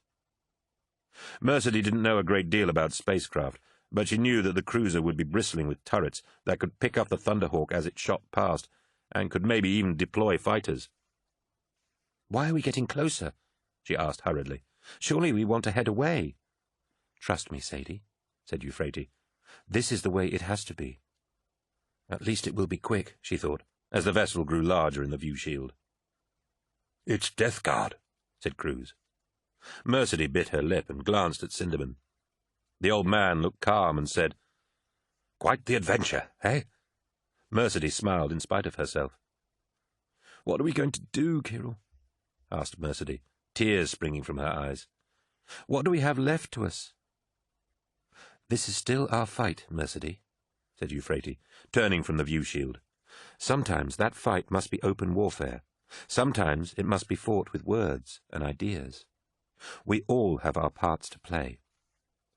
Mercedy let out a breath, unable and unwilling to believe that there were allies in the cruiser looming in front of them. "We are not alone," smiled Euphrates. "But this fight, it feels a lot bigger than me." "You are wrong. Each of us has as much right to have their say in the fate of the galaxy as the War Master. Believing that is how we will defeat him." Mercedy nodded and watched the cruiser above them drawing ever nearer, its long, dark shape edged in starlight, and its engines wreathed in clouds of crystalline gases. "Thunderhawk gunship, identify yourself," said a gruff, gravel-laden voice crackling from the Voxcaster. "Be truthful," warned Euphrates. "All depends on it." Cruz nodded and said, "My name is Yacton Cruz, formerly of the Sons of Horus." "Formerly?" came the reply. "Yes, formerly," said Cruz. "Explain yourself." "I am no longer part of the Legion," said Cruz, and Mercedy could hear the pain it caused him to give voice to these words. "I can no longer be party to what the War Master is doing." After a long pause, the voice returned. "Then you are welcome on my ship, Yacton Cruz." "And who are you?" asked Cruz. "I am Captain Nathaniel Garrow, of the Eisenstein."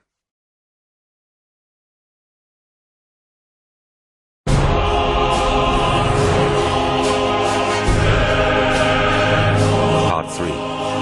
Brothers.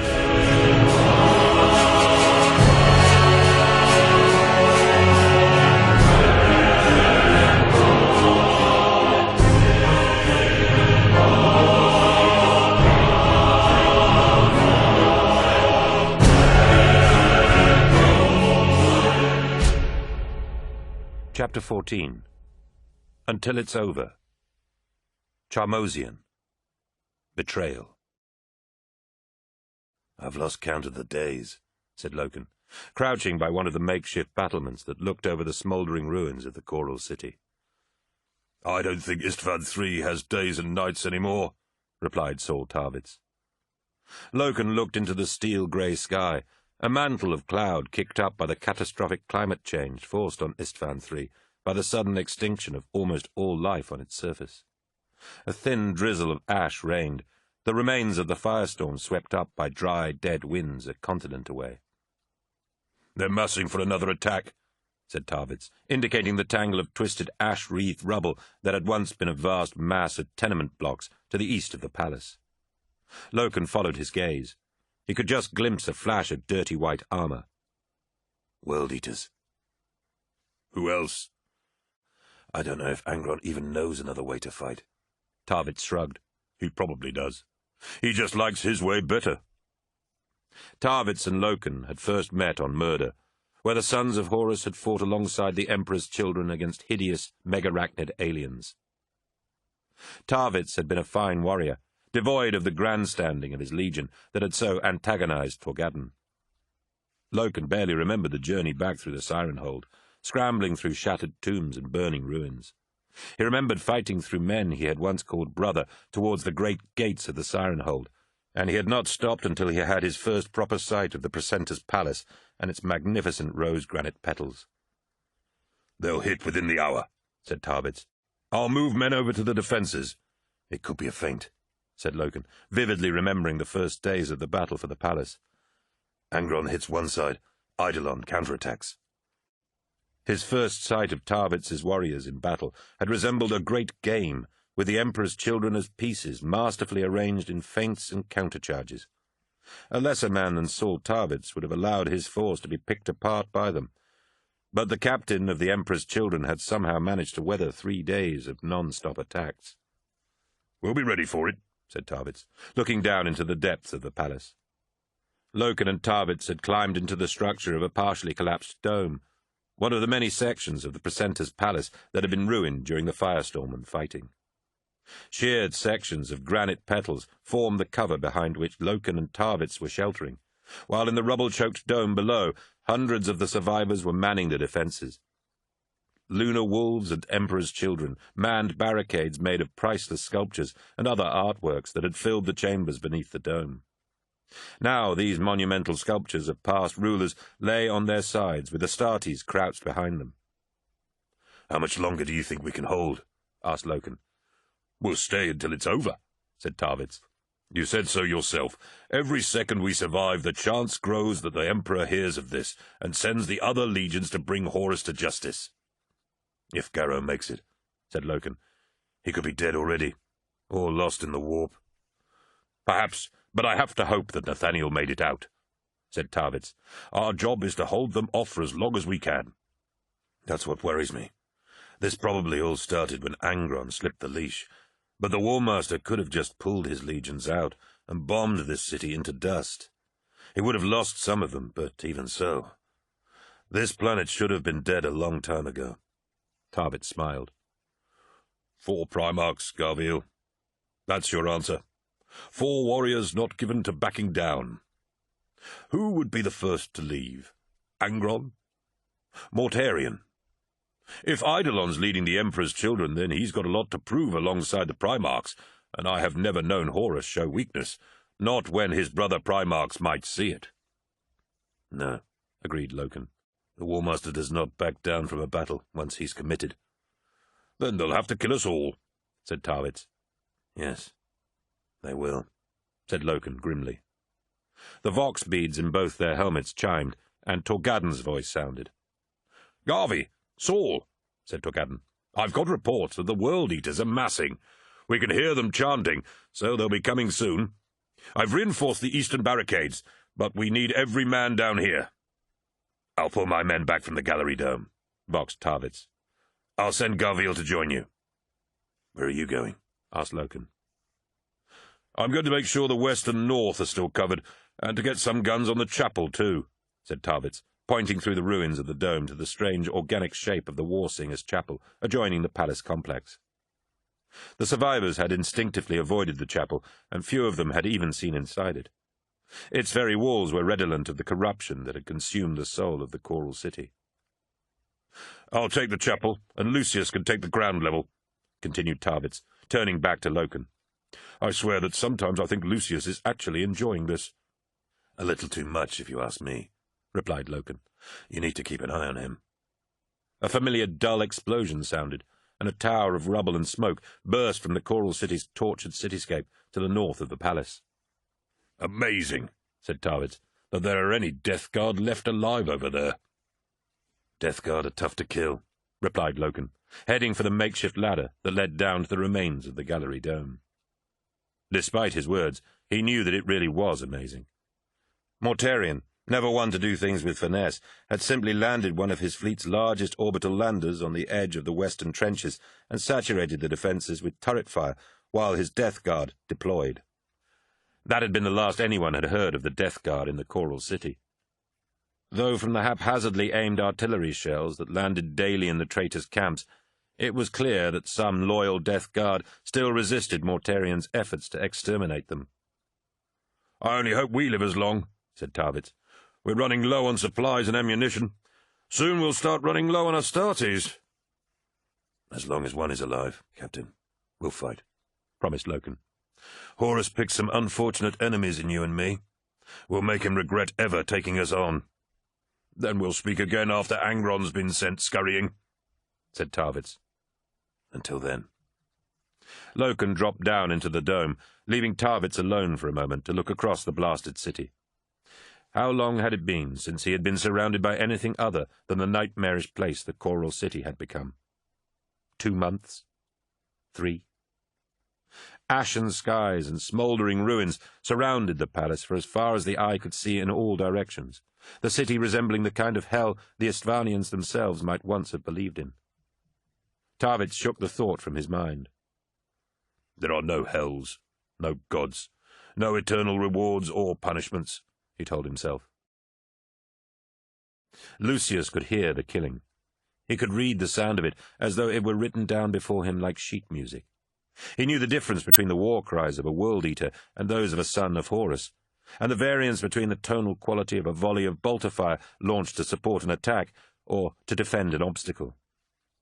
The chapel Saul had tasked him with defending was a strange place to be the site of the Great Crusade's last stand. Not so long ago it had been the nerve center of an enemy regime, but now its makeshift defenses were the only thing holding off the far superior traitor forces. "Sounds like a nasty one," said Brother Solathan of Squad Nasicae, hunched down by the sill of the chapel window. "They might break through." "Our friend Loken can handle them," sneered Lucius. "Angron wants to get some more kills. That's all he wants. Listen, can you hear that?" Solathan cocked his head as he listened. Astartes' hearing, like most of their senses, was finely honed. But Solathan didn't seem to recognize Lucius's point. "Hear what, Captain?" "Chain axes. But they're not cutting into ceramite or other chain blades. They're cutting into stone and steel. The World-Eaters can't get to grips with the sons of Horus over there, so they're trying to hack through the barricades." Solathan nodded and said, "Captain Tarvitz knows what he's doing. The World-Eaters only know one way to fight. We can use that to our advantage." Lucius frowned at Solathan's praise of Saul Tarvitz, aggrieved that his own contributions to the defences appeared to have been overlooked. Hadn't he killed Varda's Prowl? Hadn't he managed to get his men to safety when the virus bombs and the firestorm had hit? He turned his bitter expression away and stared through the chapel window across the plaza, still stained dark with charred ruins. Amazingly, the chapel window was still intact, although its panes had been distorted by the heat of the firestorm, bulging and discoloured with vein-like streaks that reminded Lucius of an enormous insectoid eye. The chapel itself was more bizarre inside than out, constructed from curved blocks of green stone in looming biological shapes that looked as though a cloud of noxious-looking fumes had suddenly petrified as it billowed upwards. The altar was a great spreading membrane of paler purple stone, like a complex internal organ opened up and pinned for study against the far wall. "The World-Eaters aren't the ones you should be worried about, brother," continued Lucius idly. "It's us." "Us, Captain?" "The Emperor's children," said Lucius. "You know how our legion fights. They're the dangerous ones out there." Most of the surviving loyalist Emperor's children were holding the chapel. Tarvitz had taken a force to cover the nearest gate, but several squads were arrayed among the odd, organ-like protrusions on the floor below. Squad Nasicae had only 4 members left, including Lucius himself, and they headed the assault element of the survivors' force, along with Squads Quimondal and Wratherin. Tarvitz had deployed Sergeant Cathron on the roof of the chapel with his support squad, as well as the majority of the Emperor's children's remaining heavy weapons. Astartes from the tactical squads were at the chapel windows or in cover further inside. The rest of Lucius's troops were stationed in cover outside the chapel, among the barricades of fallen stone slabs they had set up in the early days of the siege. 2,000 Space Marines, enough for an entire battle zone of the Great Crusade, were defending a single approach to the palace, with the War Singer's Chapel as the linchpin of their line. Movement caught Lucius's eye as he peered through the distorted window into the blackened buildings across from him. There. A glimpse of gold. He smiled, knowing full well how the Emperor's children fought. "Contact," he announced to the rest of his force. "Third block west, second floor." "On it," replied Sergeant Catheron, a no-nonsense weapons officer who treated war as a mathematical problem to be solved with angles and weight of fire. Lucius heard the squads moving on the roof, training weapons on the area he had indicated. "West front, make ready," ordered Lucius. Several of the tactical squads hurried into firing positions along Lucius's side of the chapel. The tension was delicious, and Lucius felt a surge of ecstatic sensation crawling along his veins as he heard the song of death building in his blood. A raw, toe-to-toe conflict meant opportunities to exercise perfection in war, but to make it truly memorable, it needed these moments of feverish anticipation when the full weight of potential death and glory surged around his body. "Got them," called Catheron from the chapel roof. "Emperor's children. Major force over several floors. Armor, too. Land raiders and predators. Last cannon, to the fore. Heavy bolters, cover the open ground mid-range and overlap." "Eidolon," said Lucius. Lucius could see them now, hundreds of Astartes in the purple and gold of the legion he idolized, gathering in the dead eyes of ruined structures. "They'll get the support into position first," said Lucius. "Then they'll use the land raiders to bring the troops in. Mid to close range, the infantry will move in. Hold your fire until then." Tracks rumbled as the land raiders, resplendent with gilded eagle's wings and frescoes of war on their armor-plated sides, ground through the shattered ruins of the choral city. Each was full of Emperor's children, the galaxy's elite, primed by Eidolon and Fulgrim to treat the men they had once called brothers as foes worthy only of extermination. To Eidolon, the survivors of the first wave were ignorant and mindless, deserving only death, but they had reckoned without Lucius. He licked his lips at the thought of once again facing the warriors of his legion, warriors worthy of the name, enemies he could respect, or earn the respect of. Lucius could practically see the enemy squads deploying with such confidence that they looked more like players in a complex parade ground move than soldiers at war. He could taste the moment when the battle would really begin. He wanted it right there and then, but he also knew how much more delicious the taste of battle was when the timing was perfect. Windows shattered as fire from the tanks ripped through the chapel, kicking up shards of marble and glass. "Hold!" ordered Lucius. Despite everything, his Astartes were still Emperor's children, and they would not break ranks like undisciplined world-eaters. He risked a glance through the splintered glass to see the land raiders churning up the marble of the plaza. Predator battle tanks followed them, acting as mobile gun platforms that blew great shuddering chunks from the chapel's battlements. Las cannon fire streaked back and forth, Catheron's men attempting to cripple the advancing vehicles, and the land raiders' sponson-mounted weapons trying to pick off the Astartes on the roof. A Predator tank slewed to a halt as its track was blown off, and another vehicle burst into multicolored flames. Purple armored bodies tumbled past the window. Corpses served as an appetizer to the great feast of death. Lucius drew his sword, feeling the music build inside him until he felt he could no longer contain it. The familiar hum of his sword's energy field became part of the rhythm, and he felt himself slipping into the duelist's dance, the weaving stream of savagery he had perfected over centuries of killing. How many men were in the assault? Certainly a large chunk of Eidolon's command. Lucius had fewer men, but this battle was all about winning glory and spectacle. A tank round shot through a window and burst against the ceiling, showering them in fragments and smoke. Lucius saw streaks of bolter fire from the palace entrance. Tarvitz was drawing Eidolon in, and Eidolon had no choice but to dance to his tune. He heard a musical clang and saw the assault ramps of the land raiders slam open, and Lucius glimpsed the close-packed armored bodies within. "Go!" he yelled, and the jump packs of the assault units opened up behind him, catapulting the warriors into battle. Lucius followed in their wake, vaulting through the chapel window. Squad Nasicae came after him, and the rest of his warriors followed in turn. Battle. The dance of war. Lucius knew that against an enemy like Eidolon there would be no time for anything but the most intense applications of his martial perfection. His consciousness shifted, and everything was snapped into wondrous focus, every colour becoming bright and dazzling, and every sound blaring and discordant along his nerves. The duelist's dance took him into the enemy, as battle erupted in all its perfectly marshalled chaos around him. Heavy fire streaked down from the roof, and land raiders twisted on their tracks to bring their guns to bear on the Emperor's children, charging from the chapel. The Space Marines outside the chapel charged at the same instant, and Eidolon's force was attacked from two sides at once. Lucius ducked blades and bolts, his sword lashing like a serpent's tongue. Eidolon's force reeled.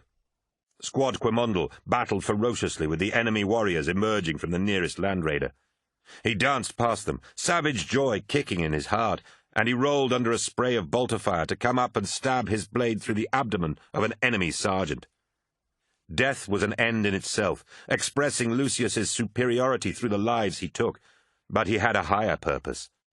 He knew what he had to do, and his strangely distorted senses sought out the glint of gold or the flutter of a banner, anything indicating the presence of one of Fulgrim's chosen. Then he saw it. Armour trimmed in black instead of gold, a helmet worked into a stern, grimacing skull. Chaplain Charmosian. The black-armoured warrior stood proud of the top hatch of a land raider, directing the battle with sharp chops of his eagle-winged Crozius.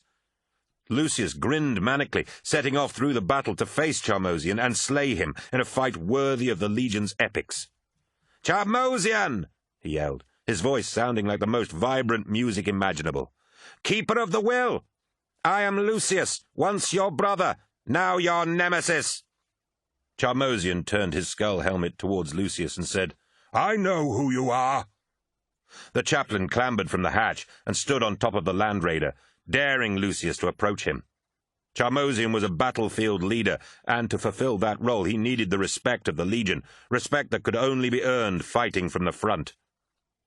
He would be a worthy foe, but that wasn't why Lucius had sought him out.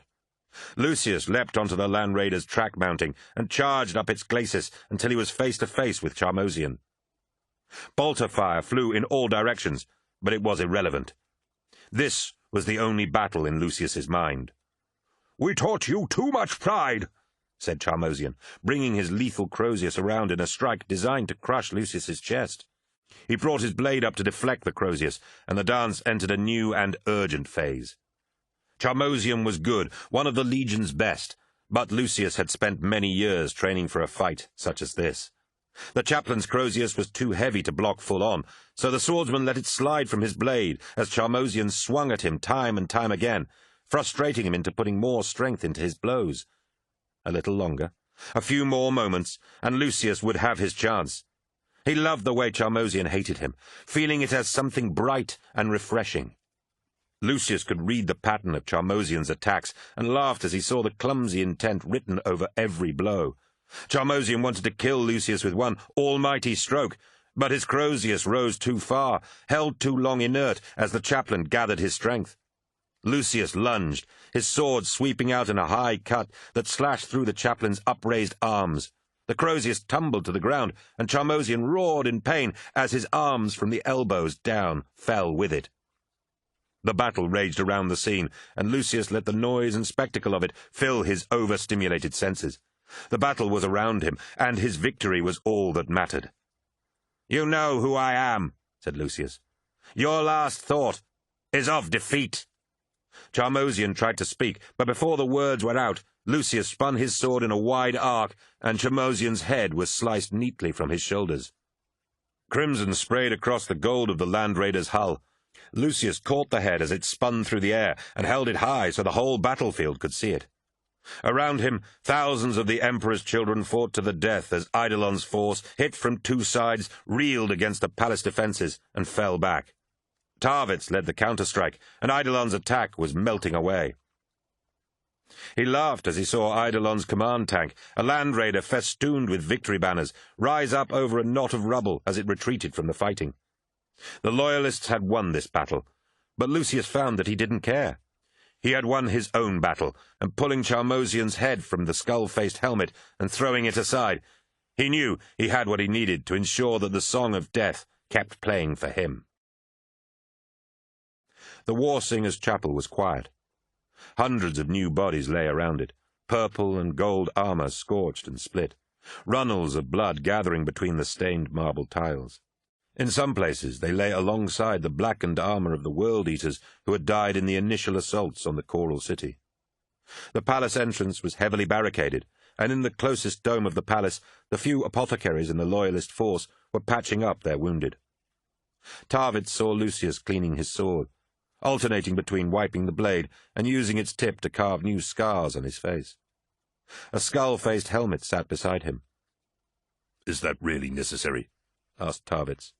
Lucius looked up and said, "I want to remember killing Charmosian."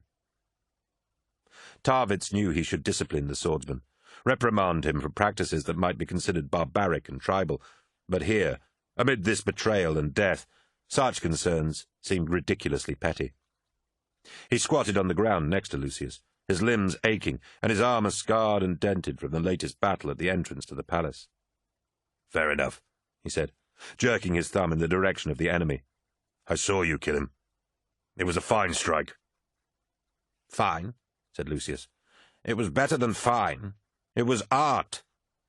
You never were much for finesse, Saul, so I'm not surprised you didn't appreciate it." Lucius smiled as he spoke, but Tarvitz saw a very real flash of annoyance cross the swordsman's features, a glimpse of hurt pride that he did not like the look of. "Any more movement?" he asked, changing the subject. "No," said Lucius. "Eidolon won't come back before he's regrouped."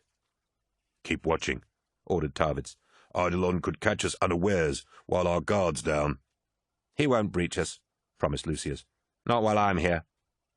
"He doesn't have to," said Tarvitz, wanting to make sure Lucius understood the reality of their position. "Every time he attacks, we lose more warriors. If he strikes fast and pulls out, we'll be whittled down until we can't hold everywhere at once. The ambush from the temple cost him more than he'd like, but he still took too many of us down." "We saw him off, though," said Lucius. "Yes," agreed Tarvitz, "but it was a close-run thing, so I'll send a squad to help keep the watch." "So you don't trust me to keep watch now, is that it?" Tarvitz was surprised at the venom in Lucius's voice and said, "No, that's not it at all. All I want is to make sure that you have enough warriors here to fend off another attack. Anyway, I need to attend to the western defences." "Yes, off you go and lead the big fight. You're the hero," snapped Lucius. "We will win this," said Tarvitz, placing his hand on the swordsman's shoulder. "Yes," said Lucius. "We will. One way or another." Lucius watched Tarvitz go, feeling his anger at his assumption of command. Lucius had been the one earmarked for promotion and greatness, not Tarvitz. How could his own glorious accomplishments have been overshadowed by the plodding leadership of Saul Tarvitz? All the glories that he had earned in the crucible of combat were forgotten, and he felt his bitterness rise up in a choking wave in his gullet. He had felt a moment's guilt as he had formed his plan, but remembering Tarvitz's patronizing condescension, he felt that guilt vanish like snow in the sunshine. The temple was quiet, and Lucius checked to make sure that he was alone, moving to sit on one of the outcroppings of smooth grey-green stone, and lifting Charmosian's helmet. He peered into the blood-stained helmet until he saw the glint of silver, and then reached in and pulled out the small metallic scrap that was Charmosian's helmet communicator. Once again, he checked to see that he was alone before speaking into it. "Commander Eidolon," he said, his frustration growing as he received no answer. "Eidolon, this is Lucius," he said. "Charmosian is dead." There was a brief crackle of static, and then, "Lucius?" He smiled as he recognized Eidolon's voice. As one of the senior officers among the Emperor's children, Charmosian had been in direct contact with Eidolon, and, as Lucius had hoped, the channel had still been open when the chaplain had died. "Commander," said Lucius, his voice full of amusement, "it is good to hear your voice." "I have no interest in listening to your taunts, Lucius," snarled Eidolon. "You must know we will kill you all eventually." "Indeed you will," agreed Lucius, "but it will take a very long time. A great many Emperor's children will die before the palace falls. Sons of Horus and World-Eaters, too, and Terra knows how many of Mortarian's death guard have died already in the trenches. You will suffer for this, Eidolon. The War Master's whole force will suffer. By the time the other legions get here, he may have lost too many on Istvan III to win through. Keep telling yourself that, Lucius, if it makes it easier. No, Commander, he said. You misunderstand me. I am saying that I wish to make a deal with you. A deal? Asked Eidolon. What kind of deal? Lucius's scars tightened as he smiled.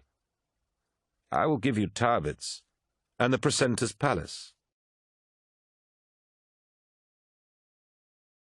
Chapter 15. No shortage of wonders. Old friends. Perfect failure. The strategium was dimly lit, the only illumination coming from the flickering pict screens gathering like supplicants around the War Master's throne, and a handful of torches that burned low with a fragrant aroma of sandalwood. The back wall of the strategium had been removed during the fighting on Istvan III, revealing a fully fashioned temple adjoining the vengeful spirit's bridge. The War Master sat alone. None dared disturb his bitter reveries as he sat brooding on the conflict raging below. What should have been a massacre had turned into a war he could ill afford the time to wage. Despite his brave words to his brother Primarchs, the battle on Istvan III worried him. Not for any fear that his warriors would lose, but for the fact that they were engaged at all. The virus bombing should have killed every one of those he believed would not support him in his campaign to topple the Emperor from the golden throne of terror.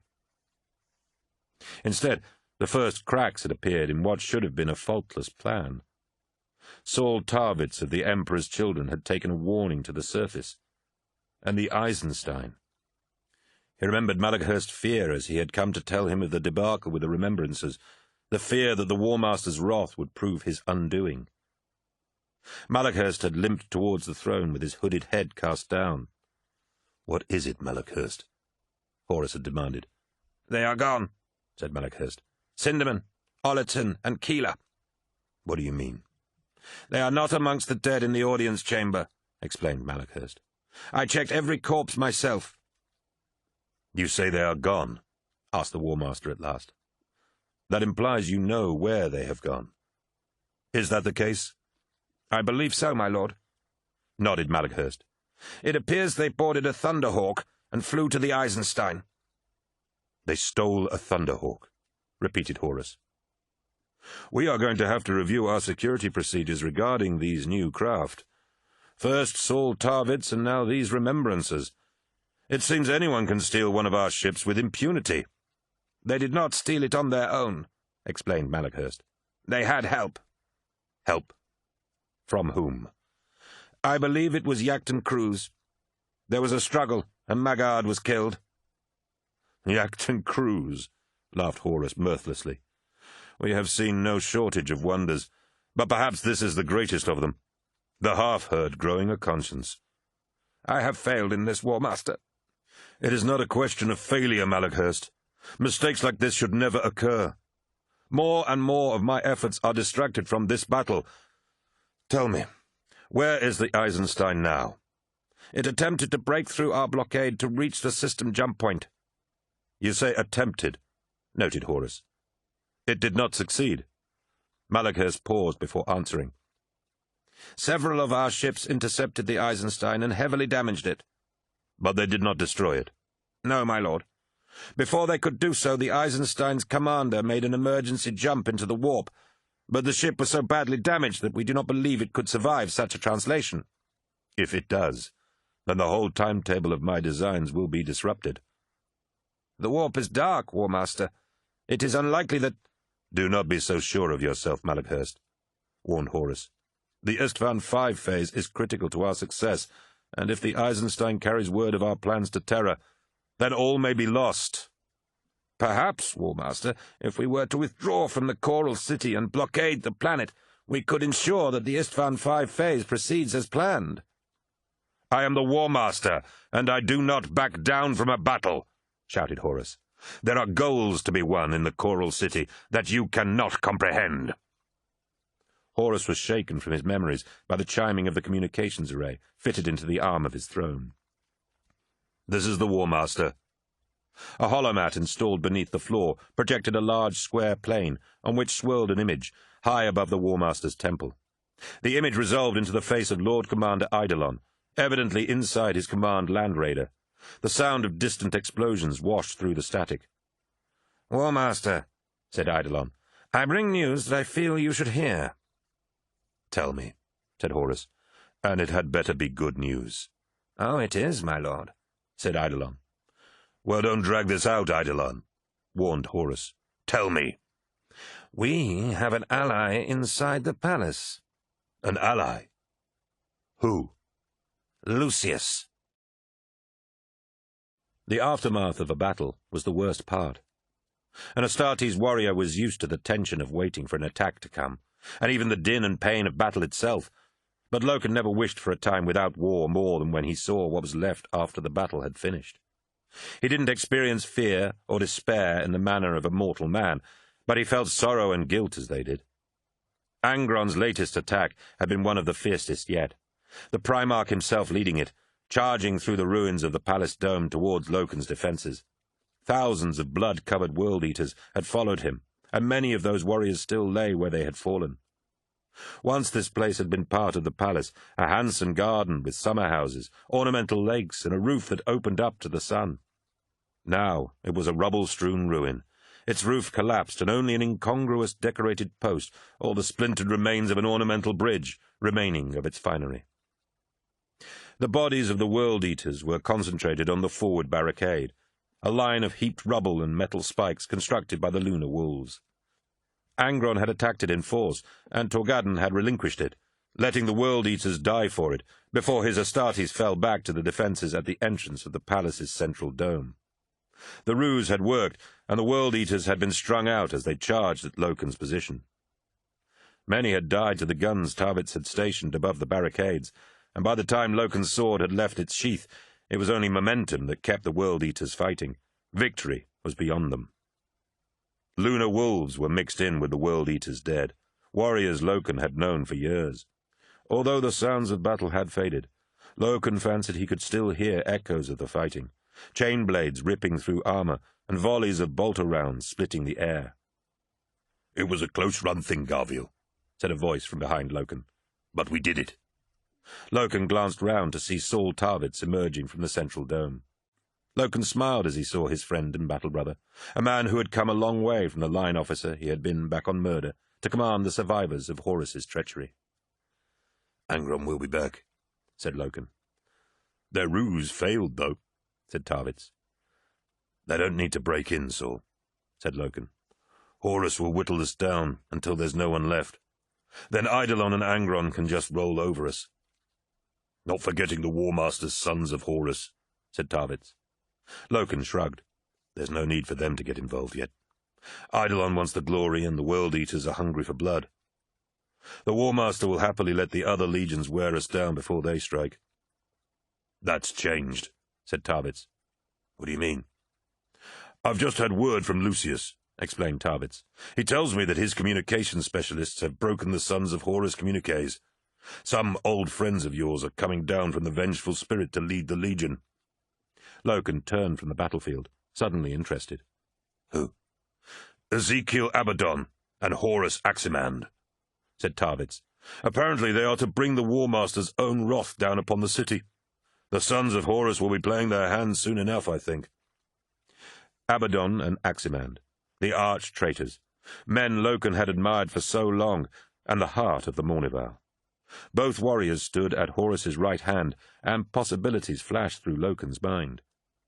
Deprived of the last of its Mournival, a crucial part of the Legion would die, and it would start unravelling without such inspirational figureheads. "So, are you certain?" asked Loken urgently. "As sure as I can be, but Lucius seems pretty excited by the news." "Did this intercept say where they would be landing?" demanded Loken. "It did," smiled Lucius. "The Makaran Basilica, just beyond the palace. It's a big temple with a spire in the shape of a trident." "I have to find Tarik." "He is with Nero Vipus, helping Vaden with the wounded." "Thank you for bringing me this news, Saul," said Loken with a cruel smile. "This changes everything." Lucius peered past the bullet-riddled pillar scanning through the darkness of one of the many battlefields scattered throughout the ruins of the palace. Bodies, bolters, and chain axes lay on the shattered tiles where they had been dropped, and many of the bodies were still locked in their last, fatal combat. It had not been difficult for Lucius to slip out of the palace. The biggest danger had been the snipers of the recon squads the War Master's forces had deployed among the ruins. Lucius had spied movement in the ruined buildings several times, and had taken cover in shell craters or behind heaps of corpses. Squirming through the filth and darkness like an animal, it had been humiliating, though the sights, sounds, and smells of these battlefields still filled his senses in an arousing way. He stepped warily into the courtyard. The bodies that lay everywhere had been butchered, hacked apart with chain blades, or battered to death with fists. It was an ugly spectacle, yet he relished the image of how intense their deaths must have been. No artistry, he said to himself, as a gold and purple armoured figure detached from the shadows. A score of warriors followed him, and Lucius smiled as he recognized Lord Commander Eidolon. "Lord Commander," said Lucius, "it is a pleasure to stand before you once more." "Damn your blandishments," spat Eidolon. "You are a traitor twice over." "That's as may be," said Lucius, slouching on a fallen pillar of black marble. "But I am here to give you what you want." "Huh!" scoffed Eidolon. "What can you give us, traitor?" "Victory," said Lucius. "Victory?" laughed Eidolon. "You think we need your help to give us that? We have you in a vice. One by one, death by death, victory will be ours." "And how many warriors will you lose to achieve it?" retorted Lucius. "How many of Fulgrim's chosen are you willing to throw into a battle that should never have been fought at all? You can end this right now, right here, and keep all your Astartes alive for the real battle. When the Emperor sends his reply to Horus's treachery, you will need every single one of your battle brothers, and you know it." "And what would be your price for this invaluable help?" asked Eidolon. "Simple," said Lucius. "I want to rejoin the Legion." Eidolon laughed in his face, and Lucius felt the song of death surge painfully through his body, but he forced its killing music back down inside him. "Are you serious, Lucius?" demanded Eidolon. "What makes you think we want you back?" "You need someone like me, Eidolon. I want to be part of a legion that respects my skills and ambition. I am not content to stay a captain for the rest of my life like that wretch Tarvitz. I will be at Fulgrim's side where I belong." "Tarvitz?" spat Eidolon. "Does he still live?" "He lives," nodded Lucius, "although I will gladly kill him for you. The glory of this battle should be mine, yet he lords over us all as if he is one of the chosen." Lucius felt his bitterness rise and fought to maintain his composure. He was once happy to trudge alongside his warriors and leave better men to the glory, but he has chosen this battle to discover his ambition. It's thanks to him that I'm down here at all. "You ask for a great deal of trust, Lucius," said Eidolon. "I do. But think what I can give you. The palace, Tarvitz. We will have these things anyway. We are a proud legion, Lord Commander, but we never send our brothers to their deaths to prove a point." "We follow the orders of the War Master in all things," replied Eidolon guardedly. "Indeed," noted Lucius. "But what if I said I can give you a victory so sudden it will be yours, and yours alone? The World-Eaters and the Sons of Horus will only flounder in your wake." Lucius could see he had caught Eidolon's interest, and suppressed a smile. Now all he had to do was reel him in. "Speak," commanded Eidolon. "I'm coming with you, Garvey," said Nero Vipers, walking into the only dome of the palace not to be ruined by the siege. It had once been an auditorium with a stage and rows of gilded seats, where the music of creation had once played to the choral city's elite, but now it was mouldering and dark.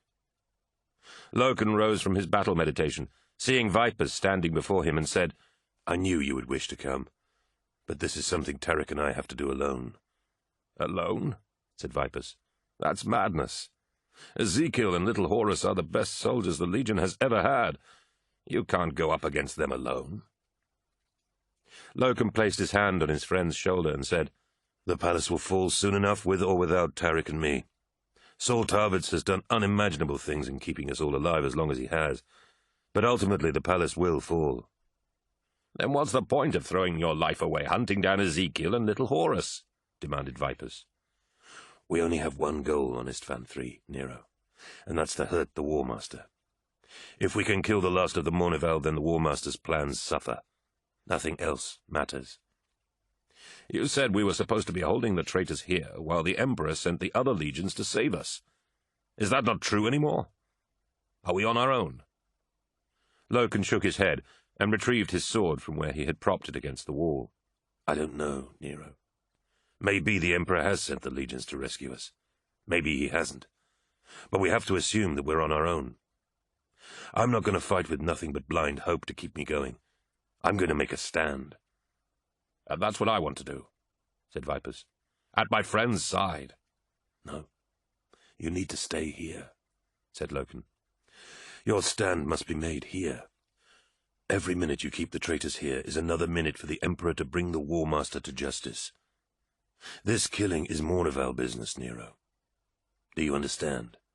Frankly, no, said Nero. But I will do as you ask, and stay here. Loken smiled. Don't mourn me yet, Nero. Tarik and I may yet prevail. You'd better, said Vipers. The Lunar Wolves need you. Loken felt humbled by Nero's words, and embraced his oldest friend. He dearly wished he could tell him that there was yet hope, and that he expected to return alive from this mission. Garville, said a familiar voice from the entrance to the dome. Loken and Nero released each other from their brotherly embrace, and saw Saul Tarvitz, framed in the wan light of the auditorium's entrance. Saul, said Loken. It's time, said Tarvitz. We're ready to create the diversion you requested. Loken nodded and smiled at the two brave warriors, men he had fought through hell for, and would do so 100 times more. The honor they did him just by being his friends made his chest swell with pride. Captain Loken, said Tarvitz formally, it may be that this is the last time we will meet. I do not think, replied Loken, there is any maybe about it. Then I will wish you all speed, Garville. All speed, Saul, said Loken, offering his hand to Tarvitz. For the Emperor. For the Emperor, echoed Tarvitz. With his farewells said, Loken made his way from the auditorium, leaving Tarvitz and Vipers to organize the defenses for the next attack. Surviving tactical maps indicated that the Makaram Basilica lay to the north of their position, and as he made his way towards the point he had selected as the best place to leave the palace, he found Torgadden waiting for him. You saw Vipers? asked Torgadden. I did, nodded Loken. He wanted to come with us. Torgadden shook his head. This is Mournival business. That's what I told him. Both warriors took deep breaths as the enormity of what they were about to attempt swept over them once again. Ready? asked Loken. No, said Torgadden. You? No. Torgadden chuckled as he turned to the tunnel that led from the palace. Aren't we a pair? he said, and Loken followed him into the darkness. For good or ill, the final battle for Istvan III was upon them. You dare return to me in failure? Bellowed Horus, and the bridge of the vengeful spirit shook with the fury of his voice. His face twisted in anger at the wondrous figure standing before him, struggling to comprehend the scale of this latest setback. Do you even understand what I am trying to do here? Raged Horus. What I have started at Istvan will consume the whole galaxy, and if it is flawed from the outset, then the Emperor will break us.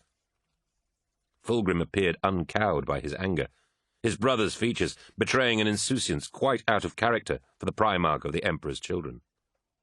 Though he had but recently arrived on his flagship, Pride of the Emperor, Fulgrim looked as magnificent as ever.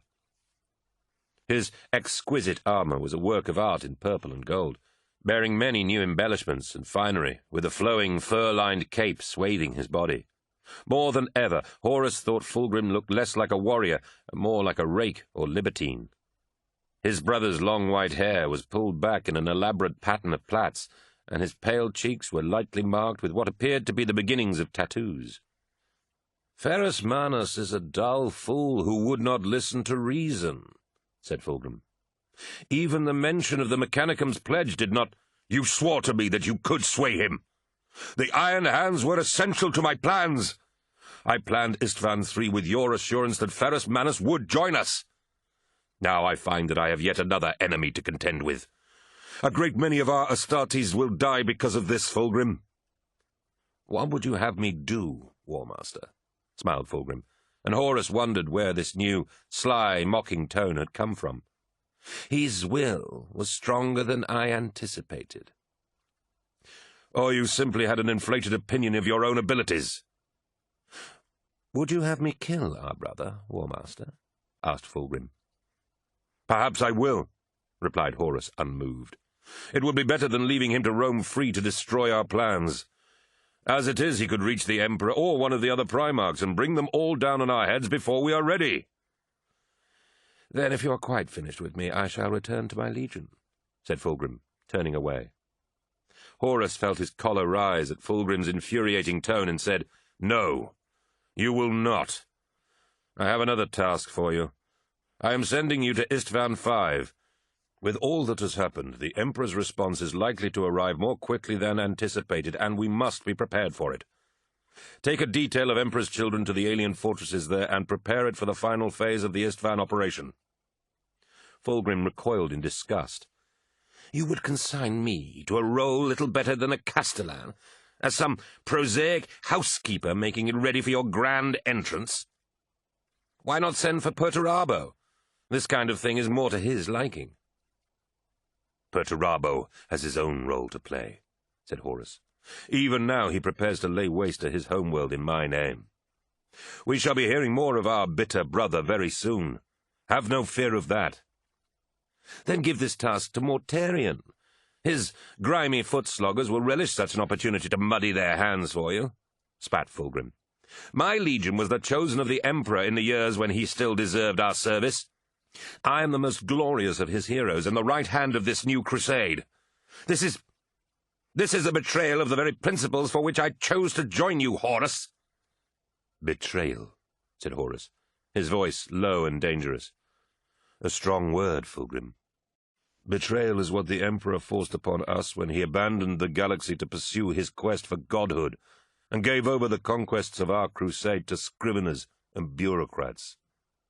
Is that the charge you would level at me now, to my face, here on the bridge of my own ship?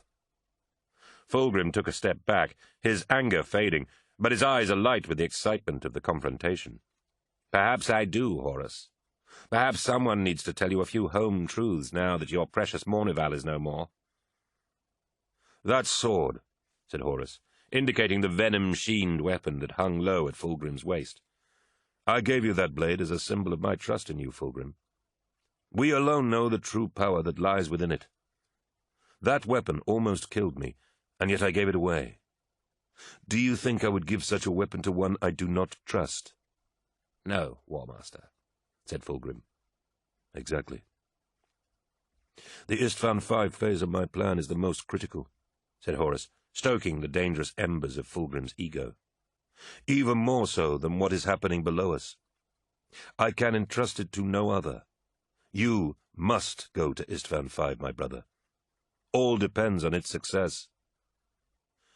For a long, frightening moment, violent potential crackled between Horus and the Primarch of the Emperor's children. Fulgrim laughed and said, Now you flatter me, hoping my ego will coerce me into obeying your orders. Is it working? Asked Horus, as the tension drained away. Yes, admitted Fulgrim. Very well. The War Masters will be done. I will go to Istvan V. Eidolon will stay in command of the Emperor's children until we join you at Istvan V, said Horus, and Fulgrim nodded. He will relish the chance to prove himself further, said Fulgrim. Now leave me, Fulgrim, said Horus.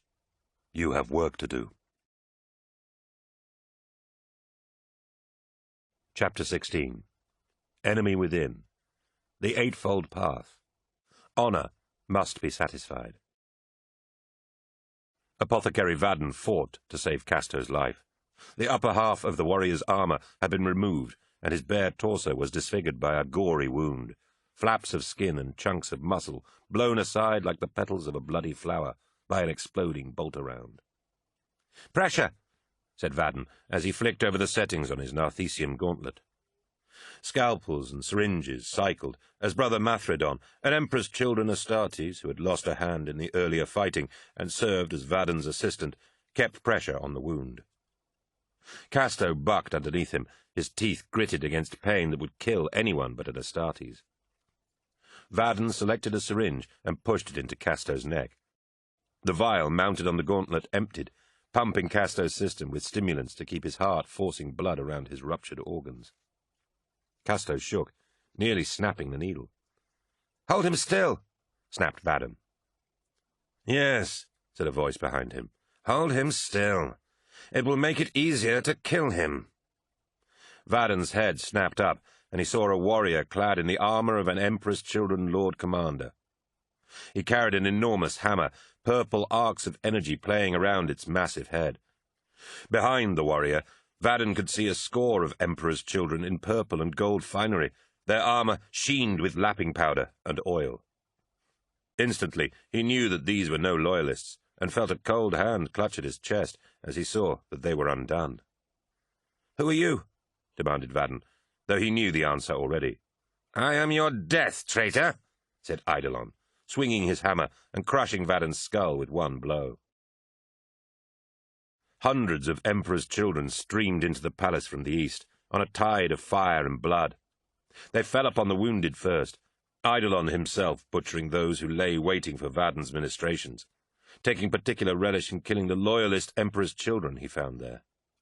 The warriors of his chapter swarmed through the palace around him, the defenders discovering to their horror that their flank had somehow been turned, and that more and more of the traitors were pouring into the palace. Within moments, the last battle had begun. The loyalists turned from their defences and faced the Emperor's children. Assault marines' jump packs gunned them across ruined domes to crash into Eidolon's assault units. Heavy weapons troopers and snipers amongst the ruined battlements shot down into the enemy, swapping tremendous volleys of fire across the shattered domes. It was a battle without lines or direction as the fighting spilled into the heart of the Precentor's palace. Each Astartes became an army of his own, as all order broke down, and every warrior fought alone against the enemies that surrounded him. Emperor's children jet bikes screamed insanely through the precincts of the palace and ripped crazed circuits around the domes, spraying fire into the Astartes battling below them. Dreadnoughts tore up chunks of fallen masonry with their mighty fists, and hurled them at the loyalists holding the barricades against which so many of their foes had died only a short while before. Everything was swirling madness, horror, and destruction, with Eidolon at the centre of it, swinging his hammer and killing all who came near him as he led his perfect warriors deeper into the heart of the defences. Luke Sedire, with his blonde hair and smirking grin, looked completely out of place among the rusting industrial spires of the Coral City. Beside him, Sergar Targost, captain of the 7th Company, seemed far more at home, his older, darker skin and heavy fur cloak more in keeping with a murdered world. Sedire stood on top of a rusting slab of fallen machinery before thousands of sons of Horus arrayed for war. War paint was fresh on their breastplates, and new banners dedicated to the warrior lodges flapped in the wind. "Sons of Horus!" bellowed Sedire, his voice brimming with the confidence that came to him so easily. "For too long we have waited for our brother legions to open the gate for us, so we can put the doubters and the feeble-minded to the sword. At last the hour has come. Lord Commander Eidolon has broken the siege, and the time has come to show the legions how the sons of Horus fight." The warriors cheered, and the lodge banners were raised high, displaying the facets of the beliefs underpinning the lodge philosophies. A brazen claw reached down from the sky to crush a world in its fist. A black star shone 8 rays of death upon a horde of enemies, and a great winged beast with 2 heads stood resplendent on a mountain of corpses. Images from beyond, conjured by the words of Davenite priests who could look into the warp. They displayed the sons of Horus's allegiance to the powers their warmaster embraced. "The enemy is in disarray," shouted Sedire over the cheering. "We will fall upon them and sweep them away. You know your duties, sons of Horus. and you all know that the paths you have followed have led you towards this day. For here we destroy the last vestiges of the old crusade and march towards the future." Sedire's confidence was infectious, and he knew they were ready. Targost stepped forward and raised his hands. He bore the rank of lodge captain himself, privy to the secrets of the Davenite ways, and as much a holy man as a commander. He opened his mouth and unleashed a stream of brutal syllables, guttural and dark, the tongue of Davin wrought into a prayer of victory and blood. The sons of Horus answered the prayer, their voices raised in a relentless chant that echoed around the dead spires of the choral city. And when the prayers were done, the sons of Horus marched to war. Fire stormed around Tarvitz. Emperor's children Terminators raked the central dome with fire, and the sounds of brutal hand-to-hand combat came from the shattered gallery. Tarvitz ducked and ran as bolt of fire kicked up fragments around him, sliding into cover beside Brother Solathan of Squad Nassike. Solathan and about 30 loyalist Emperor's children were pinned down behind a great fallen column, a few lunar wolves among them. "What in the Emperor's name happened?" shouted Tarvitz. "How did they get in?" "I don't know, sir," replied Solathan. "They came from the east." "We should have had some warning," said Tarvitz. "That's Lucius's sector. Have you seen him at all?" "Lucius?" asked Solathan. "No. He must have fallen." Tarvitz shook his head. "Not likely. I'll have to find him." "We can't hold out here," said Solathan. "We have to pull back, and we won't be able to wait for you." Tarvitz nodded, but he knew that he had to try and find Lucius, even if it was just to recover his body. He doubted Lucius could ever really die, but he knew that, amid this carnage, anything was possible. "Very well," said Tarvitz. "Go. Fall back in good order to the inner domes in the temple. There are barricades there. Go! And don't wait for me!" He put his head briefly over the pillar and fired his bolter, kicking a burst of shots towards Eidolon's Emperor's children, swarming all over the far side of the dome. More covering fire sprayed from his warriors' guns as they began falling back by squads. The dome between him and his goal was littered with bodies, some of them chewed into unrecognizable sprays of torn flesh. He waited until his warriors had put enough distance between them and the enemy and broke from cover. Bolter shots tore up the ground beside him, and he rolled into the cover of a fallen pillar, crawling as fast as he could to reach the passageway that led from the dome and curved around its columned circumference towards the east wing of the precentor's palace. Lucius was somewhere in these ruins, and Tarvitz had to find him. Loken ducked and threw himself to the floor, skidding along the fire-blackened tiles of the plaza. The palace loomed above him, whirling as Loken spun on his back and fired up at the closest World-Eater. One shot caught the warrior in the leg, and he collapsed in a roaring heap. Torgadden leapt upon him, plunging his sword into the traitor's back. Loken climbed to his feet as more fire stuttered across the plaza. He tried to get a bearing on the enemy among the heaps of the dead and the jagged slabs of marble sticking up from the edges of shell craters, but it was impossible. The plaza between the chaos of the palace and the dark mass of the city was infested with World-Eaters, charging forwards to exploit the breach made by the Emperor's children. "There's a whole squad out here," said Torgadden, wrenching his sword from the World-Eater. "We're right in the middle of them." "Then we keep going," said Loken.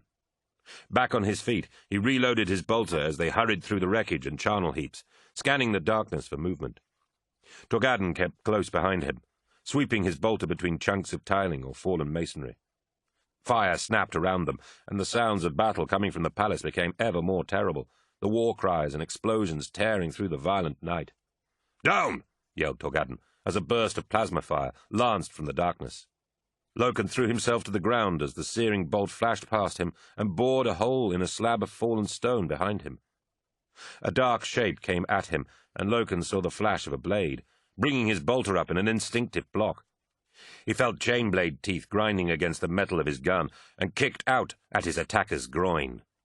The World-Eater pivoted away from the blow easily, turning to smash Torgadden to the ground with the butt of his chain-axe. Torgadden's attack gave Loken a chance to regain his feet, and he threw aside the ruined bolter to draw his own sword. Torgadden wrestled with another World-Eater on the ground, but his friend would have to fend for himself, as Loken saw that his opponent was a captain, and not just any captain, but one of the World-Eater's best. "Khan," said Loken, as the warrior attacked. Khan paused in his attack, and for the briefest moment Loken saw the noble warrior he had spoken with in the Museum of Conquest before something else swamped it again, something that twisted Khan's face with hatred. That second was enough for Loken, allowing him to dodge back behind a fan of broken stone jutting from the edge of the crater.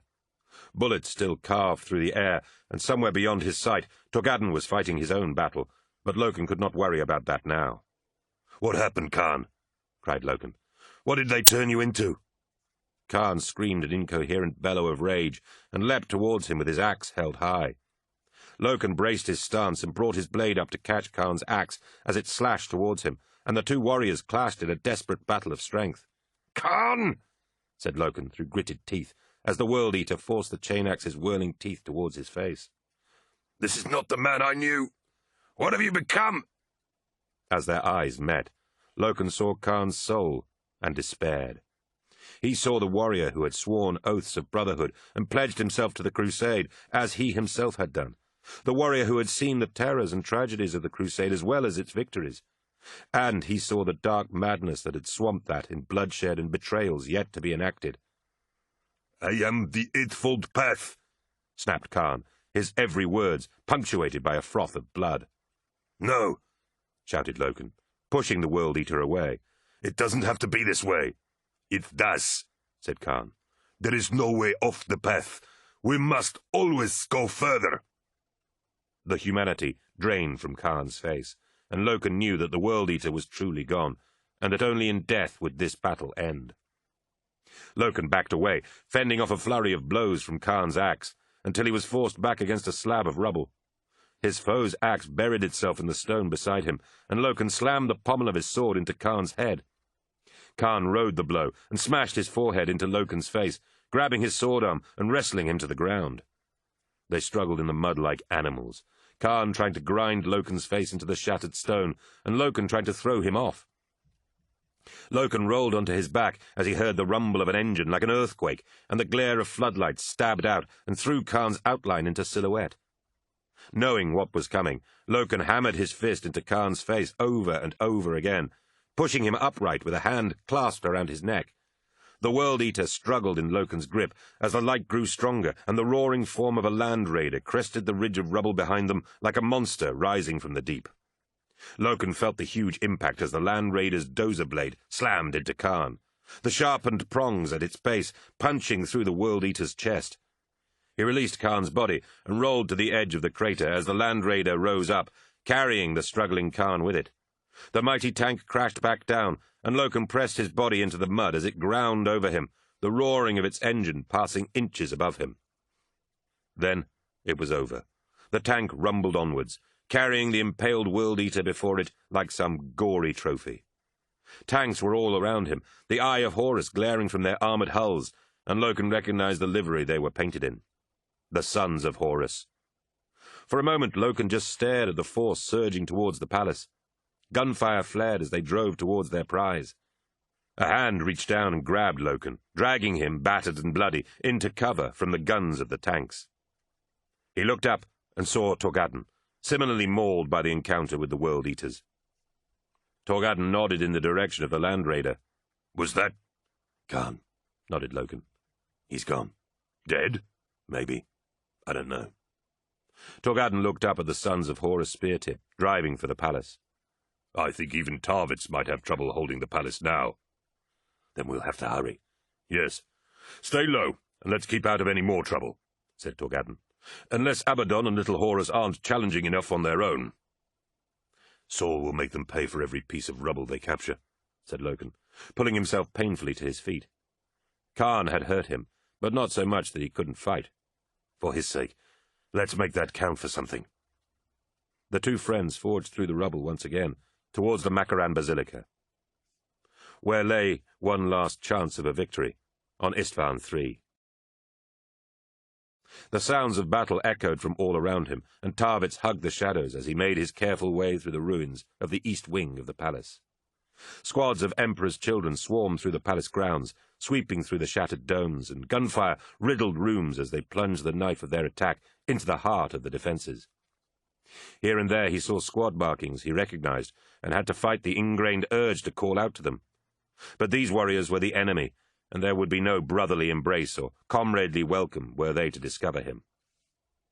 The very obsessiveness of their attack was working in Tarvits's favour, as these warriors possessed the same single-mindedness as Eidolon, fixated on the prize of the palace rather than proper battlefield awareness.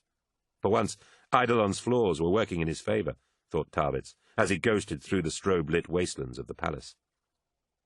"You're going to need to tighten up discipline, Eidolon," he whispered, "or someone's going to make you pay." The eastern sectors he had assigned Lucius and his men to watch over were bombed-out ruins, the frescoes burned from the walls by the firestorm, and the mighty statue gardens pulverized by constant shelling and the battles that had raged furiously over the past months. To have held out this long was a miracle in itself, and Tarvits was not blind enough to try and fool himself into thinking that it could last much longer. He saw dozens of bodies and checked every one for a sign that the swordsman had fallen.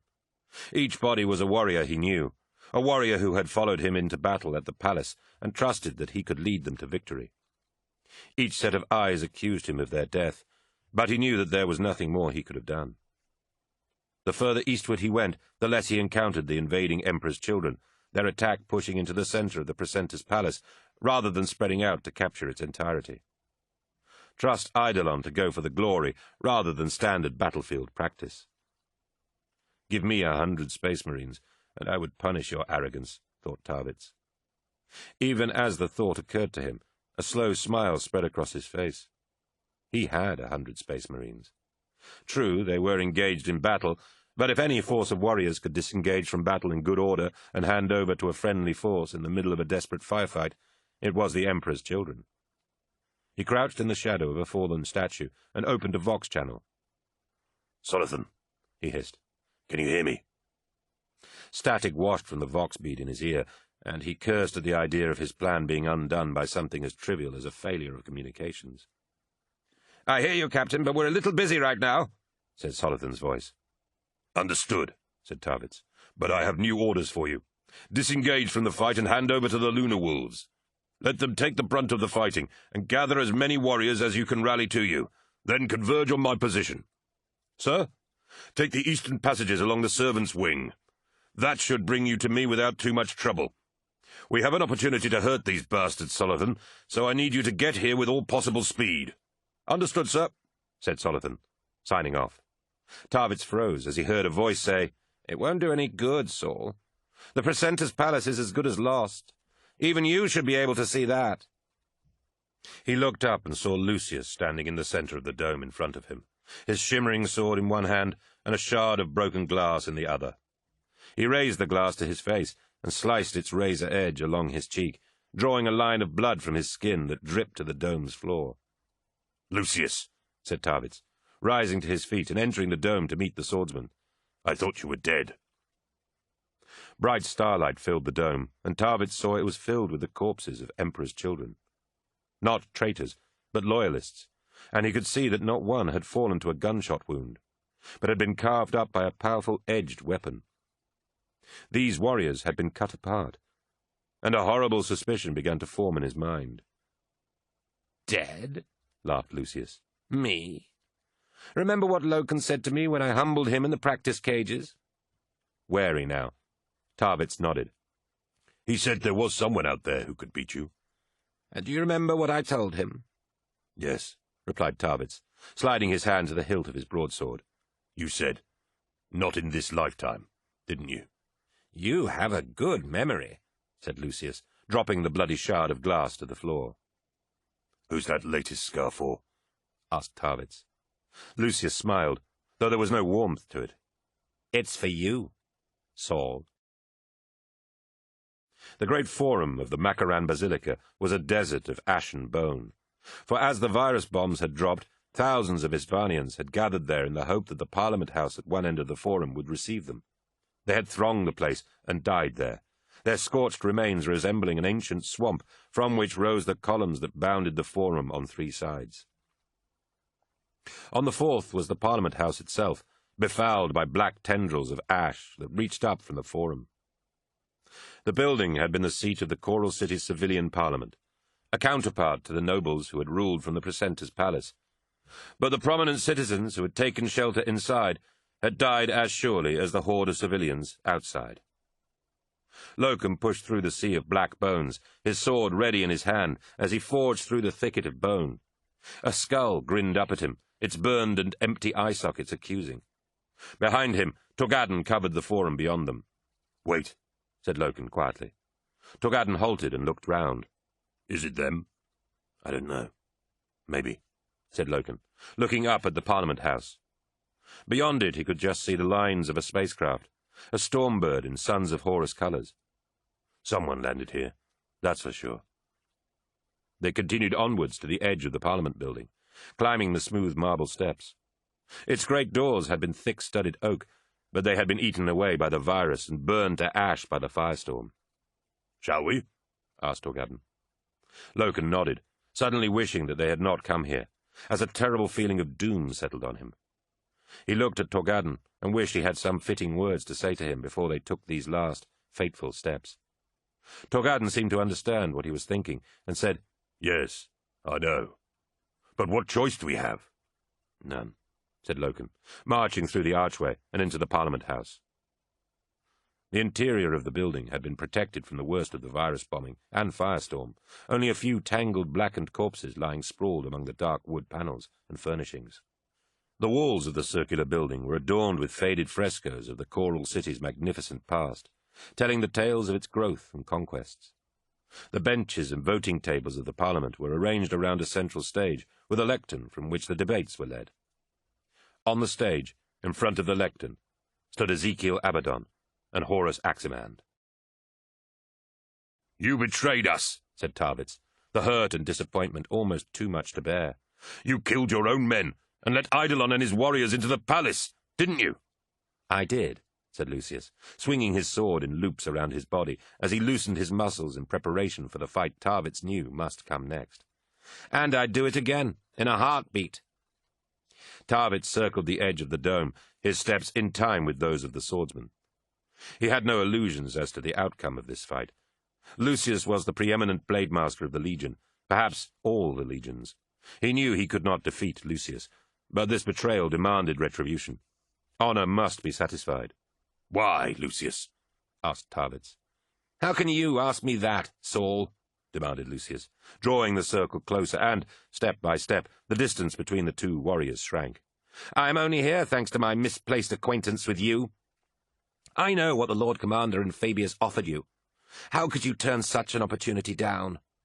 "It was an abomination, Lucius," said Tarvitz, knowing he had to keep Lucius talking for as long as he could. "To tamper with the gene seed. How can you possibly believe that the Emperor would condone such a thing?" "The Emperor?" laughed Lucius. "Are you so sure he would disapprove? Look at what he did to create the Primarchs. Aren't we the result of genetic manipulation? The experiments Fabius is conducting are the logical next link in that evolutionary chain. We are a superior race, and we must establish that superiority over any lesser beings that stand in our way." "Even your fellow warriors," spat Tarvitz, gesturing to the corpses around the dome's circumference with the blade of his sword. Lucius shrugged. "Even them. I am going to rejoin my legion, and they tried to stop me. What choice did I have? Just like you are going to try and stop me." "You'll kill me too?" asked Tarvitz. "After all the years we've fought together." "Don't try and appeal to my sense of fond reminiscences, Saul," warned Lucius. "I am better than you, and I am going to achieve great things in the service of my legion. Neither you or any foolish sense of misplaced loyalty are going to stop me." Lucius lifted the blade of his sword and dropped into a fighting crouch as Tarvitz approached him. The dome seemed suddenly silent as the two combatants circled one another, each searching for a weakness in the other's defences. Tarvitz drew his combat knife in his left hand and reversed the blade, knowing he would need as many blades between him and Lucius as humanly possible. Tarvitz knew there were no more words to be spoken. This could only end in blood. Without warning, he leapt towards Lucius, thrusting with the smaller blade, but even as he attacked, he saw that Lucius had been expecting it. Lucius swayed aside and swept the hilt of his sword down, smashing the knife from his hand. The swordsman ducked as Tarvitz turned on his heel and slashed high with his sword. Tarvitz's blade cut only air, and Lucius hammered his elbow into his side. He danced away, expecting Lucius to land a blow, but the swordsman merely smiled and danced around him lightly on the balls of his feet. Lucius was playing with him, and he felt his anger mount in the face of such mockery. Lucius advanced towards Tarvitz, darting in with the speed of a striking snake to thrust at his stomach. Tarvitz blocked the thrust, rolling his wrists over Lucius's blade and slashing for his neck, but the swordsman had anticipated the move and nimbly dodged the blow. Tarvitz attacked suddenly, his blade a flashing blur of steel that forced Lucius back step by step. Lucius parried a vicious slash aimed at his groin, spinning with a laugh to launch a lightning riposte at his foe. Tarvitz saw the blade cut the air towards him, knowing he was powerless to prevent it landing. He hurled himself back, but felt a red-hot line of agony as the energized edge bit deep into his side. He clamped a hand to his side as blood spilled down his armor, gasping in pain before his armor dispensed stimulants that blocked it. Tarvitz backed away from Lucius, and the swordsman followed with a grin of anticipation. "If that's the best you've got, Saul, then you'd best give up now," smirked Lucius. "I promise I'll make it quick." I was about to say the same thing, Lucius, gasped Tarvitz, lifting his sword once again. The two warriors clashed once more, their swords shimmering streaks of silver and blue as coruscating sparks spat from their blades. Tarvitz fought with every ounce of courage, strength, and skill he could muster, but he knew it was hopeless. Lucius parried his every attack with ease and casually landed cut after cut on his flesh, enough to draw blood and hurt, but not enough to kill. Blood gathered in the corner of his mouth as he staggered away from yet another wounding blow. "A hit?" sniggered Lucius. "A palpable hit?" Tarvitz knew he was fighting with the last of his reserves, and the fight could not go on much longer. Soon Lucius would tire of his poor sport and finish him, but perhaps he had held him here for long enough. "Had enough?" coughed Tarvitz. "You don't have to die here." Lucius cocked his head to one side as he advanced towards him and said, "You're serious, aren't you? You actually think you can beat me?" Tarvitz nodded and spat blood. "Come on and have a go, if you think you can kill me." Lucius leapt forwards to attack, and Tarvitz dropped his sword and leapt to meet him.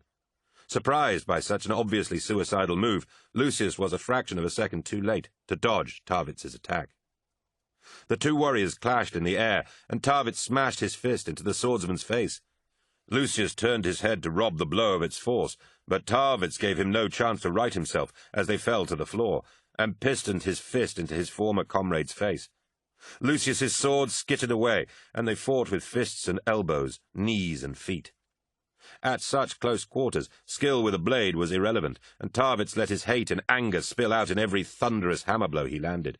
They rolled and grappled like brawling street thugs, Tarvitz punching Lucius with powerful blows that would have killed a mortal man a dozen times over, the swordsman struggling to push Tarvitz clear.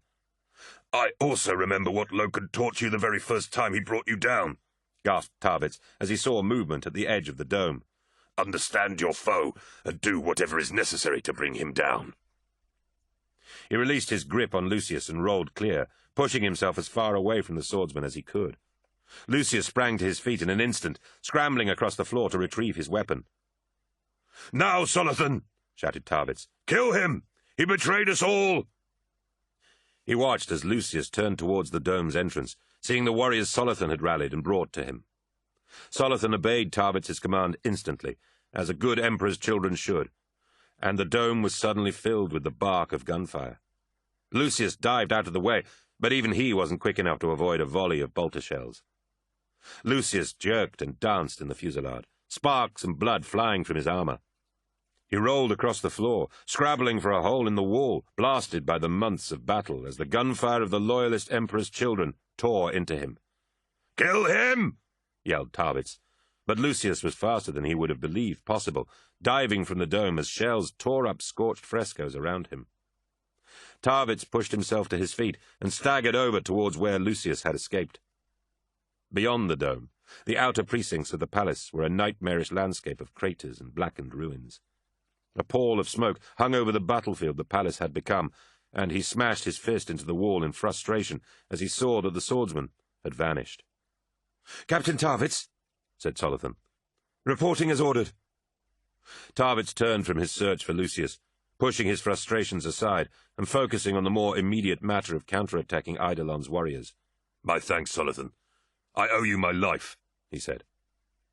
The warrior nodded as Tarvitz picked up a fallen bolter and checked the magazine to make sure he had a full load. Now come on, he said grimly. Let's show these bastards how the real Emperor's children fight. Chapter 17. Winning is Survival. Dies Irae. The End. Betrayer, said Loken, stepping into the Parliament House. There was nothing to betray, retorted Abaddon. Even after all that had happened on Istvan III, the word betrayal had the power to ignite the ever-present anger inside him. I envy you this, Loken, continued Abaddon. To you, the galaxy must seem so simple. So long as there's someone you can call enemy, you'll fight to the death and think you are right. I know I am right, Ezekiel, shouted Loken. How can this be anything but wrong? The death of this city and the murder of your brothers. What has happened to you, Abaddon, to turn you into this? Abaddon stepped down off the stage, leaving Aximan to stand alone at the lectern.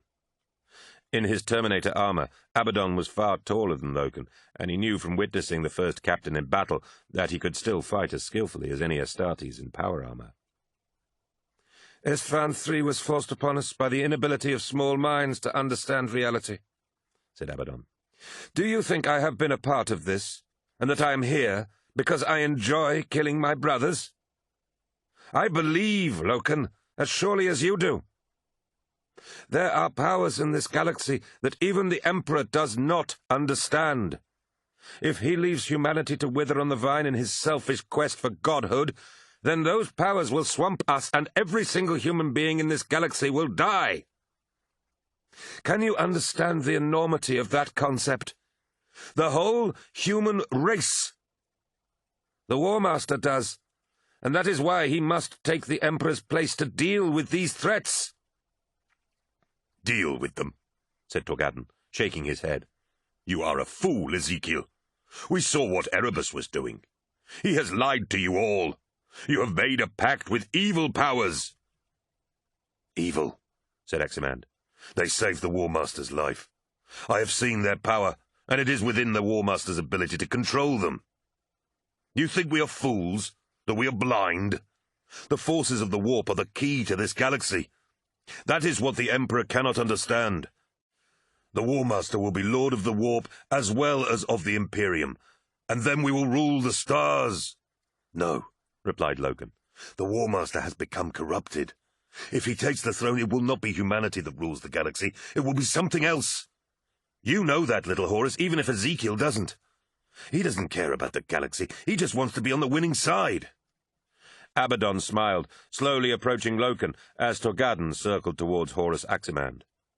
Winning is survival, Loken. You die, you lose, and nothing you ever believed in meant anything. I live, I win, and you might as well have never existed. Victory, Loken. It's the only thing in the galaxy that means anything. You should have spent more time being a soldier. Maybe then you would have ended up on the winning side. Loken held up his sword, trying to gauge Abaddon's movements. There is always time to decide who wins. He could see Abaddon tensing up, ready to strike, and knew that the first captain's taunting was just a cover. Loken, you have come so far, said Abaddon, and you still don't understand what we're doing here. We're not so far from human that we're not allowed a few mistakes, but to fight us instead of realizing what the War Master is trying to achieve, that's unforgivable. Then what's your mistake, Ezekiel? Talking too much, replied Abaddon, launching himself towards Loken with his bladed fist, bathed in lethal energies. Torgadon watched as Abaddon charged towards Loken, taking that as his cue to attack little Horus. His former comrade had seen the intent in his eyes, and leapt to meet him as Loken and Abaddon smashed apart the pews along the nave. They met in a clatter of battle plate, fighting with all the strength and hatred that only those who were once brothers, but are now bitter enemies, can muster. They grappled like wrestlers until Aximand flung Torgadon's arms wide and smashed his elbow into his jaw. He fell back, blocked the right cross slashing for his face, and closed with Aximand, cracking an armoured knee into his opponent's midriff. Little Horus stumbled, and Torgadden knew that it would take more than a knee in the guts to halt a warrior such as Aximand. His former brother was powerfully built, his strength, poise, and skill the equal of Torgadden's. The two warriors faced one another, and Torgadden could see a look of regret flash across Little Horus's face. "Why are you doing this?" asked Torgadden. "You said you were against us," replied Aximand. "and we are." Both warriors lowered their guards. They were brothers, members of the Mournival, who had seen so many battles together that there was no need for posturing. They both knew how the other fought. "Tarik," said Aximand, "if this could have ended another way, we would have taken it. None of us would have chosen this way. Little Horus, when did you realize how far you had gone? Was it when the War Master told you we were going to be bombed, or sometime before?" Aximand glanced over to where Loken and Abaddon fought. "You can walk away from this, Tarik. The War Master wants Loken dead, but he said nothing about you." Torgadden laughed. "We called you Little Horus because you looked so like him, but we were wrong. Horus never had that doubt in his eyes. You're not sure, Aximand. Maybe you're on the wrong side. Maybe this is the last chance you've got to end your life as a space marine and not as a slave." Aximand smiled bleakly. "I've seen it, Tarik. The warp. You can't stand against that. And yet here I am. If you had just taken the chance the Lodge gave you, you would have seen it too. They can give us such power. If you only knew, Tarik, you'd join us in a second. The whole future would be laid out before you. You know I can't back down. No more than you can. Then this is it." "Yes, it is. As you said, none of us would have chosen this." Aximand readied himself. "Just like the practice cages, Tarik." "No," said Torgadden. "Nothing like that." The energized claw swung at Loken's head, and he ducked, too late seeing it for the feint it was. Abaddon grabbed him by the edge of his shoulder guard and drove his knee into Loken's stomach. Ceramite buckled, and Loken felt pain knife into him as bones broke. Abaddon released him and punched him in the face. He was thrown against the wall of the Parliament, scorched plaster and brick falling around him.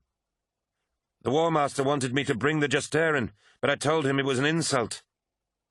Loken saw his sword lying on the floor beside him and slid down the wall to grab it. He pushed off the wall, pivoting past Abaddon's slashing fist, swinging the blade towards the first captain's face. Abaddon blocked the blow with his forearm, reaching out to pluck Loken from his feet and hurl him towards the Parliament building's wall. The world spun away from him, and suddenly there was pain. His vision blurred as he smacked into the ground, and shards of stone flew up around him. The pain within him felt strange, as if it belonged to someone else. It felt as if his back was broken, and a treacherous voice in his mind whispered that the pain would go away if he just gave up, and let it all go away in a fog of oblivion. His grip tightened on his sword, and he let his anger fuel his strength to fight against the voice in his head that told him to give up. A long time ago, Loken had sworn an oath to his emperor, and that oath was never to give up, even as the moment of death approached. His vision swam back into focus, and he looked up to see the hole in the Parliament House's wall his body had smashed.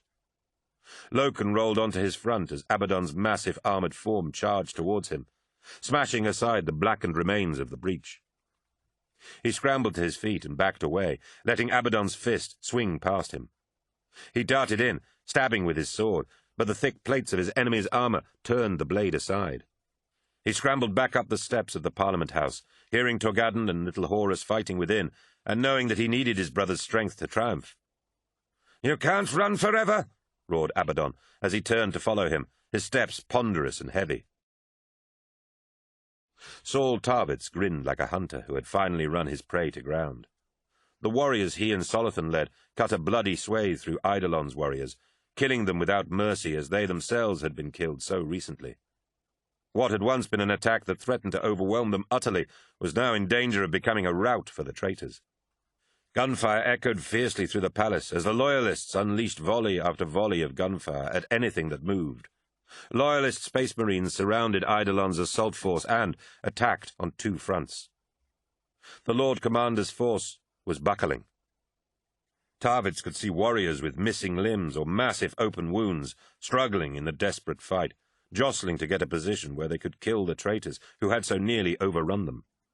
His own sword reaped a bloody tally as he killed warriors he had once fought with and bled alongside.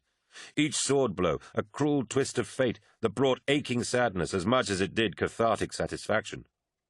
He saw Eidolon in the centre of the battle, smashing warriors to ruin with each swing of his hammer, and fought his way through the battle to reach the Lord Commander. His own body ached from the duel with Lucius, but he knew there was no point in calling for an apothecary. Whatever wounds he was suffering from would never have a chance to heal. It would end here, Tarvitz knew, but it would be a hell of a fight, and he had never felt more proud to lead these brave warriors into battle. To have such noble fighters almost undone by a supposedly loyal comrade's betrayal was a galling yet somehow fitting end to their struggle. Lucius had very nearly cost them this battle, and Tarvitz swore that if he lived through this hell, he would see the bastard dead once and for all. The Lord Commander was almost within his reach, but no sooner had Eidolon seen him than the traitors began falling back in disciplined ranks.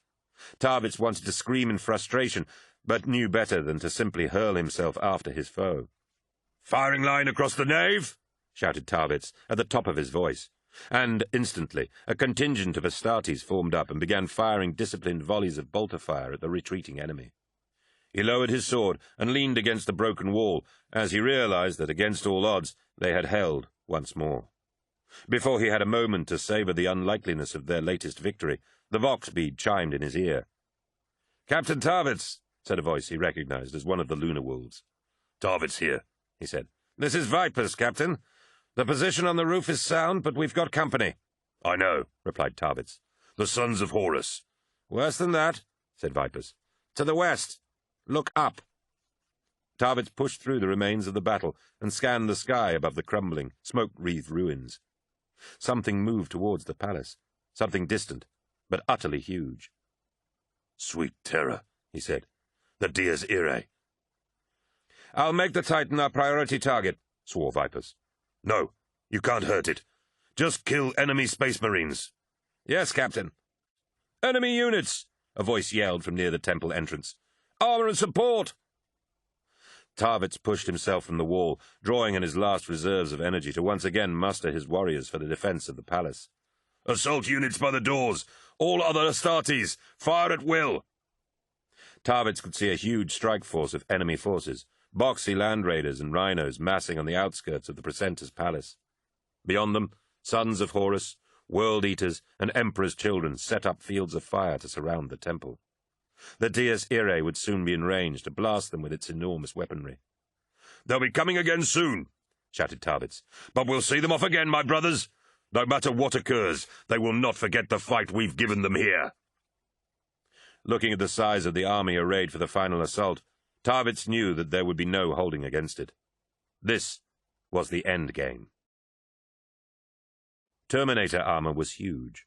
It made a man into a walking tank, but what it added in protection, it lost in speed. Abaddon was skillful and could fight almost as fast as any other Astartes while clad in its thick plates. But almost wasn't good enough when life or death was at stake. Chunks of rubble spilled into the Parliament House as Abaddon battered his way back inside, the brutal, high-shouldered shape of his Terminator armor wreathed in chalky plaster dust. As Abaddon smashed his way back inside, he passed beneath a sagging portico that supported a vast swathe of sculpted marble statuary above. Loken struck out at one of the cracked pillars supporting the portico, the fluted support smashing apart under the power of the blow. The Parliament filled with dust as the huge slabs above came down on Abaddon, the entire weight of the statuary collapsing on top of the first captain. Loken could hear Abaddon roaring in anger as the stonework thundered down in a flurry of rubble and destruction. He turned away from the avalanche of debris and fought his way through the billowing clouds of dust towards the centre of the Parliament building. He saw Torgadon and Horus Aximand upon the central stage. Torgadon was on his knees, blood raining from his body and his limbs shattered. Aximand held his sword upraised, ready to deliver the death blow. He saw what would happen next, even as he screamed at his former brother to stay his hand. Even over the crash of rubble being displaced as Abaddon forced himself free of the collapsed statues, he heard Aximand's words with a terrible clarity. "I'm sorry," said Aximand. and the sword slashed down against Torgadden's neck. The plasma bolt was like a finger of the sun, reaching down from the guns of the Dies Irae and smashing through the wall of the War-Singer's temple, the liquid fire boring deep into the ground. With a sound like the city dying, one wall of the temple collapsed as dust and fire filled the air and shards of green stone flew like knives. Warriors melted in the heat blast or died beneath the heaps of stone that collapsed around them. Tarvitz fell to his knees on the winding stairway that climbed to the upper reaches of the temple. A choking mass of burning ash billowed around him, and he fought his way upwards, knowing that hundreds of the last Loyalist Space Marines were dead. The sound was appalling, the roar of the collapsing temple stark against the silence of the traitors that surrounded the temple on all sides. A body fell past him, one of the lunar wolves, his arm blown off by weapons fire hammering the upper floors. "To the roof!" ordered Tarvitz, not knowing if anyone could hear him over the cacophony of the Titan's guns. "Abandon the nave!" Tarvitz reached the gallery running the length of the temple, finding it crammed with Space Marines, their Legion colors unrecognizable beneath layers of grime and blood. Such distinctions were irrelevant, Tarvitz realized, for they were one band of brothers fighting for the same cause. Above this level was the roof, and Tarvitz spotted Sergeant Ratherin, a solid line officer and veteran of the murder campaign. "Sergeant," he yelled, "report!" Ratherin looked up from the window through which he was aiming his bolter. He had caught a glancing blow to the side of his head, and his face streamed with blood. "No good, Captain," he replied. "We've held them this long, but we won't hold another attack. There's too many of them, and that Titan is going to blow us away any second." Tarvitz nodded and risked a glance through a shattered loophole to the ground far below, feeling his hate for these traitors, warriors for whom notions of honor and loyalty were non-existent, swell as he saw the multitude of bodies sprawled around the palace. He knew these dead warriors, having led them in battle these last few months, and more than anything, he knew what they represented. They were the galaxy's best soldiers, the saviors of the human race, and the chosen of the Emperor. Their lives of heroic service and sacrifice had been ended by brute treachery, and he had never felt so helpless.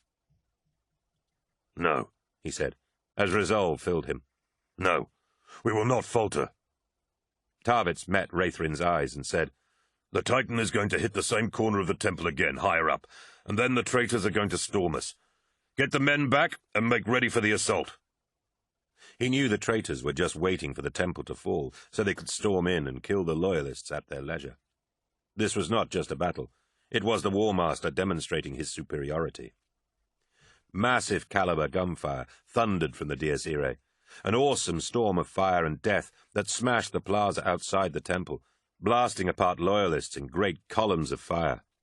Infernal heat battered against the temple, and a hot gale blew through the gallery. "Is that the best you've got?" he yelled in anger. "You'll never kill us all!" His warriors looked at him with savage light in their eyes. The words had sounded hollow in his ears, spoken out of rage rather than bravado, but he saw the effect it had and smiled, remembering that he had a duty to these men. He had a duty to make their last moments mean something. Suddenly, the air ripped apart as the Titan's plasma gun fired, and white heat filled the gallery, throwing Tarvitz to the floor. Molten fragments of stone sprayed him, and warriors fell, broken and burning around him. Blinded and deafened, Tarvitz dragged himself away from the destruction.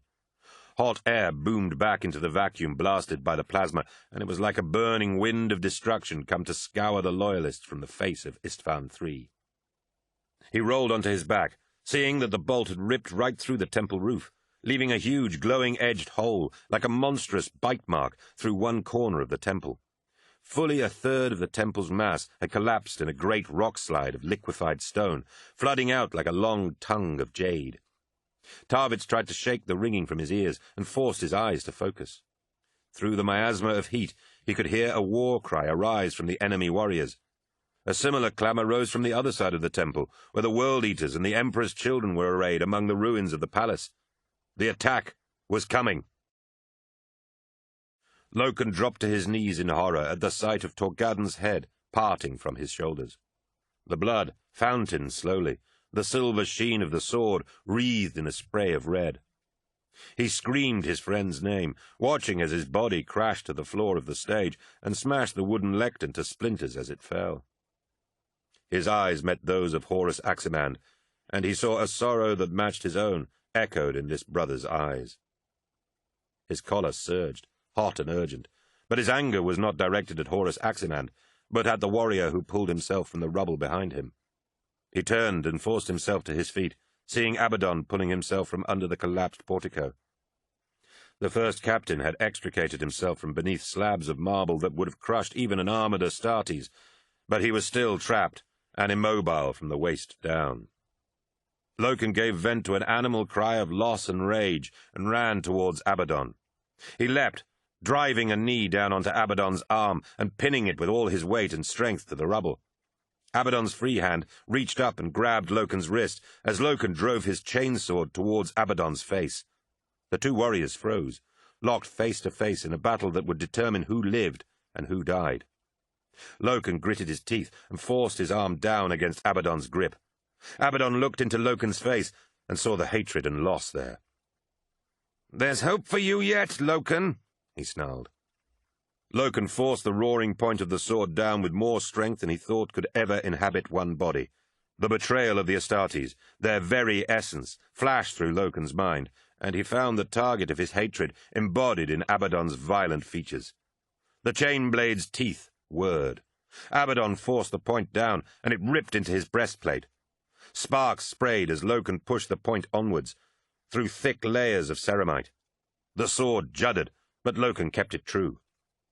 He knew where it would break through, straight through the bone shield that protected Abaddon's chest cavity, and then into his heart.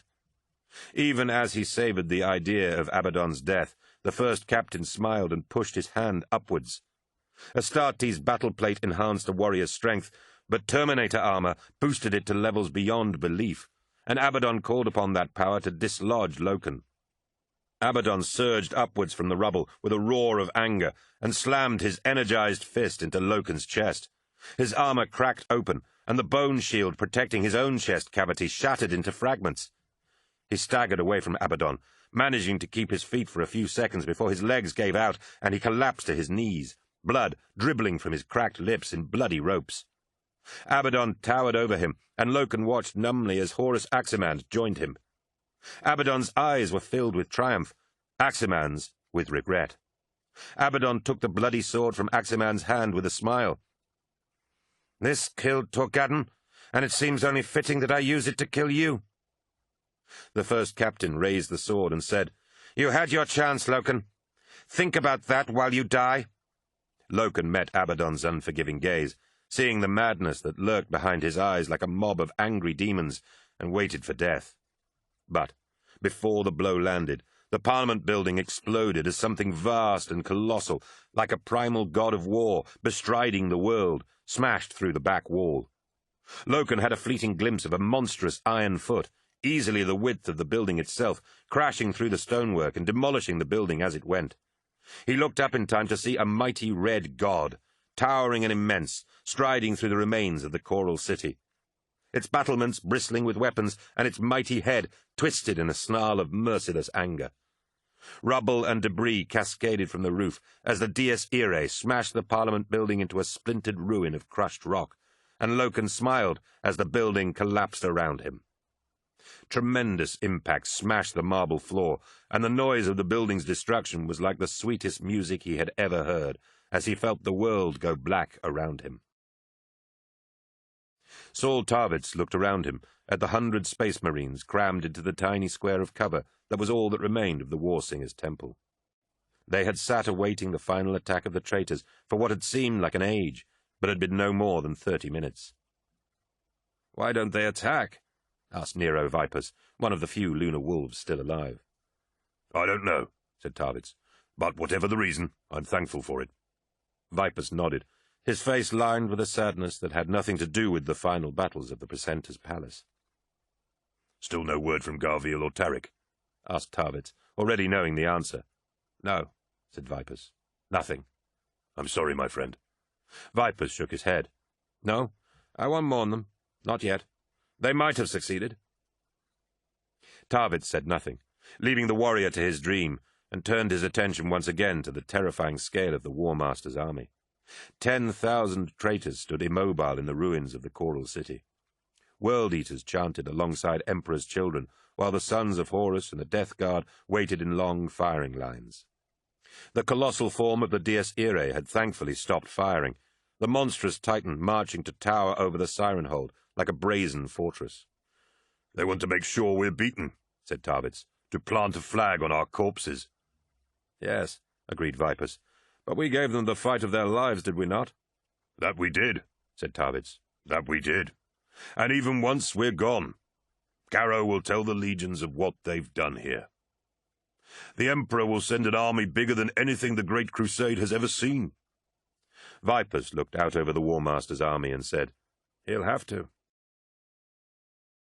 Abaddon surveyed the ruins of the Parliament House, its once magnificent structure a heaped pile of shattered stone. His face bled from a dozen cuts, and his skin was an ugly, bruised purple. But he was alive. Beside him, Horus Aximan slumped against a ruined statue, his breathing laboured and his shoulder twisted at an unnatural angle. Abaddon had pulled them both from the wreckage of the building, but looking at Aximan's downcast face, he knew that they had not escaped without scars of a different kind. But it was done. Loken and Torgadden were dead. He had thought to feel savage joy at the idea, but instead he felt only emptiness, a strange void that yawned in his soul like a vessel that could never be filled.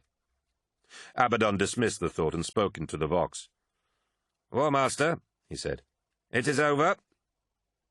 "What have we done, Ezekiel?" whispered Aximan.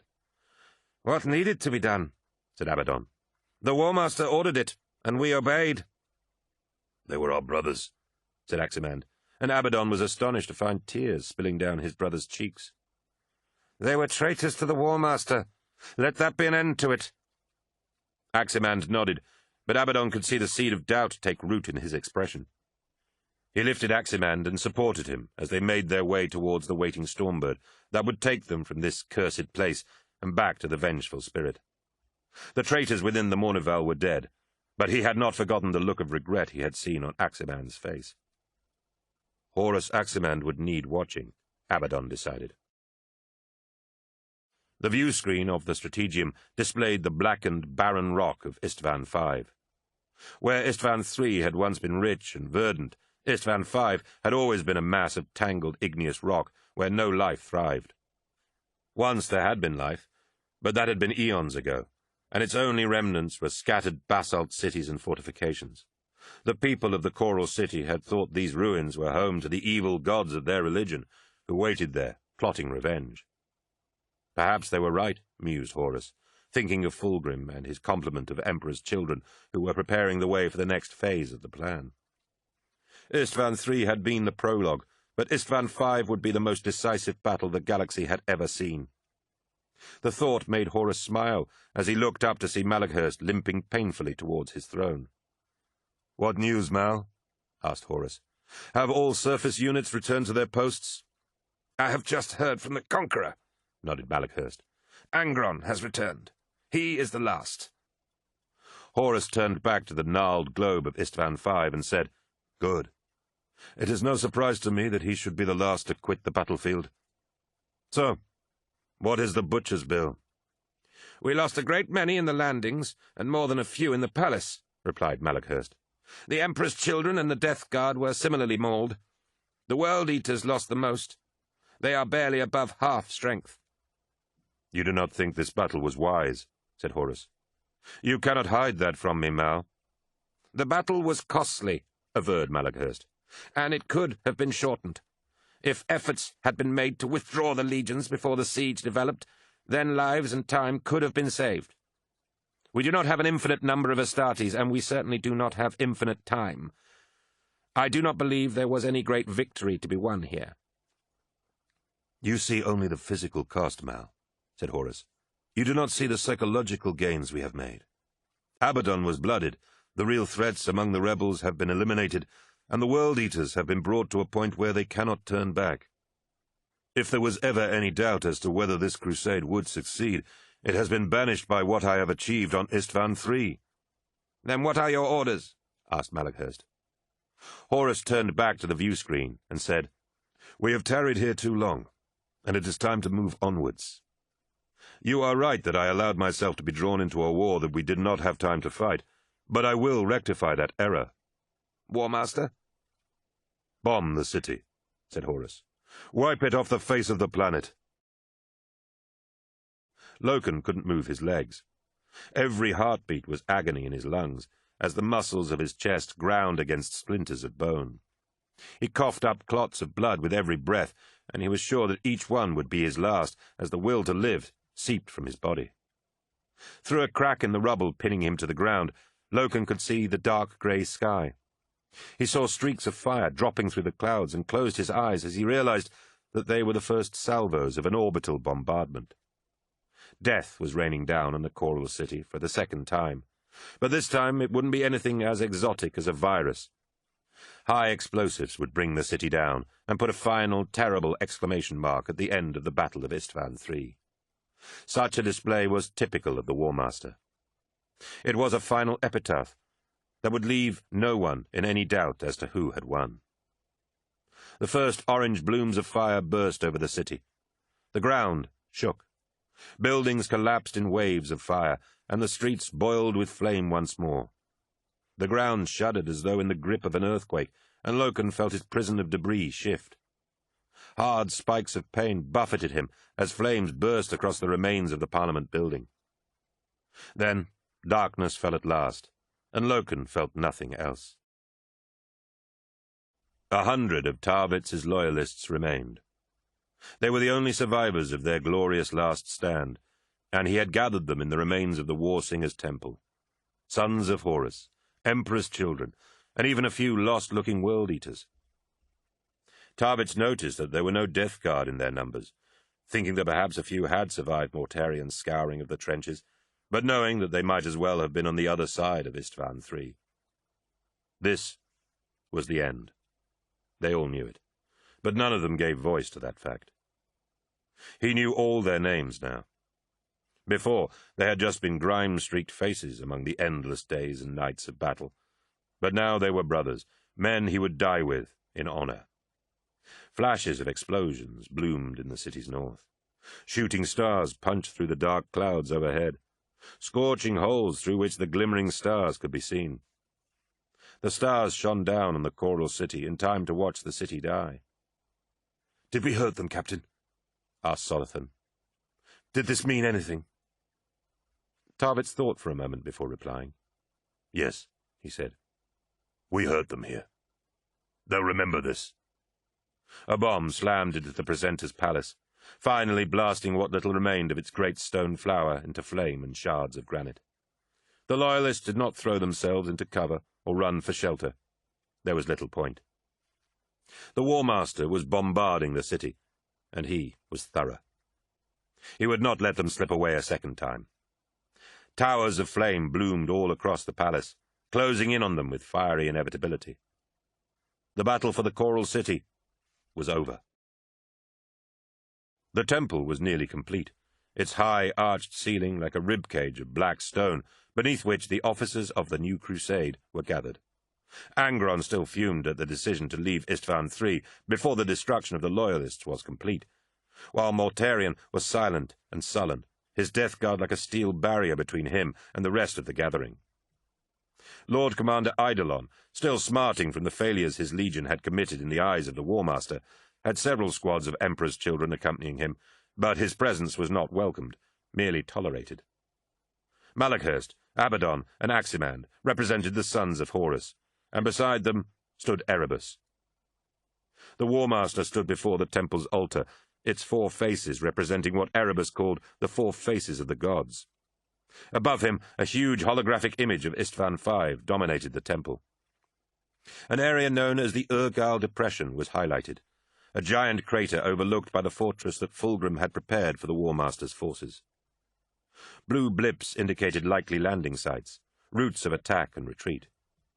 Horus had spent the last hour explaining the details of the operation to his commanders, and he was coming to an end. "At this very moment, 7 legions are coming to destroy us. They will find us at Istvan V, and the battle will be great. But in truth, It will not be a battle at all, for we have achieved much since last we gathered. Chaplain Erebus, enlighten us as to matters beyond Istvan. All goes well at Cygnus, my lord, said Erebus, stepping forward. New tattoos had been inked on his scalp, echoing the sigils carved into the stones of the temple. Sanguinius and the Blood Angels will not trouble us, and we have received word that the Ultramarines have begun to muster at Calth. They suspect nothing and will not be in a position to lend their strength to the Loyalist force. Our allies outnumber our enemies. Then it is done, said Horus. The backs of the Emperor's legions will be broken at Istvan V. And what then? Asked Aximand. A strange melancholy had settled upon Horus Aximand since the battles of the Choral City, and he saw Abaddon cast a wary glance in his brother's direction. When our trap is sprung, demanded Aximand, the Emperor will still reign and the Imperium will still answer to him. After Istvan V, what then? Then, little Horus, said the War Master, then we strike for Terra.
Bye.